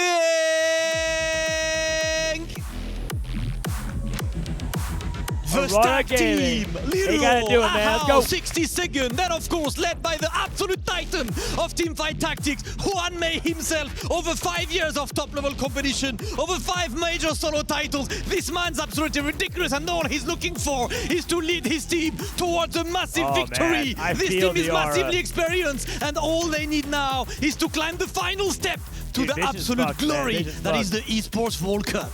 Vision's fuck, it's over. Okay, now before we get into our grand finals, of course, we have to hear from the superstar that is Flancy, leading Team Vision. In order to qualify, you had to fight through the toughest region in the world in the closed qualifiers in China. And even here at EWC, you had a loss, went down to the lower bracket, and you fought all the way back to be here in grand finals. Flancy, for you and your team, what would it mean to lift up this EWC TFT trophy? Flancy， 你们这 EWC 的之旅，你们从最难的赛区晋级到了本次比赛当中，并且从小组赛落入败者组，一路杀到这个总决赛的舞台上。那我想问你 ，Flancy， 在此时此刻，如果你们能赢下这个总决赛，并且举起这个奖杯的话，对你来说这个意义会是什么呢？我觉得就是证明我们是现在世界上最强的4v4战队吧，没有之一。This will prove that we are the strongest team in the world, absolute dominance and absolute strength. Ladies and gentlemen, up to this point, Team Vision has shown exactly that, but there is another team who might have something different to say. And of course, I'm talking to one of the GOATs, to Huanmie himself. Huanmie, you guys came in as one of the most stacked teams, if not the most stacked team of the competition. You only have one step left. So I just want to know, what do you tell your teammates before such a big match to make sure that you guys lift this trophy? 那画面同样，你们战队也是每一个成员都是独当一面的传奇。那你作为队长，你有什么话跟你的兄弟们说，来燃起全队的斗志呢？既然我们一路颠沛的流离的走到了决赛，那就尽情享受决赛的过程吧。结果一定要赢下去最好。Since we're here at the grand finals, we have to take it all the way. We just need to relax, we need to maintain our composure, we need to play to our best, and we need to win this. And we need to win, of course. We're aiming at that trophy, and we cannot leave without lifting this trophy. So without further ado, Rob, I think it's time to tell both of our teams to just go for the traditional face of Team Aurora. I will invite you to line up right in front of us as we are getting ready for the grand finals. We had 16 teams, and only 2 remained. And one of them went to the hardest region. The other one is the team of absolute titans. Ladies and gentlemen, it is time for the biggest, toughest and hypest grand finals. Please make some noise for Aurora versus Vision. All right, man. Hey, actually, I heard a roar from the crowd. Aurora versus Vision grand finals. I mean, guys, look. There's people, okay? There's definitely people. There's a good amount of people enjoying TFT. This is an looks better from this angle. Between the heavyweights of Aurora, the #1 seed in Vision, Huanmie. Oh my God, you're getting insane chills. Me too, man. Me too. TFT, man, there's nothing quite like it. So exciting. Also, this reminds me of. In one hand, we have one. This reminds me of. A muse on his shoulder. One interesting fact. The highest cap. He is intuitive. He is instinctual. You guys know that Flancy and Huanmie once upon a time had beef with each other? I actually kind of forgot about this. I remember it came to me as soon as I saw Flancy and Huanmie like look over each other, and then it hit me like lightning. There's a time where Flancy lost to a tournament because Huanmie held his units, and Flancy crashed out on Huanmie. So I think they probably buried the hatchet, and it's cool. They're probably fine now. I don't know, but like I remember one time Flancy crashed out on stream on Huanmie. This is like a year or two ago. Maybe 2 years ago. Oh man, I wish I could pull. I don't know exactly where. I don't know maybe the context exactly. So either way, there's actually something on the line. I mean, obviously there's a lot of money on the line, but I just that thought just came across because I had always been painting like Vision versus Aurora, but I hadn't thought about Huanmie team versus Flancy team. Can we get more lore? Basically, like Flancy, I think the summary of it was that I don't think a lot of people agree with Huanmie's plays and like the way some of his like takes on TFT. He doesn't really say much, but like sort of like the way he had played some of his plays. And I think Huanmie in general for a while had like a lot of his tournaments. It feels like when you watch him play and you VOD review him, a lot of players think he takes unnecessary risks or like he's just making weird choices. And I think Huanmie played a game where he like unfortunately kind of like took Flancy out, and Flancy just kind of like crashed out on the way Huanmie plays the game.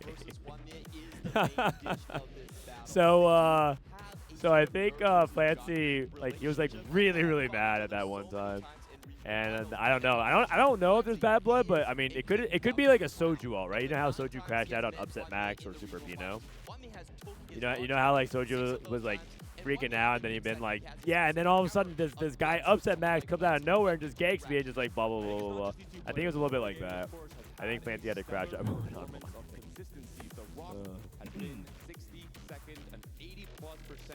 But now we get to settle at EWC with their squad. I like it. Maybe that's sort of why Huanmie trash talked at pregame. Did you guys hear the beginning of? If you guys are just tuning in, maybe like just now, a couple minutes ago during the pre-film segment, Huanmie was saying to the camera, "I truly don't understand how these guys made it this far in UWC," which is crazy because he didn't say that about any other Chinese team. Every other Chinese team's like, "Oh yeah, we study, we practice with them, they're good, whatever." But against Vision, he was like, "Yeah, these guys, I don't know how they made it that far." So there might be a little bit of bad blood. Who knows? For the sake of the narrative, I'm down to say that these teams hate each other. GLHF except Flancy. That'd be so fun, man. Oh man. Huanmie has a soul to hater. I feel like Huanmie doesn't hate on people, but I feel like he claps back. It's because they lost the Vision in the qualifier. Yeah, that's true. They did. They also did. So to add one extra, extra stick into the fire here, a little more fuel. Vision beat Aurora in the qualifiers, so they had to like earn it through the lower bracket. I'm first time seeing team on Team TFT. Is it always like this? Oh, this is just a unique format for EWC. How many games in the finals? The best of 5. It's best of 5. BO5. Is China the only like this to do this event? This is in Paris. We're in France. Can't you tell? This is the French crowd right here. Boom! Here we go.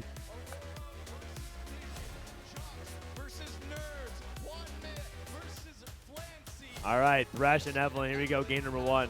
Time to lock in, chat. Silver scrapes. Start things off.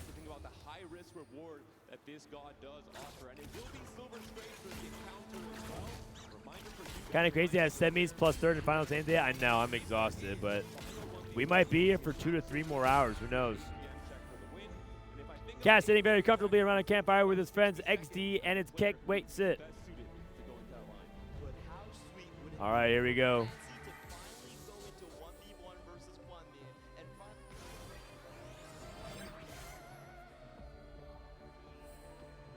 Pretty basic openers, nothing too crazy so far. Early Samir and an early Victor for 62nd.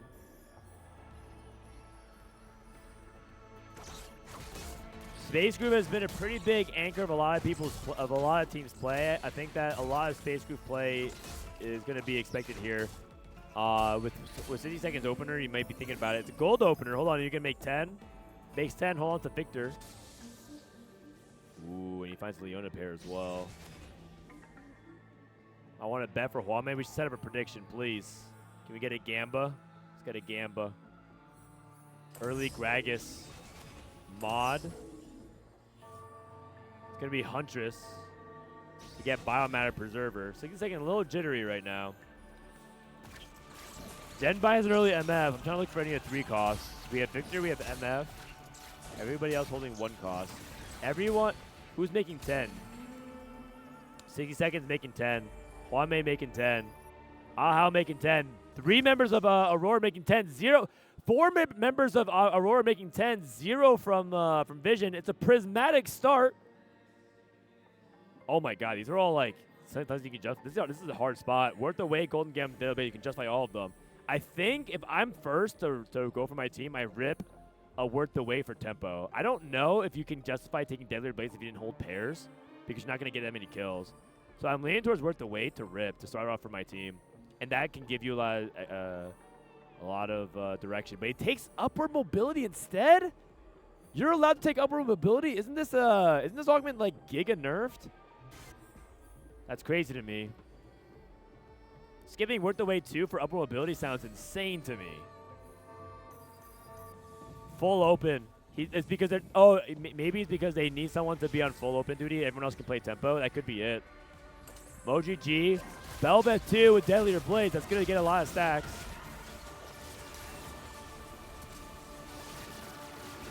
Get your Gambas in. Who's it going to be? Aurora versus Vision.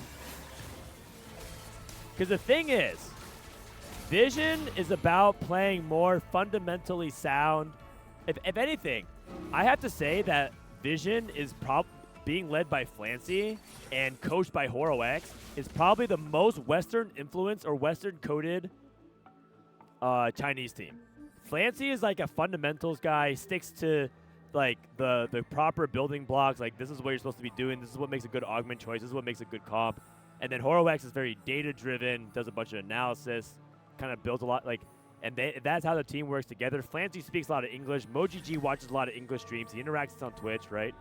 So it's like, this, in terms of China, this is probably one of the most Western-influenced Chinese teams out there versus a team driven by Huanmie and 60 Second, who are 2 players who play very differently from a lot of people, who are very opinionated, have their own styles, might be doing some things off the book, off meta. And so in terms of clash of styles and approach of TFT, there's a lot of differences in terms of how they actually go about it. And I think you just saw one of them. I think upper mobility I consider that to be like the very weak augment tier. But maybe they have a good plan for it.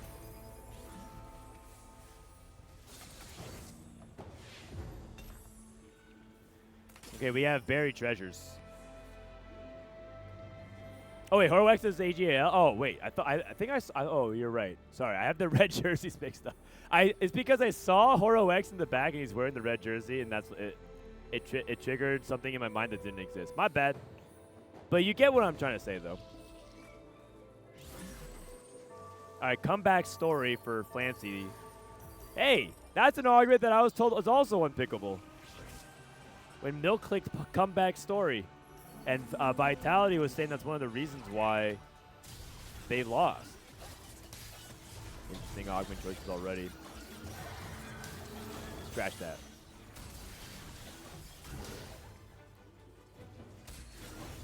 Gambler's Blade on Fortune Strength. That's a good one for Timo to get some attack speed.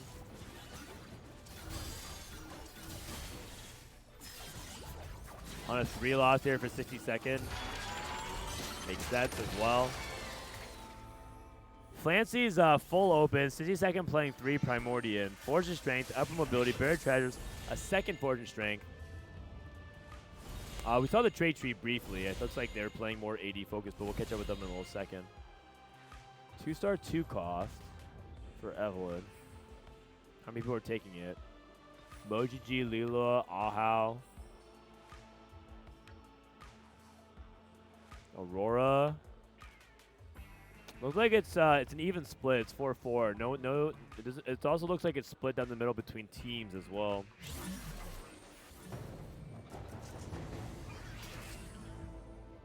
MoGG gets Milio2, double Milio2. Oh no, that's the same POV. Mordekaiser 2. Marauder Emblem Timebreaker. That's actually pretty good for. This would have been really good for Mastery if you were like trying to play into Mastery, but That line is pretty much unplayable right now in 4v4. MF pair is interesting, though. I feel like if you're Zhenbai, you can actually tempo this. Marauder MF is actually quite solid. And this could be your way that you get into the AD lines. Oh, interesting. Last Whisper Slam for MF. Level 5. Kiss, kiss. That's an Akali too with a gold collected for Ahaoei. Looking solid. A lot of gold being printed.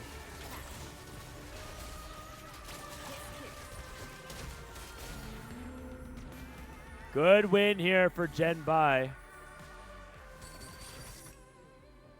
60-second. Trying to full sell.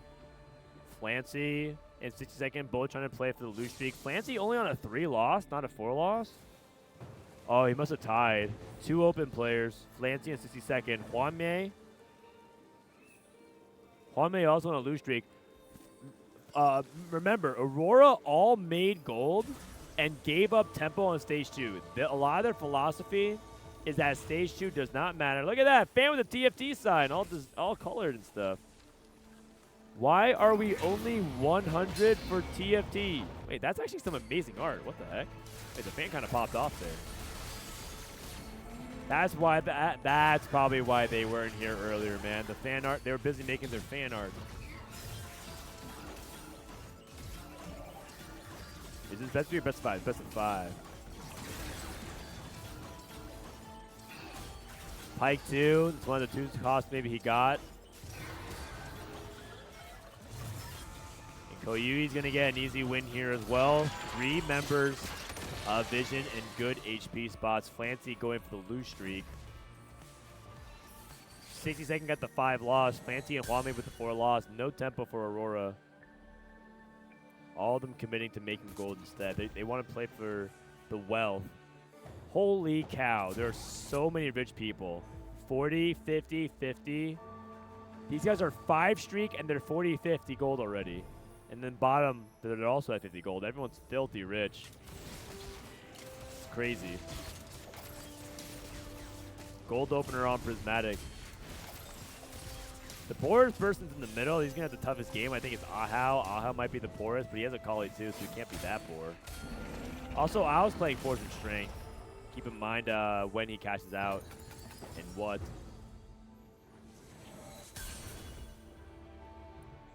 Huanmie looking for potential MF2. Huanmie actually won a game earlier this tournament with Misfortune reroll.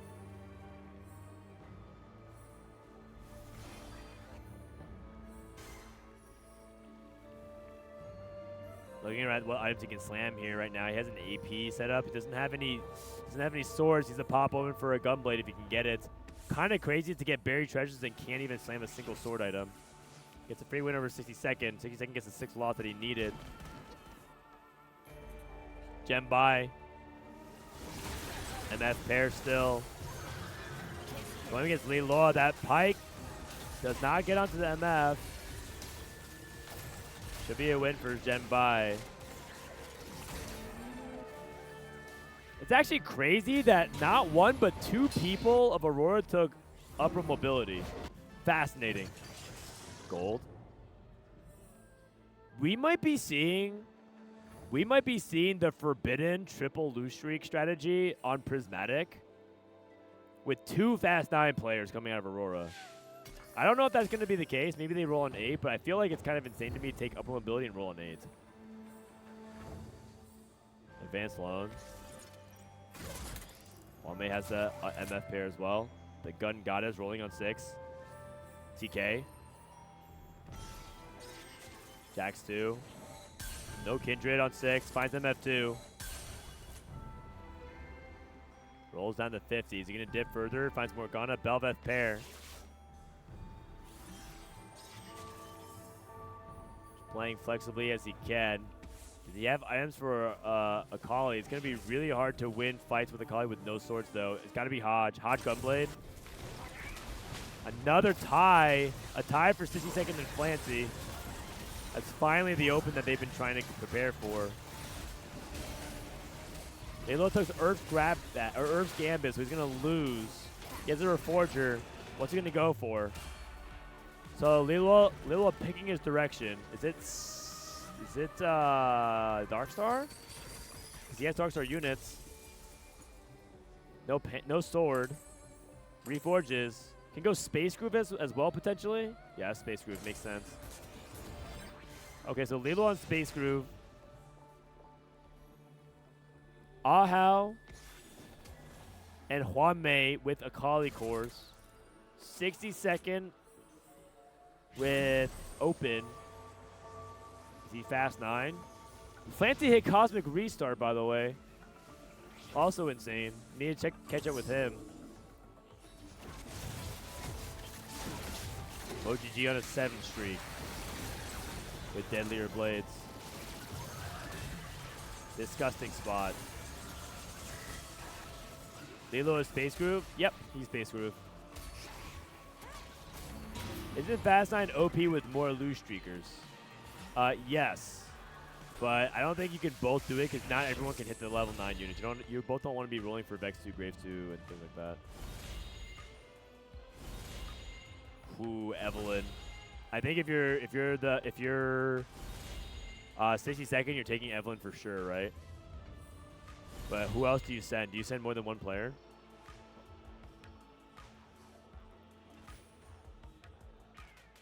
Hold up. 7 players on Thresh? Oh, 2 people. 1 person each, 1 person each. Ahaoei's so good. Okay, Ahaoei and Flancy's so good. Huanmie. Looks like he got a component. No, that was a component off the thing. I don't know what he got then. Off of his Thresh.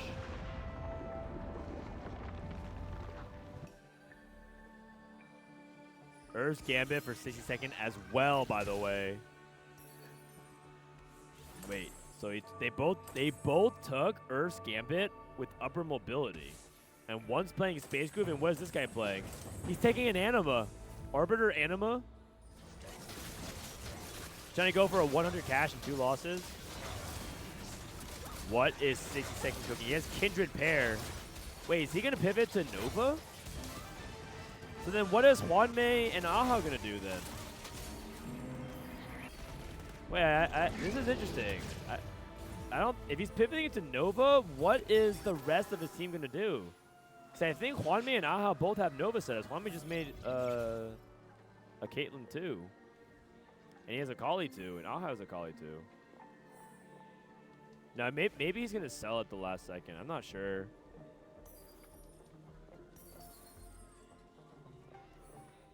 What team legend is Aurora? They are the Cannon Minions. Okay, our Cosmic Restart was Vanguard and Primordian.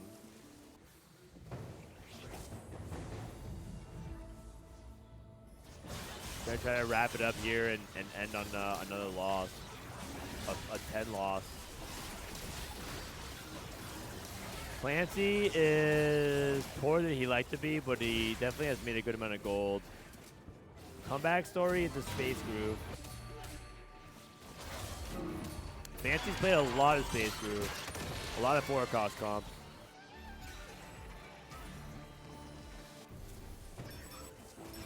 Another Kindred falls in the lap of these players. Divine Intervention. Wow, so his Thresh gave him Divine Intervention, and he got 3/5 costs. That's nuts. 60-second. Looking like he's rolling for LeBlanc. He takes upper mobility to roll on 8 for LeBlanc. Wow, that's very interesting. What's he gonna make with that? So he's gonna make a Voyager Emblem? It has to be, right? Or is it Shepherd? I think it's Voyager Emblem. I think Voyager's really good. So he's taking 45 gold, some free rerolls. Fancy a little bit poorer. Doesn't get the Rod if that's what he's looking for. Nami Pair. Big roll down coming in for Flancy. Big roll down for 60-second. Flancy looking for his Space Groove pairs. Does not get it. 60-second still rolling. Still looking for LeBlanc. LeBlanc pair. Couple of frontline bruiser upgrades here for Flancy.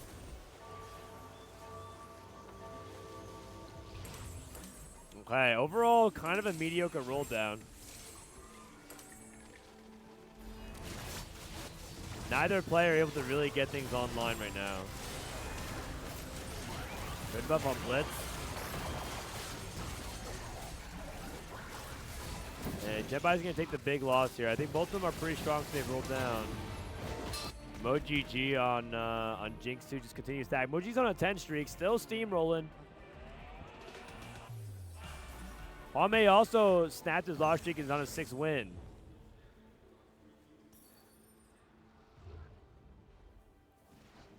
All right, so Liluo on 62nd. Looks like they're going to be on these 4-cost lines, and it might be Ahaoei and Huanmie both on Akali. Huanmie is Prismatic Finale, Focus Fire. MoGG rolling for more Jinxes. Grace with red buff. Shen.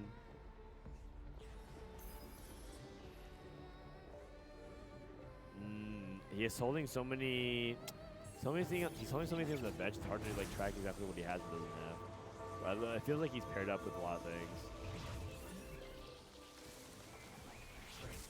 Dude, they're actually showing. Oh no, no! The fan in the chat, the fan in the crowds are doing 6-7. Stop it, man. That's the GSC fan cam. Nami gets the win over Liluo.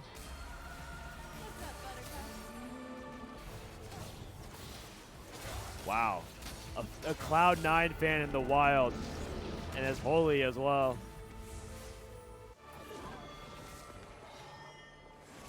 Dude, they got crowd shots everywhere, man. We got an audience here. No, not again! Stop it! Stop it! Brother, you have a problem. Okay, we got Karma 2. Make it stop. Booster pack.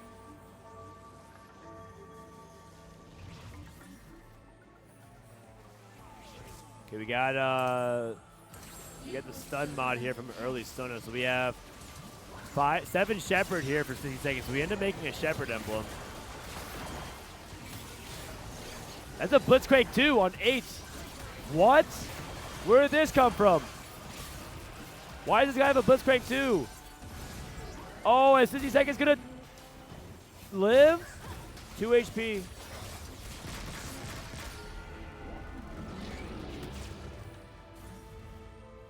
Alright, so that's gonna be 13 HP. Things are not looking good for Aurora if they're taking the first eighth. But Huanmie and Ahaoei, can they play for winouts? I don't think they're in winout spots. I think they're in high tempo spots. I think they're hoping Liluo or 60 Second can pull the comeback here. Well, how about the Fortune Strength player? What do we get? Can you take a look at them? Maybe Fortune Strength Koyui. 6 Blitz, 2 Evelynns looks like, maybe 3 Evelynns. Pray into the god of RNG. Fortune Strength from Koyui. Hellfire Hatchet. Wow, these are so good. Fishbones on Corki is good. Light Shield Crest is good on frontline. Hellfire Hatchet on Riven is great. That's pretty much as good as it gets. And he gets a Last Whisper from this as well. Gross. Absolutely gross. That's crazy. That's a really, really good result. Really, really good result.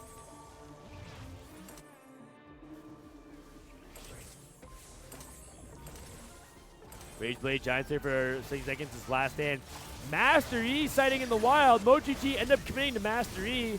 MFE. Can he actually get a win with the first time we'll see? This will be the first time we'll see Master E all weekend. He's on the LeBlanc. Stays alive. Barely. If the Master E wrapped a little bit more. Koyui down to 1 life. The first player to go 8th will have a huge impact on this game. I can't tell who's going to play for the win out. Also because we still don't know what the Fortune Strength cash out is for a couple players, or for one other player for Ahaoei. Wait, why is the Fishbones on Riven? Shouldn't it be on Corgi? Oh, because it's a 2-star? Okay, no, because he wanted to itemize on 2-star. Fishbones. Miss. Blue buff. Fishbones. DB.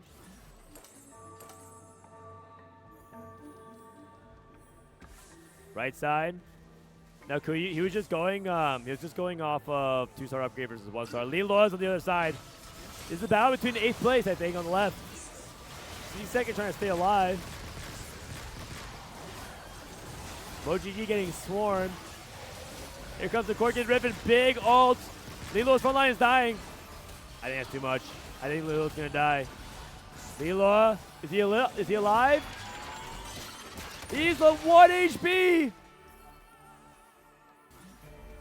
Koyui ends up getting the win here as well. Flancy on a 5 win. Ahaoei slowly but surely descending into the Forge of Strength range. Big gold cash. Koyui hits 2-star Rammus. His board is very strong.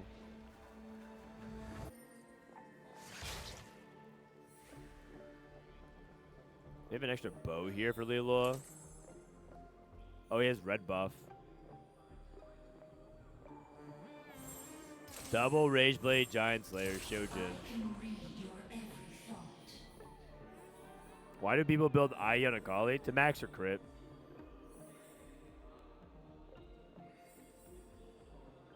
Temporary item here on Nunu could be really impactful depending on what he gets. If he gets like another, it could get a useless tank item that has resistances for the wrong damage type. It also can give him the exact item he needs. We'll see. Oh, I just realized that this is a booster pack Nunu. It's a shiny Nunu.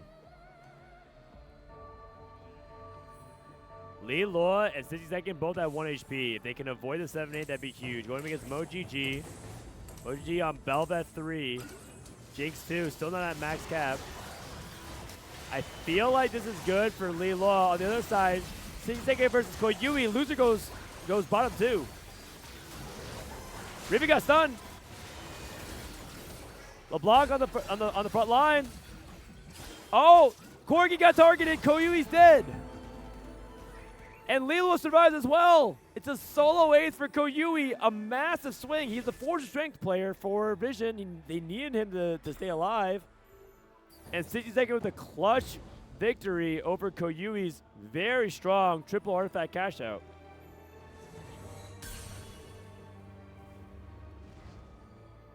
Huanmie got the level 9.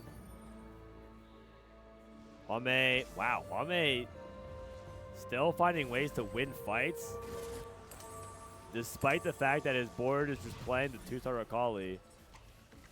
That guy just, I don't understand, man. I feel like when Huanmie plays a 2-star Akali, he just farms, and I watch other people do it, and they just go away. He makes Akali look so OP. Graves getting targeted. Trying to go for the tank Graves for the frontline stun. 60-second targets it. Ahaoei, is that a purposeful trade? No, he has 2 removers. Oh, close fight, but he's going to kill off 60-second. 60-second Liluo dead. Okay, I think that's fine. I think that's fine. They killed off his own team, but Ahaoei is playing. They're playing for a first. They're playing for the whoever wins. So Ahaoei, I think Aurora is at this point playing selfishly. Whoever can get the win from here will do it for the team.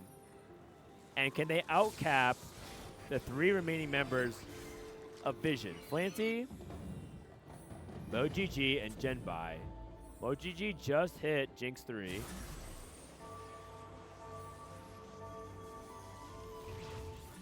Deathblade's on the Jinx.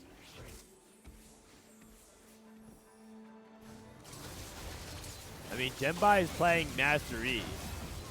Isn't this already a really good result? I think they need Zhenbai at top 4, and he got the equivalent of top 4 here. Graves getting targeted. This is a pretty big win for Flancy. MoGG down to 5 HP. I think MoGG is going to die here. Flancy's the win-out player. And I think I don't know. I don't think Huanmie's the win-out player either. It might come down to Flancy versus Huanmie for game number 1.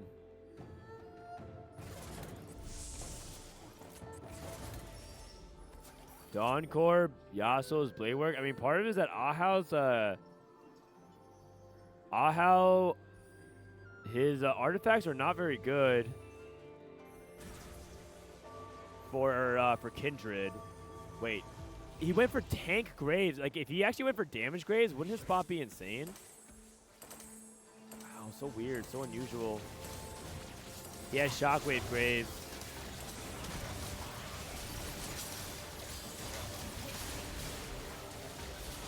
Graves getting so much HP. Is he able to kind of stay alive? MoGG. Huanmie going against MoGG. If MoGG can get this win, it'd be huge. Jake's shooting. Huanmie takes another loss. And Ahao ends up staying alive. Ahao's going to 9. Ahao's going to 9. I think Ahao has to be the win-out player. I just don't...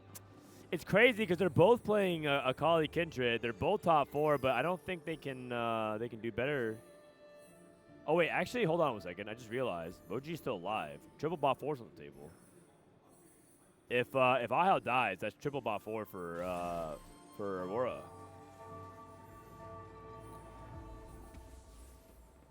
Can you start pivoting to buckshot? I'm actually not familiar with the pathing here.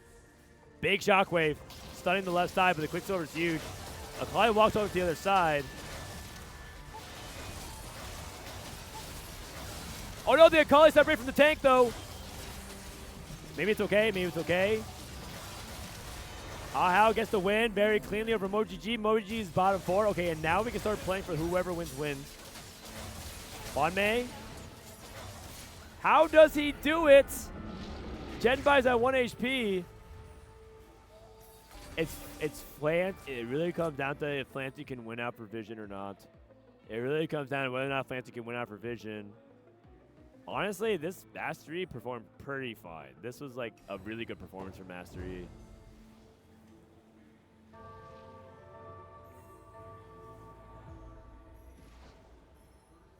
Okay, Huanmie.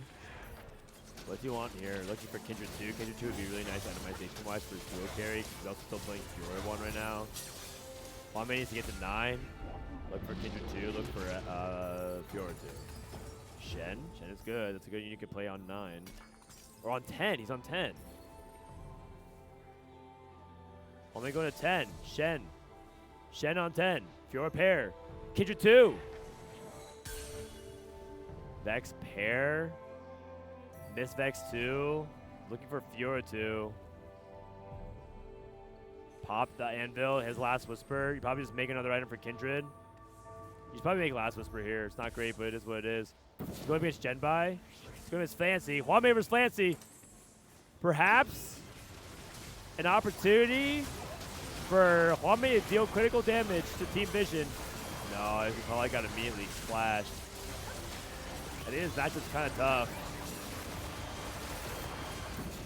Huanmie takes a big time loss. How's Ahao doing? Ahao gets the win over Zhenbai. It's going to be Ahao versus Flancy for sure. How much does Ahao scale his Graves? Oh man, I wish they could just right click Graves one time. I just need to see what he's doing right now. I wish they could just right click the Graves. I don't know what his upgrades are.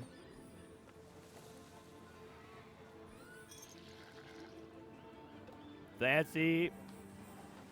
I mean, he's pretty much capped. He has 2 Blitz 2s. 2 Blitzcrank 2s, level 10. Huanmie sacking the Ahao, saying just it's all you, brother. Oh, Huanmei's trying to end the game right now. Oh, he's just saying, like, I'll die to whoever, and if you can win this game, we can stop him from being able to scale even further. Huanmie just giving up. Can Ahao do it against level 10? I feel like it's going to be really tough with 2 Blitzcrank 2s. And that's not going to be enough. Flancy and Team Vision are up 1-0. Flancy with a double kill and puts Team Vision up in an early lead in this best of 5. Oh man, Flancy is so happy. Holy cow. Dude, he's so happy, dude. He must hate Huanmie. Holy shit. He must loathe him. Holy cow, he's so happy. This is the happiest I've seen him. Oh man. Holy cow. I don't even know if that's true, by the way. I'm just stirring up drama, so that makes the final more spicy. Really high cap board. Comeback story into Space Group. Hey, justice for Milk. Comeback story's not useless. That dude was getting cooked by his teammates for picking comeback story. Blitz on 2, well played. I mean, it is well played. This is a comeback. This is a grudge match. Yeah, it probably is though. He made comeback story work. LMAO and A. Yeah, I'm pretty sure we just suck, guys. This is exactly how Vitality could have used comeback story. It's true, man. It's true. Good stuff by Vision. Good stuff by Vitality. So, and he secures the win for his team. Now, forcing Aurora Gaming to come back, but it's still very early. After all, it's no longer a best of 3, it's a best of 5. Not very good at stirring a drama. If you always tell us it's not true, I just don't know if it's true, man. I'm Taylor Reflections, Noble Stewart, Hupe. Alright, game number 1, Vision versus Aura. Yeah, it went to Vision. Way. Normally he's the tempo player, he's the one pressuring the lobby, but Huanmie was doing that for Aurora. So both of the heroes of each team taking different roles. Huanmie trying to pressure the early stage of the game to then pop off, and Flancy doing the opposite. Stacking low in HP, 20 I to feel then pop it off with the Blitzcrank we all talk about how important they basically augments are gambled on the TFT, fortune and the strength first and it augment didn't choice really is always end so up important. being The catch communication in a 4v4 Neither fortune strength environment, ended up and catching Team up to Vision that. every single time they think of Flancy as like, okay, what position are you All right, I in need to and go to the what bathroom role again. do you want to take? In this I need to game, go to the bathroom. Can I go to the bathroom it was again a real comeback quick? story into the lose streak, into Yes. double blitzcrank to I'll run right ads at and I'll go to the end of bathroom. game. And BRB. it was perfect as well. They had the all streaks. It was Zhenbai with the 5-win streak. It was MoGG who went on like an 8 or 9 game win streak as well. So they put Flancy in the perfect spot with Aurora Gaming like dropping like flies. 2 of them were like on single digit HPs in the end. We thought that they could maybe come back, but in the end, Flancy was just too strong. Flancy too strong, and he's been too strong. He's one of the main stories heading into this grand finals. Of course, we got Huanmie on the opposite side, but Flancy is truly that guy at the current moment. The casters were putting their heart and soul into that cast, and we go to stage 5-1 to watch the reactions. The 7 Shepherd stun so big on the Riven. The front line is still holding on. Can the LeBlanc scale in time? The Riven's been taken down. The burst comes out from the Corki. Is it enough? A last more cast cast from comes Nunu. through. The Corki targeted. The damage comes through. Koyui is taken down. And I believe Liluo it's 8th place. Liluo lives. It is gonna be Liluo living, 60-second living, and he takes out Koyui. A huge performance from these bottom 2 for Aurora. Hupe, they were going off, but you were also smiling during the clip. Liluo lives. That was the expression there for Casanova, and it was perfect because in that moment, Aurora was taking the lead. They turned it out, they sent Koyui in 8th place, and it was perfect for them to set up. But in the end, Vision turned it again, and Flancy taking a win with a cap-out possibility and a perfect board. Honestly, I have to say,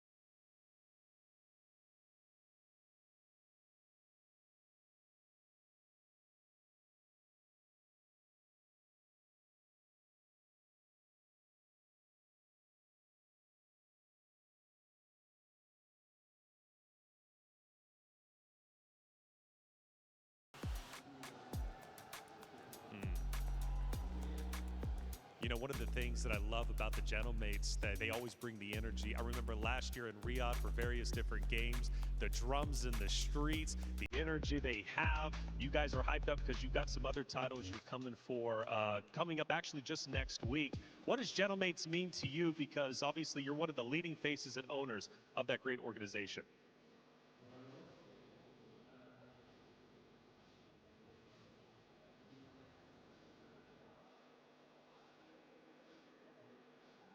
Sure.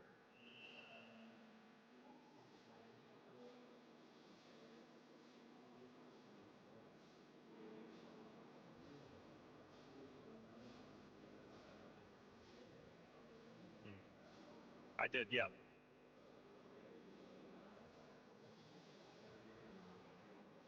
That major was insane, by the way. Probably one of the best audiences I've ever seen in that respective title.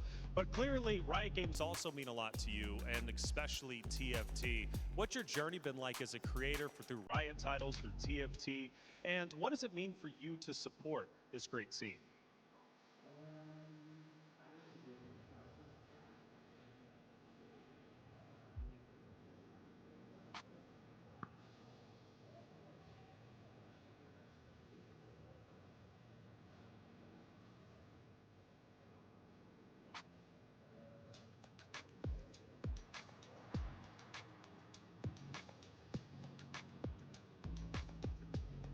That's all, but I got one more thing for you. What do you want to say to the fans out there, Gotaga? Because not only are you so influential as a streamer, a player, but also now as an org owner, you're doing it all, and esports is greatly thankful for it.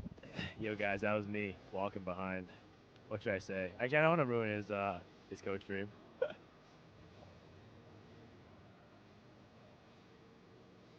All right, I'm back, guys. W speech. Oh. Thank you so much. We'll be seeing you around the venue. Thanks for the co-stream, and keep up with everything, gentlemates. Gotaga, such an incredible individual. Again, I've been casting over for a decade. Finally get a chance to talk to him, but now let's bring it back to where we're currently at, the grand finals, and it's Team Vision leading 1-0. We've only got about 45 seconds before we head back to the stage to start game number 2. Adjustments to be made for Aurora Gaming. What are we thinking? Yeah, Aurora Gaming, we need to find a win-out player for them. You know, Huanmie was a tempo player, but no one else really was the player that needed to win out the lobby. I think in the end, Team Vision played around Flancy incredibly well in game number 1, and it's now time for Aurora Gaming to find that so win-out player. influential, I don't have to hear him. Tempo, you have to send 3 players from the bottom, and that's very difficult to absorb. That was the plan for Aurora. Didn't make it happen. If you want to go one-on-one, you need to have the winner player, and it has to be one. Aurora, can you come back? You're down 1-0 in the series, and right now, Team Vision is taking your lunch money. Let's head to the stage to continue on with game number 2. I walked past Aurora, but they sound like they were in the middle of talking, so I didn't want to interrupt them. But I was peeing next to Huanmie. That's probably too much information for you guys, but that might make me the second best of all time. That might make me the second best of all time. But then were there any TFT and Riftbound activities in the venue? Yeah, there's actually, you guys missed it. Every single day they gave out free Riftbound packs. You were allowed to open 1 pack for free as long as you opened it up on camera so they could film it. There was a booth, and so people would line up, and then you just get 1 pack a day, and then you just rip it open. And you keep the cards, of course. I wasn't allowed to, though, because I technically have a staff badge, so they didn't let me rip open the pack. Is the piss next to Huanmie buff real? We're about to find out, man. You take upward mobility and you die on level 8, then what you guys thought Rammus pissing was crazy? Wait till you see Huanmie pissing.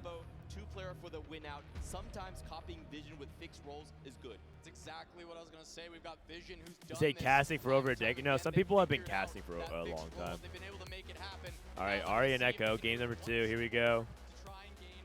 Here we go. Any good polls? I didn't get any good polls. I wasn't allowed to do any polls. But when I get back, we got some Vendetta packs we can open. That'll be fun. I'll probably do a Riftbound. I'm probably gonna talk about when I get back, but I think I'm gonna be streaming Riftbound like a lot more often because I'll be traveling to more events and I'm gonna be streaming my prep. I'll prep with some players and I'll prep with some known players. I'll have them practice against me, teach me stuff. And then I'll also just be like practicing and doing some stuff there, so it'll be fun. Did anyone get any crazy cards? I don't think so. Weijin was opening some packs. Huntress. Gamba online. It's time, guys. Throw in your channel points. Throw in your channel points.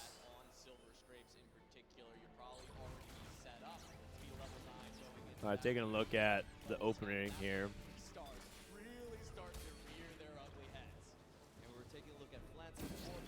Pretty slow. Overall, it looks like Flancy's the only person playing around at 3 cost at the moment. Everyone else playing around 1 cost pairs or just 1 cost. 2-star Briar, 2-star Lysandra. 2-star Leona for Koyui. Pretty nice and basic. Sorry that my voice is kind of gone. I see a lot of people commenting in chat telling me they don't like the sound of my voice, but it is what it is. I've been here talking nonstop for 8 to 10 hours a day. It is what it is. Poppy 2. I think we hold Leona pair over Poppy. Right, he actually goes the other way. Oh, because he has Caitlyn too. Never mind. That makes sense. And he has Kraken. Ooh. And Stoneblade options.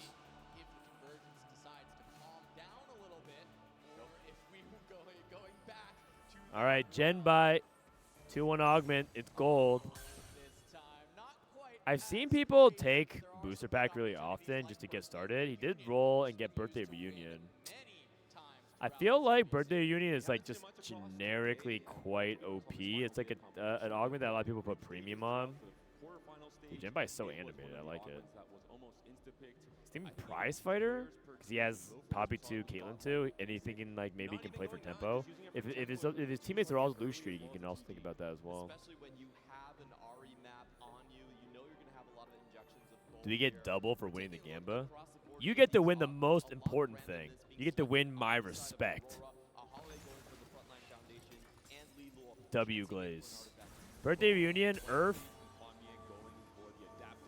Salvage bin into Evan Shroud. Probably pop both of those things. Salvage bin. So, I mean, I think you can just play anything. You just go into tempo. Flancy has been generally really he's been one of the players trying to play for tempo when he can. Interestingly enough, one strategy that Vision's been doing was Flancy's the solo win streaker and all other players lose streak. Last game, it was the exact opposite. It was 3 tempo players from Vision, and Flancy was the only one solo losing. So that was an interesting observation that happened. A lot of specific tech is oriented around like what your 2-1 augments, whether you can play for win streak or lose streak, and I think Flancy taking comeback story there was an excellent call. I bet my entire house and net worth on Aurora last game. Well, then I don't respect you. Simple as that, buddy.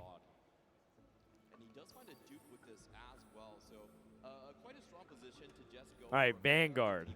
So we have 3 Space Groove. I don't think you want to slam. I don't think you want to slam Sunfire, but you could slam Visage if you want to slam an item. But I feel like he's just gonna greed it here, especially because there's so many people lose streaking. Huanmie with Salvage bin lose streak. All channel points on Frodan. Okay, sounds good. Thank you, buddy. We're gonna all in once more on Vision. I mean, I think Vision's playing really well. I think both these teams have played really well. I think either of them are deserving to win. The games are pretty close, too.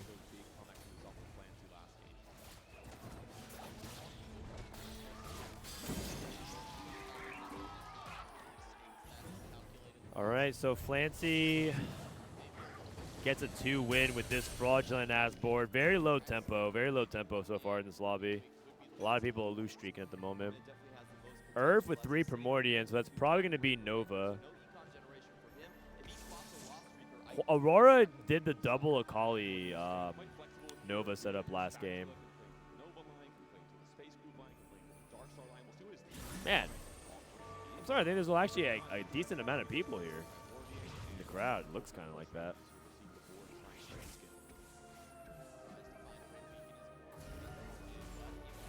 Okay, it's going to be Earth. Blue streak here. So taking a look at everyone's setup, is there anybody we haven't covered? MoGG has Pandora's, worth noting.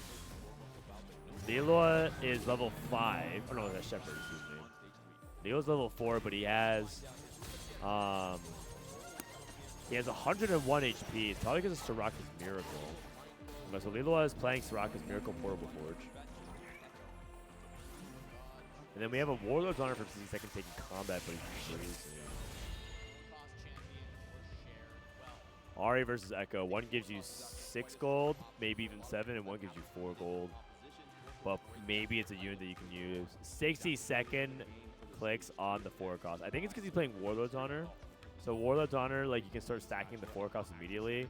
Because the thing is, when you roll down for Warlord's Honor compositions, you ideally have units that can scale already with the stats. Because if you need to win that turn and you don't have the Warlord stacks on, you could be kind of weak. So the earlier you can get it, the better. What are the other games currently being played? I think they're playing PUBG. I want to say PUBG Mobile. And I also want to say EAFC. EA Sports Football Club. Okay, so we'll see what he gets in a couple rounds here. Earth. Still no Nova Emblem for Koyui. Salvage bin. I wouldn't be surprised if Huanmie full sells here.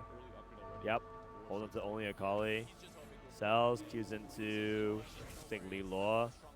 Birthday reunion for Zhenbai. We've been seeing this all throughout the week. It's a very common 44 strategy. Would not recommend it for solo queue. But for 4v4, playing birthday reunion and trying to spike on 5, but later in the game. Is this best of 3? It's best of 5. In the bottom left, right below me, right here, you'll see 1-0 best of 5 grand finals. VSN versus Aurora. AUR. Aurora. MoGG with a loss. 3 people on 4 wins. And then we got Vanguard.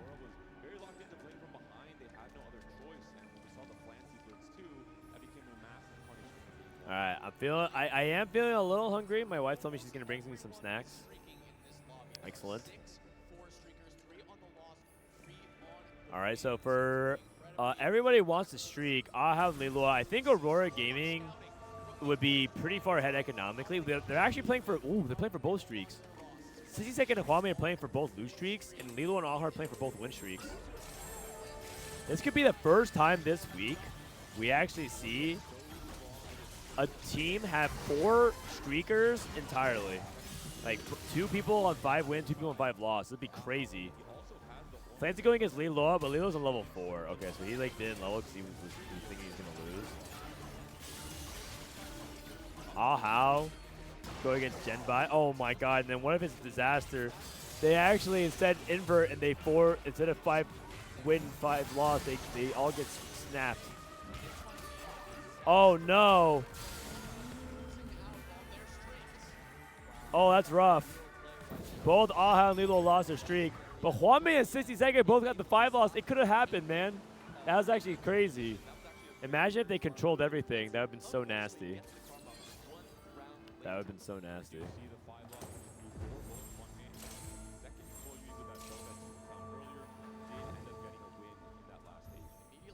Did not know there were team scores in the bottom left. They ignored it because of sponsors. Yeah, fair enough. Touché. Okay, Huanmie. Kind of a big deal to lose those streaks there for the gold. But I know that Aurora in general like don't mind if that ends up happening. We have a Vitality fan. Vitality. Oh man, dude! Imagine if they were playing here. They go crazy. They go crazy. Maybe I should just move my cam. I feel like they're showing so much more fan cam stuff now, so I feel like I should just move it. Maybe I go here. Oh, but I'm covering items then. Boom. All right. I don't know if you guys care about fan cam, but it's kind of nice. So I feel like I'm covering a lot of the fans doing 6-7 motions.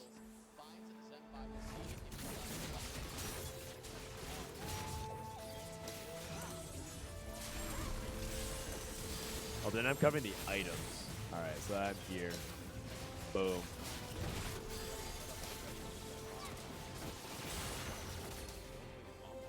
All right, here we go. That's good. All right. Huanmie, continuing that loss streak here. We got the 60-second and Huanmie still losing. They're both on 6 loss. Getting low on HP. I see Silver Augment. I saw a Recon Bob. I don't think anyone's going to be going for it. Why not top left? And then it covers the player POVs, like the head-to-heads. Like like from here, it would show MoGG. If MoGG and Huanmie were playing, they would show MoGG cam in the bottom right and Huanmie in the top left. Player cam not that important? Wait, what? Isn't caster cam not that important? Who cares, man? Branching out, Recon Bob, augmented power. Branching out to snipers. Sniper's not that good. I think we have to reforge that. If I'm 62nd, I think I want to refresh that sooner rather than later. Bastion +1. I mean, that's better than Sniper +1. But what does he do from here? Looks like he's going up against 62nd. Or 62nd Huanmie are facing off. See what I mean? Top left, bottom right. There. And there. Boom.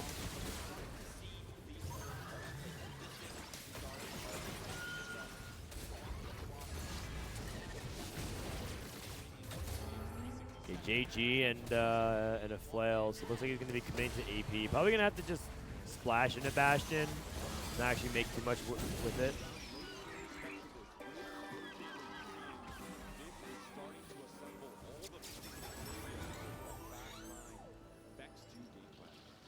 There's nothing in the top right.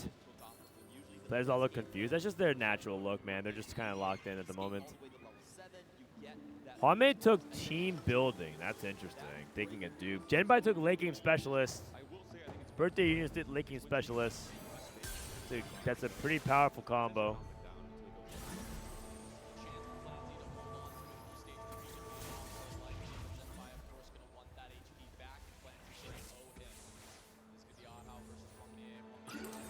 Five space goo. Cam in the middle. You want me just to put it straight in the middle of the screen so that way it blocks all the action? Man, you guys must hate other chatters.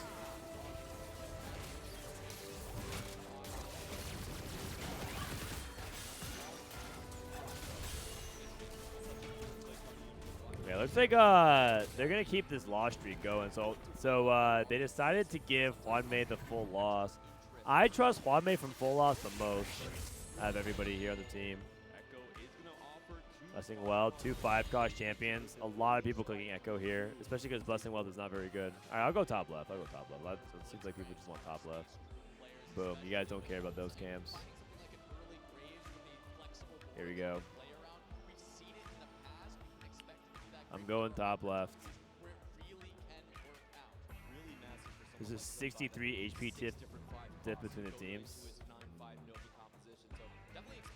One person took Ahri. Koyui.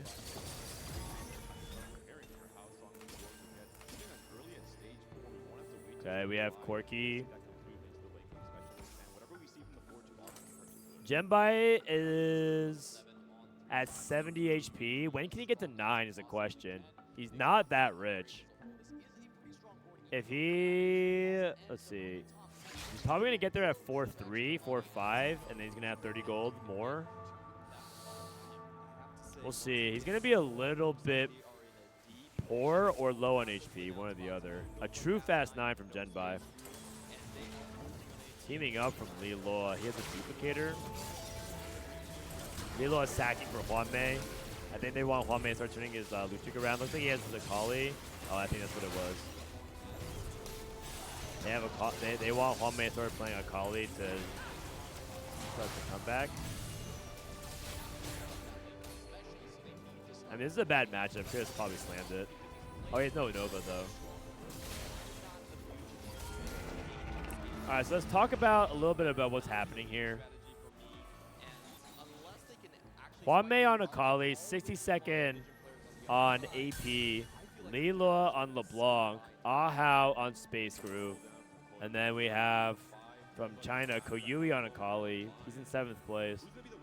Zhenbai on Fast 9, MoGG also on Akali, so they're playing double Akali. There's 3 Akali players. And then Flancy on AP Flex. Maybe into Space Group or maybe into Shepherd. It's hard to say. So we have a triple Kayle from MoGG, Koyui, and Huanmie at the moment. It's possible Koyui pivots out if I didn't see his board. He does have Earth, though, so I feel like he's committed. MoGG should be able to get this win. Kayle's looking real good. Flancy keeping the win streak up. Flancy has Shojin, Nashor's JG.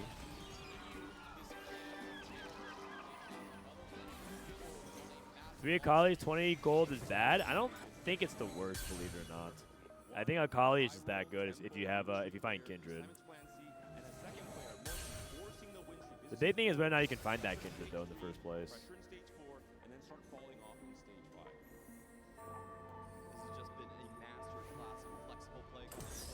60-second, 41 HP. Warlord's Honor, stacking a lot of AP at the moment.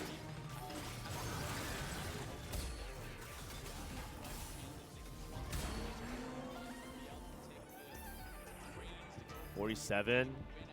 So I think 60 seconds AP setup. He's a little bit poor. I'm actually kind of worried about 60 second. He took like double combat, and I think it's gonna be really hard. Aw, cuties. Double up partners. People, couples that double up together stay together. Am I right? G2 fans. Holy cow. That buff. Yeah, 60 seconds so poor. He rolled to stabilize on stage 3 and oh, he's going for Zoe 3. Oh, I thought he was. Man, I misunderstood this entirely.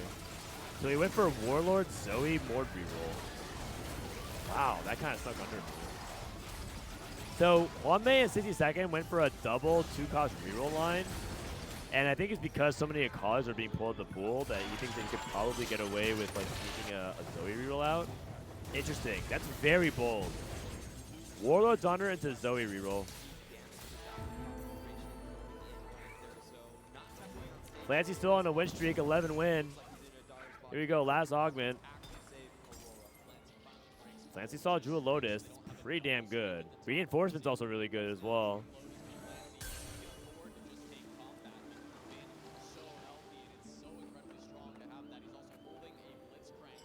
Flancy's waiting half a beat before rolling, probably to see let other people pull things out of the pool.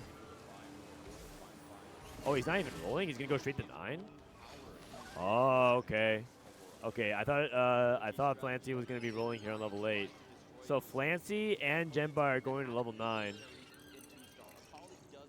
It might even be an adjustment. Maybe one of those things where he feels like he has to play for the win out and change the course for his team.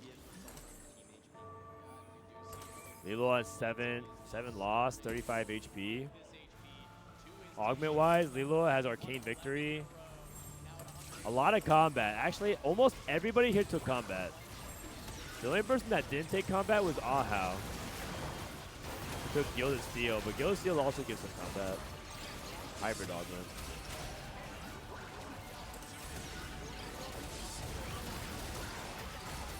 Ooh, that's a good win from Ahaoei against Flancy, but Flancy knew that his streak was going to get snapped. How's Liluo doing? Liluo hit mech too. That board looks beast. 60-second on 30 HP. What is this? Oh, this is the fast 9. Whoa! This is fast 9? Oh, he's pre-leveled.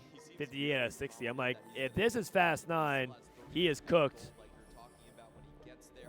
He might go at 4-5. He also could go at 4-6. I don't know if he will wait and go down to true 1 life though.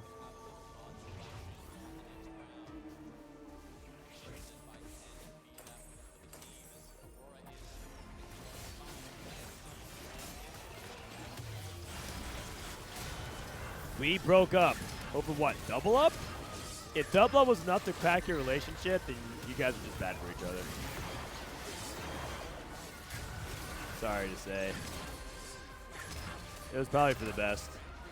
Wow, this win is massive, actually. Good time to queue the Flancy as well. Zhenbai can actually sack too, if he's playing for true win outs. Ahri and Ekko. Ooh. Ekko is potentially so swingy.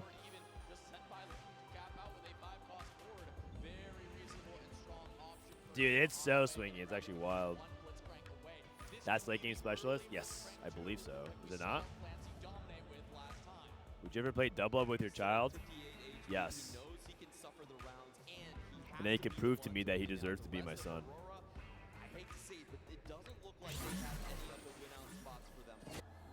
Soraka's Miracle.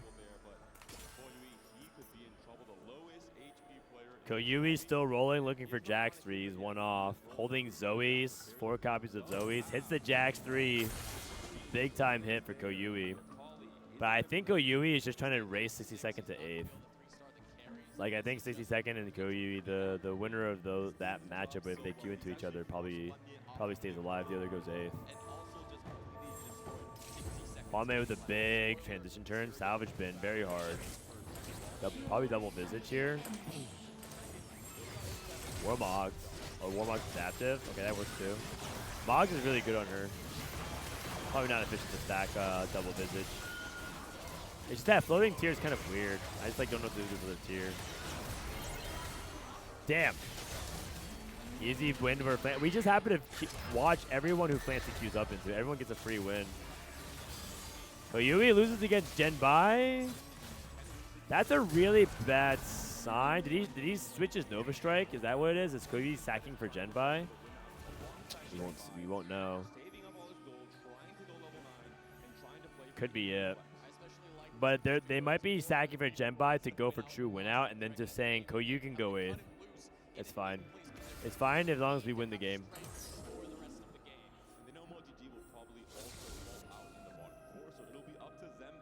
So Zhenbai sacking 1 more. Actually got 2 wins. Incredible. Yeah, it looks like Koyui swaps his Nova Strike off of Akali for his teammate. So they're actually just straight up sacking Koyui and saying, you go 8th, that's fine. You go 7th, that's good. MoGG.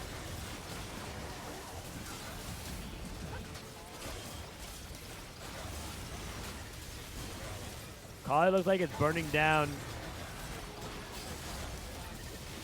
And 60-second. 60-second is going to die pretty soon. Looks like 60 seconds going 8th. This is not looking good for Aurora. I think Vision's in full control. Zhenbai about to go to 9. We need to go to Zhenbai's POV. Here we are. Big roll down coming in. Fiora 2.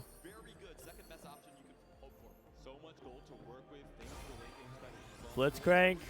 I don't think you're supposed to hold on to Jhin. I think you're supposed to sell it. Yeah, he missed Jhin too, but... Oh, Blitzcrank too. I don't think it's worth the gold.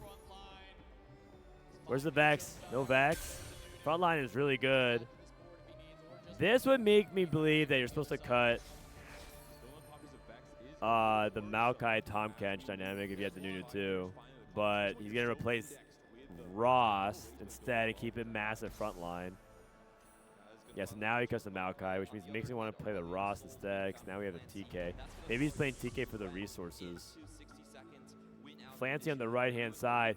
Flancy made it to 9, and also rolled, and he has Bard.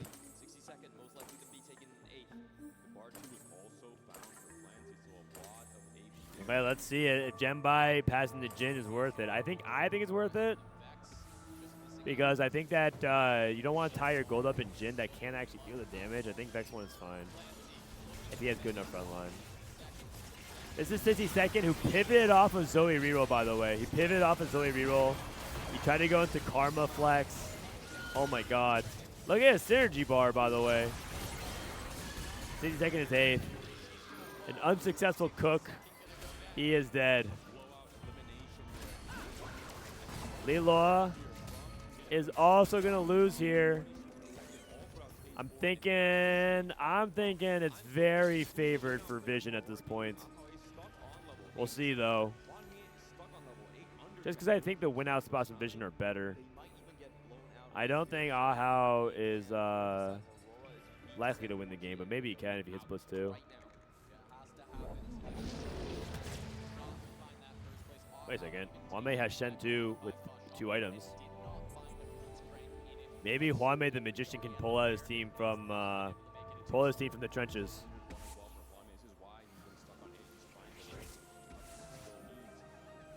Yeah, the trade web was really cool for 60 seconds. That guy's cooking. If it was like a sexiest synergy bar, he'd probably win. He'd probably get a turbo first. But unfortunately, that's not what TFT selects for. Good matchup though for Koyui, because can he actually get this fight win? Oh, LeBlanc. Ah, the burn.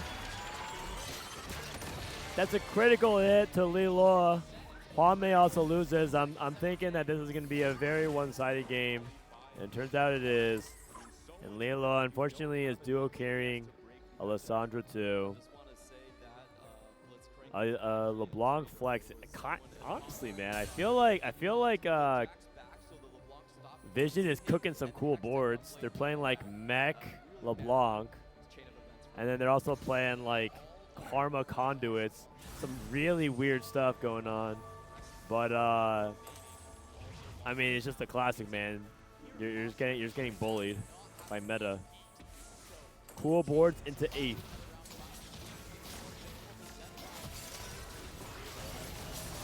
Zhenbai against Liluo. Liluo's last stand, but I'm pretty sure Liluo is cooked. I don't think he can even beat this unless it's level 9. And that's going to be a 7-8. If Huanmie loses, that's it. They have to go 1-2. Koyui's dead. Huanmie gets a big win over Ahao. Needs to get that sack. It's technically possible. It's technically possible. Ahao and Huanmie have to win every fight.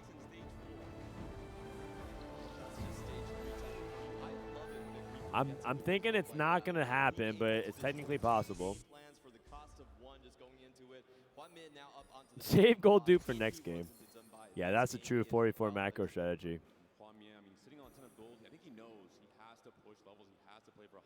We have Warmogs, Zhenbai.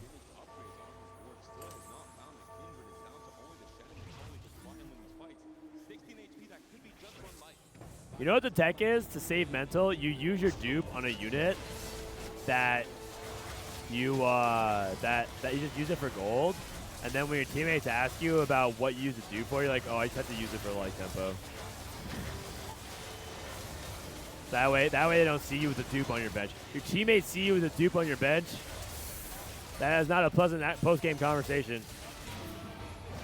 Okay, Huanmie is dead for sure. Oh God, it's a 4-5-7-8. It's not looking good.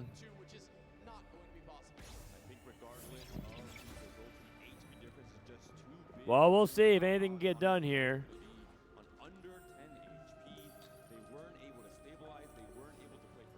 Dude, the casters are standing, man. I wish I could show you guys. These guys are so intense. They love TFT. Hello.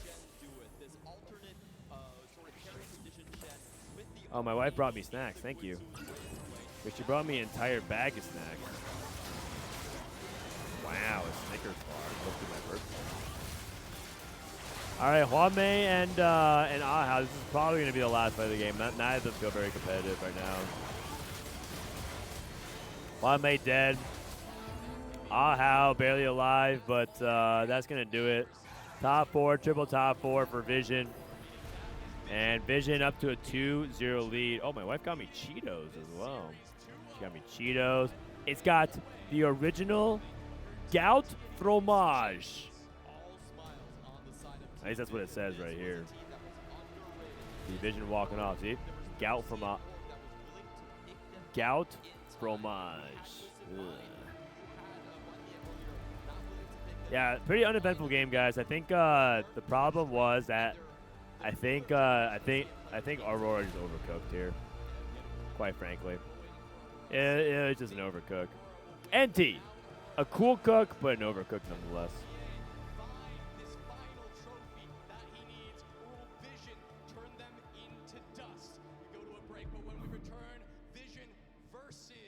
I just saw a really funny screenshot that I should never share. All right, well, the score so far is 2-0 right now. Pretty anticlimactic game number 2. I think that was like really not close. Yeah, it looked like a blow. What up, Broseph? You want to do the last game together? All right, guys, we got Broseph on cast. Come to save Frodan. What's up, chat? How's the volume? You're good. Long day, long weekend, long week actually. Yeah, long week. All coming down to this. How has Vision looked in the first 2 games? Dominant. I think the problem with that game was that Aurora just looked like they were overcooking. Oh, it's the coach. Dude, they're just on their phone shit posting. Huanmie typing, or Flancy typing Huanmie. Overrated. Flancy might be the new go-to TFT. God damn. The thing is, he's probably not posting on his main. For some reason, Flancy probably has like an alt account like Kevin Durant, you know, where he like shit posts. Yeah. And then he's like, no, actually, Flancy's the goat. He's actually in my Twitch chat right now typing LOL. Huanmei's washed. I love the Chinese banter. It's been going on a while, I'm pretty sure. Is it? Yeah. Especially Flancy. I think Flancy's known for the banter in the Chinese scene. Yeah, what does he say? I think he's basically gone around saying like various like past, especially I don't remember the exact players, but he calls other players washed. He has the results to back it up in various sets. So he's like a shit talker. Yeah. He's like the. Wait, he's like the Dehua He's like the Dehua. China. Yep, but he's what the heck? I think. But like, imagine if Dehua was still in TPC. Yeah. Huanmie is watched. Why are all the NA TFT pros Asian? I think it's like because TFT tends to select for a specific type of gamer, like those who are inclined towards like more of like the STEM fields. And a lot of those people in North America tend to be Asian because they're like overachieving stem cell nerds. But it's not just that. It's also like the type of gamer that also would be likely addicted to League of Legends. Yep. It's League of Legends. It might have to do with PC gaming at the end of the day. I think if you were someone that played mostly like Xbox or like PlayStation in my generation or like a little bit older, you would probably not be like heavy on the TFT. TFT skill tree, I think. All right. How you been the past couple days, man? Really good. It's been really fun. I think this is one of the most fun events of the year. You get to see all the other pros from all the other regions. There isn't really like a truly global LAN, I realize, except for this one. Except for this one, yeah. This is the only global LAN. Yeah, even the Open at the end of the year has very like skewed representation from the regions, right? Like you don't see all the top Chinese pros come or APAC because it's just kind of expensive and the visas are difficult to acquire. I mean, you technically do have global. Yeah, there's some, yeah. But there's technically more global representation in Open than. Yeah. But to your point, scroll down. China, like that's the representation. China, USA, South Korea, Hong Kong, Japan, Spain, Vietnam. Yep, and then a couple Canada. Yes, sir. Oh, Pancheese is from Canada? Yeah, she's basically my neighbor. Really? Yeah, she lives like 10 minutes from me. Okay. And then Poland, France, Germany, Greece, Italy, Russia, Taiwan. Okay. Were you guys like childhood friends or something? Yeah, we are. Oh, what the heck? We used to do cram school to get to the STEM field thing. We used to do like math cram school in middle school or something together, yeah. In NA, we do something called Kumon. Oh, yeah. You guys have I think Kumon? this is like basically exactly the same thing, but it's just a different company, and it's like a smaller company. Kumon's very big, and then this is like a locally owned kind of cram school. Who's the other guy? Very sensual voice. He should do an audiobook. Oh, my name's Frodan. Oh wait, I put the wrong cam up. Sorry. It's Broseph. Maybe, oh, me? Oh, coach of Godlike. Yep. We got knocked out by AGAL yesterday. What do you think went wrong yesterday? I think game 2 was very hard to win. I think after talking to Saopimi from Weibo that we were gapped a little on read. I think their read was better than ours, and I can go into some details before the game starts. And number 2, I think that their execution just is better than ours by an amount that makes it hard to win an even game, I'd say. I think in the first game, we could have maybe done enough damage to send them triple bot 4 or to just kill them out. I think they lost by a tiny bit in game 1. And then game 2, I think they got luckier than us, and their execution's better, so they adapt us. Luck and skill, which is kind of what TFT is in a nutshell. If you have better luck but worse skill, it's close. Yep. But if you have better luck and better skill, it's fucked. It's over. What can you do, man? Everyone, Holy, what's going on over here? I am surrounded by amazing cosplayers Volume with up. their talented work. Let's get started with this beautiful lady here. Where can we find you? What's your name and who's your cosplay? So I'm cosplay as Caitlyn Kiraman. So I am Camellia Cos. You can, with the K. You can find me on Instagram, Twitter, or TikTok. Yeah, mostly. I really love Kaylin. I cosplay her very often. I have been unlucky yet to have her chibi on TFT, so cross my finger next time we have Caitlyn chibi. I need her. Fingers are crossed, and your makeup looks amazing, by the way. Who do we have here, and who are you cosplaying as? I'm cosplaying as Vi today from Achen, and I really love the character, and I spend 200 hours on my costume. Where can we find you on Instagram? Enzeru on Instagram mostly. Amazing. And of course, here we have the cute Seraphine. So where can we find you? You can find me on Instagram as riceball.gpitch. And I'm cosplaying Seraphine. She's a singer. I hope to get many more of her skins, but unfortunately, I can't. So yeah. Our girly pop. And finally, who is ready for some TFT?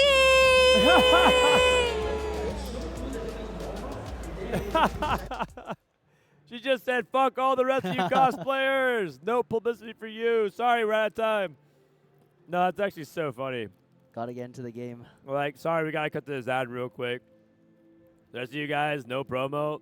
You guys are irrelevant characters anyways. Amazing stuff coming Sad. out from our cosplayers. They have been absolutely 07. Should have done the Jinx. They skipped Jinx from Arcane. I know.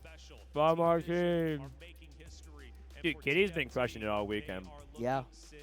I mean, it's always nice to have really. Who's your favorite champion in League? League? Who's your favorite male champion League? My female champion. I think my I am a one trick in League when I play. I'm a Tarek main, so he's my guy. And then I don't know. I think in terms of female champion, I like Seraphine. I like playing her, and I like her kind of design and stuff too. Okay. You like singers? Yeah, you could say that. You could say that. I mean, it feels like a simple, straightforward yes/no question. I mean, you did the singing abilities. Like, am I like particularly fond of singers? Maybe not. I don't know. Yeah. You like K-pop? I do like K-pop. Yeah. Oh, okay. Seraphine's like the K-pop. Yeah. All right. Well, let's see if these guys can end it 3-0. I have no transition off of that. I mean, my favorite male champion is Huanmie. I think some teams or some people went in like doubtful of vision because they actually didn't have to beat any Chinese teams to make it into the finals. Oh, really? Yeah, I think people generally they beat FlashWolves. Yep. They beat. Well, like not true Chinese teams, like no CN teams. Oh, okay. They beat FlashWolves, VP. They lost to Zeta once. They beat T1. They beat T1, yeah. They beat Movie Star, Koyui. They lost to FlashWolves. They beat T1. And then they beat Virtus Pro, FlashWolves. Wait, yeah, this is the first Chinese team they're playing. Yep, and so people were like, Vision is going to have a tough time because I think they're perceived as like the weaker team of these two because people are quite, they admire Huanmie's skills a lot. But I think like MoGG goes like super underappreciated. If you like ever watch his cam, he's doing a lot of the shot calling. He understands the game really well. He's I'm pretty sure he's like a true anchor of the team. Yeah, and he also is a Twitch chat shitposter. That's all the better. Yeah, so I like MoGG a lot for that very reason. It's just my own volume, don't worry. I'm trying to hear myself more. That's all. All right, so here we go, guys. Game number 3 is going to be a 3-0. I didn't catch the encounter. Yeah. Maybe they did. No one, I think no one, or I don't, the encounter's not clear. Someone get Frodan a Vision jersey. That's right, man. I should have told him in the bathroom break. Medallion? Mounted. Oh, Mountain. Cool stage. 2 time breaker for 60 second. I think 60 second is the low. I'm pretty sure 60 second is the low resource player of Aurora. He often gets the Space Maker is another way we call it as well. Like a person that tries to just figure it out. Yep. Figuring it out is so hard, man. Unfortunately, he went 8th last game trying to cook a Conduit Karma board. Oh, yeah, he might have had done something fancy with his low roll down. Yeah. Mountain Lulu on 1-4 Okay. for MoGG and a full JG slam. That won out in the previous series that we saw, so maybe we can see Mountain Lulu win out again. Actually, it was crazy. Did you see the game? The Mountain Nami one? It was Exalted Adventure. Milio Pantheon. He played Mountain Lulu. Took Exalted Adventure. Took Exalted, got Milio Lulu Milio Pantheon Jinx. Wow. Played Mountain Lulu. Didn't cash out Exalted Adventure until like level 9, 30 gold. Sorry, he took Y spending. Yeah. So he rolled and he leveled all the way halfway to 10 by the time he found Pantheon 3. So he didn't cash out till like the end of stage 5 with Milio 3, Pantheon 3, and then he won the game. That's insane. They like did everything to keep him alive to get the cash out because they were holding all his Pantheons and Milios. Was that in this series? No, that was the last series, one? Yeah. Wow, that's an incredible. That was game. actually so funny. I was hoping he would like get to 10 before he would like hit it. I'm sad to have missed that. I'll watch it back in the VOD. All right. Whose perspective is this? This is. I think this might be Zhenbai's perspective. Got the feed here if you want. Ooh. Salvage bin, bodyguard, clear mind, page instead. Looks like we're going booster pack. That's MoGG. This is MoGG's POV. Treasure hunt for. Versus advanced loan. I think that's Flancy's board. Yeah, it might be. Yep. So they value advanced loan a lot. Yeah, it's like I think even more than treasure hunt. Yeah, he ends up skipping it for advanced loan. I've seen That's crazy, man. I feel like NA would never skip treasure hunt there. Yeah, it probably. I would guess that their team already has someone with a good Akali spot. Is like the biggest reason that I could think of. Okay. Or they just think that it's better because of how much advanced gold that you get. I think you're right because Koyui took Infinity Protection. Yep. Another augment that NA doesn't pick. Yeah, I think. Oh, we actually picked it some, but yeah, as the. Well, you guys are not NA. You guys are EU, but yeah. I think the main thing that the Chinese teams did different is that their read was that you absolutely must play one Akali player on your team and one Space Group player and one LeBlanc player. You're never allowed to have. You're never allowed to be missing any one of these 3 comps. That's why their late game was always so much better than ours, I think, because they just have all the good comps, and if you ever gave it to them uncontested, they can work their way into one or two of them having a really good spot, which means that stage 4 and stage 5 are going to be really tough for you. See, that's crazy because you're right that I see them playing that all the time. But we did cast a game, me and Weijun. Yep. Where there was 0 Akali games, 13 to play. Yeah, that one's a bit peculiar. Obviously, there's like extenuating circumstances, but that's at least what South told me. Yeah, that makes sense. And that was not your read? We thought the game was more balanced than it was. So like we were okay we were okay dropping a LeBlanc player if no one had a good spot, dropping a Nami player if they didn't have a good spot, but like instead of in solo TFT you typically play it such that you look at your spot and see the best comp that you can play from your spot and then figure out how it fits. But the way that they approach it is that they know that there's 3 comps that must be played and you figure out who gets each of the 3 comps. And they'll, unless it's like completely undoable. So they basically, the big thing is that they had 3 mandatories. Yes. A lot of people had like 1 or 2. Yeah, you're like Akali's mandatory and then we'll figure it out from there. Yep. Interesting. See a double full open, I think. Huanmie on the clear mind. Like, this is not a line that we were taking at all, pretty much. Clear mind open. Yeah. But it's a lot. It's like, what I realize is a lot of the augments that give you a very large amount of upfront gold are quite a bit better in 4v4. So normally people view Patient Study to be a lot better than Clear Mind, right? Because Clear Mind you can't really activate on level 8 most of the time, so that a lot of the gold is front-loaded between stage 2 and 3, whereas Patient you'll get more and more gold every round for the rest of the game. But in 4v4, a lot of the time you just aren't going 9, right? Like you are, like all you care about is how much gold you have exactly on 4-1, so you can buy all your units, hold their units, and then hopefully choke them out of the game. Fair enough. But I guess what I don't really understand is Clear Mind that much more gold than Patient Study? If you lose all the rounds, no. It's not. Clear Mind, yeah, it's 3 guaranteed a turn. I mean, it's actually the same if you lose every round, and if you solo something like that, it's the same. Okay, but I guess like it's just another option to take that people don't consider. Yeah, for sure. Like it's like actually, like in solos you're like, oh, I'm not. You wouldn't touch that augment with a 10-foot pole, right? Yeah. But in 4v4 it's like totally fine to just open with it. Interesting. Liluo has I like that. I think Liluo has Jax too. Very good LeBlanc spot. I think is what they're giving him. Good LeBlanc spot. Also could play Space Group as well because he has Teemo 2 and he has Warmock Stoneplate. So yep. Gonna get also the possible. Double snap between Huanmie and Flancy, I think. Faded rivals. I told the story how Flancy crashed out on Huanmie. But apparently, but the follow-up story is that it's not personal between Flancy and Huanmie. Flancy flames everyone. Oh, yep.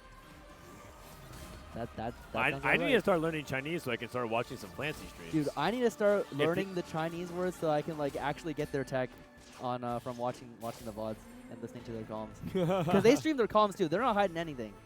I mean, you can just like feed that to AI. They can translate for you. Yeah. But I want the feeling of knowing what they're saying myself. True. Blue buff, Last Whisper, 3-time breaker, Salvage Bin. So, I mean, Six can play anything. Yeah. I would say that he's leaning towards AD, though. Yeah, this one would really just be like if I had control of the camera, I'd be like by 2-1, 2-2, going through all the people on one team and trying to figure out like who has LeBlanc, who has Akali, who has Space Groove, and then what is the guy who's figuring it out doing. How funny is this? 60 is currently 5-streaking with 3-time breaker. With 3-time breaker. Ahao is in second place with 3-time breaker. Yeah, they have the exact same board. It's 3-time breaker Gragas. Yeah, I think both teams are trying to play like hyper greed. Pretty greedy. Like if you looked in like some of the previous series that I caught like glimpses of, is they just don't level the 5. Like if you don't have to level the 5, we're not gonna level the 5. No need for that. Or even 4. Yeah. They just like natural all the way up. Yep. It's actually like for a while how I played solo queue, but then I realized I was like losing too much HP. But these guys they use up the later things in stage 4 to help each other. Yeah, it's like it really comes down to the format differences. It's like in 4v4, getting the early gold is a lot more like you can use it. It's basically infinitely useful, and you need more gold on 4-1, 4-2 because you have to hold their units too. And then you're also not giving up nearly as much because if you hit your own teammate, then it doesn't really matter, right? If you're level 4 or 5, so you just greed as much gold as you can, unless you're trying to play around like a specific tempo strategy. Good Xayah items for Zhenbai if he wants. Red buff, MoGG's adaptive is a possibility here. Yeah, he might go for maybe.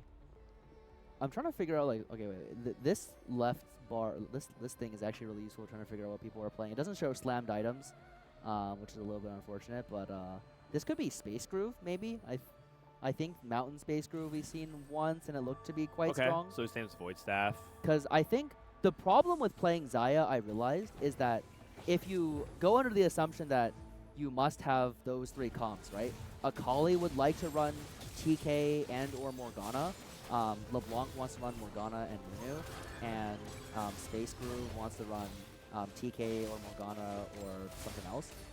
The Xayah, it contests a lot of your team's tanks. Like having a 3rd guy on TK is really, really bad unless they can, and like you can't even flex into Morgana because there's already 2 people on your team who kind of want Morgana. and then Nunu's already contested by one guy too, so you're kind of just left there without very many options. And if you're behind and you don't hit your Zayas, it's really easy to send the guy 8th if you just hold like 5 Zayas. They won't have enough damage. Okay. We've seen it work sometimes when like Mountain starts. It's like that's when it's strong, but otherwise, even then you have to be wary of your position in the game. That's interesting. Yeah, we have seen some Zaya attempts, and they actually did okay. But I think it is like you said, it is largely contextual, and you probably have to make some concessions. Like maybe the LeBlanc player has Leona 3 instead. And, yep. This is just gonna be Akali. He open slams Gunblade. Yeah, how many people are playing Akali? So Liluo's on Akali. We saw another member of Vision on Akali for sure. I think it was Koyui. Yeah, Koyui has Akali. Yep, and we might even see a third. They don't play it like a. We were under the presumption that like a lot of the time you were like supposed to roll for something on level 6 to like kind of upgrade your board, especially from Lost Streak. But they don't think that spot is even good. They think like you just play it like a completely normal level 8 comp, and that's the spot that is best from Akali. Like, you just play like a strong board, go level 8, roll for the Akali 2, Akali 1, no diff, whatever. If you have good enough frontline, you'll win the fight anyways. Interesting. Like, that's what you're kind of seeing here, right? Like, he's just on the Teemo. He doesn't care about having Akali right now. He's level 5, yep. in fact. Oh, we're going into full Lulu, so we're not going Zaya. Yep. MoGG going to be rolling in. MoGG loves reroll. I think it was like one of his things that he like specifically says that he likes playing reroll lines. Yep, he's got the double booster pack. Wow. Yeah, just double econ. We'll see how this goes. I don't know how you were like usually meant to play 3 cost reroll and 4-4. I think obviously you definitely need enough gold to be able to hit. I think the benefit of playing Lulu in 4v4 is that there's actually a lot of 2 costs that can spike your board and make you strong. Both on 2-star and 3-star. So we'll see if he looks to find an early Pantheon here, maybe Jack 3. Jack 3 might be a little bit hard to find. Another epic roll down. Quite a few epic roll downs. You have epic roll down, booster pack, another epic roll down. Yeah. And size matters from Flancy. I think Flancy might be going into that. Let's see. Seems like it's still pretty open on what he wants. Size matters from Flancy. Flancy has 3 conduit right now. He has Nasher Slam, so maybe not mech. Nash is a little bit awkward. He has Oh wait. Oh, I didn't see the guy. That's not the guy with Salvage, right? No, Salvage was, I believe, 62nd. Nashers is probably Space Groove. I would guess it's Space Groove. Yeah, I'm thinking it's Space Groove as well. And Flancy's played Space Groove in probably like 70%, 60%, 67% of his games, I think. Yeah, a lot of teams have like a good Space Groove player. Like Space Groove has like a lot of intricacies and like items, especially when to roll, and like how wide you're willing to hold units. So yeah, I think on our team, Raikou was very good at playing Space Groove. He knew the amount that you were supposed to greed so that you can get to 9 and cap your board. Yeah, that makes sense. Did he already get the Warmogs? No, probably not, right? Nothing can proc it on his board. It's really, really hard to proc it without Maokai. I didn't realize until like some of our later scrims that even Leona 3 with the Warmogs doesn't proc it. I think. Oh, wow. Okay. So then what is he hoping to do? Find Maokai. Maybe find Mech? Mech 2 will do it. He's actually... Well, Mech? Well, I mean, I don't know. Like, how else does he proc the thing? This isn't proc it, right? This is probably like 1,000 short or so. You need 3,800. TK2 can do it. Oh, Maokai 2 will do it. If he's playing Space Groove, you just find a Maokai 2, you stun by tank, get him proc it. I think it's the easiest way. And you don't need 4 Brawler? I don't... With the Warmogs, I don't think so. With Warmogs, it's very, very easy to proc it on Maokai, from what I remember. Well, Aurora's taking big hits. Aurora just they're all losing a lot of HP right now. 62nd does have a good amount of HP to trade with the team, which is nice. Yeah, he's got a really good... He will be playing Zaya here. He's got a really good Zaya spot, I think. Yeah, I think Zhenbai has too good of a Zaya spot. Kind of unfortunate because I think his teammate is playing Mountain Lulu, so he's contesting a little bit of some of that front line. Like, he's going to hold Jax 2. Yeah, Jax 2. He might even opt to hold a Jax 1, maybe. He'll want to have... The Maokai 2 will probably be going on both boards, but that's probably unviable for MoGG anyways. Well, so there you go. You have Zaya and you have Lulu reroll, so there's, like, the break of the pattern of, like, LeBlanc, Space Groove, and Akali. Yeah, I think Vision... I think Vision is actually unique for playing wider than a lot of the other CN teams. But I think it definitely, from what I understood, that was the baseline that you play off of, and then you can kind of do some adaptations from there. Well, I feel like they are, I think the way I phrased it at the beginning of the series, I feel like they're a more Western influenced Chinese team because Flancy plays a lot in NA. He also speaks English and talks to some NA players. MoGG's like from Taiwan. He's on Twitch. He's like streaming on Twitch, interacting with us and interacting with the APAC community. So it feels like a little bit like less like, oh, all Chinese coded, but obviously they are living in China. They have a Chinese tech too. Yeah, for sure. And I think MoGG was, I think he at one point was analyzing the MKOI VODs and then got frustrated that it was like, it's hard to find the scrims because there's just 5 hours of League around all the teams. Nah, they're here to have fun, man. No JG quite yet for Huanmie. He'll be the space player on the team. Yeah. He has 2 anvils to do it. Yeah, and he's leveling and rolling now. He should be able to get it most of the time. Yep. Has anti-heal in the back if he needs it. A little bit short on the tank items. Nami pair's really good. Holding Xayah pair. Nope. Trying to just... Oh, Blitzcrank. Real big hit. He's rolling against the space group. Wow, that... The Xayah player already has a Nami too. Zhenbai's already holding Nami too, already rolled. That's rough. And there's no Nami to be found. He's really low. His board is... It'll hold for like a round or two, but not much past that, I imagine. JG on first anvil. Has red buff. Has probably 2 tank items after popping this anvil. I think this is... He's sacking to his teammate. Oh, well, Liluo is playing AD Karma. Yeah, that will be... That's just... The Karma will become a Kindred soon. IE Rage Blade Kraken Karma. Honestly, she kind of did some good damage there. Nami 2 Mountain, so we might be seeing some Nami flex with Mountain. Oh, the Edge of Night Slam to cheese the fight. Is it going to be enough? Not quite enough. I think it did cancel the first Ace cast, though. Okay. That was his teammate, though. Yep. 60 seconds. Oh, that was his teammate. That was a crazy. That was a crazy. That was a crazy slam. Yeah. Yeah. Well, I think so, because Flancy was the one with the Nashers, right? Yep. Strange. Yeah, that's actually really weird. The more I think about it. Oh well. Is he taking with a roll down? Flancy's about to roll down MoGG 2. He skips MoGG 2 because he knows his teammate needs it. Flancy is also rolling for Nami. Oh, I see. Oh, wow. Okay, so Zhenbai, he held the Nami 2s during the entirety of Huanmie's roll down, and now he sold it so that Flancy can hopefully get access to enough Namis to lock Huanmie out of the game. Oh, I like it. Holding for your teammate. Yep. He knows Flancy's going to roll off at normal interval. Yep. He's going to roll on 4-1 versus the 4-2. That's a really... That could be like the whole game right here. If Huanmie can't get to a stabilized spot, just that play alone can flip the entire game, because if Huanmie goes 8th, it's going to be really hard for them to... like, it's just way harder to win if you get the 8th guaranteed, especially if they were otherwise going to get a decent placement, which I think Huanmie often probably should have. That's sick. That's a cool play that I didn't think about at the time. But it makes entirely too much sense. Yeah, the West got to do that one more often. Yeah, but Ahao is like just kind of stat checking some of these guys right now. Oh, this is teammate kill. Never mind. Against 60-second. Wow, he has some crazy odds, man. Bodyguard, exiles, a lot of frontline. Ooh, very high combat potential. Huanmie down to 1 life. I feel like we've seen Huanmie in this spot quite a bit, and it's not looking like he has that much of a future. He doesn't have the 2-star yet, and he's completely out of gold. No 2-star frontline or backline. Yeah, I think this is gonna be it for Huanmie, unless someone else. I mean, Flancy rolled after him and hit that Nami too. The rest of Vision has like really dominant spots too, and the majority of the health to play with. Can Huanmie survive? Well, he's got MoGG here. His board might be straight up weaker.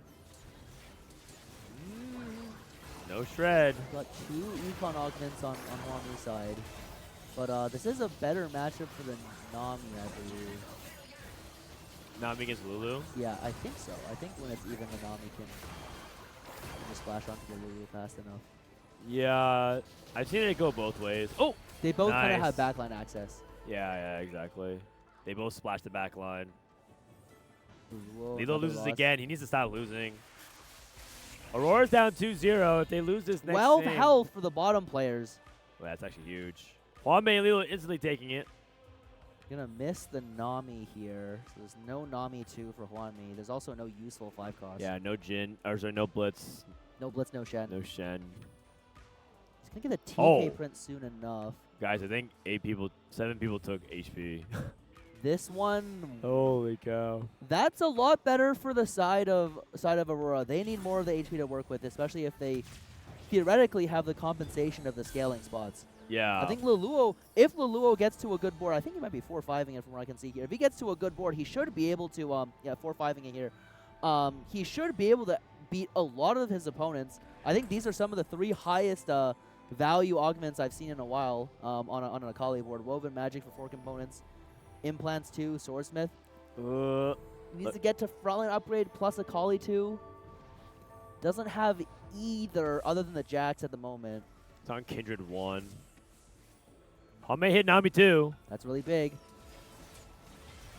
Ahao, slow slamming.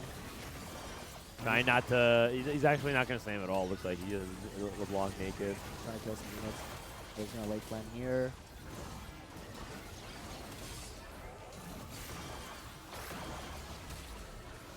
Okay, I think that this is going to be he's going to narrow win by loss. accident. Wait.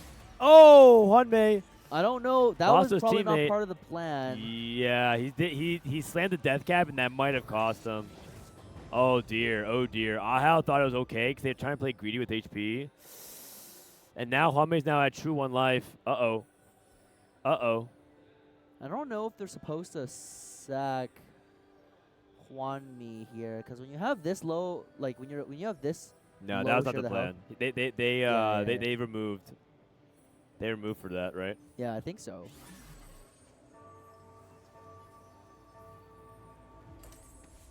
A remove for MoGG. Up against 60-second up against Huanmie. Yeah, and we'll see. Maybe at this point, Mommy's like, you just can't sack me then. Yeah. Or like, don't position, or don't like help me if I get out, I get out. Because I think he's just so far behind. He's 3 lives behind Flancy. He just sack immensely to get him out of here. Yeah, they're just gonna sack him, I think. Yeah, Huanmie's just dead. There's not much of a future for many of the other Aurora players, I think, though. Ahaoei. Actually. Okay, Liluo, he's won.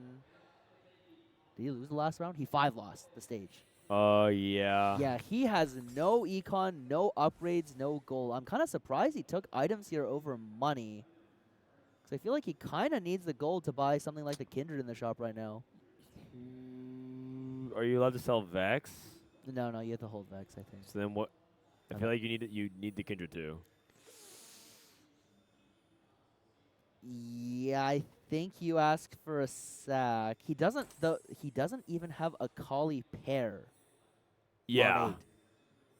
Yeah, no econ, no Akali tempo, full loose streak, 7-8. Yeah, MoGG is gonna get to Pantheon 3 on 6. They're playing it like as a pretty humble level 6 reroll comp, not pushing 7 at any point. On Mountain, you don't really need the slot.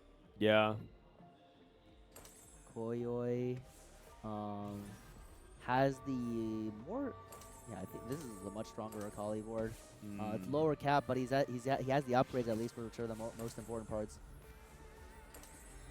Liluo fixes items here. Has a decent 3-item Vex too, but not much of the rest of the board to stand. He is up against. Who's that? Is that Zhenbai? Zhenbai going 9 on Zaya 1. And probably a lot of Zayas on the other team's benches, or he has enough health that it doesn't really make sense to do anything other than go 9. Ooh. Gonna be he's dead here. And that's the 7-8. That's a 7. It's gonna be up to 60-second and Ahaoei to win, go to win the series. 1-2. I mean, the HP count is possible. There's so much left for both of them. Yeah, it's doable if Ahaoei is the one who's winning out, or if at least he's second strongest with 60-second strongest. Ooh. I mean, he does have crazy combat. Yeah, Bodyguard and Exiles. He can do it. I don't think it's impossible. 60-second definitely isn't going first. I don't think he's going to be able to cap out this Corki board anything other than a 3-star 4 cost. It's the most one-sided series. It looks pretty one-sided so far. It's looking like Vision's just steamrolling Aurora. But we'll see. Sometimes we say it's over, and then there's a big comeback. I'm saying I would say that it's very, Vision favored, but we'll see. Yeah, MoGG. This is the part where MoGG loses to, I would imagine, most of Aurora, or like both of the Aurora players. So his time might be done. I don't know if this core. I don't know if there's enough damage to break through this Pantheon, especially the Ramble Vest. He's still playing one. He's just playing one star Bard. Riven doesn't have 3 items. Needs one more Corki cast here. It's gonna be enough, actually. It's close. Gonna lose a life here. He needs every life he can get. Yep. Zhenbai loses to. Is that Koyui? Yeah, I think it's Koyui. Yeah. And Koyui on the 7 streak here. Just rolling on 8, denying everything. Gonna get to Rammus 2 this turn. Trying to make sure that 60-second can't get to his 2-star forecast because I think he has neither of them at the moment. I think he has. Okay, he got to Rammus 2. Oh no, he has both. Never mind. He might be fishing for 3-star forecast with the 5 Corkis. Oh. But it's really tough here because they need the 1 and the 2, and there's already a Corki being held. Can he do the meeple print thing? I don't know. He doesn't. He doesn't have 7 meeple. He doesn't have 7 meeple. He doesn't have the health for it. I think the writing might be on the wall here. Is this teammate? Yeah, this is teammate, which means that they're down 1 life to play with. They do have 100 health between the 2 of them. Yeah. To work with. And so Vision's goal is just to get anyone into 2nd place here, and they've won EWC. Oh, it's kind of close. And they get a good sack here. Beats Ahao, that's good. Okay. How gonna sack for? I feel like he actually has just enough time to maybe get the meeple window, but it's gonna be close. I don't think he can go for it though. I think his board gets too weak. Yeah, the board gets too weak, and he needs more gold to hit at least 3 more copies of Corki. Yeah, and I think the other team, Vision was the one who did this to FlashWolves, so they know the playbook, right? Yep. Flancy did it to Ironbog. Yeah, the double print into the Rammus 8-turn print, that was brutal. Ahao still not quite on the good front line. Like the bodyguard is what's kind of holding his board up in all the rest of these matchups. Flancy just sacking, Yep. not even going to be worth it. Sacking the health up. Okay. To MoGG. MoGG gonna sack the health, I believe, all the way up to Koyui, I think, ideally. You kind of just need a setup where Koyui can beat at least one of them, and if he has enough HP, he should be pretty much good to go on the win. So they're playing this pretty much by the book. Ahao gonna take another big life from Vision here. This LeBlanc board looking really strong. I'm not sure anyone from Vision can beat the LeBlanc board. Yeah, who can beat him? No one can beat him, but doesn't Koyui, doesn't Akali have a really good matchup into this? it does have a really good matchup. Yeah, he needs kind of the better units that deal more damage. Like getting to the Vex helps a lot. Getting to a strong Kindred, which I think he has already, is good in it. The combat augments might be too much because with this bodyguard, it's kind of hard to kill the LeBlanc even with the bleed because you have bodyguard, you have exiles. So I assume it can live through most of the duration of the fight. We'll be able to see somewhat soon when they rotate into each other. Yeah. Ahao gonna take another life from MoGG. Don't think this is a particularly hard matchup. Ahao just got to win out 60-second on 2 win here, which I think is really big actually.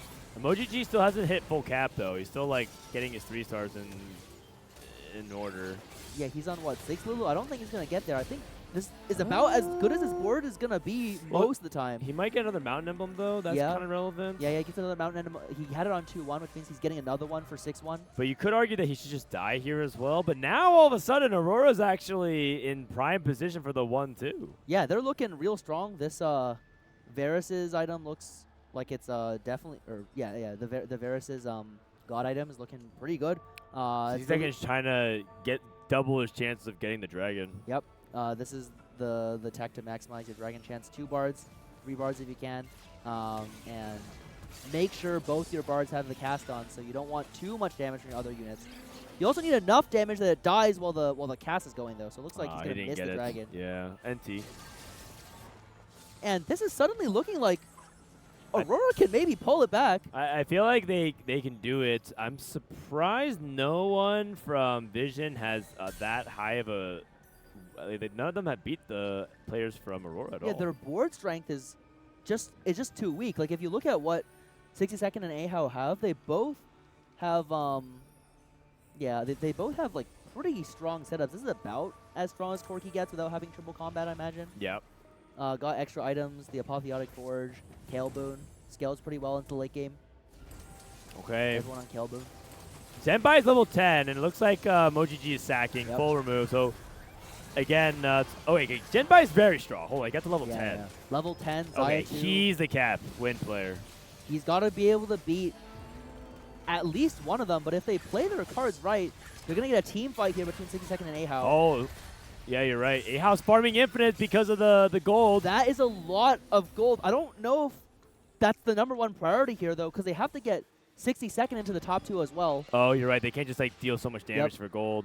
But maybe they Oh wait, that's 7 kindreds. What? Oh, eight one kindred health, here. 1 health from Ahao, which means that 1 more and it's completely blocked. Morgana 2 and shot for Ahao. I'm pretty sure after this Morgana 2 is bought, he will not be losing to anything that's not like an Exodia from Team Vision. He's trying to cap but he's trying to deny the cap, right? Yep. He wants no Jin 2, no Kindred 3, but he can't make Morgana 2, but he thinks he might be able to win without it. Oh, he does it the last second. Late sells the Jin. Oh wait, I'm not sure if it was it Jin or was it Kindred? 7 Kindreds for Koyui. No, I think he says that if you can win this fight, I can sell the Kindred. 60 Second says sell. I got it. Trust in me. 60 Second gets stuck on the tank. Rammus is right in front of the Corki and the Ribbon. The Rammus is holding up very well. Basically tanked the whole left side for the whole duration of the fight. Koyui. Oh, it's looking quite close. Kindred's going to clean up. Kindred's going to clean up. 60 Second takes a loss against Koyui. Zhenbai loses. Ahao gets the win. But Kindred 3 is on the table now for Koyui. I feel like Ahao should have given 60 Seconds a life. Huh? Oh, component! No gold, no gold, no gold. It's going to be too far. I think with 1 out, this basically never happens. Yeah, so he has to win again. Koyui also has a really, really strong Akali setup. You see the Chinese play this comp very well, and they usually get really high placements with it. Better than, I think, basically all the Western teams for sure. Yeah, yeah. So I feel like the Western teams let it bleed out, but it's kind of rare for them to get top placements. Another top left position for the Rammus. Trying to absorb the LeBlanc hits. Trying to move his backline away from the ankle from Nunu. I think this was really well positioned by Koyui at first, but we'll see that's enough. He's gotten 2 really good rounds of position because Akali's also opposite side of LeBlanc, so we'll be able to ult basically the entire time. It's really good. Too much stuns. So much tankiness. A lot of front line from Ahao here. Ahao going to roll over Koyui, and Koyui's going to die. Koyui's dead. Zhenbai also... Did he lose? We don't know. No, he won. Oh, 60 Second here at 1 life. He needs a sack from Ahao. We won't. Wait, this actually goes back to what you said before. Ahao took the win over 60 Second. They need to give it the other way. Zhenbai just needs to get a 2nd place. He's looking really strong here. Like, if this doesn't win, Jin 2 for Zhenbai. Yeah, he can sell Morgana. He just has to he has to outplay 60 Second here. There's 2 Corki 2s on 60 Second's board, plus a strong front line. Yeah. No other combats besides that, though. Yep. Zhenbai has, what are Zhenbai's augments? Jin 2. He's got little buddies plus not much else other than capped endgame setup. Front line. He's sacking. He's hard sacking. Is Ahao out of removers? 60 Seconds out of removers. Yeah, Ahao just front line his back line. Maybe they track the ghost. This feels a little bit... if he doesn't have a remover, I feel it's unnecessary because you want to deal damage to Zhenbai, right? There's a way... I think they might have known who Zhenbai has on the ghost side. Okay. Or like this. No, but Zhenbai got Ahao. Okay, yeah. I mean, I guess there's nothing better. Because he frontline is LeBlanc against him. Okay. They would have to do Corki like a 3. really hard positioning sack, but they don't want to risk anything here. No Corkis. 7 Corkis for 60 Second. 60 Second. This is where tracking the matchmaking is really important, and also the variance of it here too. If he has Ahao's ghost and Ahao has a remover, he can get an easy matchup. 60 Second can. Otherwise, if he's got Zhenbai's real, I'm pretty sure it's lights out for him. Unless they can pull off a miracle. Some kind of wrap, maybe some kind of focus down. Ribbon in the middle. He's gonna get Zhenbai's real player. I think this is it. This round is going to determine who wins EWC. No, his Rammus is on the wrong side. The Rammus is not tanking Xayah or Jin. Morgana's going to die really quickly. And Riven's going to be targeted next after that. Riven gets the rogue proc, but then gets bursted down after. There's nothing left. There's nothing left from Team Aurora. Oh, wow. A 3-0 from Team Vision. Team Vision is going to win EWC 3-0 over Aurora, the favorites. And the team led by MoGG from Taiwan and the #1 seed from China, taking out everyone along the path that's not China, ends up taking EWC 2026. They showed them why they were #1 seed. They went in #1 seed and finished first place at EWC. And Huanmie gets denied an EWC victory, so gets denied the best set of all time. Yeah, can't really have like the true GOAT set, at least not in contention for it. Man, but what a run by everybody here. And Vision's over the moon, man. Congrats to them, dude. Flancy gets his revenge. Flancy, after all this trash talk, is able to back it up, taking it over Huanmie's team. I know, man. They got the team captain, MoGG. Huanmie is washed. Flancy supremacy. It was very clean by Vision overall. Yeah, like, if you just look through this game, Flancy taking the advanced loan, getting the 2 placements he needed. MoGG, a lot of mid-game tempo, a lot of health to give, and they were barely able to do it at the end of the game. If they had maybe one more life in the other direction, it'd be doable, but even in that case, Zhenbai maybe got to the strongest board by the end of the game. Yeah. Well, there you go, and that's going to wrap it up here. Wow. Okay. I mean, CN crushed us. Nah, CN won the tournament after the first semifinal match. Yeah. We got a lot to learn, man. We have a lot to learn, but I feel like it's been good for us. I feel like we got humbled, and I think I learned a lot about 4v4. I feel like you learned a lot about 4v4. Oh yeah, I haven't done like a full 4v4 circuit before, so this one, you'll catch me on the team back in WC. I promise you. Either as the coach or the player, we'll see. Yeah, we'll see. Maybe I'll be a coach or a player. Yep. Probably not. All right, interview time. We'll do the final wrap-ups here, and then you guys can go hang out with the other stream. Crushing this Aurora key. The captain, the IGL, who else could it be? We're the hosts. He's grown so much from the start We're of the the group hosts. stage up until now. He's locked in. I think he's one of the standout performers in this grand final. Wait, it's the final key crushing ceremony. Competition since set 12. Wait, they need to give it to Flancy. Flancy needs to crush it, man. At MSI, now first place at EWC. And he is part of the team to stop Huanmie from completing the run to get that final trophy for his case, and instead all right, here we go. Lower it. As the dream crush the key, man. Crush the key. He says, come back next time. Oh no, Huanmie's go set. Final key being crushed here at TFT. Oh, that was kind of brutal. That will do it as MoGG crushes it, and now that is all that is left for them is to walk back to the stage shadow on to MoGG get that final trophy lift. This lighting. What a journey it has been for MoGG, coming in from APAC, tough. Joining a CN team and doing it all, taking it home. And now we'll send it down to the stage for the trophy lift as he holds those final pieces, and Rob will talk to him. It's pretty lit. It's for sure. It's pretty fun. I think Ladies they put on a and good gentlemen, show. history has officially been made here at the Esports World Cup. They qualified from the toughest division in the world out of China. And MoGG and the rest of Team Vision has shown that they are the best so happy, in the man. world. Just laughing. Please. Remember when they thought Ladies and Huanmie was the gentlemen, GOAT? Join us in And then they're gonna raise the celebrating trophy. the greatest TFT team on planet Earth. No, that's pretty cool. As they insert their key into the trophy, we started with 16, but in the end, there can only be one. Hey, okay, Ladies and gentlemen, oh my put God, I your hope they hands lifted it dropped together out. for Team Vision! Yay! Good job, good job.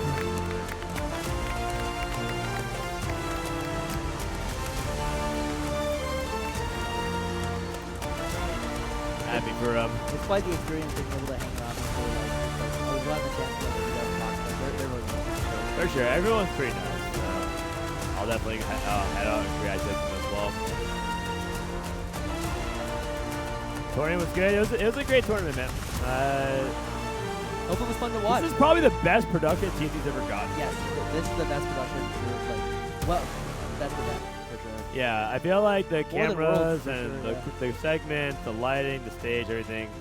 Not the storyline that I personally would have wanted in terms of like China dominating everything and no Western teams, but I think it was a good time regardless. Yeah, I think get MoGG for our interview. Might have beat the West in every game except one. There's only one game. Call of Duty, baby! No one shoots it better. Congratulations to Team Vision for being the Esports World Cup 2026 Grand Finalist title winner. That was the only one. This is going to be a historical moment for EWC. And this is the first time we've seen a 3-0 in the Grand Finals. So how does that make you feel? 首先，恭喜墨击选手可以拿下今天的冠军。 这也是整个历史里面第一次3比0的比分结束游戏，所以你对这个有什么看法呢？我觉得我们队打得非常的好，然后也成功的抓住对手的破绽，所以才能够打出这样的结果。因为我们是跟对手也练过很多把，所以足够了解对手。 I feel like we were able to take the win and of course the title tonight because we are really understanding of the enemy team because we were scrim partners with them and we were able to take it all. So of course, I'm very happy with today. MoGG, I know that you've had to put in so much blood, sweat, and tears to get to this amazing moment in your career, but I do have to ask, is there anyone in particular out there that you have to thank for helping you to get this far? 想问一下墨击选手，其实有很多支持你的人，所以有没有希望跟粉丝们或者你的家人说的感谢的话呢？就是感谢大家都支持我们的，就是感谢支持我们队伍的所有粉丝吧。然后还有就是长期陪伴我们、支持我们直播的兄弟们，然后以及还有就是有很多的时差，但是还是把比赛看完的，在家里的我的老婆。 Thank you so much to the friends and family that were able to watch us through this journey at the Esports World Cup.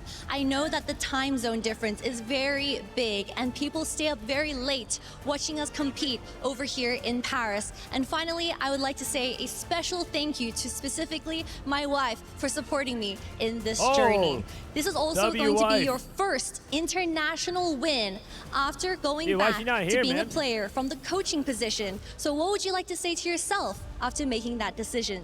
这也是你第一次拿到了国际赛的冠军，尤其是从教练转成选手，你做出这个选择的时候，你觉得你对自己有什么想说的话吗 ？I don't know that either. 就是用尽全力，然后对得起我的队友，也对得起我自己。这个结果我非常满意。 I am incredibly happy about this decision because I feel like I've made it up to myself. I've made it up to my teammates. So I'm very glad that I made this decision from the beginning. Okay. And of course, Team Vision are champions, but that is not our last order of business, ladies and gentlemen. I do believe that we have Damascus with something very important, very shiny in his hand. Yes, Rob, we had 16 teams at the beginning of this week. 15 teams fell, one reigned supreme in the name of Team Vision, but there is one award yet to give away, and this is the also important Sony Finals MVP, rewarding the most valuable player of this entire tournament. I've got the trophy with me, and without further ado, I would like to announce to everyone, ladies and gentlemen, your Sony Finals MVP for EWC TFT. Please make some noise for Team Vision's captain, Flancy! Yeah, that makes a lot of sense. No, it's very justified. You pull out some like truly crazy Congratulations to Flancy for winning the Sony F MVP. Would you like to say any message to the people that have been supporting you throughout your entire journey? 首先，恭喜 Flancy 选手能拿下 FMVP 的奖励。那么有没有什么想对你家里或者支持你的人想说的话吗？首先这个 MVP 肯定是属于我们每个人的，因为我们在整个4次备战过程中，我们都付出了巨大的努力，然后也是就是磨合得很好嘛。我觉得这个 MVP 属于每个人，然后的话就是谢谢支持我的大家嘛。因为这个赛季在单人赛里面，我的成绩也是比较可惜，但是我自己觉得自己状态蛮好的，所以说到4次，我觉得我们最终的这个成绩也是就是就是没有白费我们的辛苦和努力吧。对。 I would like to believe that this FMVP is deserving to every single player on our team, especially because I think my personal development has not been the greatest this year. However, in the 4v4 format, we were able to pull through. And of course, I would like to thank all the fans and people supporting us behind the camera, as this FMVP is for you. Ladies and gentlemen, you heard it from the finals MVP himself. You've heard from the MVP, you've heard from the captain, and now we need to hear it from all of you. Ladies and gentlemen, one more time for your EWC TFT champions, Team Vision! Yay, congrats, guys. Happy for them. Well done, well done. All right, guys, GG's. Heck of a Costream. Thanks for hanging out. W tournament. Lance, look like you both back cheers. It is having a good time time, to man. immortalize your place in history. This is a big achievement, man. Big achievement, man. These guys won some of the biggest money they've ever won. Yep. Flancy barely didn't win Worlds in set 8. He lost a replay. For some of these, like MoGG, this is definitely his biggest accomplishment. Zhenbai made final lobby back in set 14. Koyui made Worlds for the first time most recently. He's kind of a newer competitor. So for a lot of these guys, it's like the biggest accomplishment they've had. Yeah. Yeah. Very happy for them. All right, guys. I think that's going to be it for me. A big shout out to everyone who hung out. I am going to head out. Bro, so thanks for stopping by. Anything you want to say before we go? Yeah, thanks for having me. No, keep playing TFT. I'm looking forward to the next set. Even though it's a little bit delayed, I'm already looking at some of the units, and I'm excited to get the ball rolling. All right, sounds good. I'm going to raid Mort Dog. You guys have fun. Send my love to Mort. I'll catch you guys when I get back from EWC. I'll be traveling. I'll be definitely playing whenever PB's live. If PB is not live, I hope it goes live on time. Yeah, I'm not entirely sure what to do if PB is not live, but we'll figure something out. Yep. Anyways. So yeah, it's been really fun. And we'll catch you guys in set 18, baby. Later. Peace. Woo. Bye, chat. Bye. Do you need to click that one? Do you need to click that button?